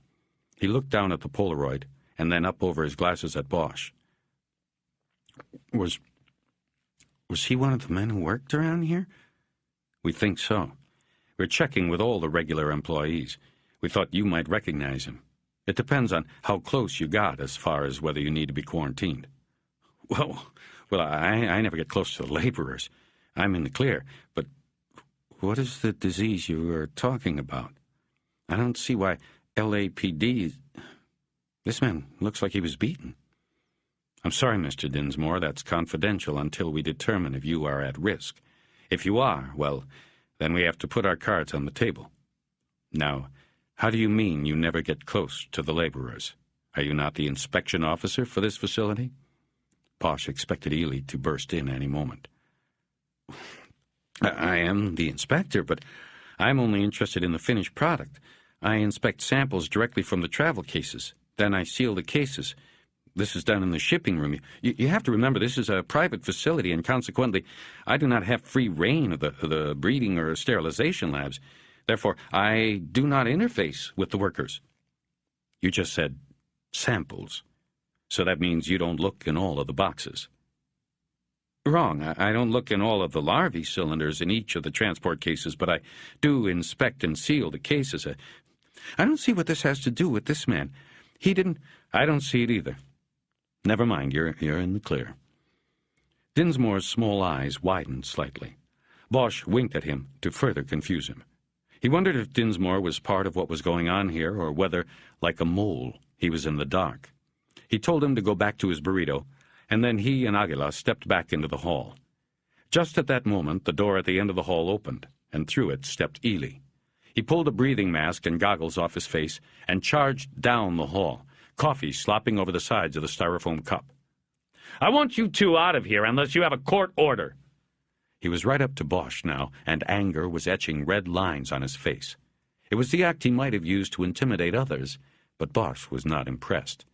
He looked down into the shorter man's coffee cup and smiled as a small piece of the puzzle slipped into place. The stomach contents of Juan Doe number 67 had included coffee. That was how he had swallowed the medfly which had brought Bosch here. Ely followed his eyes down and saw the medfly floating on the surface of the hot liquid. "Fucking flies," he said. "You know," Bosch said, "I'll probably get that court order." He couldn't think of anything else to say, and didn't want to leave Ely with the satisfaction of throwing him out. He and Aguila headed for the exit. "Don't count on it," Ely said. "This is Mexico. You aren't jack shit here." 23. Bosch stood at the window of his third-floor room in the Hotel Colorado on Calzado Justo Sierra and looked out at what he could see of Mexicali. To his left, the view was obscured by the other wing of the hotel, but looking out to the right, he saw the streets were clogged with cars and the colorful buses he had seen earlier. He could hear a mariachi band playing somewhere. There was the smell of frying grease in the air from a nearby restaurant, and the sky above the ramshackle city was purple and red in the day's dying light. In the distance, he could see the buildings of the Justice Center, and, near them to the right, the rounded shape of a stadium. Plaza de los Toros. He had called Corvo in Los Angeles 2 hours earlier, left his number and location, and was waiting for a call back from his man in Mexicali, Ramos. He walked away from the window and looked at the phone. He knew it was time to make the rest of the calls, but he hesitated. He grabbed a beer out of the tin ice bucket on the bureau and opened it. He drank a quarter of it and sat on the bed next to the phone. There were 3 messages on the phone tape at his home, all of them from Pounds, saying the same thing. Call me. But he didn't. Instead, he called the homicide table first. It was Saturday night, but the chances were it would still be all hands on deck because of Porter. Jerry Edgar answered. What's the situation? Shit, man. You gotta come in. He was speaking in a very low voice. Everybody's looking for you. RHD's got the lead on this thing, so I don't know exactly what's happening. I'm just one of the golfers. But I think... I don't know, man. What? Say it. It's like they think you either did Porter or you might be next. It's hard to gauge what the fuck they're doing or thinking. Who's there? Everybody. This is the command post. Irving's in there in the box with 98 now. Bosch knew he couldn't let it go on much further. He had to call in. He might have already damaged himself beyond repair. Okay, he said. I'm going to call them. I have to make one other call first. Thanks. Bosch hung up and dialed another number, hoping he had remembered it correctly and that she would be home. It was near 7, and he thought maybe she had gone out for dinner, but then she picked up on the 6th ring. It's Bosch. A bad time? What do you want? Teresa said. Where are you? Everybody's looking for you, you know. I heard, but I'm out of town. I was just calling because I heard they found my friend Lucius Porter. Yeah, they did. Sorry. I just got back from the cut. Yeah, I figured you'd do it. And then silence before she said, Harry, why do I get the feeling you want... that you aren't calling just because he was your friend? Well... Oh, shit. Here we go again, right? No. I just wanted to know how he got it is all. He was a friend. I worked with him. Never mind. I don't know why I let you do this to me. Shit. Mexican necktie, Harry. There, you happy? Got all you need now? Garrote? Yes. Steel baling wire wrapped at the ends around 2 wooden pegs. I'm sure you've seen it before. Do I get to read this in the Times tomorrow, too? He was silent until he was sure she was done. He looked from the bed to the open window and saw the daylight was now completely gone. The sky was a deep red wine. He thought of the man at Poe's, 3 Tears. Did you do a Comparison to the Jimmy Capps case? Yes, we're way ahead of you, but it won't be done for a few days. How come? Because it takes that long to do wood fiber testing between the dowel pegs and alloy content analysis on the baling wire. We did do a cut analysis on the wire, though. It looks very good. Meaning? Meaning it looks like the wire on the garrote used to kill Porter was cut from the same length of wire used to kill Capps. The ends match. It's not 100% because similar pliers will leave similar cut tracings. So we are doing the metal alloy comparison. We'll know in a few days. She seemed so matter-of-fact about it all. He was surprised she was still angry with him. The television reports of the night before seemed to be in her favor. He didn't know what to say. He had gone from being at ease in bed with her to being nervous on the phone with her. Thanks, Teresa, he finally said. I'll see you. Harry? She said before he could hang up. Yeah? When you get back, I don't think you should call me again. I think we should keep it professional. If we see each other in the suite, then that's fine. But let's leave it there. He didn't say anything. Okay? Sure. They hung up. Bosch sat without moving for several minutes. Finally, he picked the phone up again and dialed the direct line into the glass box. Pounds picked up immediately. It's Bosch. Where are you? Mexicali. You left messages? I called the hotel on your tape. They said you never checked in. I decided to stay on the other side of the border. Never mind the bullshit. Porter is dead. What? Bosch tried his best to make it seem real. What happened? I just saw him yesterday. He... Never mind the bullshit, Bosch. What are you doing down there? You told me to go where the case followed. It led here. I never told you to go to Mexico. I want you back here 10 minutes ago. This does not look good for you. We have a bartender that, so help me Christ, is ready to put your dick in the dirt on this. Hang on. Bosch? A new voice on the line said. Assistant Chief Irving here. What is your location? I'm in Mexicali. I want you in my office at 0800 tomorrow. Bosch didn't hesitate. He knew he could not show any weakness. Can't do that, Chief. I have some unfinished business here that'll probably take me through tomorrow at least. We are talking about a fellow officer's murder here, Detective. I don't know if you realize this, but you could be in danger yourself. I know what I'm doing. It's a fellow officer's murder that brings me here, remember? Or doesn't more matter? Irving ignored that. You are refusing my direct order to return? Look, Chief, I don't care what some bartender is telling you. You know I wasn't the doer. I never said that, but your conversation already reveals that you know more about this than you should if you were not involved. All I'm saying is that the answer to a lot of questions about Moore, Porter, and the rest are down here. It's all down here. I'm staying. Detective Bosch, I was wrong about you. I gave you a lot of rope this time because I thought I detected a change in you. I see now that I was wrong. You fooled me again. Chief, I am doing my... Don't interrupt me. You may be unwilling to follow my explicit commands to return, but don't you interrupt me. I am telling you that you don't want to return? Fine, don't. But you might as well never return, Bosch. Think about that. What you had before won't be waiting when you get back. After Irving hung up, Bosch picked a second bottle of Tecate from the bucket and lit a cigarette at the window. He didn't care about Irving's threats. Not that much, at least. He'd probably draw a suspension, maybe 5 days max. He could handle that. But Irving wouldn't move Bosch. Where could he send him? There weren't very many places lower than Hollywood. Instead, Bosch thought about Porter.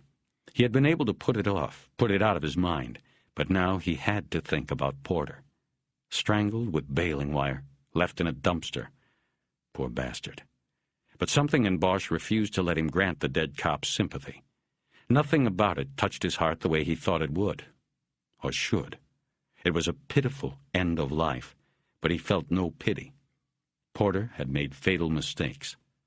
Bosch promised himself that he would not, and that he would go on. He tried to focus on Zarrillo. Harry was sure that it was the Pope who was manipulating things, who had sent the assassin to clean up the loose ends. If it was likely the same man had killed both Capps and Porter, it was then easy to add Moore in as a victim as well, and possibly even Fernal Gutierrez Llosa, the man with 3 tears. Did that leave Dance off the hook? Bosch doubted it. It might have taken Dance to lure Moore to the hideaway. His thoughts reassured him that he was doing the right thing, staying. The answers were here, not in L.A. He went to his briefcase on the bureau and took out the mugshot of Dance that had been in the file Moore had put together. He looked at the practiced sulk of a young man who still had a boyish face and bleached blonde hair. Now he wanted to move up the ladder and had come south of the border to make his case. Bosch realized that if Dance was in Mexicali, he would not blend in easily. He'd have to have help. The knock on the door startled him. Bosch quietly put down the bottle and took the gun off the night table. Through the peephole, he saw a man of about 30, with dark hair and a thick mustache. He was not the room service waiter who had brought the beer. See? Bosch, it's Ramos. Bosch opened the door on the chain and asked for some identification. Are you kidding? I don't carry ID around here. Let me in. Corvo sent me. How do I know? Because you called L.A. operations 2 hours ago and left your address. I tell you, I really get fucking paranoid having to explain all of this while standing out in the hallway.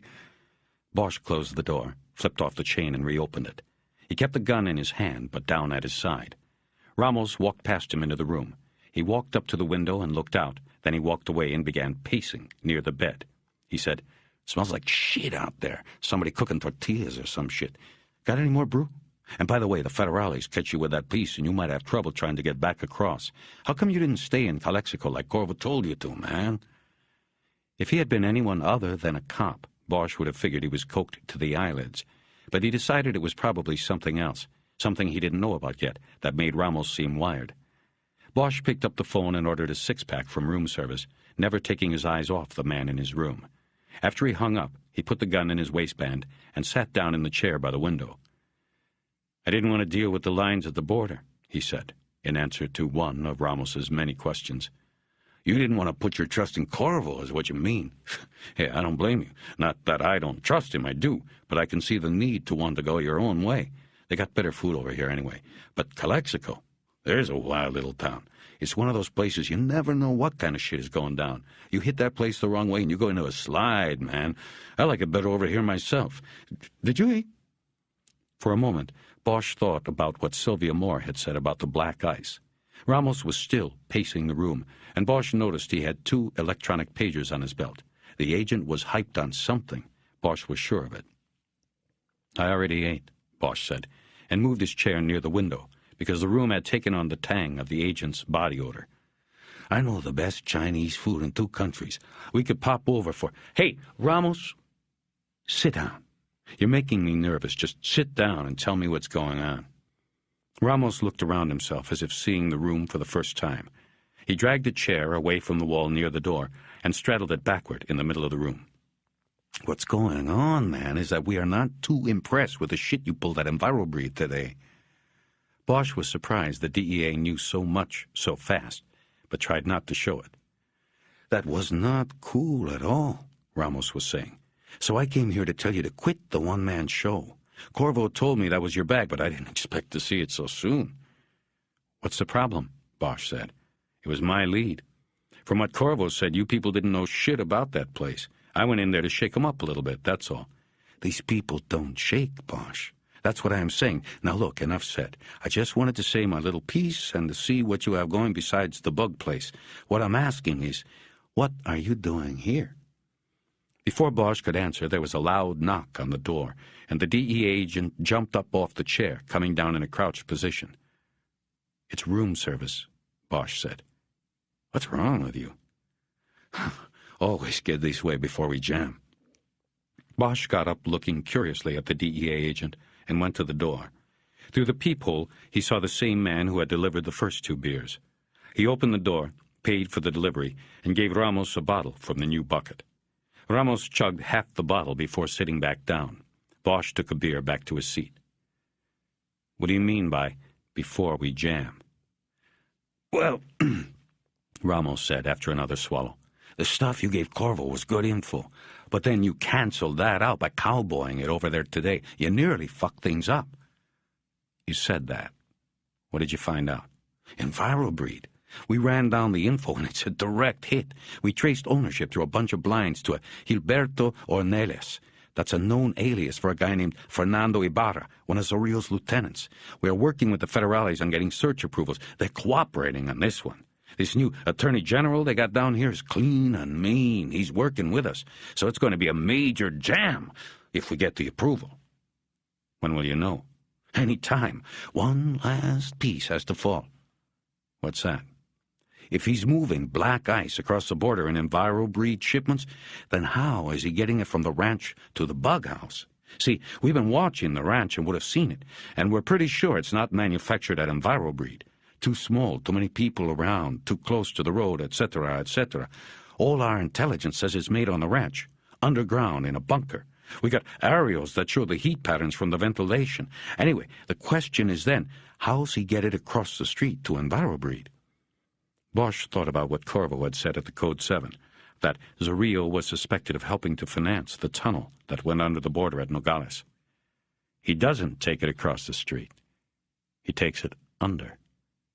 "Exactly," Ramos said. We are working our informants on it right now. We get it confirmed, we get our approval from the Attorney General, and we go in. We hit the ranch and EnviroBreed simultaneously. Joint operation. The AG sends the federal militia, we send CLET. Bosch hated all the acronyms law enforcement agencies cling to, but asked what CLET was anyway. Clandestine Laboratory Enforcement Team. These guys are fucking ninjas. Bosch thought this information over. He didn't understand why it was happening so quickly. Ramos was leaving something out. There had to be new intelligence on Zorrillo. You've seen him, haven't you? Zorrillo. Or somebody has. You got it. And that other little white squirrel you came down looking for, Dance? Where? When? We have a CI inside the fence who saw the both of them outside the main compound shooting at targets this morning. And then How close was he, the informant? Close enough. Not close enough to say, "Howdy do, Mr. Pope," but close enough to make the ID. Ramos cackled loudly and got up to get another beer. He threw a bottle to Bosch, who wasn't yet done with his first. "Where had he been?" Bosch asked. "Christ, who knows? Only thing I care about is that he's back, and he's going to be there when the Klets come through the door. And by the way, you better not bring that gun with you, or the federales will hook you up, too. They're giving a special weapons privilege to the Klets, but that is it. The AG is going to sign it. God, I hope this guy never gets bought off or assassinated. Anyway, like I'm saying, if they want you to have a gun, they'll give you something from their own armory. And how am I going to know when it goes down?" Ramos was still standing. He jerked his head back and poured down half the bottle of beer. His odor had totally filled the room. Bosch held the bottle up near his mouth and nose so he'd smell the beer instead of the DEA agent. "We'll let you know," Ramos said. "Take this and wait." He tossed Bosch one of the pagers off his belt. "You put that on, and I'll give you a buzz when we're ready to rock. It'll be soon, at least before New Year's, I'm hoping. We gotta move on this. There's no telling how long the target is going to stay in place this time." He finished the beer and put the bottle on the table. He didn't pick up another. The meeting was done. "What about my partner?" Bosch asked. "Who, the Max? Forget it, he's state. You can't tell him about this, Bosch. The Pope has the SJP and the other locals wired. It's a given. Don't trust anybody over there. Don't tell anybody over there. Just wear the pager, like I said, and wait for the beep. Go to the bullfights. Hang by the pool or something. Hell, man, look at yourself. You could use a color." "I know Aguila better than I know you. Did you know he works for a man who's a regular guest of Zorrillo's at the bullfights each Sunday?" "No," Bosch said. He thought of Grania. "Did you know that to become a detective in the SJP, the promotion is bought for an average of $2,000, not based on any skill in investigative technique?" "No. I know you didn't, but that's the way it is here. You've got to understand that. Trust no one. You may be working with the last honest cop in Mexicali, but why bet your life on it?" Bosch nodded and said, "One more thing. I want to come in tomorrow and check your mug books. You have Zorrillo's people?" "Most of them. What do you want?" "I'm looking for a guy with 3 tattooed tears. He's Zorrillo's hitman. He hit another cop yesterday in L.A. "Jesus."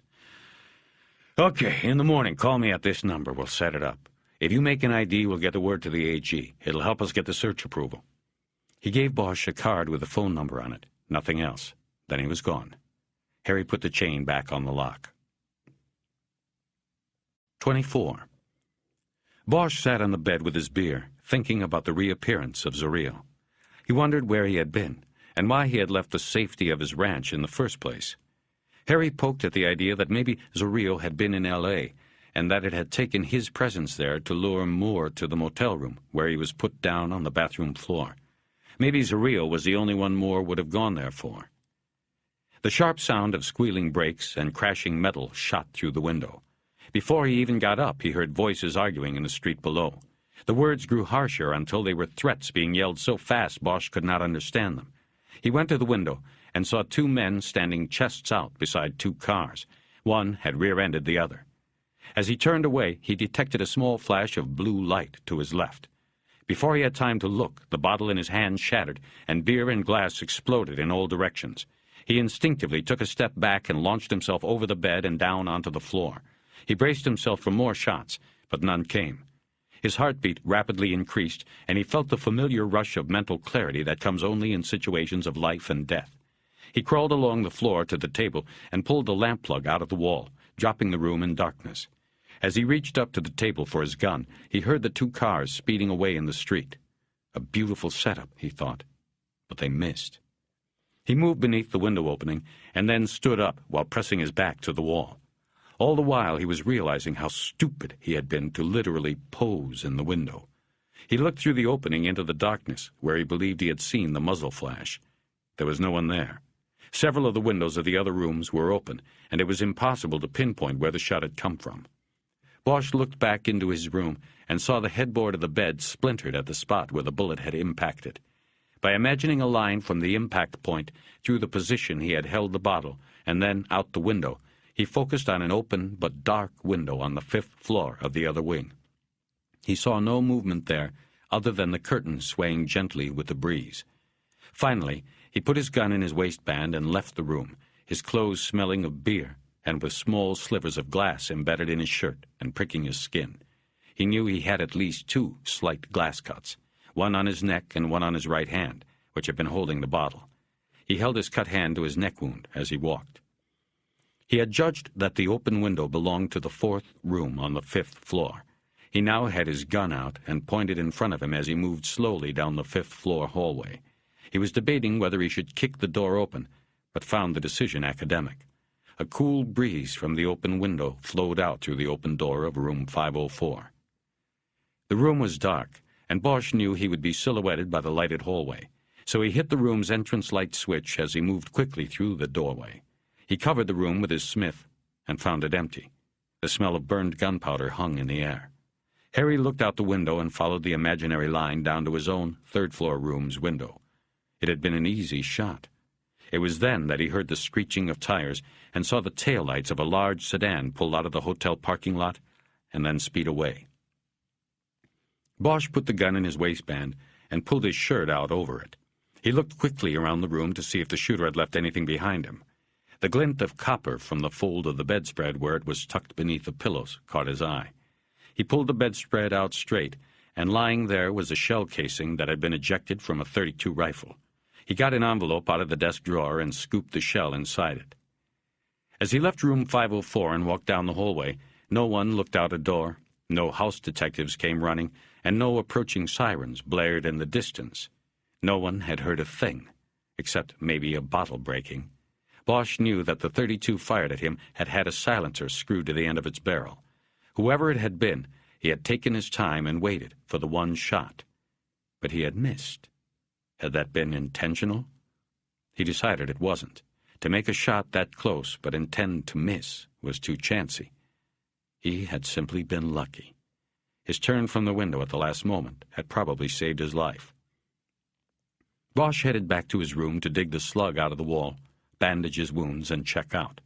Along the way, he started running when he realized he had to warn Aguila. Back in his room, he quickly dug through his wallet for the piece of paper on which Aguila had written his address and phone number. Aguila picked up almost immediately. Bueno. It's Bosch. Someone just took a shot at me. Yes. Where? Are you injured? I'm okay. In my room. They shot through the window. I'm calling to warn you. Yes? We were together today, Carlos. I don't know if it's just me or the both of us. Are you okay? Yes, I am. Bosch realized he didn't know if Aguila had a family or was alone. In fact, he realized he knew the man's ancestry, but little else. What will you do? Aguila asked. I don't know. I'm leaving here. Come here, then. Okay, yes. No. Can you come here? I won't be here, but I want you to come and find out whatever you can about the person who rented room 504. That's where the shot came from. You can get the information easier than me. I'm leaving now. We'll meet at your place. I have something to do first. A moon like the smile of the Cheshire Cat hung over the top of the ugly silhouette of the industrial park on Valverde. It was 10 o'clock. Bosch sat in his car in front of the Mexitec furniture factory. He was about 200 yards from Envirobreed, and he was waiting for the last car to leave the bug plant. It was a maroon Lincoln that he suspected was Ely's. On the seat next to him was a bag containing the items he had bought earlier. The smell of the roasted pork was filling the car, and he rolled down the window. As he watched the EnviroBreed lot, he was still breathing hard, and the adrenaline continued to course through his arteries like amphetamine. He was sweating, though the evening air was quite cool. He thought of Moore and Porter and the others. Not me, he thought. Not me. At 10:15, he saw the door to EnviroBreed open, and a man came out accompanied by the blur of two black figures. Ely. Dogs. The dark shapes bobbed up and down at his waist as he walked. Ely then scattered something in the lot, but the dogs stayed by his side. He then slapped his hip and yelled, "Chow!" And the dogs scattered and chased each other to varying points in the lot, where they fought over whatever it was Ely had thrown. Ely got in the Lincoln. After a few moments, Bosch saw the taillights flare, and the car backed away from its space at the front of the lot. Bosch watched as the headlights traced a circle in the lot, and then led the car to the gate. The gate slowly rolled open, and the car slipped through. Then the driver hesitated on the fringe of the roadway, though it was clear to pull out. He waited until the gate had trundled closed, the dogs safely inside the fenced compound, and then pulled away. Bosch slipped down in his seat, even though the Lincoln had headed the other way, north toward the border. Bosch waited a few minutes and watched. Nothing moved anywhere. No cars, no people. He didn't expect there to be any DEA surveillance because they would pull back when planning a raid so as not to tip their hand. He hoped they would, at least. He got out with the bag, his flashlight, and his lockpicks. Then he leaned back into the car and pulled out the rubber floor mats, which he rolled up and put under his arm. Bosch's take on EnviroBreed's security measures, from when he had been there during the day, were that they were strictly aimed at deterring entry, not sounding an alert once security had been bridged. Dogs and cameras, a 12-foot fence topped with electrified razor wire.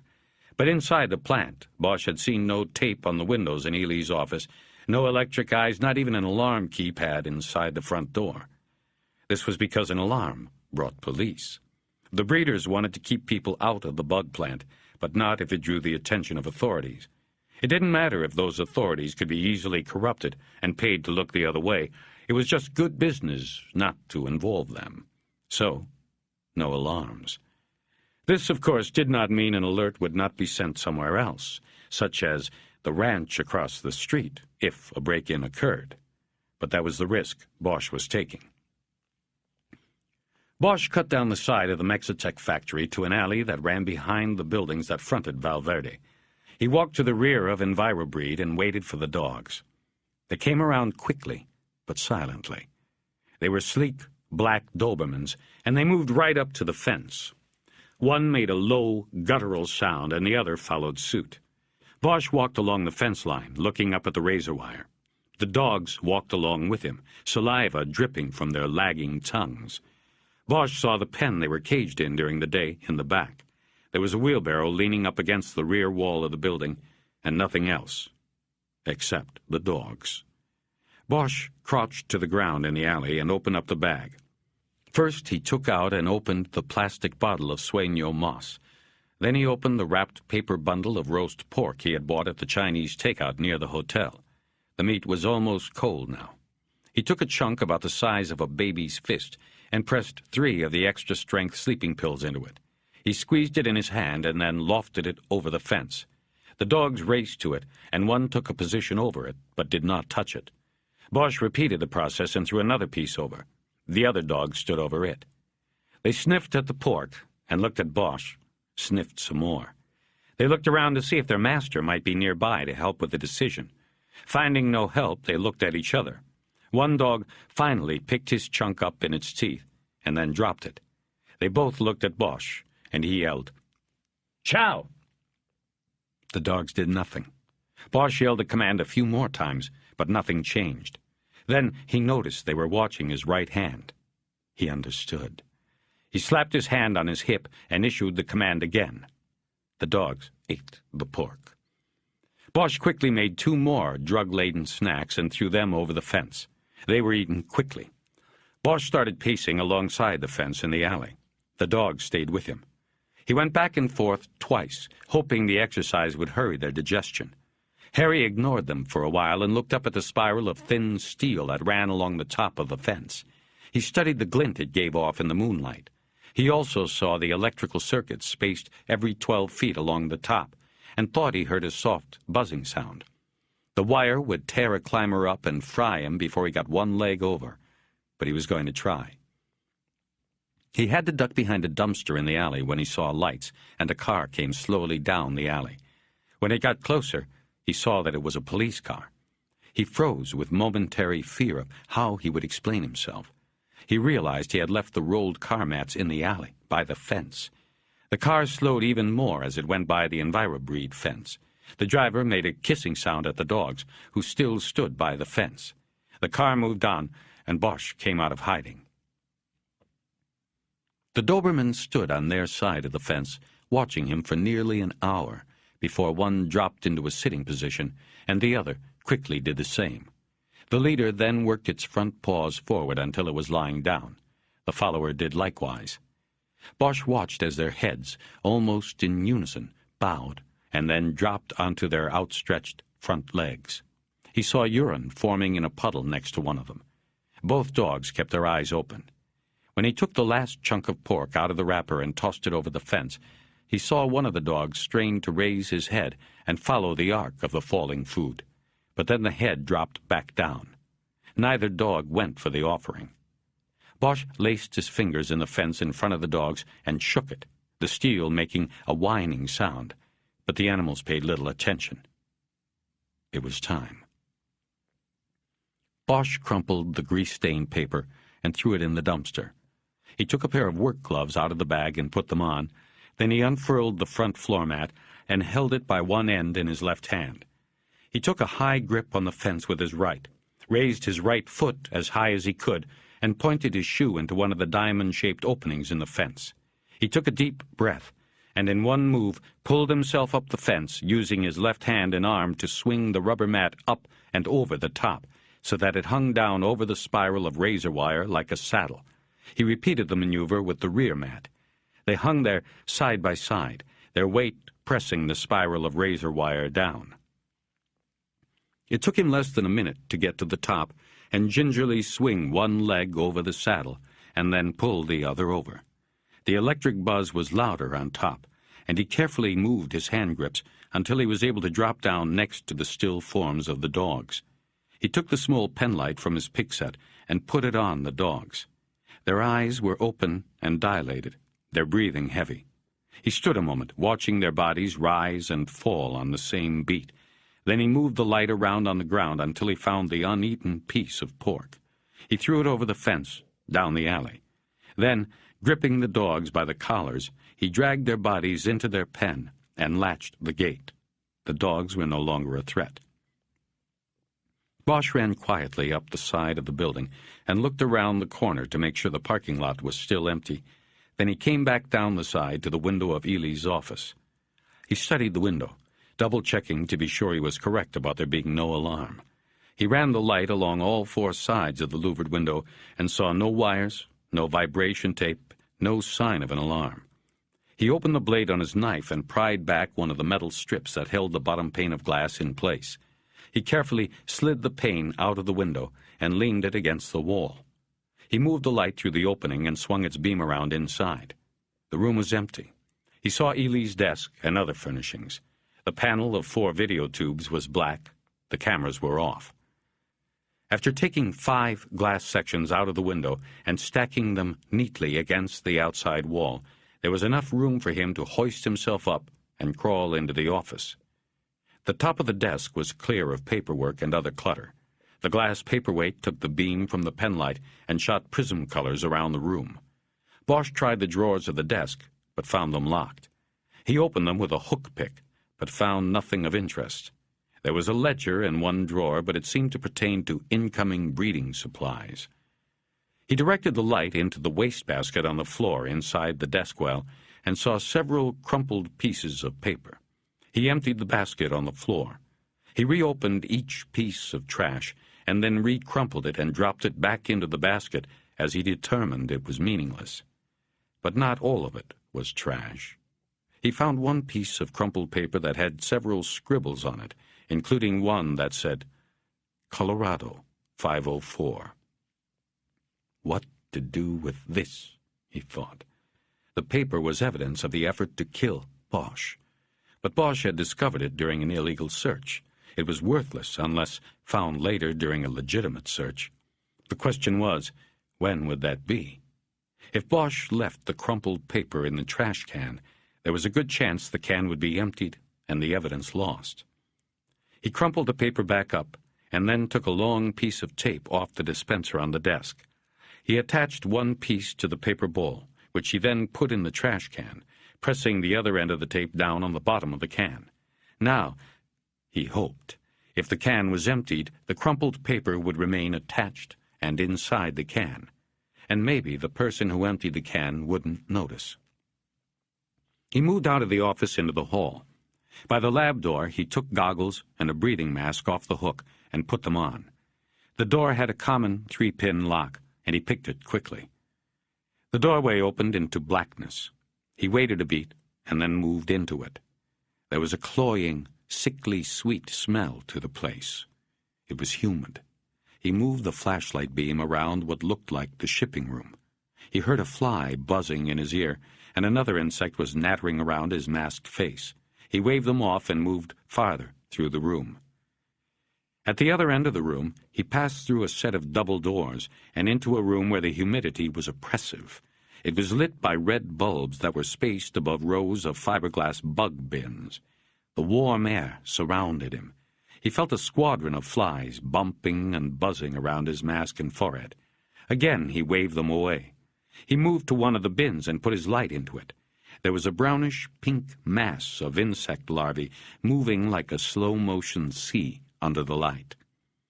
He then cast the light about the room and saw a rack containing several tools and a small, stationary cement mixer that he guessed was what the day laborers used to mix the food paste for the bugs. Several shovels, rakes, and brooms hung on pegs in a row at the back of the room. There were pallets containing large bags of pulverized wheat and sugar, and smaller bags of yeast. The markings on the bags were all in Spanish. He guessed this could be called the kitchen. He played the light over the tools and noticed that one of the shovels stood out because it had a new handle. The wood was clean and light, while all of the other tools had handles that had darkened over time with dirt and human sweat. Looking at the new handle, Bosch knew that Fernal Gutierrez Llosa had been killed here, beaten so hard with a shovel that it broke, or became so blood-stained it had to be replaced. What had he seen that required his death? What had the simple day laborer done? Bosch swung the light around again until it came upon another set of doors at the far side of the room. On these, a sign said, "Danger, radiation, keep out, peligro, radiación." He used his picks once again to open the door. He flashed the light around and saw no other doors. This was the terminus of the building. It was the largest of the 3 rooms in the complex and was divided in 2 by a partition with a small window in it. A sign on the partition said, in English only, "Protection must be worn." Bosch stepped around the partition and saw that this space was largely taken up by a large, box-like machine. Attached was a conveyor belt that carried trays into one side of the machine and then out the other side, where the trays would be dumped into bins like the ones he saw in the other room. There were more warning signs on the machine. This was where the larvae were sterilized by radiation. He moved around to the other side of the room and saw large steel work tables with cabinets overhead. These were not locked, and inside he saw boxes of supplies, plastic gloves and the sausage-like casings the larvae were shipped in, batteries and heat sensors. This was the room where the larvae were packed into casings and placed in the environment boxes. The end of the line. There was nothing else here that seemed significant. Bosch stepped backward toward the door. He turned the flash off, and there was only the small red glow from the surveillance camera mounted in the corner near the ceiling. What have I missed? He asked himself. What is left? He put the light back on and walked back around the partition to the radiation machine. All of the signs in the building were designed to keep people away from this spot. This would be where the secret was. He focused on the floor-to-ceiling stacks of the wide steel trays used for moving larvae. He put his shoulder against one of the stacks and began to slide it on the floor. Beneath was only concrete. He tried the next stack and looked down and saw the edge of a trap door. The tunnel. But at that moment, it hit him. The red light on the surveillance camera.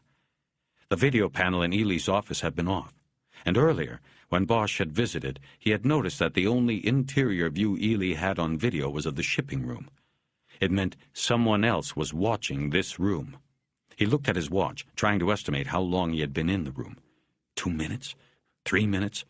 If they were coming from the ranch, he had little time. He looked down at the outline of the door in the floor, and then up at the red eye in the darkness. But he couldn't take the chance that no one was watching. He quickly pushed the stack back over the door in the floor and moved out of the third room. He retraced his path through the complex, hooking the mask and goggles on the peg by Ely's office. Then he went through the office and out the window. He quickly put the glass panes back in place, bending the metal strips back with his fingers. The dogs were still lying in the same spot, their bodies pumping with each breath. Bosch hesitated, but then decided to drag them out in case the monitor at the end of the camera's cable line was not being watched, and he hadn't been seen. He grabbed them by the collars and dragged them out of the pen. He heard one try to growl, but it sounded more like a whine. The other did likewise. He hit the fence on the run, climbed it quickly, but then forced himself to go slow over the floor mats. When he was at the top, he thought he heard the sound of an engine above the sound of the electric buzz.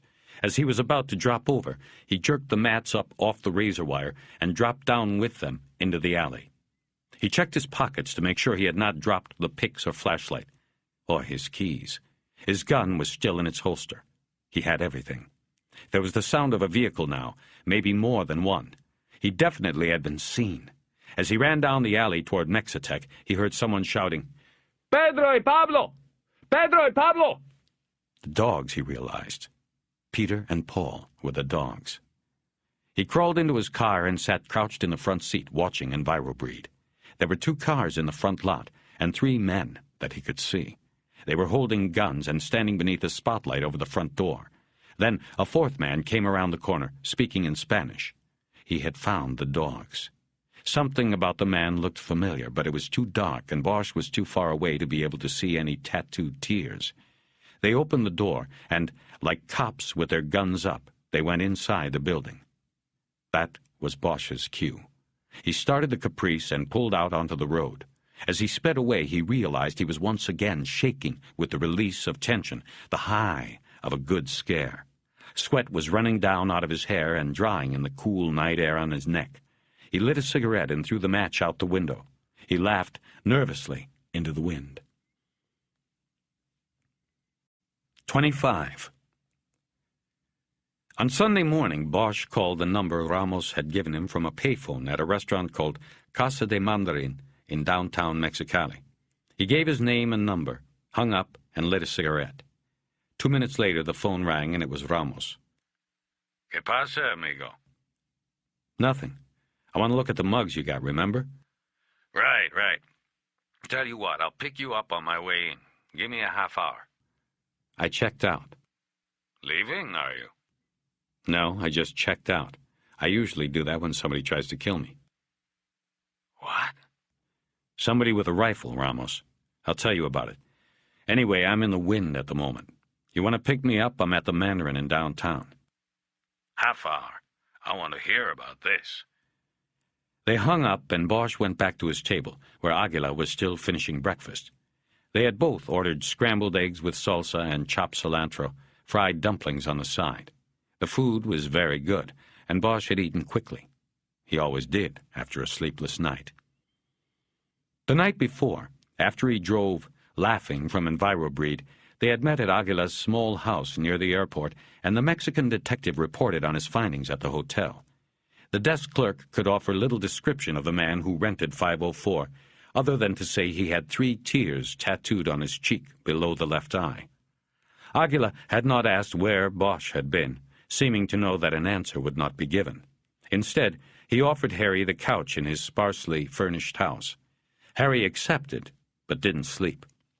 He just spent the night watching the window and thinking about things until bluish-gray light pushed through the thin white curtains. Much of the time, Lucius Porter had been in his thoughts. He envisioned the detective's body on the cold steel table, naked and waxy, Teresa Corazon opening him up with the shears.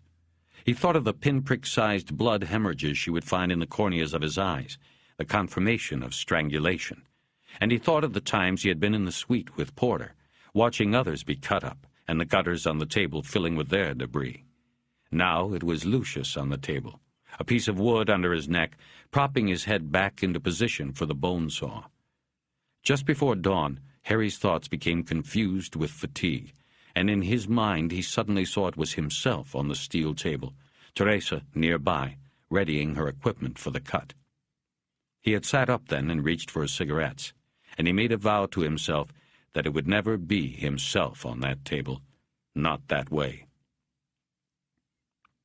"Drug enforcement?" Aguila asked as he pushed his plate away. "Huh?" Aguila nodded to the pager on his belt. He had just noticed it. "Yeah, they wanted me to wear it." Bosch believed he had to trust this man, and that he had earned that trust. He didn't care what Ramos had said, or Corvo. All his life, Bosch had lived and worked in society's institutions. But he hoped he had escaped institutional thinking, that he made his own decisions. He would tell Aguila what was happening when the time was right. "I'm going over there this morning. Look at some mugs and stuff. Let's get together later." Aguila agreed and said he would go to the Justice Plaza to complete paperwork on the confirmation of Fanal Gutierrez Llosa's death. Bosch wanted to tell him about the shovel with the new handle he had seen in EnviroBreed, but thought better of it. He planned to tell only one person about the break-in. Bosch drank coffee, and Aguila drank tea for a while without speaking. Bosch finally asked, "Have you ever seen Zorio in person?" "At a distance, yes." "Where was that? The bullfights?" "Yes, at the Plaza de los Toros. El Papa often attends to see his bulls, but he has a box in the shade reserved each week for him. I have afforded only seats on the sun side of the arena. This is the reason for the distance from which I have viewed him." "He pulls for the bulls, huh?" Excuse me? "He goes to see his bulls win, not the fighters?" "No, he goes to see that his bulls die honorably." Bosch wasn't sure what that meant, but let it go. "I want to go today. Can we get in? I want to sit in a box near the Pope's." "I don't know. These are expensive. Sometimes they cannot sell them. Even so, they keep them locked." "How much?" "You would need at least $200 American. I'm afraid it is very expensive." Bosch took out his wallet and counted out $210. He left a 10 on the table for the breakfast and pushed the rest across the faded green tablecloth to Aguila. It occurred to him it was more money than Aguila made in a 6-day week on the job. He wished he had not been so quick to make a decision that would have taken Aguila hours of careful consideration. "Get us a box near the Pope." "You must understand there will be many men with him. He will be—" "I just want to look at him, is all. Just get us the box." They left the restaurant then, and Aguila said he would walk to the Justice Plaza, a couple blocks away. After he left, Harry stood in front of the restaurant waiting for Ramos. He looked at his watch and saw it was 8 o'clock. He was supposed to be in Irving's office at Parker Center. He wondered if the assistant chief had initiated disciplinary actions against him yet. Bosch would probably be put on a desk as soon as he got back into town. Unless he brought back the whole package in his back pocket. That was the only way he would have any leverage with Irving. He knew he had to come out of Mexico with everything tied together. It dawned on him that it was stupid to be standing like a target on the sidewalk in front of the restaurant. He stepped back inside and watched for Ramos through the front door. The waitress approached him and bowed effusively several times and walked away. It must have been the $3 tip, he thought. It took Ramos nearly an hour to get there. Bosch decided he didn't want to be without a car, so he told the agent he would follow him. They drove north on Lopez Mateos. At the circle around the statue of Juarez, they went east, into a neighborhood of unmarked warehouses. They went down an alley and parked behind a building that had been tagged dozens of times with graffiti. Ramos looked furtively around after he got out of the beat-up Chevy Camaro with Mexican plates he was driving. "Welcome to our humble federal office," he said. Inside it was Sunday morning quiet. No one else was there. Ramos put on the overhead lights, and Bosch saw several rows of desks and file cabinets. Toward the back were 2 weapons storage lockers and a 2-ton Cincinnati safe for storing evidence.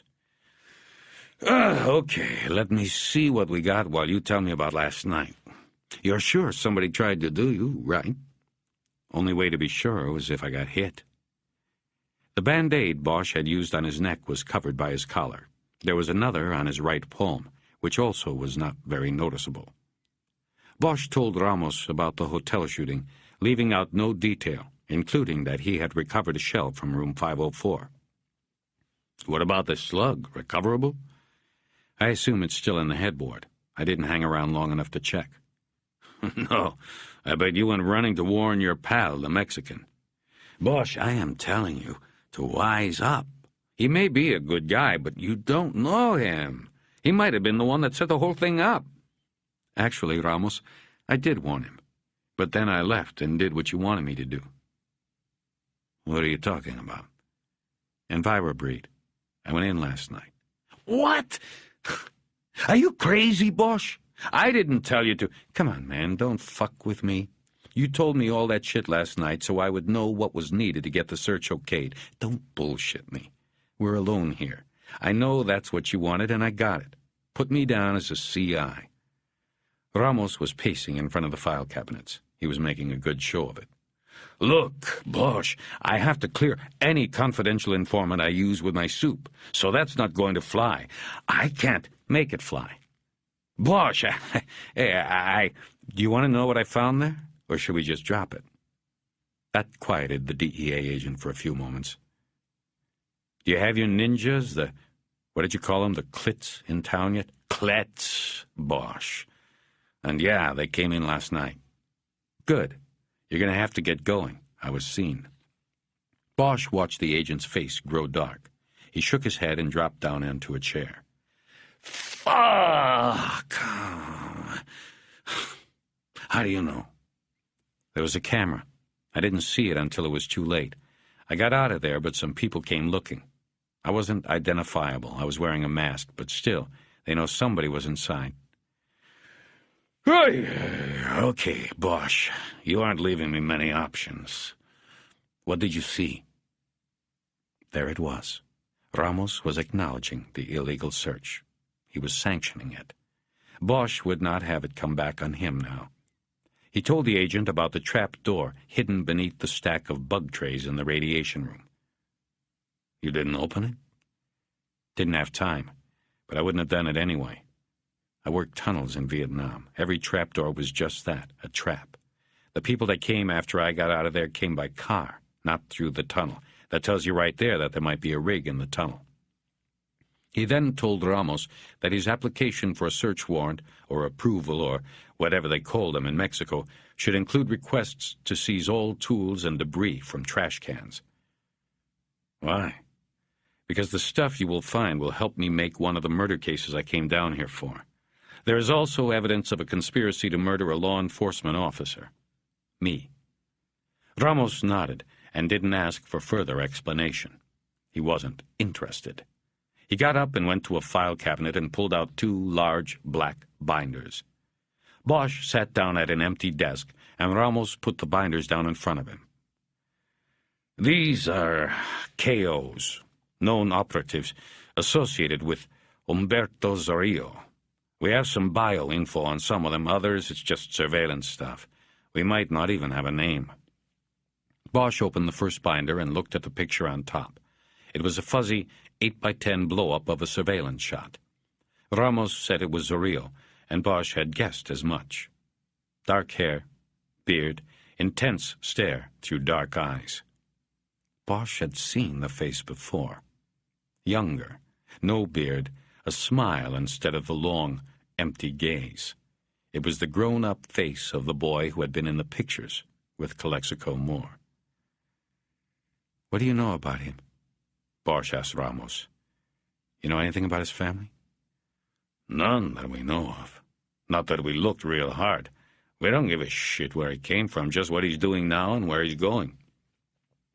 Bosch turned the plastic page and began looking at the mugs and surveillance shots.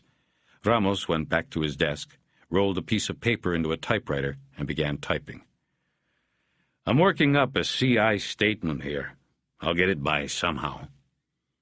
About 2/3 through the first book, Bosch found the man with 3 tears. There were several photos of him, mugs and surveillance, from all angles and over several years. Bosch saw his face change as the tears were added, from a smiling wise-ass to a hardened con. The brief biographical data said his name was Osvaldo Arpis Rafaelio, and that he was born in 1952. They said his 3 stays in the penitenciaro were for murder as a juvenile, murder as an adult, and drug possession. He had spent half his life in prisons. The data described him as a lifelong associate of Zorrillo's. "Here, I got him," Bosch said. Ramos came over. He recognized the man also. "You're saying he was up in L.A. whacking out cops?" "Yeah, at least one. I think he might have done the job on the first one, too. I think he also took down a courier for the competition, a Hawaiian named Jimmy Capps. He and one of the cops were strangled the same way." Mexican necktie, right? "Right." "And the laborer? The one you think got it at the bug house?" "He could have done them all, I don't know." "This guy goes way back. Arpis. "Yeah, he just got out of the Penta a year or so ago. He's a stone-cold killer, Bosch, one of the Pope's main men, an enforcer. In fact, people around here call him Alvin Karpis, you know, after that killer with a machine gun in the 30s, the Ma Barker gang. Arpis was put away for a couple hits, but they say that doesn't do him service. He's really down for more than you can count." Bosch stared at the photos and said, "That's all you got on him? This stuff here?" "There's more around someplace, but that's all you have to know. Most of it is just he said, she said, informant stuff. The main story about Al Karpis is that when Zorrillo first made his move to the top, this guy was a one-man front line doing the heavy stuff. Every time Zorrillo had a piece of work to do, he turned to his buddy Arpis from the barrio. He'd get the job done. And like I said, they only bagged him a couple times. He probably paid his way out of the rest." Bosch began writing some of the information from the bio in a notebook. Ramos kept talking. "Those two, they came from a barrio south of here. Some Saints and Sinners?" "Yeah, Saints and Sinners. Some of the local cops, the ones I trust about as far as I can throw 'em, said Arpis had a real taste for killing. In the barrio, they had a saying, "Quien eres?" means, "Who are you?" It was a challenge. It meant, what side are you on, you know? Are you with us or against us, saint or sinner? And when Zorrillo rose to power, he had Arpis taking out the people that were against them. The locals said that after they whacked somebody, they'd spread the word around the barrio. El descubrió quien era means he found out who he was. Right. It was good PR. Made the natives fall in behind him. Supposedly, they really got into it. Got to the point they were leaving messages with the body, you know? They'd kill a guy and write out, "He found out who he was," or whatever, and leave it pinned to his shirt. Bosch said nothing and wrote nothing. Another piece of the puzzle dropped into place. "Sometimes you still see it on graffiti around the barrio," Ramos said. "It's part of the folklore surrounding Zorrillo. It's part of what makes him the Pope." Harry finally closed his notebook and stood up. "I got what I need." "All right. Be careful out there, Bosch.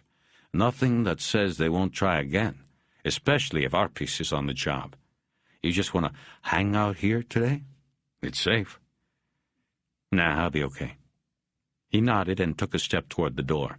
He touched the pager on his belt. "I will get a call." "Yeah, you're in. Corvo's coming down for the show, so I gotta make sure you're there. Where are you gonna be later today?" "I don't know. I think I'm gonna make like a tourist. Go to the Historical Society, take in a bullfight." "Just be cool. You'll get a call." "I better." He walked out to the Caprice, thinking only about the note that had been found in Cal Moore's back pocket. I found out who I was. 26. It took Bosch 30 minutes to get across the border. The line of cars extended nearly half a mile back from the drab, brown Border Patrol port of entry. While waiting and measuring his progress in 1 or 2 car-length movements, he ran out of change and $1 bills as an army of peasants came to his window holding up their palms or selling cheap bric-a-brac and food. Many of them washed the windshield unbidden with their dirty rags and then held up their hands for coins. Each progressive washing smeared the glass more, until Bosch had to put on the wipers and use the car's own spray. When he finally made it to the checkpoint, the BP inspector in mirrored shades just waved him through after seeing his badge. He said, "Hose up there on the right if you want to wash the shit off your windshield." A few minutes later, he pulled into one of the parking spaces in front of the Calexico Town Hall. Bosch parked and looked out across the park while smoking a cigarette. There were no troubadours today. The park was almost empty. He got out and headed toward the door marked Calexico Historical Society, not sure what he was looking for. He had the afternoon to spend, and all he knew was that he believed there was a deeper line running through Cal Moore's death, from his decision to cross, to the note in his back pocket, to the photo of him with Zorillo so many years ago. Bosch wanted to find out what happened to the house he had called a castle, and the man he had posed with, the one with the hair white as a sheet. The glass door was locked, and Bosch saw that the society didn't open until 1 on Sundays. He looked at his watch and saw he still had 15 minutes to wait. He cupped his hands to the glass and looked in, and saw no one inside the tiny space that included 2 desks, a wall of books, and a couple of glass display cases. He stepped away from the door and thought about using the time to get something to eat. He decided it was too early. Instead, he walked down to the police station and got a Coke from the machine in the mini lobby. He nodded at the officer behind the glass window. It wasn't Gruber today. While he stood leaning against the front wall, drinking the soda and watching the park, Harry saw an old man with a latticework of thin white hair on the sides of his head unlock the door to the Historical Society. He was a few minutes early, but Bosch headed down the walk and followed him in. "Open?" he said. "Might as well be," the old man said. "I'm here. Anything in particular I can help you with?" Bosch walked into the center of the room and explained he was unsure what he wanted. "I'm sort of tracing the background of a friend, and I believe his father was a historical figure. In Calexico, I mean. I want to find their house if it's still standing, find out what I can about the old man." What's this fellow's name?" "I don't know. Actually, I just know his last name was Moore." "Hell, boy, that name don't much narrow it down. Moore's one of the big names around here. Big family, brothers, cousins, all over the place. Tell you what, you have pictures?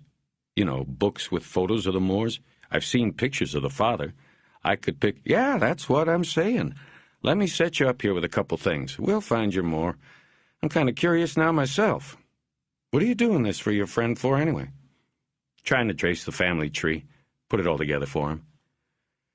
A few minutes later, the old man had him sitting at the other desk with 3 books in front of him. They were leather-bound and smelled of dust. They were the size of yearbooks, and they wove photographic and written history together on every page. Randomly opening one of the books, he looked at a black-and-white photo of the De Anza Hotel under construction. Then he started them in order. The first was called Calexico and Mexicali, 75 Years on the Border. And as he scanned the words and photos on the pages, Bosch picked up a brief history of the 2 towns and the men who built them. The story was the same one Aguila had told him, but from the white man's perspective. The volume he read described the horrible poverty in Taipei, China, and told how the men facing it gladly came to Baja California to seek their fortunes. It didn't say anything about cheap labor. In the 1920s and 1930s, Calexico was a boom town, a company town, with the Colorado River Land Company's managers the lords of all they surveyed. The book said many of these men built opulent homes and estates on bluffs rising on the outskirts of town. As Bosch read, he repeatedly saw the names of 3 Moore brothers, Anderson, Cecil, and Morgan. There were other Moores listed as well, but the brothers were always described in terms of importance and had high-level titles in the company. While leafing through a chapter called A Dirt Road Town Paves Its Streets in Gold, Bosch saw the man he was interested in.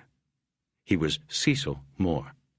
There, amidst the description of the riches the cotton brought to Calexico, was a photograph of a man with prematurely white hair standing in front of a Mediterranean-style home the size of a school. It was the man in the photo Moore had kept in the crumpled white bag. And rising like a steeple on the left-hand side of the home was a tower with 2 arched windows side by side at its uppermost point. The tower gave the house the appearance of a Spanish castle. It was Cal Moore's childhood home. "This is the man, and this is the place," Bosch said, taking the book over to the old man. "Cecil Moore," the man said. "Is he still around?" "No, none of those brothers are. He was the last to go, though. Last year about this time went in his sleep, Cecil did. I think you're mistaken, though." "Why's that?" "Cecil had no children." Bosch nodded. "Maybe you're right. What about this place? That gone, too?" "You're not working on any family tree, are you, now?" "No. I'm a cop. I came from L.A. I'm tracing down a story somebody told me about this man. Will you help me?" The old man looked at him, and Bosch regretted not being truthful with him in the first place. "Oh, I don't know what it's got to do with Los Angeles, but go ahead. What else you want to know?" "Is this place with the tower still there?" "Yes. Castillo de los Ojos is still there. Castle of the Eyes. Gets its name from those 2 windows up in the tower. When they were lit at night, it was said that they were eyes that looked out on all of Calexico." "Where is it?" "It's on a road called Coyote Trail, west of town. You take 98 out there past Pinto Wash to an area called Crucifixion Thorn. Turn onto Anza Road, like the hotel here in town. That'll take you to Coyote Trail. The castle's at the end of the road. You can't miss it." "Who lives there now?" "Oh, I don't think anyone does. He left it to the city, you know. But the city couldn't handle the upkeep on a place like that.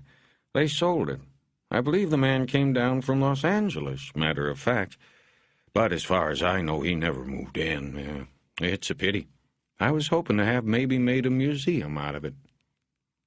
Bosch thanked him and left to head out to Crucifixion Thorn. He had no idea whether Castillo de los Ojos was anything more than a dead rich man's estate, with no bearing on his case. But he had nothing else going, and his impulse was to keep moving forward. State Road 98 was a 2-lane blacktop that stretched west from Calexico town proper, running alongside the border, into farmland delineated into a huge grid by irrigation ditches. As he drove, he smelled green pepper and cilantro, and he realized after running alongside a field planted in cotton that this wide expanse was all once the company's huge acreage. Ahead, the land rose into hills, and he could see Calexico Moore's boyhood home long before he was near. Castillo de los Ojos. The 2 arched windows were dark and hollow eyes against the peach-colored stone face of the tower rising from a promontory on the horizon. Bosch crossed a bridge over a dry bed that he assumed was Pinto Wash, though there was no sign on the road.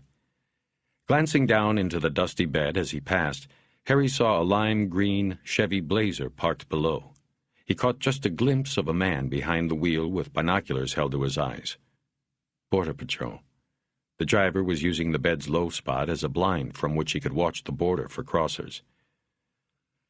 The wash marked the end of the farmland. Almost immediately, the earth began to rise into brown brush hills.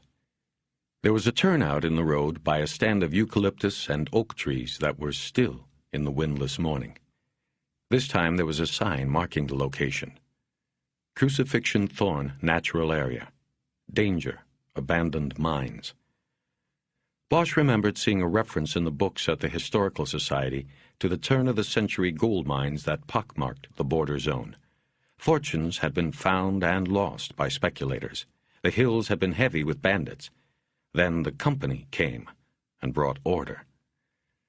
He lit a cigarette and studied the tower, which was much closer now and rose from behind a walled compound. The stillness of the scene and the tower windows, like soulless eyes, somehow seemed morbid. The tower was not alone on the hill, though. He could see the barrel tile roofs of other homes. But something about the tower, rising singularly above them with its empty glass eyes, seemed lonely. Dead. Onslow Road came up in another half-mile. He turned north, and the single-lane road curved and bumped and rose along the circumference of the hill. To his right he could look down on the farmland basin extending below.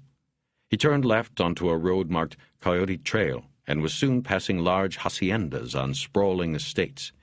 He could see only the second floors of most of them because of the walls that surrounded almost every property. Coyote Trail ended in a circle that went around an ancient oak tree with branches that would shade the turnaround in the summer. Castillo de los Ojos was here, at the end of the road. From the street, an 8-foot-high stone wall eclipsed all but the tower. Only through a black, wrought-iron gate was there a fuller view. Bosch pulled onto the driveway and up to the gate. Heavy steel chain and lock kept it closed. He got out, looked through the bars, and saw that the parking circle in front of the house was empty.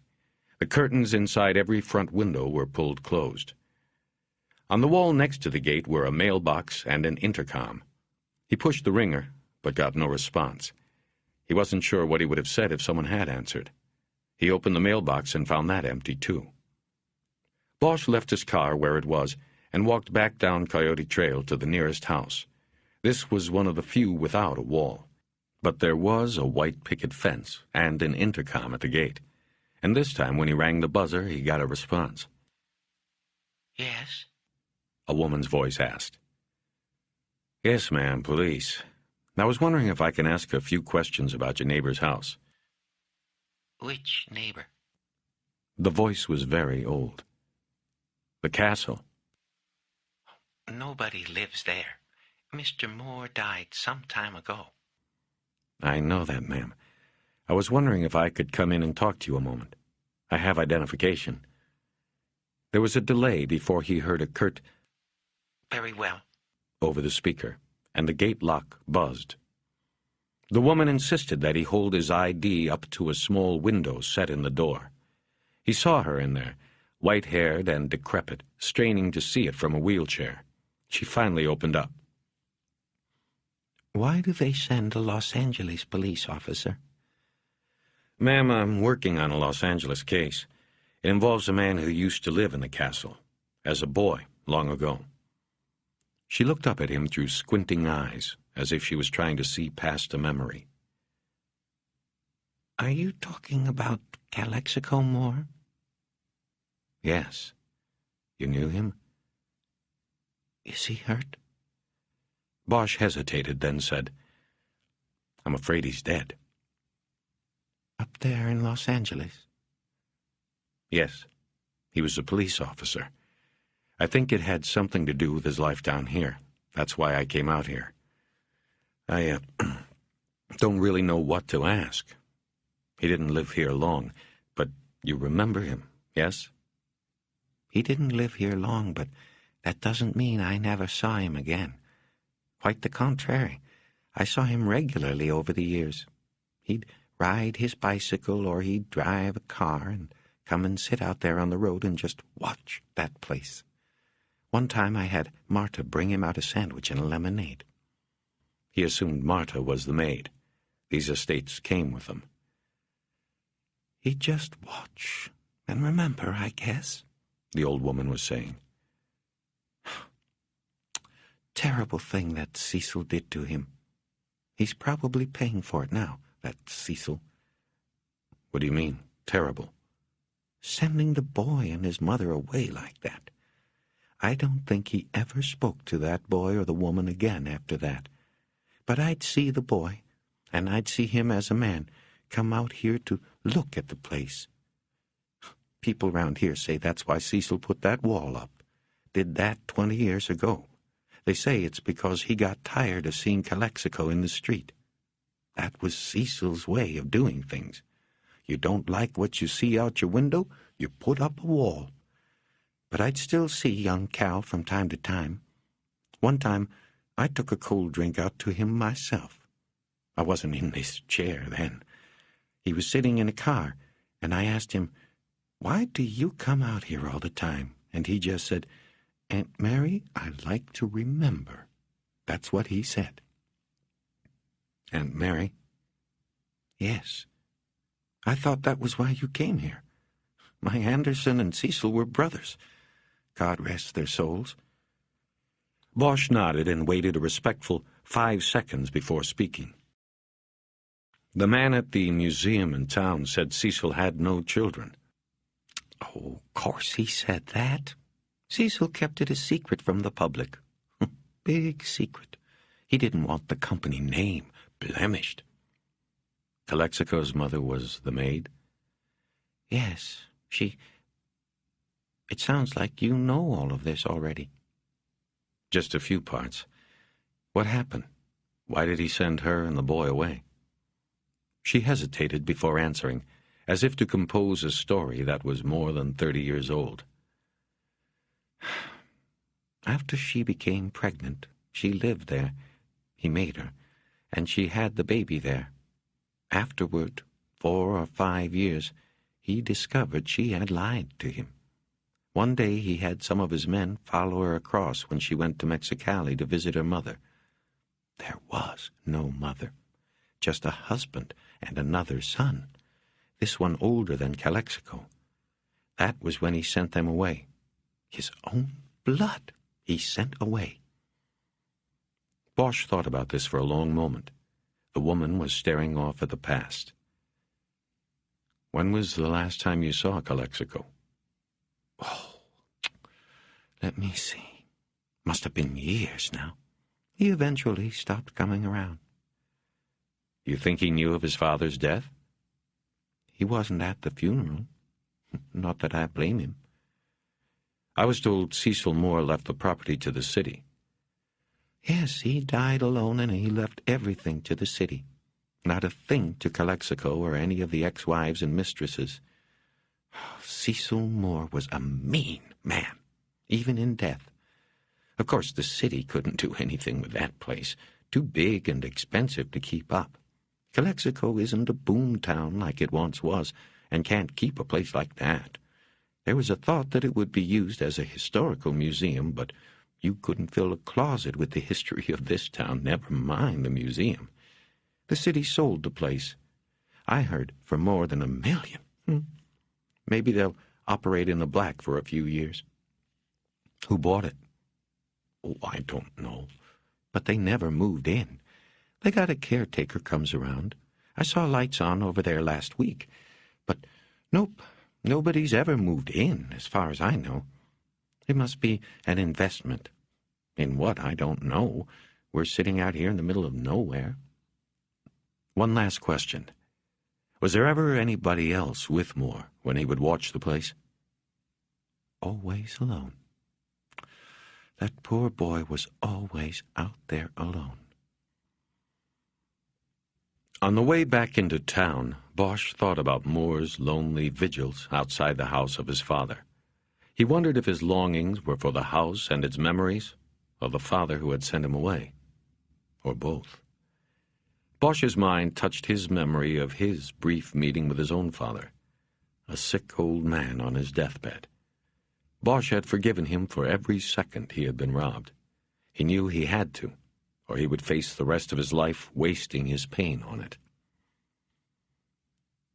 27.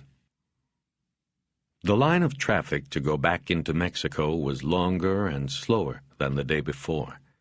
Bosch figured this was because of the bullfight, which drew people from the entire region. It was a Sunday evening tradition as popular here as Raiders football was in L.A. Bosch was 2 cards from the Mexican border officer when he realized he still had the Smith in its holster on his back. It was too late to do anything about it. When he got to the man, he simply said, "Bullfight," and was waved on through. The sky was clear over Mexicali and the air cool. It looked like it would be perfect weather. Harry felt the tingle of anticipation in his throat. It was for 2 things: seeing the ritual of the fight and maybe seeing Zorillo, the man whose name and lore had surrounded his last 3 days so thoroughly that Bosch found himself buying into his myth.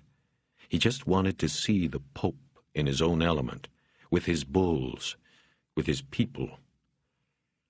Bosch took a pair of surveillance binoculars out of the glove compartment after parking at the Justice Plaza. The arena was only 3 blocks away, and he figured they'd walk. After showing ID to the front desk officer and being approved to go back, he found Aguila sitting behind the lone desk in the investigator's squad room. He had several handwritten reports in front of him. "Did you get the tickets?" "Yes, I have them. We have a box on the sun side. This will not be a problem because the boxes get little sun." "Is it close to the Pope?" "Almost directly across, if he's there today." "Yeah, if. We'll see. You done?" "Yes, I have completed the reports on the Fernal Gutierrez Llosa investigation, until a suspect is charged." "Which will probably never happen down here." "This is correct. I believe we should go now." Bosch held up the binoculars.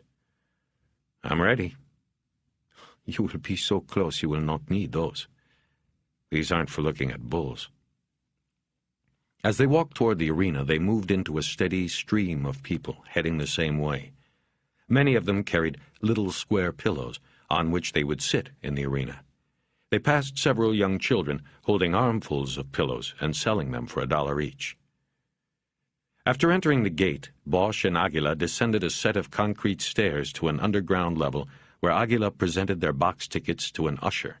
They were then led through a catacomb-like passageway that curved as it followed the circumference of the ring. There were small wooden doors marked with numbers on their left. The usher opened a door with the number 7 on it, and they went into a room no larger than a jail cell. Its floor, walls, and ceiling were all unpainted concrete. The vaulted ceiling sloped downward from the back to a 6-foot-wide opening that looked out into the ring. They were directly on the outer ring, where matadors, toreros, and other players in the fights stood and waited. Bosch could smell the dirt ring, its horse and bull odors, its blood. There were 6 steel chairs folded and leaning against the rear wall. They opened, too, and sat down after Aguila thanked the usher and closed and locked the door. "This is like a pillbox," Bosch said as he looked through the window slot into the boxes across the ring. He did not see Zorillo. "What is a pillbox?" "Never mind," Bosch said, realizing he had never been in one either. "It's like a jail cell." "Perhaps," Aguila said. Bosch realized he had insulted him. These were the best seats in the house. "Carlos, this is great. We'll see everything from here." It was also loud in the concrete box, and in addition to the smells from the ring, there was the pervasive odor of spilled beer. The little room seemed to reverberate with 1,000 steps as the stadium above them filled. A band played from seats high up in the stadium. Bosch looked out into the ring and saw the toreros being introduced. He felt the growing excitement of the crowd, and the echo in the room grew louder with the cheers as the matadors bowed. "I can smoke in here, right?" Bosch asked. "Yes," Aguila said as he stood. "Cerveza?" "I like that Tecate, if they have it." "Of course." "Lock the door. I will knock." Aguila nodded and left the room. Harry locked the door and wondered if he was doing it to protect himself or simply to keep uninvited observers out of the box.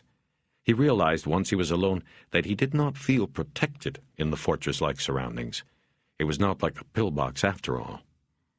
He held the binoculars up and viewed the openings into the other boxes across the ring. Most of these were still empty, and he did not see anyone among those already in place who he believed was Zorillo. But he noticed that many of these boxes were customized. He could see shelves of liquor bottles or tapestries on the back walls, padded chairs. These were the shaded boxes of the regulars. Soon Aguila knocked, and Bosch let him in with the beers, and the spectacle began. The first two fights were uneventful and uninspired. Aguila called them sloppy. The matadors were heartily booed by those in the arena when their final sword thrusts into each bull's neck failed to kill, and each fight became a prolonged, bloody display that had little resemblance to art or a test of bravery.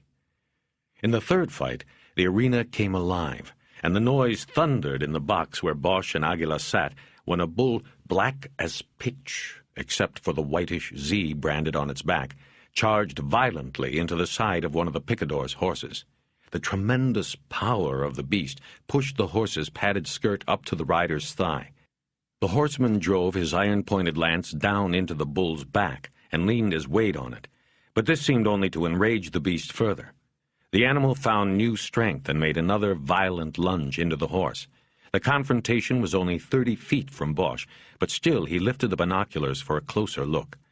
In what was like a slow-motion tableau captured in the scope of the binocular's frame, he saw the horse rear against its master's rein, and the picador topple off into the dust. The bull continued its charge, its horns impaling the padded skirt, and the horse went over on top of the picador.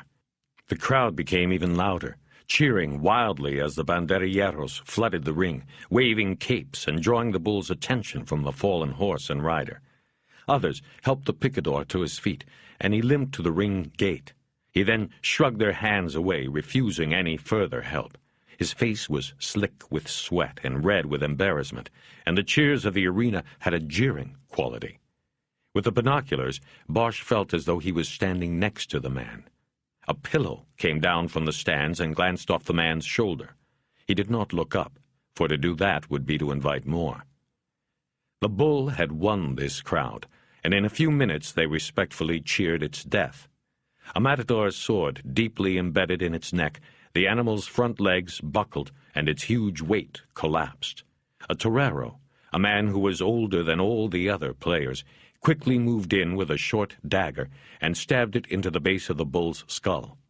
Instant death after the prolonged torment. Bosch watched the man wipe the blade on the dead animal's black coat and then walk away, replacing the dagger in a sheath strapped to his vest.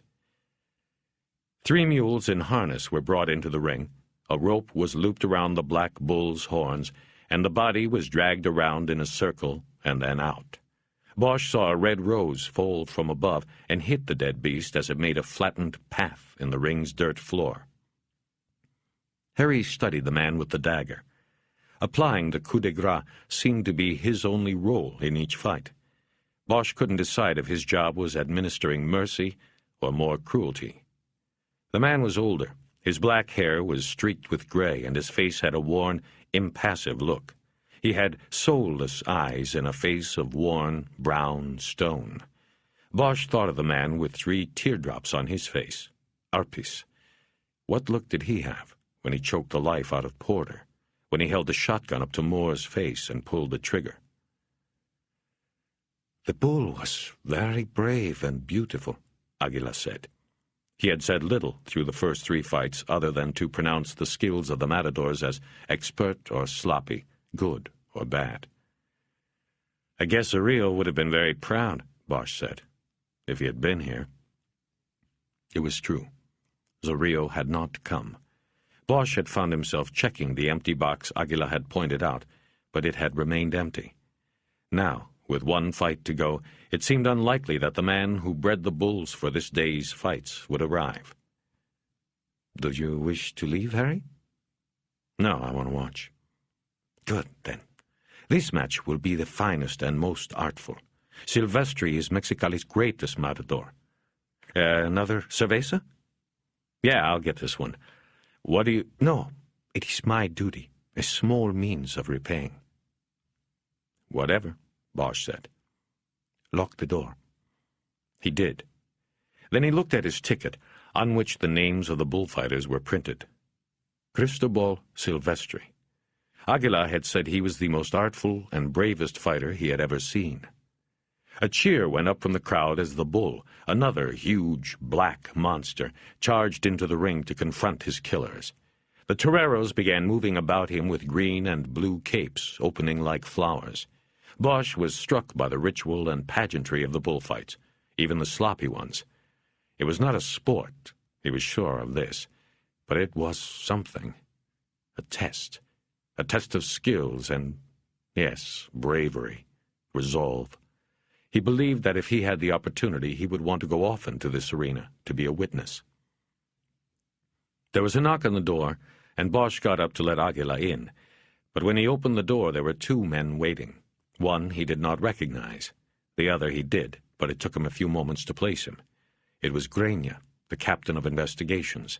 From what little he could see past their two figures, there was no sign of Aguila. "Senor Bosch, may we come in?" Bosch stepped back, but only Grania entered. The other man turned his back as if to guard the doorway. Grania closed and locked it. "So we won't be disturbed, yes?" he said as he scanned the room. He did this at length, as if it were the size of a basketball court, and needed careful study in determining that no one else was present. "It is my custom to come for the last fight, Senor Bosch. Particularly, you see, when Silvestri is in the ring. Oh, a great champion. I hope you will enjoy this." Bosch nodded and casually looked out into the ring. The bull was still lively and moving about the ring, while the torero sidestepped and waited for it to slow. "Carlos Aguila, he has gone?" "Cerveza. But you probably already know that, Captain, so why don't you tell me what's up?" "What is up?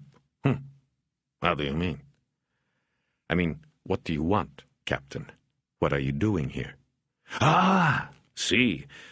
You want to watch our little pageant and do not wish to be bothered by business. Get to the point, is the way it is said, I believe." "Yeah, that works." There was a cheer, and both men looked out into the ring. Silvestri had entered and was stalking the bull.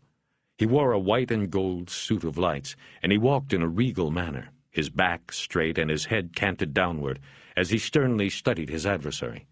The bull was still game as it charged about the ring, whipping the blue and yellow banderillas stuck in its neck from side to side. Bosch pulled his attention back to Grania. The police captain was wearing a black jacket of soft leather, its right cuff barely covering his Rolex. "My point is, I want to know what you are doing, Senor Bosch. You don't come down here for bullfights. So, why are you here? I am told identification of Senor Gutierrez Llosa has been made. Why do you stay? Why do you bother Carlos Aguila with your time?" Bosch was not going to tell this man anything, but he did not want to endanger Aguila. Bosch would be leaving eventually, but not Aguila. "I am leaving in the morning. My work is completed." "And you should leave tonight, eh?" "An early start." "Maybe." Grania nodded. "You see, I have had an inquiry from a Lieutenant Pounds of the LAPD. He is very anxious at your return. He asked me to tell you this personally." "Why is that?" Bosch looked at him and shook his head. "I don't know. You would have to ask him." There was a long silence, during which Grania's attention was drawn to the ring again. Bosch looked that way too, just in time to see Silvestri leading the charging bull past him with his cape. Grania looked at him for a long time and then smiled, probably the way Ted Bundy had smiled at the girls on campus. "You know the art of the cape?" Bosch didn't answer, and the two just stared at each other. A thin smile continued to play across the captain's dark face. "El arte de la muleta," Grania finally said. "It is deception. It is the art of survival. The matador used the cape to fool death, to make death go where he is not. But he must be brave. He must risk himself over the horns of death. The closer death comes, the braver he becomes. Never for a moment can he show fear. Never show fear. To do so is to lose. It is to die. This is the art, my friend. He nodded, and Bosch just stared at him. Grania smiled broadly now and turned to the door. He opened it, and the other man was still there. As he turned to reclose the door, he looked at Bosch and said, "Have a good trip, Detective Harry Bosch. Tonight, eh?" Bosch said nothing, and the door was closed. He sat there for a moment, but his attention was drawn by the cheers to the ring. Silvestri had dropped to one knee in the center of the ring and had lured the bull to a charge. He remained stoically fixed in position until the beast was on him. He then moved the cape away from his body in a smooth flow. The bull rushed by within inches, and Silvestri was untouched. It was beautiful, and the cheers rose from the stadium. The unlocked door to the box opened, and Aguila stepped in. "Grania, what did he want?" Bosch didn't answer. He held the binoculars up and checked Zoril's box. The Pope wasn't there, but now Grania was, staring back at him with the same thin smile on his lips. Silvestri felled the bull with a single thrust of his sword, the blade diving deep between its shoulders and slicing through the heart. Instant death. Bosch looked over at the man with the dagger and thought he saw a trace of disappointment on his hardened face. His work wasn't needed. The cheering for Silvestri's expert kill was deafening, and it did not let up as the matador made a circuit around the ring, his arms up to receive the applause. Roses, pillows, women's high-heeled shoes showered down into the ring. The bullfighter beamed in the adulation. The noise was so loud that it was quite some time before Bosch realized that the pager on his belt was sounding its call to him. 28. At 9 o'clock, Bosch and Aguila turned off Avenida Cristobal Colon onto a perimeter road that skirted Rodolfo Sanchez Taboada Aeropuerto Internacional. The roadway passed several old Quonset hut hangars and then a larger grouping of newer structures. On one of these was a sign that said, Aerocarga. The huge bay doors had been spread a few feet, and the opening was lit from the inside. It was their destination, a DEA front. Bosch pulled into the lot in front and parked near several other cars. He noticed that most of them had California plates. As soon as he stepped out of the Caprice, he was approached by 4 DEA types in blue plastic windbreakers. He showed his ID and evidently passed muster after one of them consulted a clipboard. "And you?" the clipboard man said to Aguila. "He's with me," Bosch said. "We have you down as a solo entry, Detective Bosch. Now we have a problem." "I guess I forgot to RSVP that I'd bring a date," Bosch said. "It's not very funny, Detective Bosch." "Of course not, but he's my partner. He stays with me." Clipboard had a distressed look on his face. He was an Anglo with a ruddy complexion and hair that had been bleached almost white by the sun. He looked as though he had been watching the border a long time. He turned to look back at the hangar, as if hoping for direction on how to handle this. On the back of his windbreaker, Bosch saw the large yellow DEA letters. "Better get Ramos," Bosch said. "If my partner goes, I go. Then where's the integrity of the operation's security?" He looked over at Aguila, who was standing stiffly with the 3 other agents around him like bouncers, ready to toss somebody out of a nightclub on the Sunset Strip. "Think about it," Bosch continued. "Anybody who's come this far has to go the distance.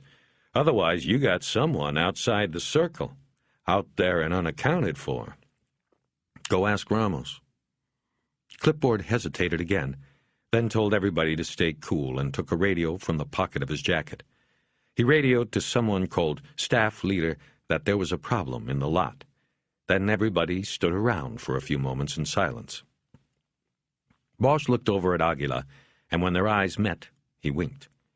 Then he saw Ramos and Corvo, the agent from L.A., walking briskly toward them. "What's this shit, boss?"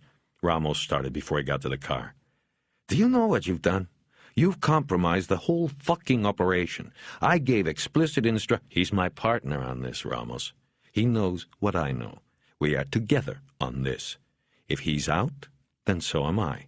And when we leave, I go across the border. To L.A. I don't know where he goes. How will that hold with your theory on who can be trusted?" In the light from the hangar, Bosch could see the pulse beating in an artery on Ramos's neck. "See," Bosch said, "if you let him leave, you are trusting him. So if you trust him, you might as well let him stay." "Fuck you, Bosch."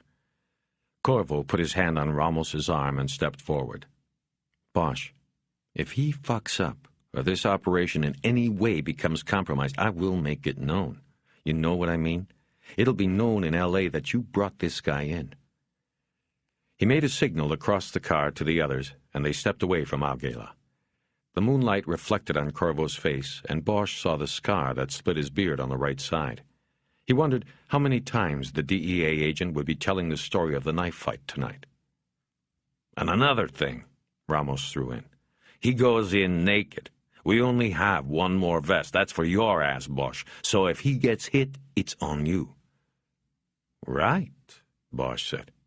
"I get it. No matter what goes wrong, it's my ass. I got it. I also have a vest in my trunk. He can use yours. I like my own." "Briefing's at 2200, Ramos said as he walked back toward the hangar.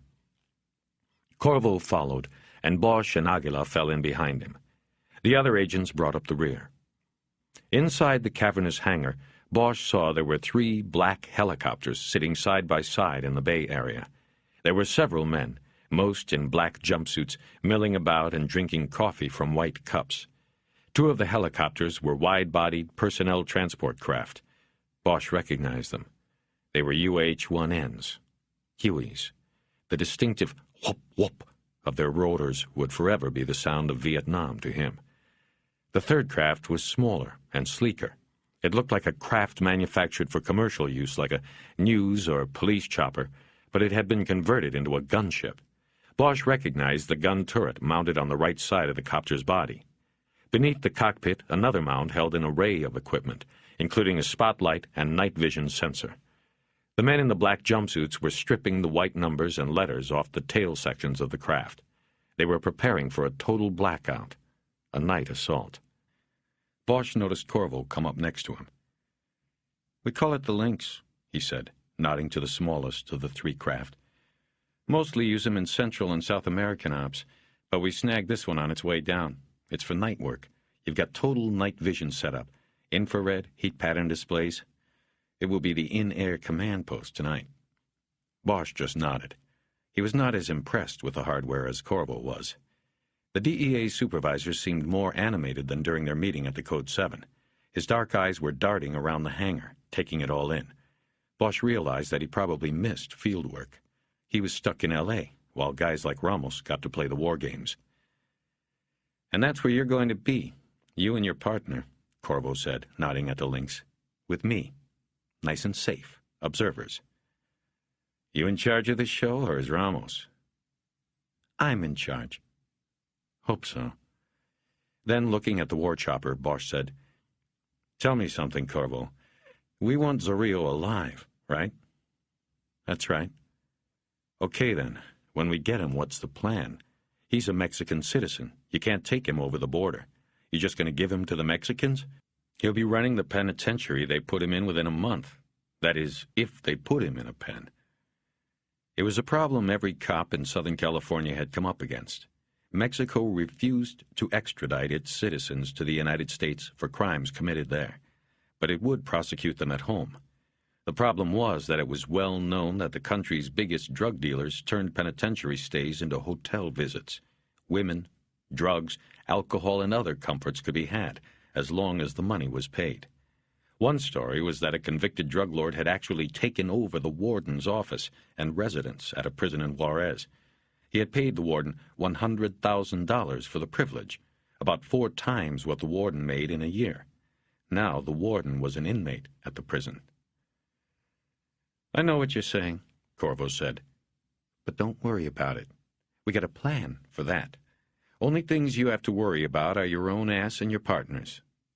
You better watch him good, and you better get some coffee. It's going to be a long night." Bosch rejoined Aguila, who was standing at the workbench where the coffee had been set up. They nodded at some of the agents who were milling about the bench, but the gestures were rarely returned. They were the invited uninvited. From where they stood, they could see into a suite of offices off the aircraft bays.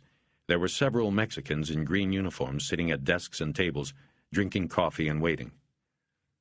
"Militia," Aguila said, "from Mexico City. Is there no one in Mexicali that the DEA trusts?" "Well, after tonight they'll trust you."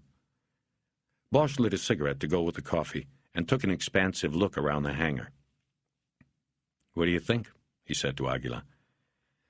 "I think the Pope of Mexicali is going to have a wake-up call tonight." "Looks that way." They moved away from the coffee bench to let others have at it, and leaned against a nearby counter to watch the raid equipment being prepared. Bosch looked over toward the back of the hangar and saw Ramos standing with a group of men wearing bulky black jumpsuits. Harry walked over and saw that the men were wearing Nomex fire retardant suits beneath the jumpsuits. Some of them were smearing boot black around their eyes and then pulling on black ski masks. The Klet squad. They couldn't wait to get in the air, to get going. Bosch could almost smell their adrenaline. There were 12 of them. They were reaching into black trunks and laying out the equipment they would need for the night's mission. Bosch saw Kevlar helmets and vests, sound disorientation grenades. Holstered already on one man's hip was a 9mm P226 with an extended magazine. That would just be for backup, he guessed. He could see the barrel of a long gun protruding from one of the trunks. Ramos noticed him then and reached into the trunk and brought the weapon over. There was a strange leer spreading on his face. "Check this shit out," Ramos said. "Colt only makes them for the DEA, man. The RO-636. It's a suppressed version of the standard 9 submachine. Uses 147 grain subsonic hollow points. You know what one of them will do? It'll go through 3 bodies before it even thinks about slowing down. It's got a suppressed silencer, means no muzzle flash. These guys are always jumping labs. You get ether fumes and the muzzle flash could set it off. Boom! You land about 2 blocks away. But not with these. No muzzle flash. It's beautiful. I wish I was going in with one of these tonight." Ramos was holding and ogling the weapon like a mother with her first baby. "You were in Vietnam, weren't you, Bosch?" Ramos asked. Bosch just nodded. "Yeah, I could tell. Something about you. I always can tell." Ramos handed the gun back to its owner. There was still an odd smile on his face. "I was too young for Nam and too old for Iraq. Ain't that a pisser?" The raid briefing did not start until nearly 10:30.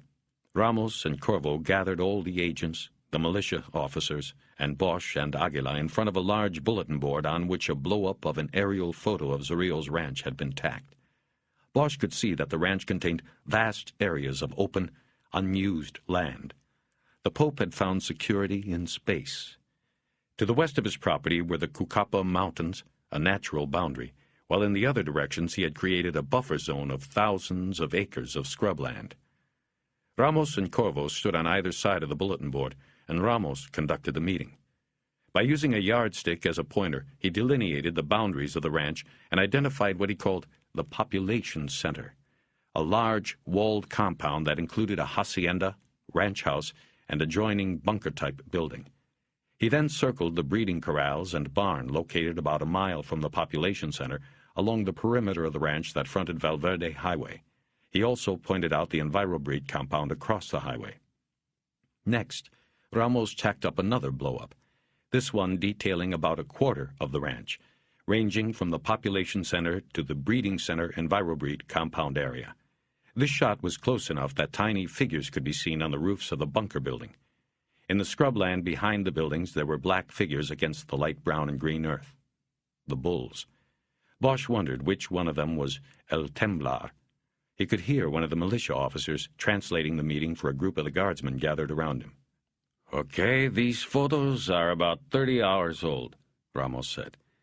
"We had NASA do a flyover in a U-34. We also had them shoot heat resonance strips, and that's where this gets good. The reds you see are the hot spots." He tacked a new blow-up next to the other. This was a computer-generated graphic that had red squares, the buildings, against a sea of blues and greens. There were small dots of red outside the square, and Bosch assumed these were the bulls. "These photos were taken at the same second yesterday," Ramos said. "By jumping back and forth between the graphic and the live shot, we can pinpoint certain anomalies. These squares become the buildings, and most of these smaller red blotches become the bulls." He used the yardstick to refer back and forth between the two blow-ups. Bosch realized that there were more red spots on the graphic than there were bulls on the photo. "Now, these marks do not correspond with animals on the photo," Ramos said. "What they do correspond with is the feed boxes." With Corvo's help, they pinned up 2 more enlargements. These were the closest shots so far. Bosch could clearly make out the tin roof of a small shed. There was a black steer standing near it. In the corresponding graphic, both the steer and the shed were bright red. "These basically are little shelters to keep rain off the hay and feed for the livestock. NASA says these shelters would emit some residual heat that the resonance photos would pick up, but NASA said it clearly would not be what we are seeing here. So, what we think this means is that these feed boxes are decoys. We think they are exhaust vents for an underground complex. We believe there is some kind of entrance somewhere in the population center structures that leads to the underground lab back here." He let it sink in for a few moments. Nobody asked any questions. "Also," he said, we have information from a confidential informant that there is a tunnel system. We believe it runs from the breeding center here to this complex, a business called EnviroBreed, here. We believe it has allowed Zorrillo to circumvent surveillance and is one of the possible means of moving product from the ranch to the border." Ramos went on to detail the raid. The plan was to strike at midnight. The Mexican militia would have a 2-part responsibility. A single, unmarked car would be sent to the ranch gate, swerving as if driven by a drunk on the gravel road. Using this ruse, the 3 guardsmen in the car would take custody of the 2 gate sentries. After that, half of the remaining militia would move down the ranch road to the population center, while the other half would advance to the EnviroBreed compound, surround it, and await developments on the ranch. "The success of the operation largely relies on the 2 men on the gate being taken before issuing a warning to the PC," Corvo said, his first words during the briefing. "If we fail that, we lose the element of surprise." After the ground attack was underway, the 3 air squads would come. The 2 transport craft would put down on the north and east sides of the PC to drop the Klet team. The Klets would perform initial entry to all structures. The 3rd helicopter, the Lynx, would remain airborne and act as a flying command post. Lastly, Ramos said, the ranch had 2 rovers, 2-man jeep patrols. Ramos said they followed no set patrol or pattern, and they would be impossible to pinpoint until the raid began. "They are the wild cards," Ramos said. "That is what we have a mobile air command for. They warn us when the jeeps are spotted coming in, or the Lynx will just take them out." Ramos was pacing back and forth in front of the bulletin board, swinging the yardstick. Bosch could tell he liked this, the feeling of being in charge of something. Maybe it made up for Vietnam or Iraq. "Okay, gentlemen, I've got a few more things here," Ramos said as he pinned another photo up. "Our target is the ranch. We have search warrants for drugs. If we find manufacturing apparatus, we are gold. If we find narcotics, we are gold. But the thing we really want is this man here." The photo was a blow-up from the mug book Bosch had looked at that morning. "This is our main man," Ramos said. "Humberto Zorrillo, the Pope of Mexicali. If we don't get him, this whole operation goes down the tubes. He's the mastermind. He's the one we want. It might interest you to know that in addition to his activities related to narcotics, he is a suspect in the killing of 2 L.A. cops, not to mention a couple other killings up there in the last month or so. This is a man who doesn't think twice about it. If he doesn't do it himself, he has plenty of people working for him who will. He's dangerous. Anybody we encounter on the ranch has to be considered armed and dangerous. Questions? One of the militia asked a question in Spanish. Good question, Ramos replied. We are not going into EnviroBreed initially because of two reasons. One, our prime target is the ranch, and we have to initially deploy more resources to EnviroBreed if we were to make simultaneous entry to the compound and the ranch. Secondly, our CI indicates the tunnel on that side may be rigged, booby-trapped. We don't want to chance it. When we get the ranch secured, we'll go in then, or we'll follow the tunnel over. He waited for more questions. There were none. The men in front of him were shifting their weight from foot to foot, or chewing their nails, or flicking their thumbs on their knees. The adrenaline rush was just beginning to kick. Bosch had seen it before, in Vietnam and since, so he approached his own rising excitement with an uneasy sense of dread. "All right, then," Ramos yelled. "I want everybody locked and loaded in 1 hour. At midnight, we jam." The gathering broke up with some adolescent howls from the younger agents. Bosch moved toward Ramos as he was taking the photos off the board. "Sounds like a plan, man." "Yeah, just hope it goes down close to the way we said it. They never go down exactly right." "Right. Corvo told me you've got another plan, the one to get Zorrillo across the border." "Yeah, we've got something cooked up." "You gonna tell me?" He turned around from the board, all the photos in a nice stack in his hands. "Yeah, I'll tell you. You'll like this, Bosch, since it will get him up to L.A. to face trial on your guys.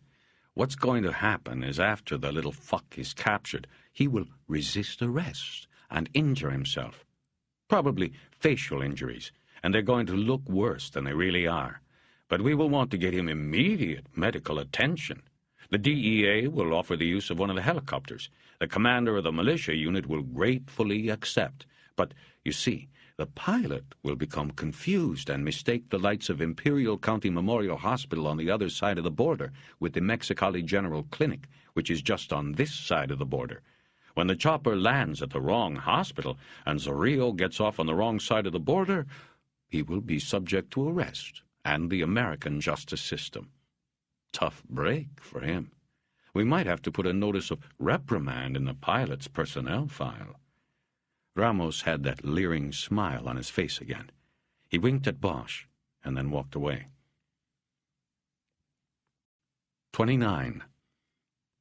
The Lynx was crossing over the carpet of Mexicali's lights, heading southwest toward the dark shape of the Cucapa Mountains. The ride was smoother and quieter than anything he remembered from Vietnam, or his dreams after. Bosch was in the rear compartment, huddled next to the left window. The cold night air was somehow getting in through a vent somewhere. Aguila was on the seat next to him, and in the forward compartment were Corvo and the pilot. Corvo was air leader, handling communications and directions on the ranch assault. Ramos was ground one, in charge on the surface.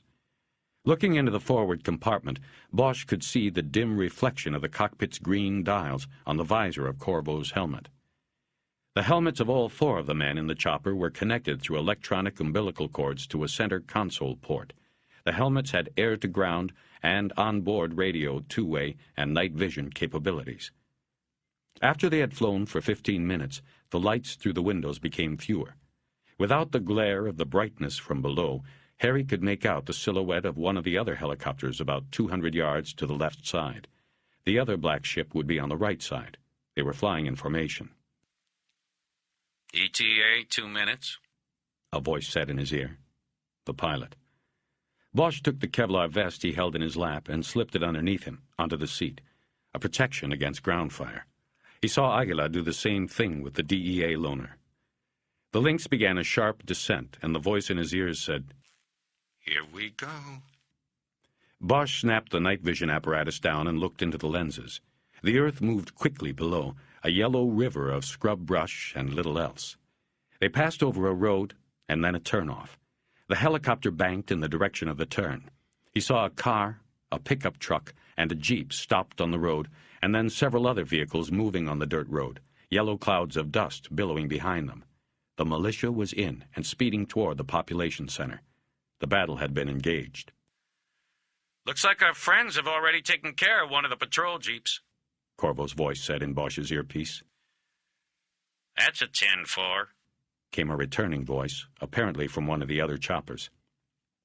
The Lynx overtook the militia vehicles. Bosch was staring at open road in the night vision scope. The craft's descent continued and then leveled off at what Bosch estimated was an elevation of about 300 yards.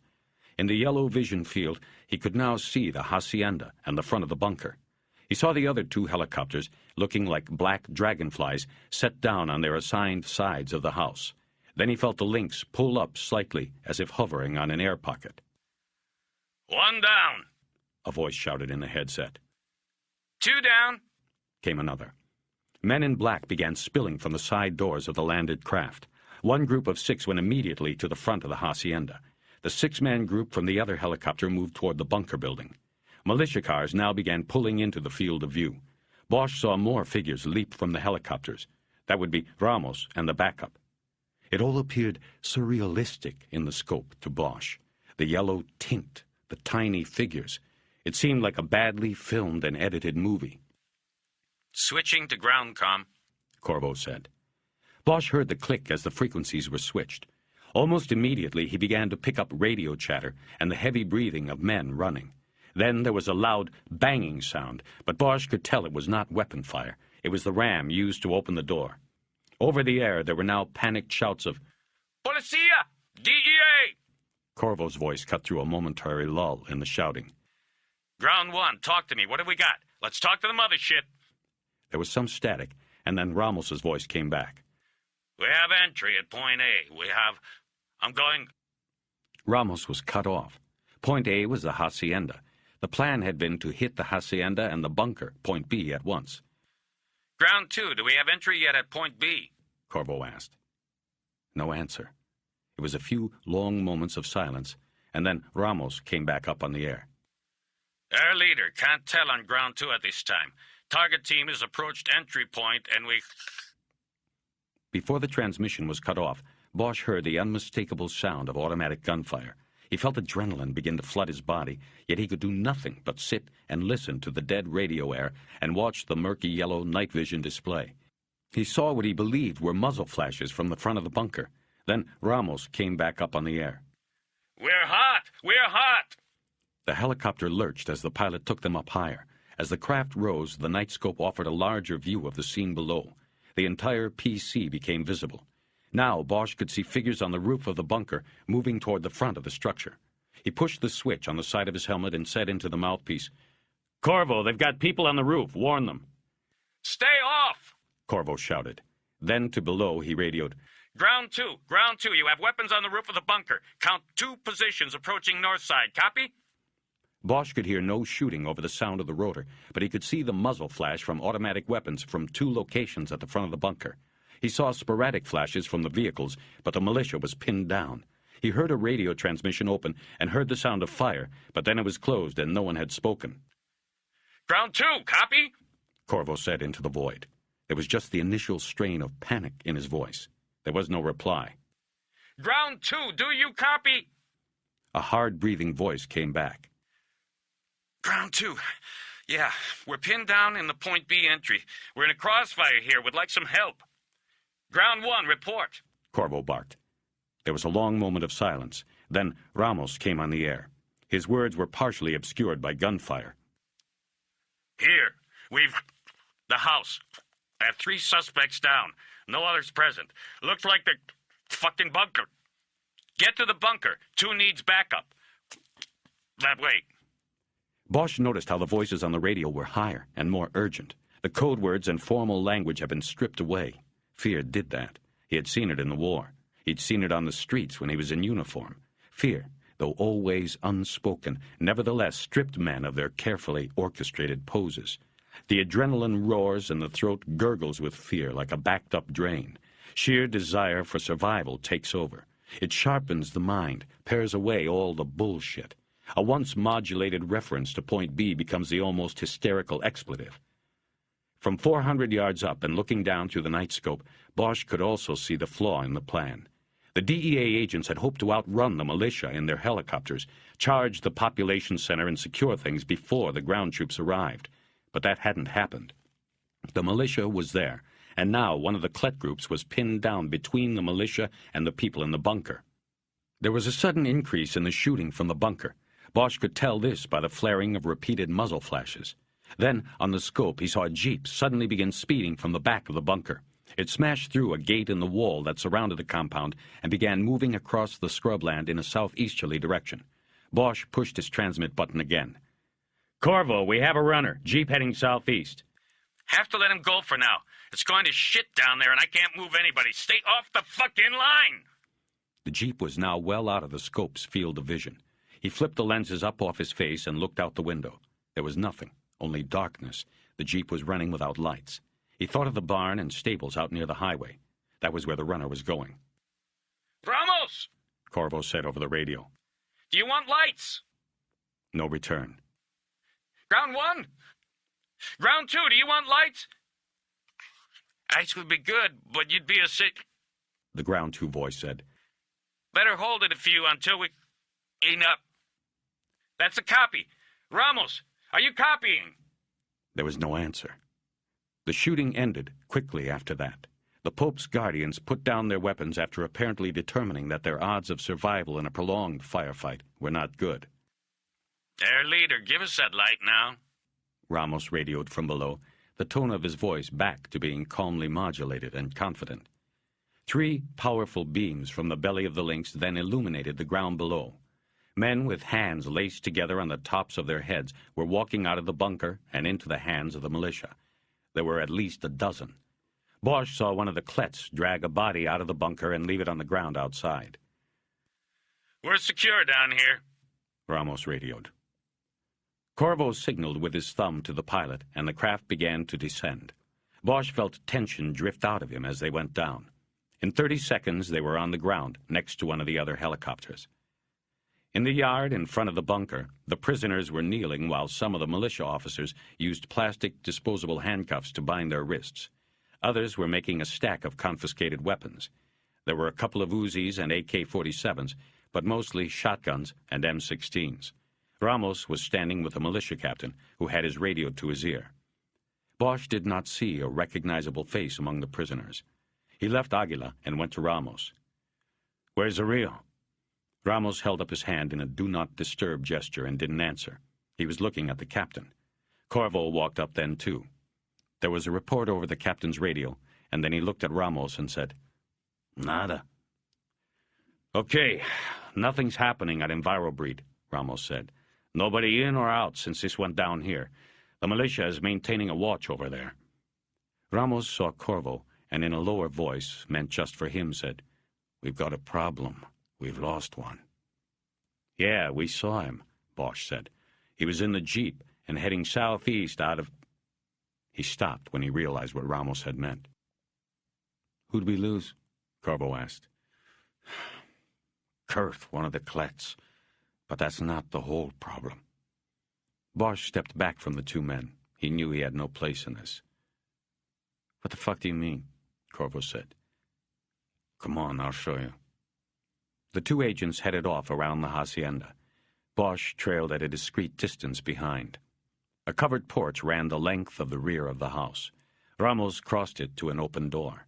A Klet agent, his mask pulled up to expose his blood and sweat-streaked face, was on the floor 3 feet inside the door.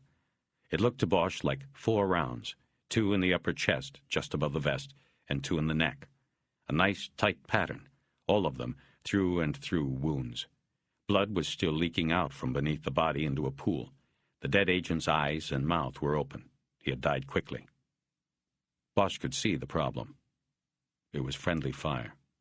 Kurth had been hit with fire from one of the 6.36s. The wounds were too big, too devastating, and bunched too close together to have come from the weapons stacked near the prisoners. "Looks like he came running out this back door when he heard the shooting," Ramos was saying. "Ground 2 was already in a crossfire. Someone from 2's unit must have opened on the door, hit Kurth here." "God damn it!" Corvo yelled. Then, in a lower voice, he said, "All right, come over here, Ramos." They huddled together, and this time Bosch could not hear what was said, but didn't have to. He knew what they would do. Careers were at stake here. "Got it," Ramos said, returning to a normal voice and breaking away from Corvo. "Good," Corvo said. "When you're done with that, I want you to get to a secure line and call LA operations. We're going to need public info officers down here and up there to work on this ASAP. The media is going to be crawling all over this, from all over." "You got it." Corvo started to go into the house, but came back. "Another thing, keep the Mexicans away from this." He meant the militia. Ramos nodded, and then Corvo stalked off. Ramos looked over at Bosch, standing in the shadows of the porch. A silent acknowledgement passed between them. Bosch knew that the media would be told that Kurth had been fatally wounded by Zorrillo's men. Nobody would say anything about friendly fire. "You got a problem?" Ramos said. "I don't have a problem with anything." "Good. Then I'm not going to have to worry about you. Right, Bosch?" Bosch stepped to the door. "Ramos, where's Zorrillo?"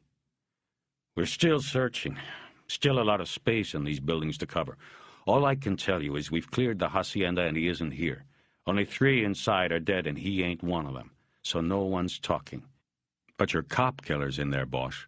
The man with the tears." Bosch silently stepped around Ramos and the body and into the hacienda. He was careful not to step into the blood. As he passed, he looked down into the dead man's eyes. They were already filming and looked like chips of dirty ice. He followed a hallway to the front of the house, where he heard voices from a doorway at the bottom of the stairs in the front entry. As he approached, he could see the room beyond was an office. There was a large, polished wood desk, its center drawer open. Behind the desk was a wall of bookshelves. Inside the room were Corvo and one of the Clet agents, and 2 bodies. One was on the floor next to an overturned couch. The other was in a chair near the room's only window, off to the right of the desk. "Come on in here, Bosch," Corvo said. "We can probably use your expertise here." The body in the chair held Bosch's attention. The man's expensive black leather jacket was open, revealing a gun still holstered on the belt. It was Grania, though this was not easy at first to tell because a bullet fired into the police captain's right temple had obliterated much of the face when it exited beneath the left eye. Blood had flowed down both shoulders and ruined the jacket. Bosch pulled his eyes away and looked at the man on the floor. One leg was over the back of the couch, which had been knocked backwards. He had at least 5 holes in his chest that Bosch could make out in the blood. The 3 teardrops tattooed on the cheek were also unmistakable. Arpis, the man he had seen at Pose. There was a chrome-plated .45 on the floor next to his right leg. "That's your man?" Corvo asked. "One of them, yeah." "Good. Don't have to worry about him, then." "The other one is SJP. He's a captain named Grania." "Yeah, I just pulled the ID out of his pocket. He also had $6,000 in his wallet. Not bad, since SJP captains make about $300 a week. Take a look over here." He moved to the other side of the desk. Bosch followed and saw that the rug had been folded back, exposing a floor safe about the size of a hotel refrigerator. Its thick steel door was propped open, and the interior was empty. "This is how it was found when the Klets came in. What do you think? These stiffs don't look too old. I think we got here just a little late for the show, huh?"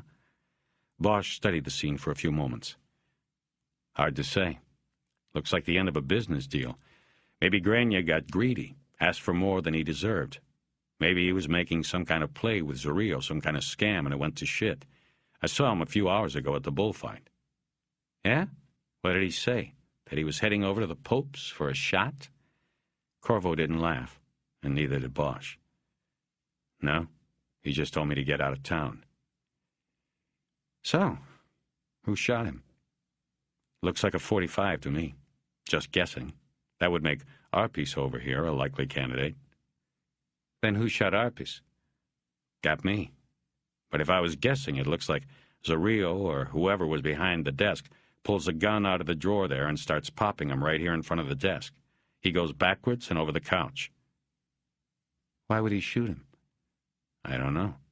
Maybe Zorrillo didn't like what he did to Grania. Maybe Zorrillo was starting to get scared of him. Maybe Arpis made the same play Grania did. Could have been a lot of things.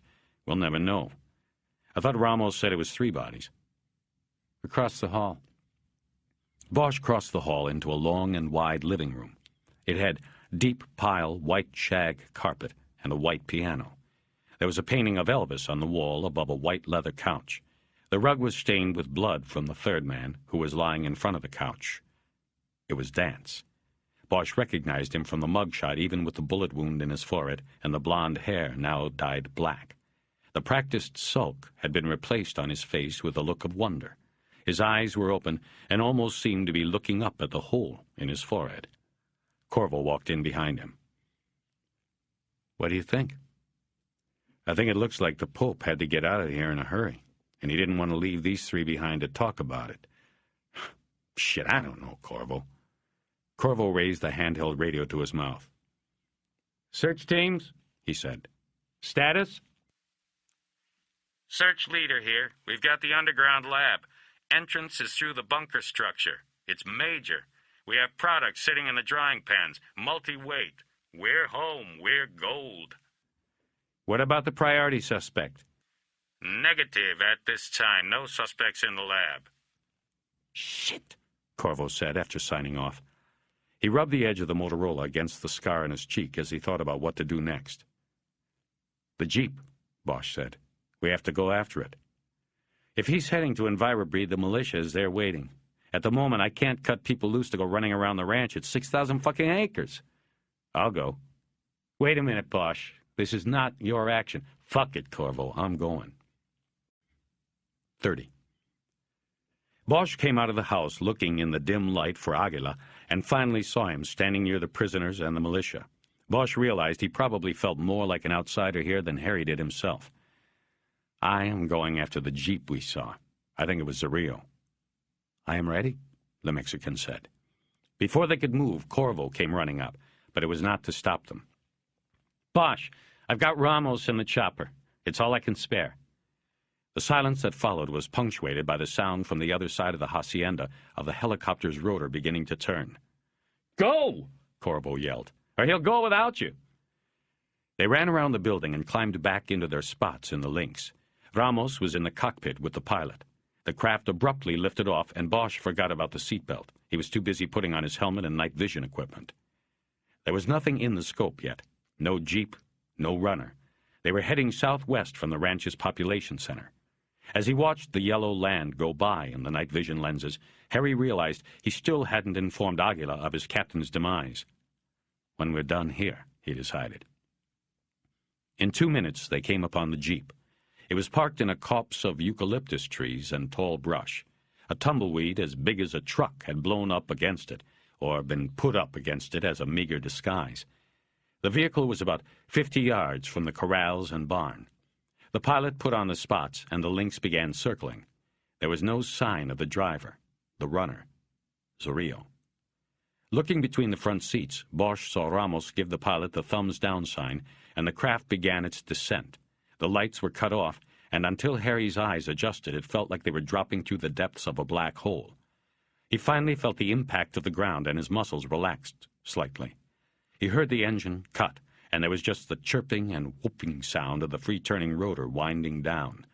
Through the window, Bosch could see the western side of the barn. There were no doors or windows on this exposure, and he was thinking that they could approach with reasonable cover when he heard Ramos yell, "What the? Hold on!" There was a hard impact, and the helicopter lurched violently and began sliding. Bosch looked out his window and could only see that they were being pushed sideways. The Jeep. Someone had been hidden in the Jeep. The Lynx's landing rails finally caught on something in the earth, and the craft tipped over. Bosch covered his face and ducked when he saw the still-spinning rotors start biting into the ground and splintering. Then he felt Aguila's weight crash down on him and heard yelling in the cockpit that he could not decipher. The helicopter rocked in this position for only a few seconds before there was another loud impact, this time from the front. Bosch heard tearing metal and shattering glass and gunfire.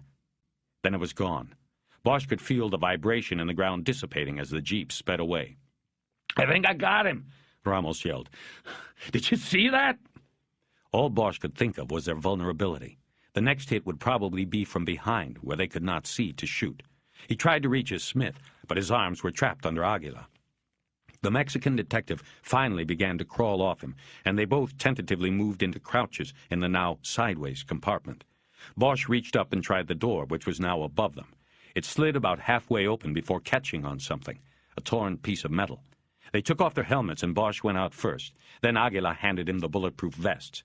Bosch didn't know why, but took them. Aguila followed him out. The smell of fuel was in the air. They moved to the crushed front of the helicopter where Ramos, gun in one hand, was trying to slide through the hole where the front windows used to be.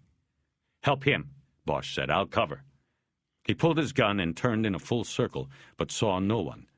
Then he saw the Jeep, parked where he had seen it from the air, the tumbleweed still pressed against it. This made no sense to Bosch, unless— "The pilot is trapped," Aguila said. Harry looked into the cockpit. Ramos was shining a flashlight on the pilot, whose blonde mustache was inked with blood. There was a deep slash on the bridge of his nose. His eyes were wide, and Bosch could see the flight control apparatus was crushed in on his legs. "Where's the radio?" Bosch said. "We've got to get help out here." Ramos stuck his upper body back through the cockpit window and came back out with a handheld radio. "Corvo! Corvo, come up! We've got an emergency here!" While waiting for a response, Ramos said to Bosch, "Do you believe this shit? That fucking monster comes out of nowhere. I didn't know what the—" "What's happening?" Corvo's voice came back on the radio. "We got a situation here. We need a medevac out here. Tools. The Lynx is wrecked. Corcoran is pinned inside, has injuries." "Cation of the crash?" "It's not a crash, man. A goddamn bull attacked it on the ground. It's wrecked and we can't get Corcoran out. Our location is 100 yards northeast of the breeding center, the barn." "Stay there. Help's on the way." Ramos clipped the radio to his belt, held the flashlight under his arm, and reloaded his handgun. "Let's each take a side of a triangle, the chopper in the middle, and watch for this thing. I know I hit it, but it didn't show a thing." "No," Bosch said.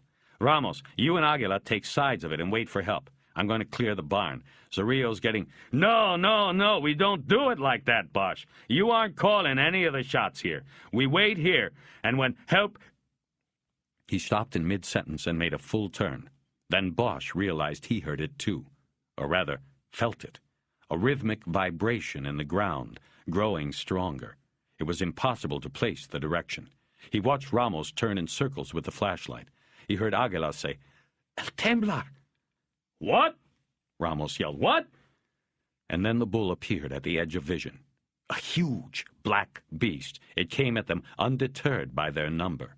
This was his turf to defend. The bull seemed to Bosch in that moment to have come from within the darkness, an apparition of death, its head down and jagged horns up. It was less than 30 feet away when it locked on a specific target. Bosch. In one hand, he held the Smith. In the other, the vest with the word police on it in reflective yellow tape. In the seconds he had left, he realized the tape had caught the beast's attention and singled him out. He also came to the conclusion that his gun was useless. He could not fell the animal with bullets. It was too big and powerful. It would take a perfect shot on a moving target. Wounding it, as Ramos had, would not stop it. He dropped the gun and held the vest up. Bosch heard yelling and shooting from his right side. It was Ramos, but the bull stayed on him. As it came closer, he swept the vest to his right, its yellow letters catching the light of the moon. He let it go as the animal closed in. The bull, like a blur of black in darkness, hit the vest before it left his hand. Bosch tried to jump out of the way, but one of the massive shoulders of the animal brushed him and sent him tumbling. From the ground, he looked up to see the animal cut to its left like a gifted athlete and close in on Ramos. The agent was still firing, and Bosch could see the reflection of the moon off the shells as they were ejected from his gun. But the bullets did not stop the beast's charge. They did not even slow it. Bosch heard the gun's ejector go dry, and Ramos was pulling the trigger on an empty chamber. His last cry was unintelligible. The bull hit him low in the legs and then raised its brutish and bloodied neck up, ejecting him into the air. Ramos seemed to tumble in slow motion before coming down head first and unmoving. The bull tried to stop its charge, but momentum and damage from bullets finally left it unable to control its huge weight. Its head dipped, and it cartwheeled onto its back.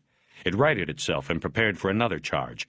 Bosch crawled to his gun, picked it up and aimed, but the animal's front legs faltered and it went down. Then it slowly turned onto its side and lay unmoving, save for the hesitant rise and fall of its chest. Then that stopped, too. Aguilar and Bosch took off for Ramos at the same time. They huddled over him, but did not move him. He was on his back, and his eyes were still open and caked with dirt. His head lolled at an unnatural angle. His neck appeared to have been cleanly broken in the fall. In the distance, they could hear the sound of one of the Hueys flying their way.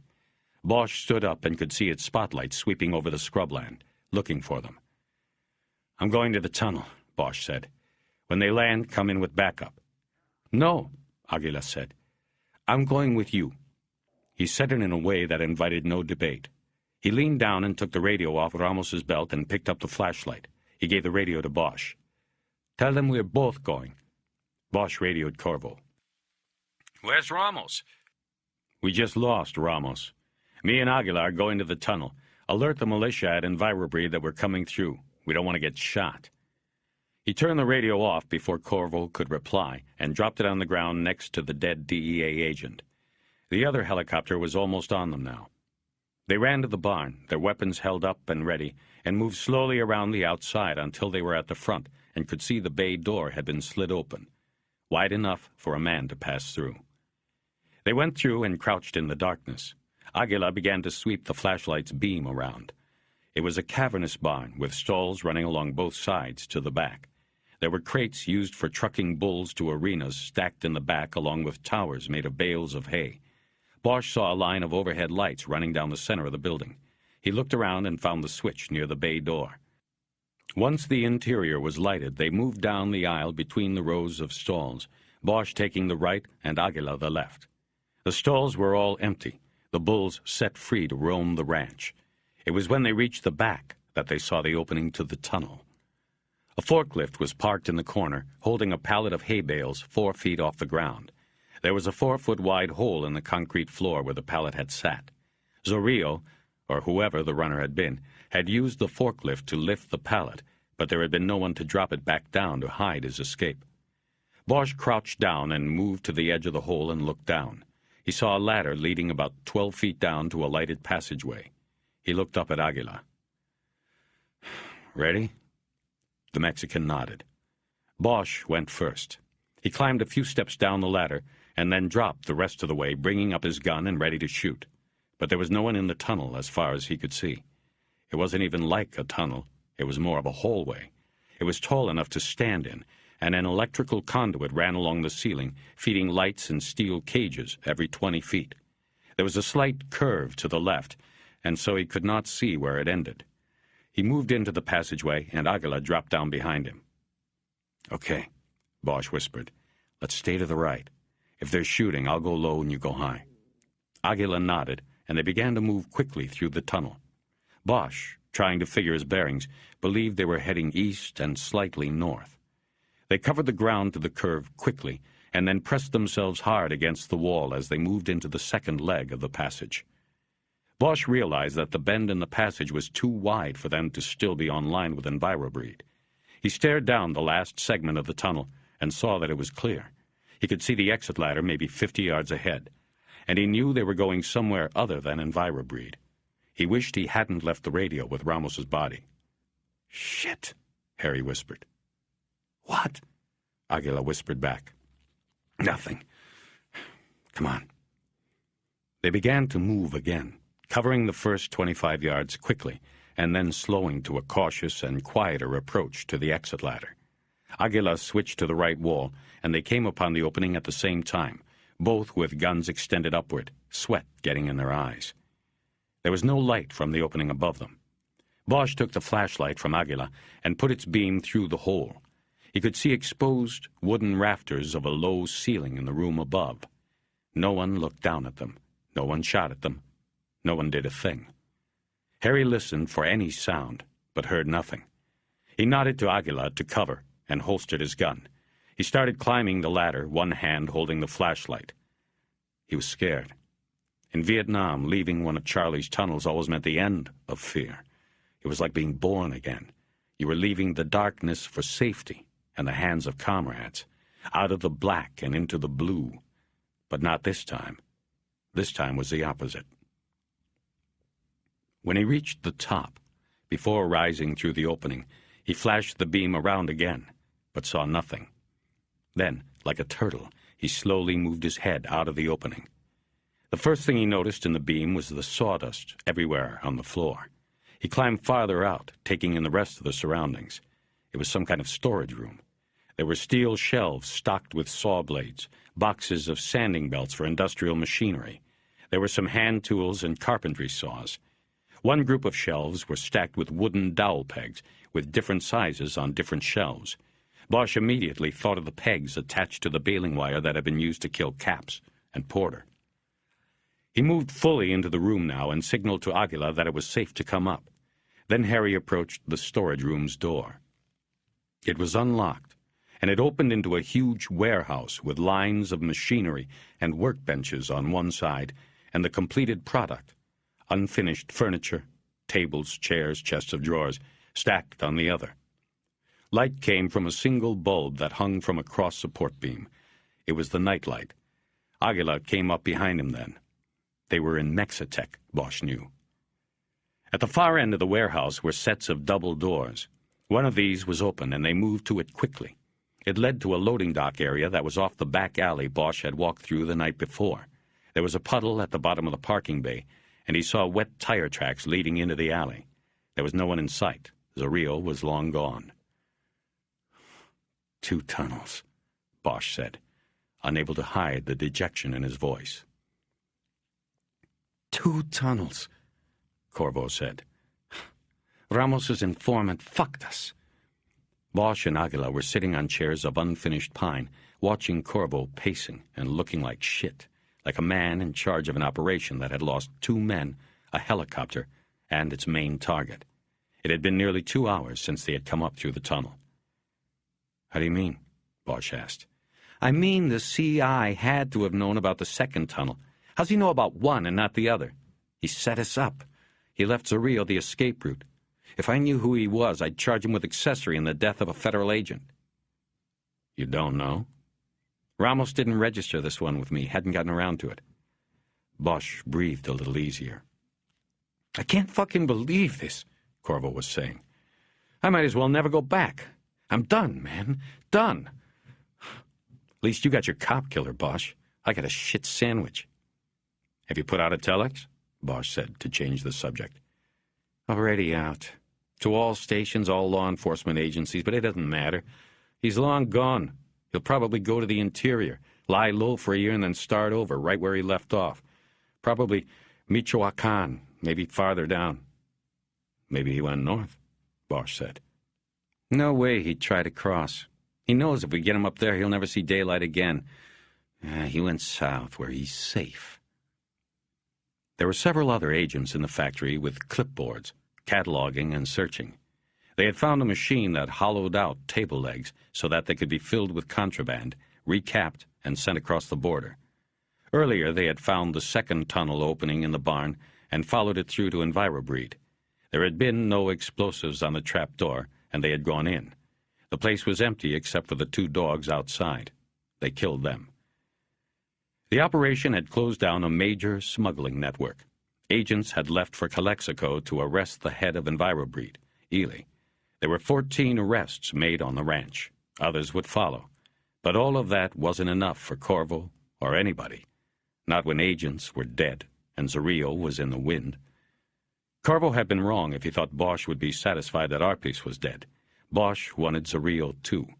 He was the man who had called the hits. Bosch got up so he wouldn't have to witness the agent's anguish anymore. He had enough of his own. Aguila must have felt the same. He, too, stood and began to walk listlessly around the machines and the furniture. Basically, they were waiting for one of the militia cars to take them back to the airport to Bosch's car. The DEA would be here until well after sunup. Both Bosch and Aguila were finished. Harry watched Aguila go back into the storage room and approach the tunnel entrance. He had told him about Grania, and the Mexican had simply nodded. He hadn't shown a thing. Now, Aguila dropped to his haunches and seemed to be studying the floor, as if the sawdust were a spread of tea leaves in which he could read Zoril's location. After a few moments, he said, "The Pope has new boots." Bosch walked over, and Aguila pointed to the footprints in the sawdust. There was one that was not from Aguila's or Bosch's shoes. It was very clear in the dust, and Harry recognized the elongated heel of a bulldog boot. Inside it was the letter S, formed by a curving snake. The edges of the print were sharp in the dust, the head of the snake clearly imprinted. Aguila had been right. The Pope had new boots. 31. All the way to the border crossing, Bosch contemplated how it had been done, how all the parts now seemed to fit, and how it might have gone unnoticed if not for Aguila noticing the footprint. He thought about the snake's box in the closet of the apartment in Los Feliz, a clue so obvious, yet he had missed it. He had seen only what he wanted to see. It was still early. Just the first hint of dawn's light was fighting its way up the eastern horizon, and there was not yet much of a line at the crossing. Nobody was cleaning windshields, nobody was selling junk, nobody was there at all. Bosch badged the bored-looking Border Patrol agent and was waved through. He needed a phone and some caffeine. He drove 2 minutes to the Calexico Town Hall, got a Coke from the machine in the police department's cramped lobby, and took it out to the payphone on the front wall. He looked at his watch and knew she would be at home, probably awake and getting ready for work. He lit a cigarette and dialed, charging the call to his own Pactel card. While he waited for it to go through, he looked across the street into the fog. He saw the shapes of sleeping figures under blankets scattered around the park. The ground fog gave the images a ghostly, lonely resonance. Teresa picked up after 2 rings. She sounded like she had been awake early. "Hi." Harry? What is it? "Sorry to wake you up." You didn't. What's the matter? "Are you getting dressed up to go to Moore's funeral today?" Yes. What is this? You called me at 10 minutes before 6 to ask... "That isn't Moore they'll be putting in the ground."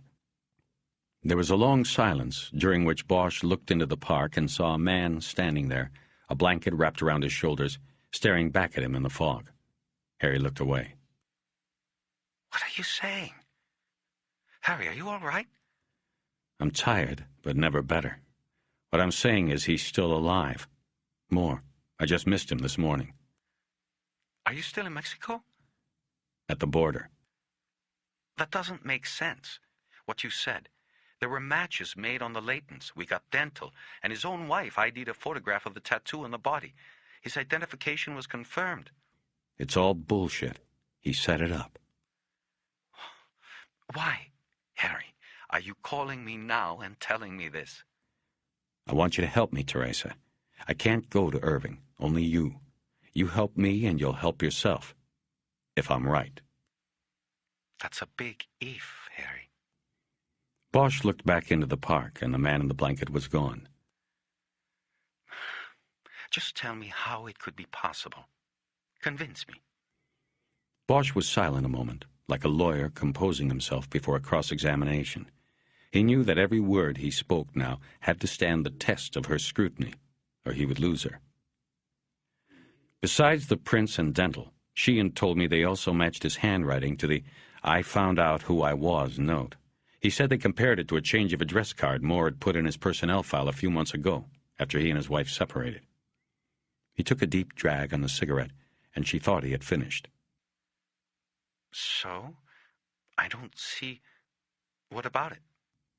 One of the concessions the Protective League won a few years back during contract negotiations was guaranteed access to your personnel file, so cops could check if there were beefs on their record, commendations, letters of complaint, anything like that. So Moore had access to his P-file. He went into personnel a few months back and asked for it because he had just moved and needed to update it with his new address. Bosch held it there a moment to compose the rest of it in his mind. Okay, She said. The P-files also contain print cards. Moore had access to the print card Irving took to you on the day of the autopsy. That was the card your tech used to identify the prints. You see? While Moore had the file, he could have switched his card for someone else's. Then you used the bogus card to identify his body. But see, it wasn't his body, it was the other person's. Who?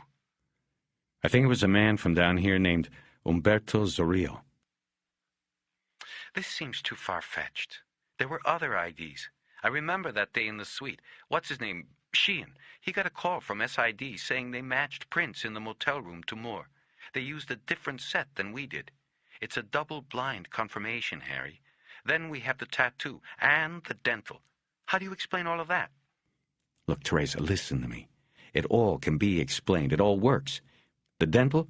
You told me you only found one usable fragment, part of a root canal. That meant no root was left. It was a dead tooth, so you could not tell how long it had been out, only that it matched his dentist's charts.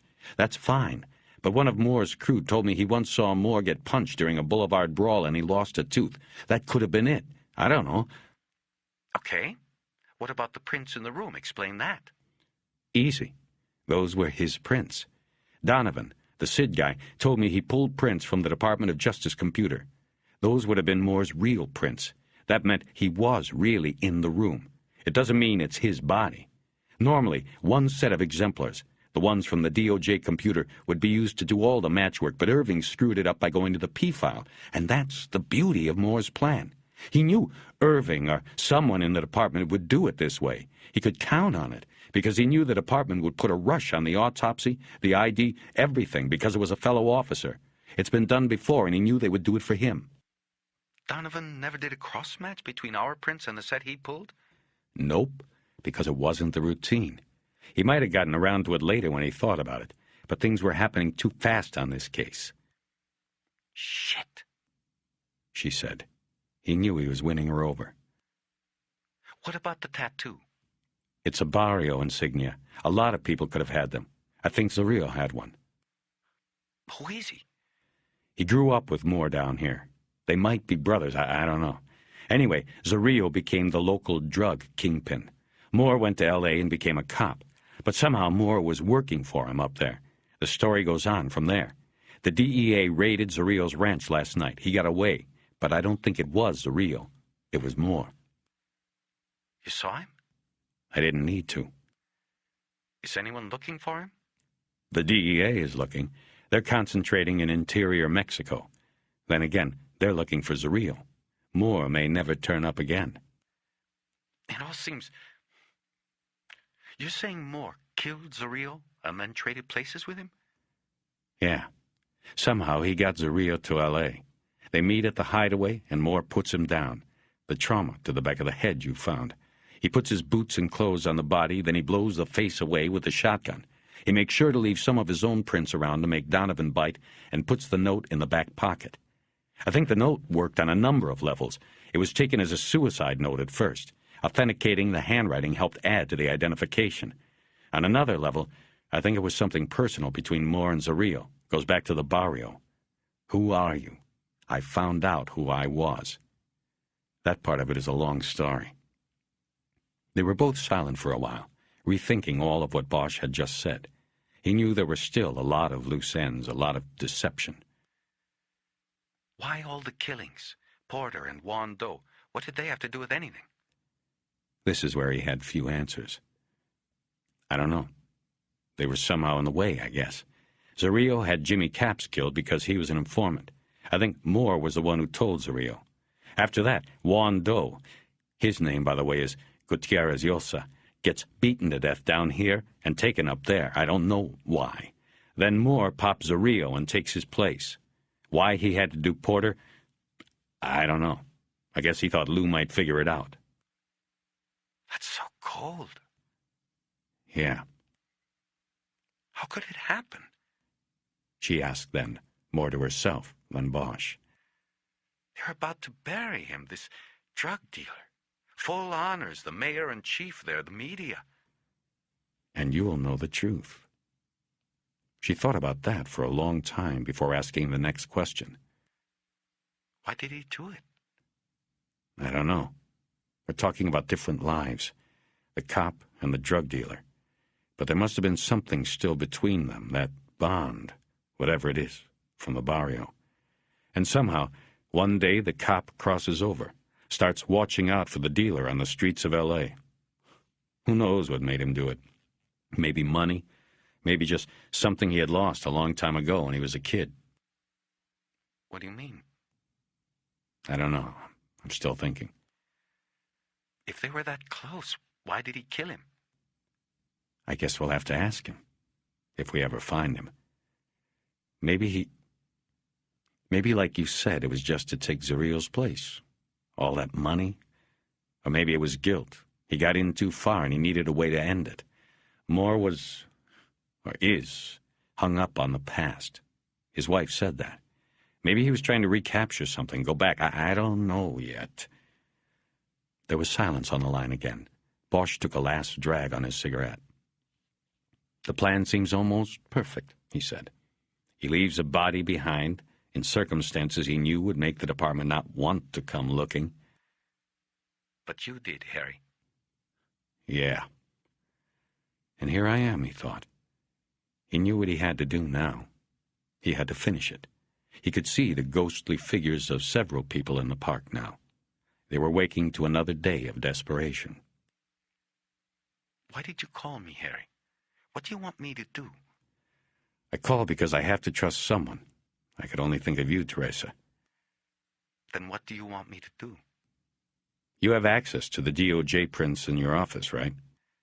That's how we make most of our IDs. That's how we will make all of them after this. I have Irving by the balls now. Do you still have the print card he brought over for the autopsy? I don't know. But I'm sure the techs made a copy of it to keep with the body. You want me to do the cross-check? Yeah, do a cross and you'll see they don't match. Oh, you're so sure. Yeah, I'm sure. But you might as well confirm it. Then what? Then, I guess I'll see you at the funeral. I've got one more stop to make and then I'm heading up. What stop? I want to check out a castle. It's part of the long story. I'll tell you later. You don't want to try to stop the funeral? Harry thought a few moments before answering. He thought of Sylvia Moore and the mystery she still held for him. Then he thought about the idea of a drug lord getting a cop's farewell. No, I don't want to stop it. Do you? No way. He knew her reasons were far different from his, but he didn't care about that. Teresa was well on her way to winning her assignment as permanent chief medical examiner. If Irving got in her way now, he'd end up looking like one of the customers in the autopsy suite. In that case, more power to her, he thought. I'll see you in a little bit, he said. Be careful, Harry. Bosch hung up and lit another cigarette. The morning sun was up now and beginning to burn the ground fog off the park. People were moving around over there. He thought he heard a woman laughing, but at the moment he felt very much alone in the world. 32. Bosch pulled his car up to the front gate at the end of Coyote Trail and saw that the circular driveway in front of Castillo de los Ojos was still empty. But the thick chain that had secured the two halves of the iron gate the day before hung loose, and the lock was open. Moore was here. Harry left his car there, blocking the exit, and slipped through the gate on foot. He ran across the brown lawn in a crouched, uneasy trot, mindful that the windows of the tower looked down at him like the dark, accusing eyes of a giant. He pressed himself against the stucco surface of the wall, next to the front door. He was breathing heavily and sweating, though the morning air was still quite cool. The knob was locked. He stood there unmoving for a long period, listening for something, but hearing nothing. Finally, he ducked below the line of windows that fronted the first floor and moved around the house to the side of the four-bay garage. There was another door here, and it, too, was locked. Bosch recognized the rear of the house from the photographs that had been in Moore's bag. He saw the sliding doors running along the pool deck. One door was open, and the wind buffeted the white curtain. It flapped like a hand, beckoning him to come in. The open door led to a large living room. It was full of ghosts, furniture covered by musty white sheets. Nothing else. He moved to his left, silently passing through the kitchen and opening a door to the garage. There was one car which was covered by more sheets and a pale green panel van. It said Mexitech on the side. Bosch touched the van's hood and found it still warm. Through the windshield he saw a sawed-off shotgun lying across the passenger seat. He opened the unlocked door and took the weapon out. As quietly as he could, he cracked it open and saw both barrels were loaded with double-aught shells. He closed the weapon, holstered his own, and carried it with him. He pulled a sheet off the front end of the other car and recognized it as the Thunderbird he had seen in the father and son photo in Moore's bag. Looking at the car, Bosch wondered how far back you have to go to trace the reason for a person's choices in life. He didn't know the answer about Moore. He didn't know the answer about himself.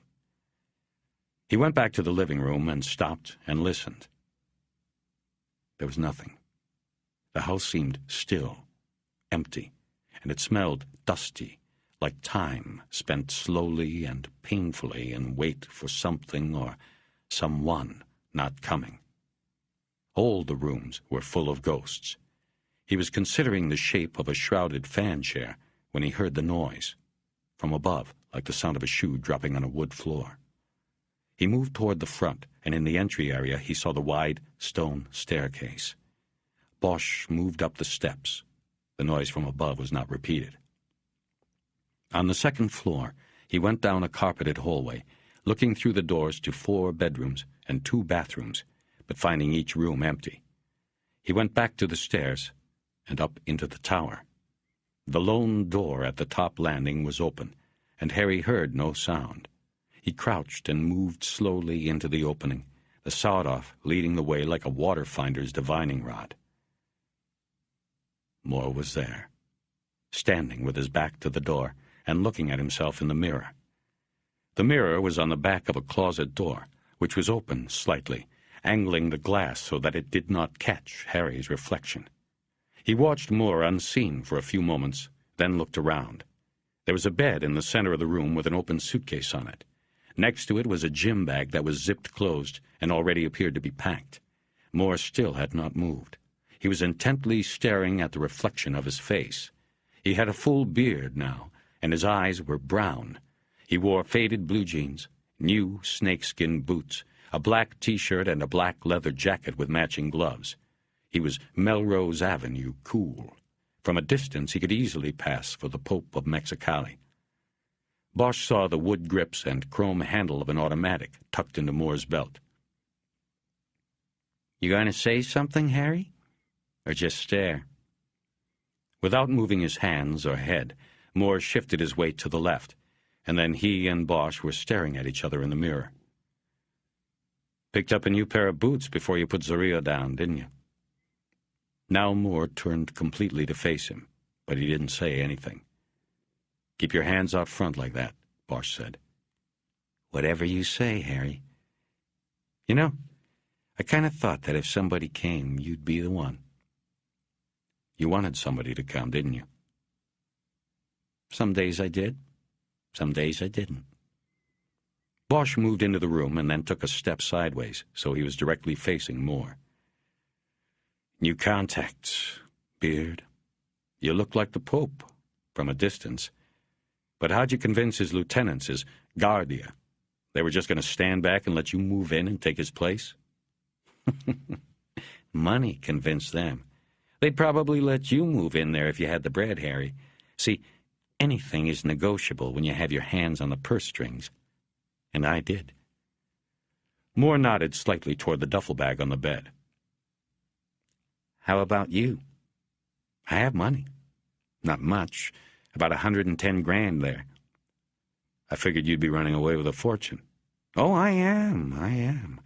What's in the bag is just what I have on hand. You caught me a little short. But I can get you more. It's in the banks."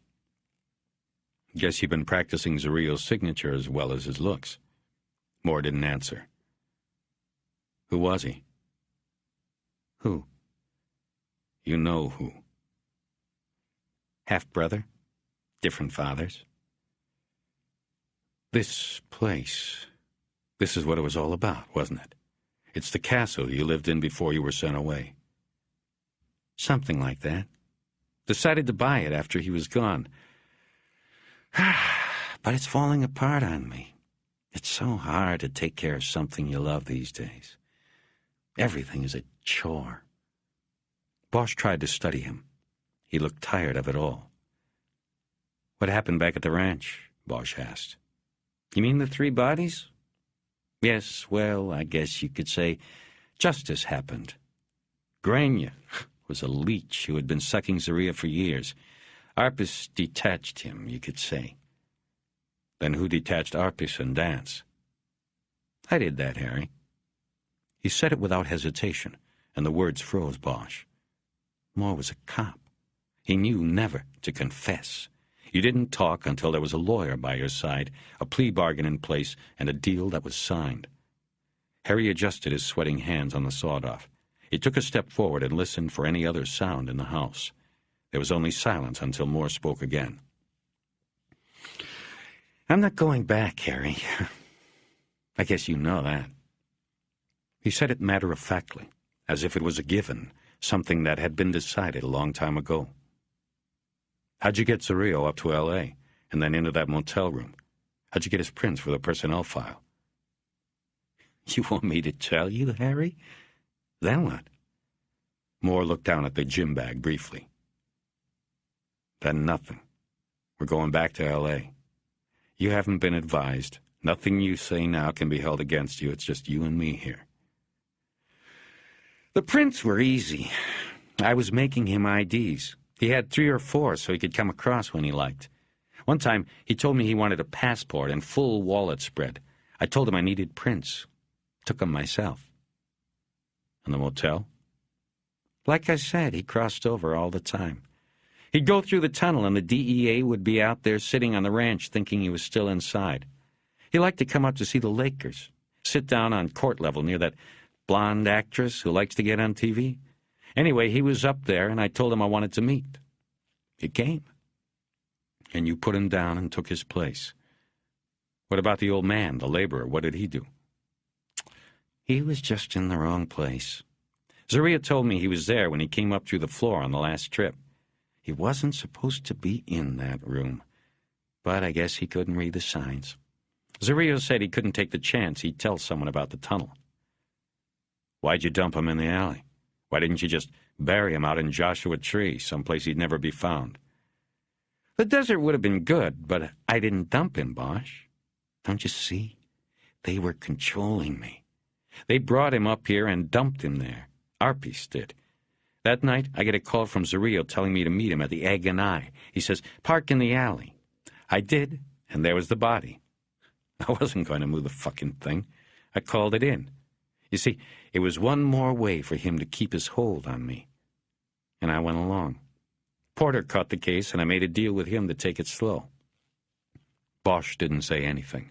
He was trying to envision the sequence Moore had just described.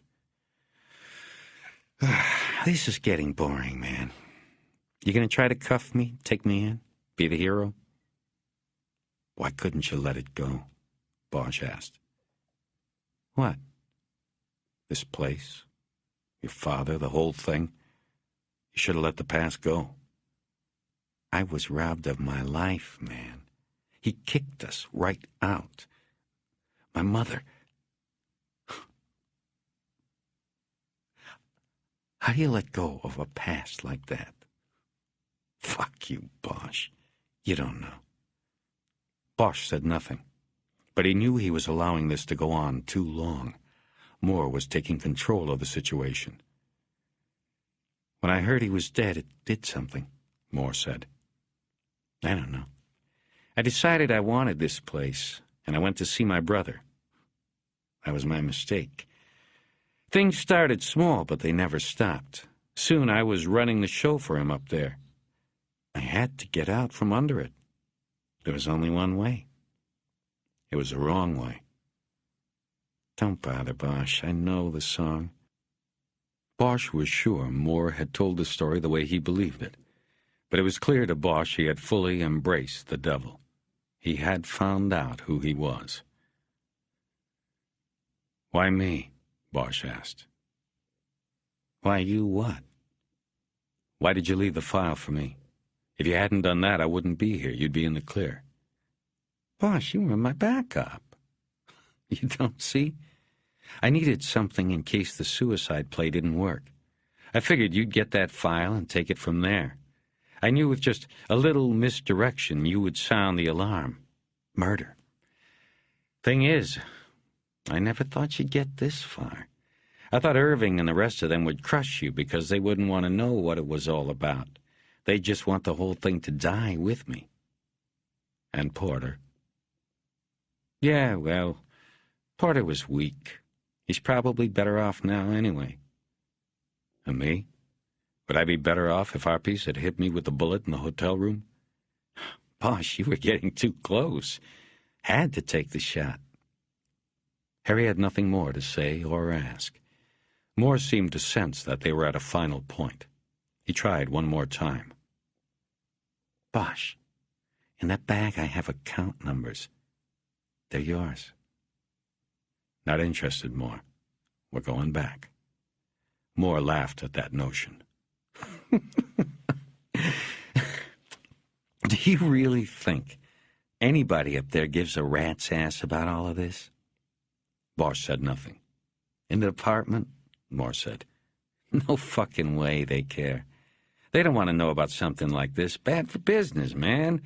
But see, you're not in the department, Bosch. You're in it, but not of it. See what I'm saying? There's the problem. You take me back, man, and they're going to look at you as being just as bad as me, because you'll be pulling this wagon full of shit behind you. I think you're the only one who cares about it, Bosch. I really think you are. So just take the money and go. What about your wife? You think she cares? That stopped him, for a few moments at least. Sylvia, he said.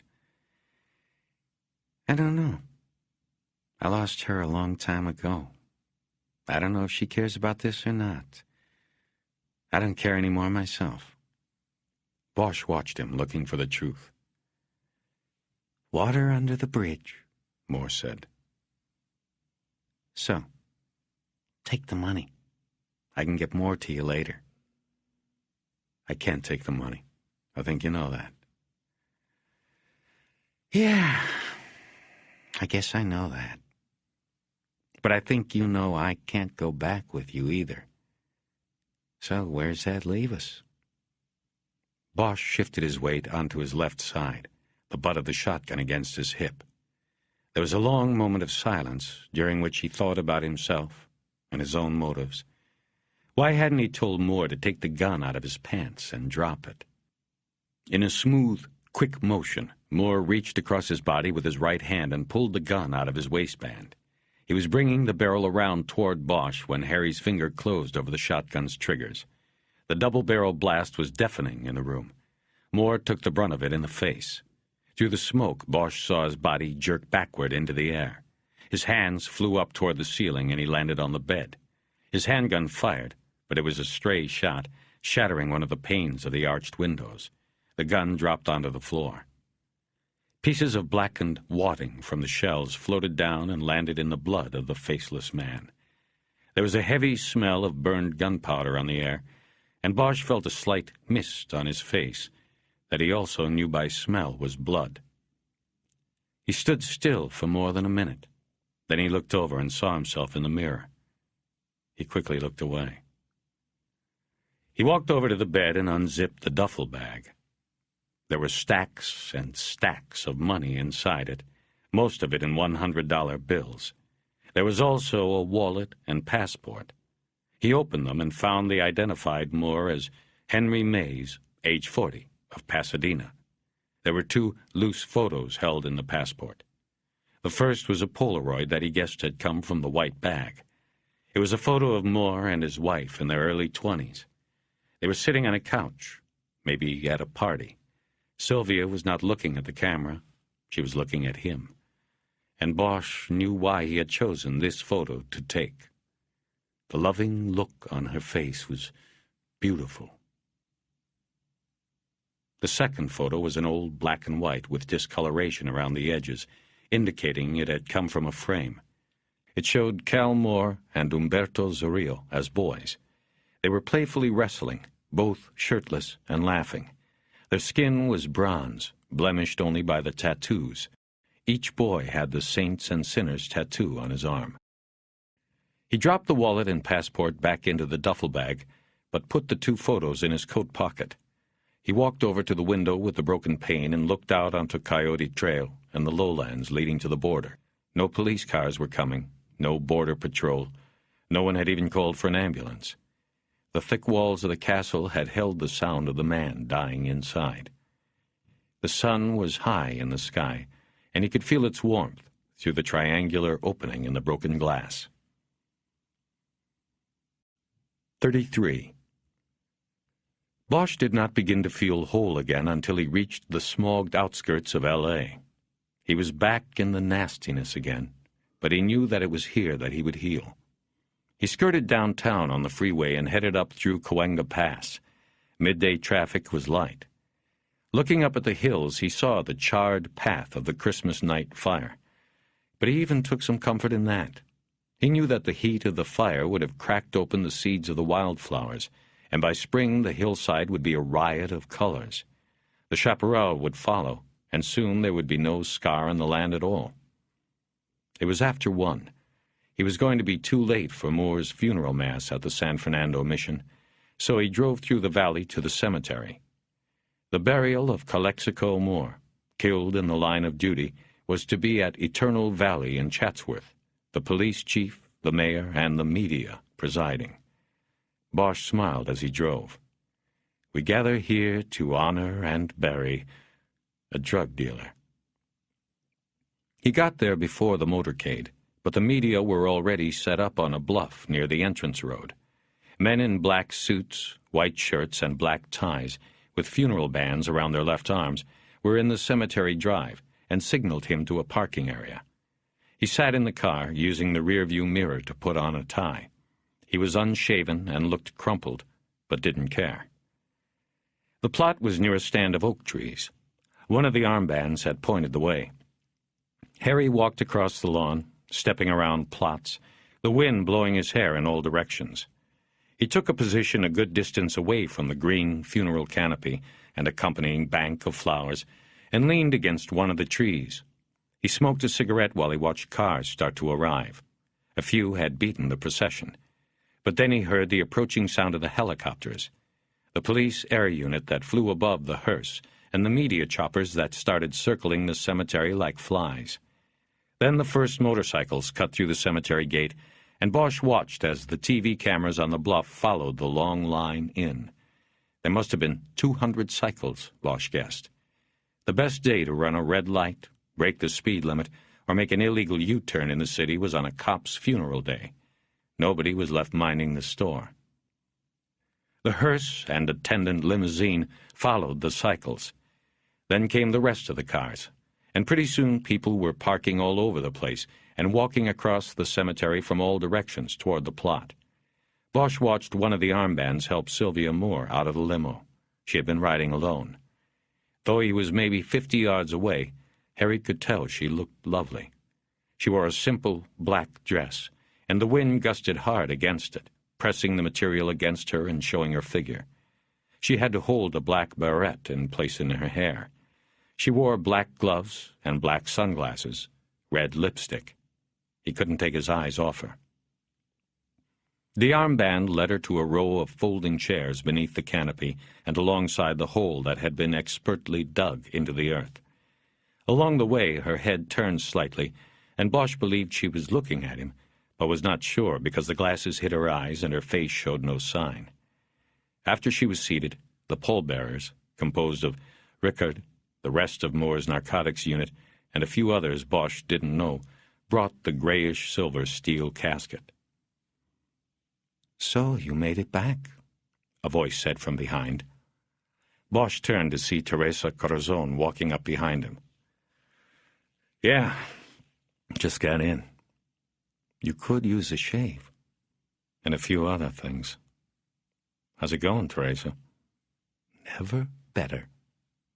"Good to hear. What happened this morning after we talked?" "About what you expected. We pulled DOJ prints on Moore and compared them to what Irving had given us. No match. 2 different people. That isn't Moore in the silver bullet over there. Bosch nodded.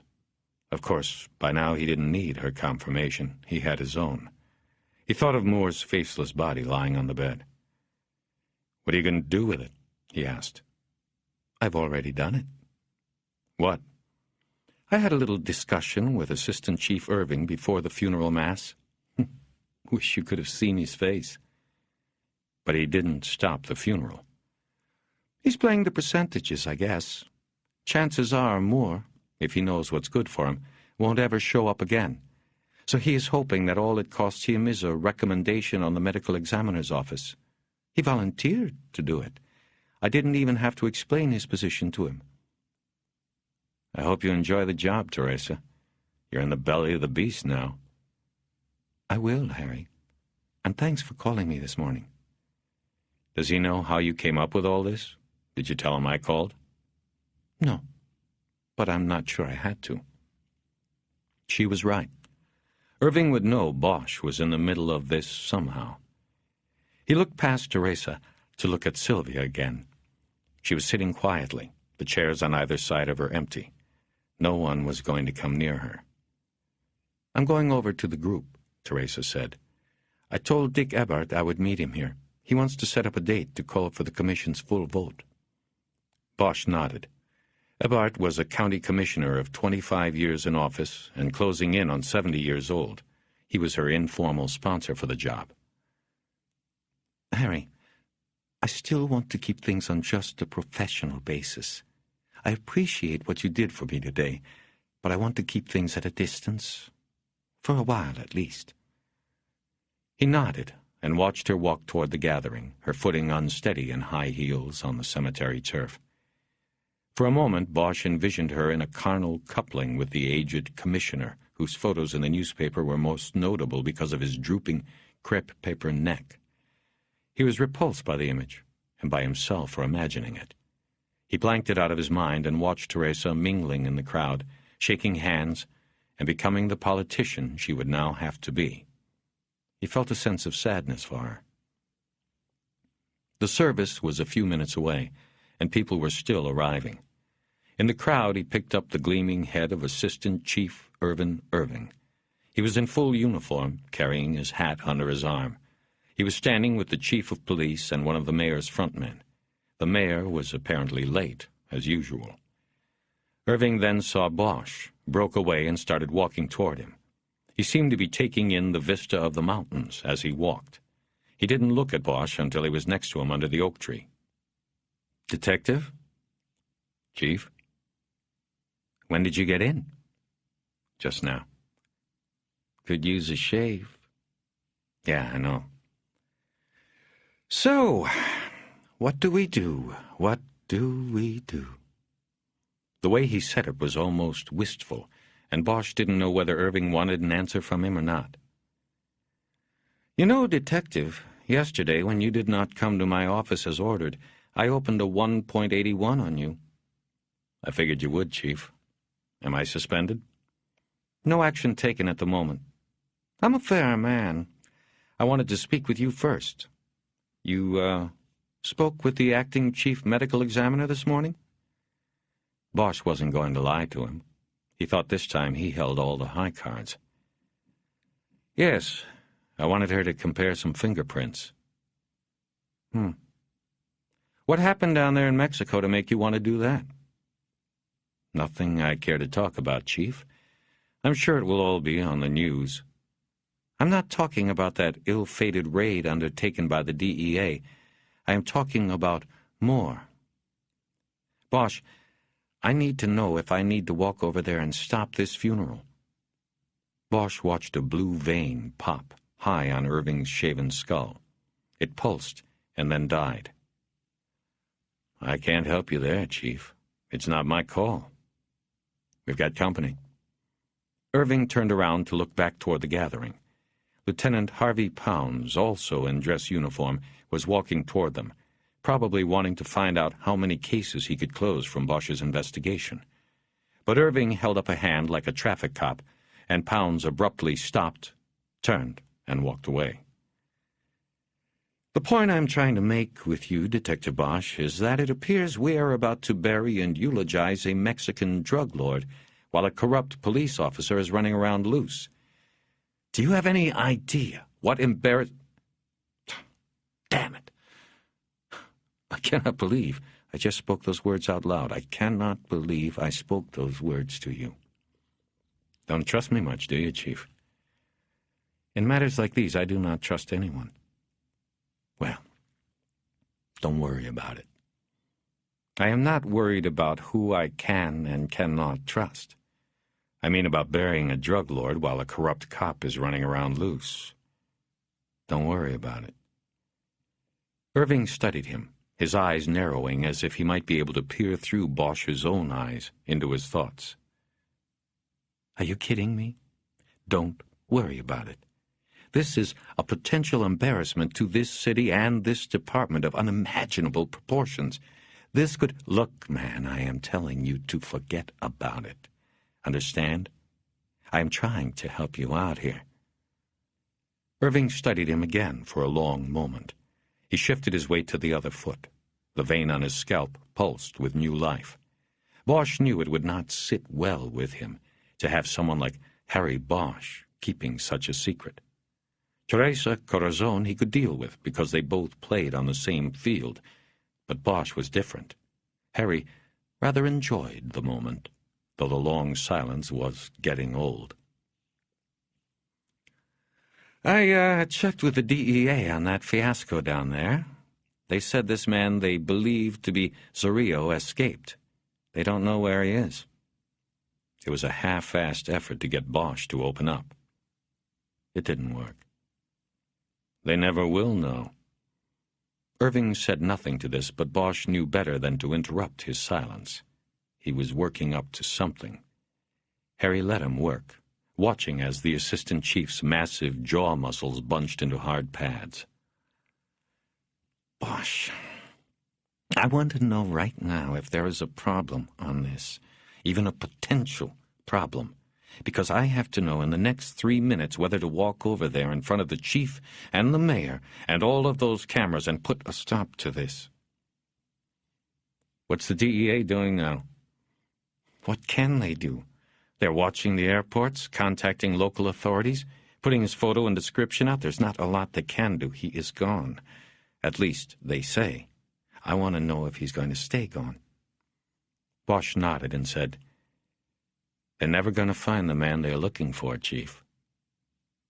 Convince me, Bosch. Can't do that. And why not? Trust goes two ways. So does lack of trust. Irving seemed to consider this, and Bosch thought he saw an almost imperceptible nod. Bosch said, The man they are looking for, who they believe to be Zorrillo, is in the wind, and he isn't coming back. That's all you need to know.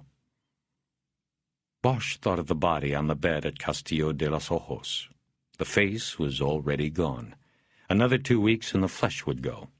No fingerprints, no identification, other than the bogus credentials in the wallet. The tattoo would stay intact for a while, but there were plenty who had that tattoo, including the fugitive Zorrillo. He had left the money there, too, an added precaution, enough there maybe to convince the first finder not to bother calling the authorities. Just take the money and run. Using a handkerchief, he had wiped the shotgun of his prints and left it.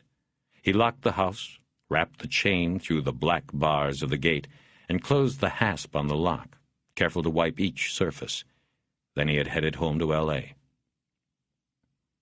The DEA, are they putting a nice spin on things yet? He asked Irving. They're working on it, Irving said. I am told the smuggling network has been closed down. They have ascertained that the drug called Black Ice was manufactured on the ranch, taken through tunnels to two nearby businesses, then moved across the border. The shipment would make a detour, probably in Calexico, where it would be removed, and the delivery van would go on. Both businesses have been seized. One of them, a contractor with the state to provide sterile medflies, will probably prove embarrassing. Envirobrate. Yes. By tomorrow, they will finish comparisons between the bills of lading shown by drivers at the border and the receipt of cargo records at the Eradication Center here in Los Angeles. I am told these documents were altered or forged. In other words, more sealed boxes passed through the border than were received at the center. Inside help? Most likely.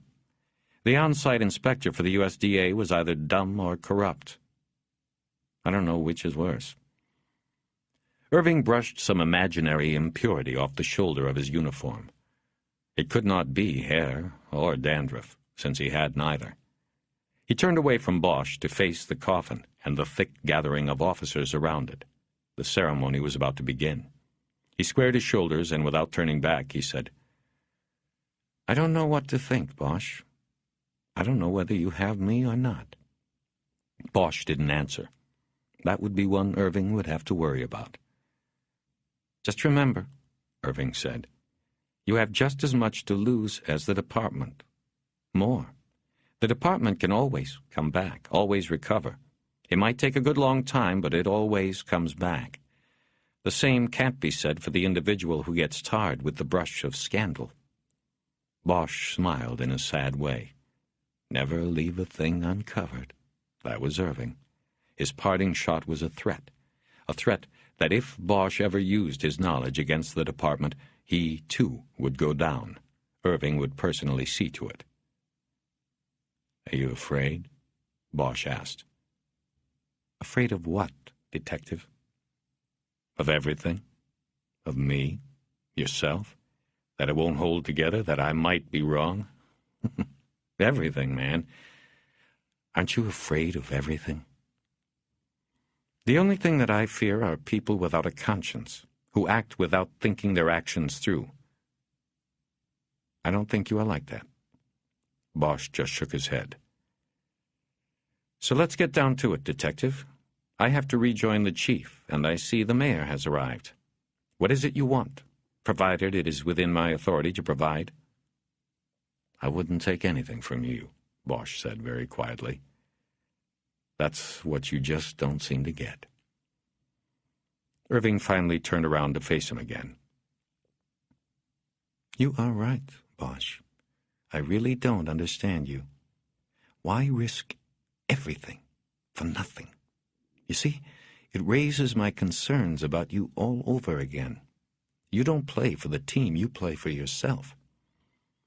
Bosch looked steadily at Irving and didn't smile, though he wanted to. Irving had paid him a fine compliment, though the assistant chief would never realize it. "What happened down there had nothing to do with the department," he said. "If I did anything at all, I did it for somebody and something else." Irving stared back blankly, his jaw flexing as he ground his teeth. There was a crooked smile below the gleaming skull. It was then that Bosch recognized the similarity to the tattoos on the arms of Moore and Zorillo, the devil's mask. He watched as Irving's eyes lit on something, and he nodded knowingly. He looked back at Sylvia and then returned his gaze to Bosch. "A noble man, is that it? All of this to ensure a widow's pension?" Bosch didn't answer. He wondered if it was a guess or Irving knew something. He couldn't tell. "How do you know she wasn't part of it?" Irving said. "I know. But how can you be sure? How can you take the chance?" "The same way you're sure. The letter." "What about it?" Bosch had done nothing but think about Moore on his way back. He had had 4 hours of driving on the open road to put it together. He thought he had it. "Moore wrote the letter himself," he began. "He informed on himself, you could say. He had this plan. The letter was the start. He wrote it." He stopped to light a cigarette. Irving didn't say a word. He just waited for the story. "For reasons that I guess go back to when he was a boy, Moore fucked up. He crossed, and after he was already on the other side, he realized there is no crossing back. But he couldn't go on. He had to get out, somehow. His plan was to start the IAD investigation with that letter. He put just enough in the letter so Chastain would be convinced there was something to it, but not enough that Chastain would be able to find anything. The letter would just serve to cloud his name, put him under suspicion. He'd been in the department long enough to know how it would go. He'd seen the way IAD and people like Chastain operate. The letter set the stage, made the water murky enough so that when he turned up dead at the motel, the department, meaning you, wouldn't want to look too closely at it. You're an open book, Chief. He knew you'd move quickly and efficiently to protect the department first, find out what really happened second. So he sent the letter. He used you, Chief. He used me, too. Irving turned toward the gravesite. The ceremony was about to begin. He turned back to Bosch. Go ahead, Detective. Quickly, please. Layer after layer. Remember, you told me he had rented that room for a month? That was the first layer. If he hadn't been discovered for a month, Decomp would have taken care of things. There would have been no skin left to print. That would leave only the latency left in the room, and he'd have been home free. But he was found a few weeks early, Irving helpfully interjected. Yeah, that brings us to the second layer. You. Moore had been a cop a long time. He knew what you would do. He knew you'd go to personnel and grab his package. That's a big gamble, Bosch. You ask me, it was a better than even bet. Christmas night, when I saw you there with the file, I knew what it was before you said. So I can see Moore taking the gamble and switching the print cards. Like I said, he was gambling it would never come to that anyway. You were the second layer. And you? You were the third? Yeah, the way I figure it. He used me as sort of a last backup. In case the suicide didn't wash, he wanted somebody who'd look at it and see a reason for Moore to have been murdered. That was me. I did that. He left the file for me, and I went for it. Thought he'd been killed over it. It was all a deflection. He just didn't want anybody looking too closely at who was actually on the tile floor in the motel. He just wanted some time. But you went too far, Bosch. He never planned on that. I guess not. Bosch thought about his meeting with Moore in the tower. He still hadn't decided whether Moore had been expecting him, even waiting for him, waiting for Harry to come kill him. He didn't think he'd ever know. That was Calexico Moore's last mystery. Time for what? Irving asked. What? You said he just wanted some time? I think he wanted time to go down there, take Zarrillo's place, and then take the money and run. I don't think he wanted to be the Pope forever. He just wanted to live in a castle again. What? It's nothing. They were silent a moment before Bosch finished up. Most of this I know you already have, Chief. I do? Yeah, you do. I think you figured it out after Chastain told you that Moore sent the letter himself. And how did Detective Chastain know that? He wasn't going to give Bosch anything. That was okay, though.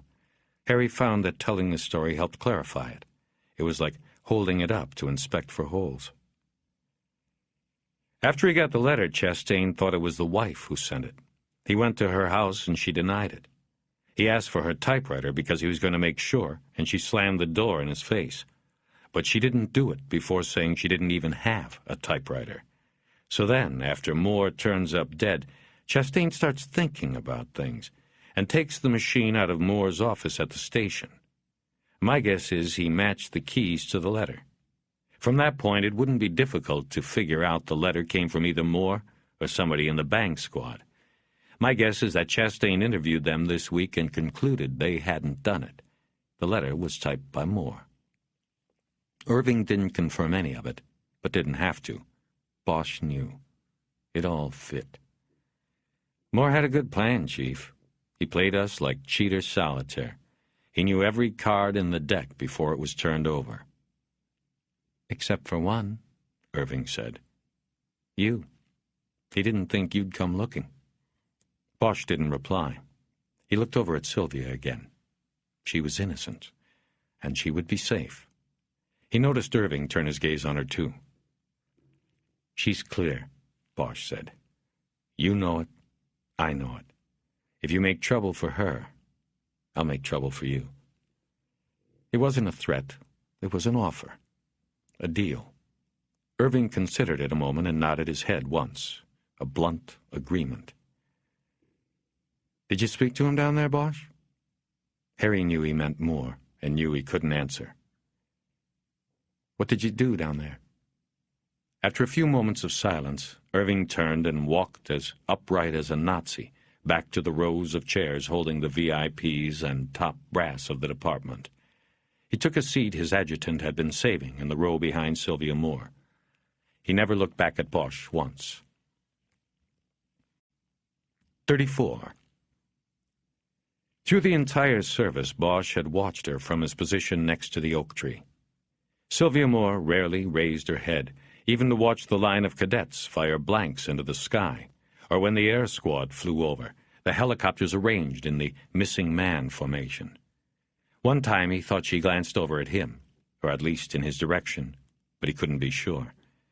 He thought of her as being stoic, and he thought of her as being beautiful. When it was over and the casket was in the hole and the people were moving away, she stayed seated, and Bosch saw her wave away an offer from Irving to be escorted back to the limousine. The assistant chief sauntered off, smoothing his collar against his neck. Finally, when the area around the burial site was clear, she stood up, glanced once down into the hole, and then started walking toward Bosch. Her steps were punctuated by the slamming of car doors all across the cemetery. She took the sunglasses off as she came. "You took my advice," she said. This immediately confused him. He looked down at his clothes and then back at her. What advice? She read him and answered. "The black ice, remember? You have to be careful. You're here, so I assume you were." Yes, I was careful. He saw that her eyes were very clear, and she seemed even stronger than the last time they had encountered each other. They were eyes that would not forget a kindness or a slight. "I know there is more than what they've told me. Maybe you will tell me sometime?"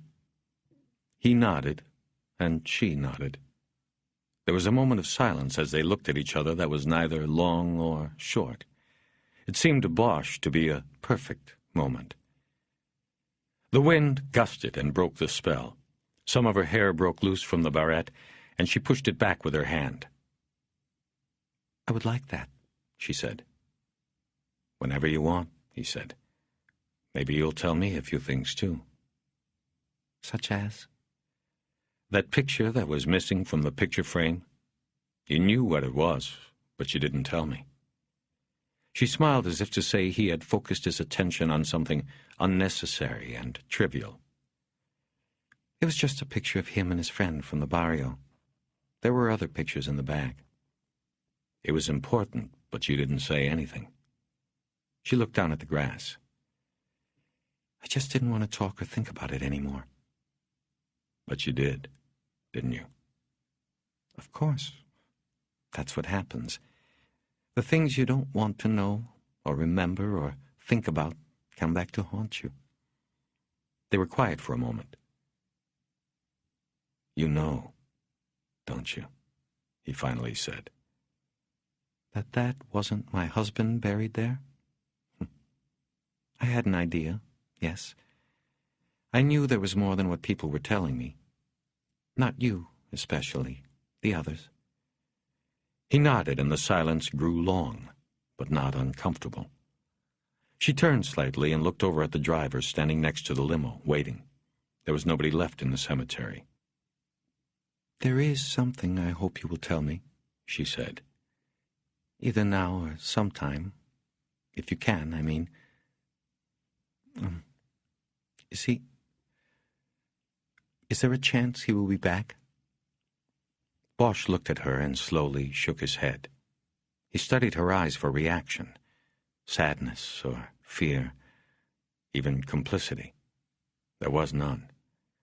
She looked down at her gloved hands, which grasped each other in front of her dress. "My driver," she said, not finishing the thought. She tried a polite smile, and for the 100th time he asked himself what had been wrong with Calexico Moore. She took a step forward and touched her hand to his cheek. It felt warm, even through the silk glove, and he could smell perfume on her wrist, something very light. Not really a smell, a scent. "I guess I should go," she said. He nodded and she backed away. "Thank you," she said. He nodded. He didn't know what he was being thanked for, but all he could do was nod. "Will you call? Maybe we could... I don't know. I will call." Now she nodded and turned to walk back to the black limousine. He hesitated and then spoke up. "You like jazz? The saxophone?" She stopped and turned back to him. There was sharpness in her eyes, that need for touch. It was so clear he could feel it cut him. He thought maybe it was his own reflection. "Especially the solos," she said. "The ones that are lonely and sad. Oh, I love those." Is tomorrow night too soon?" "It's New Year's Eve." "I know. I was thinking, I guess it might not be the right time. The other night, that was... I don't know." She walked back to him and put her hand on his neck and pulled his face down to hers. He went willingly. They kissed for a long time, and Bosch kept his eyes closed.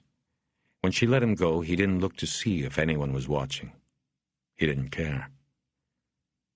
"What is a right time?" she asked. He had no answer. "I'll be waiting for you." He smiled, and she smiled. She turned for the last time and walked to the car, her high heels clicking on the asphalt once she left the carpet of grass. Bosch leaned back against the tree and watched the driver open the door for her. Then he lit a cigarette and watched as the sleek, black machine carried her out through the gate and left him alone with the dead.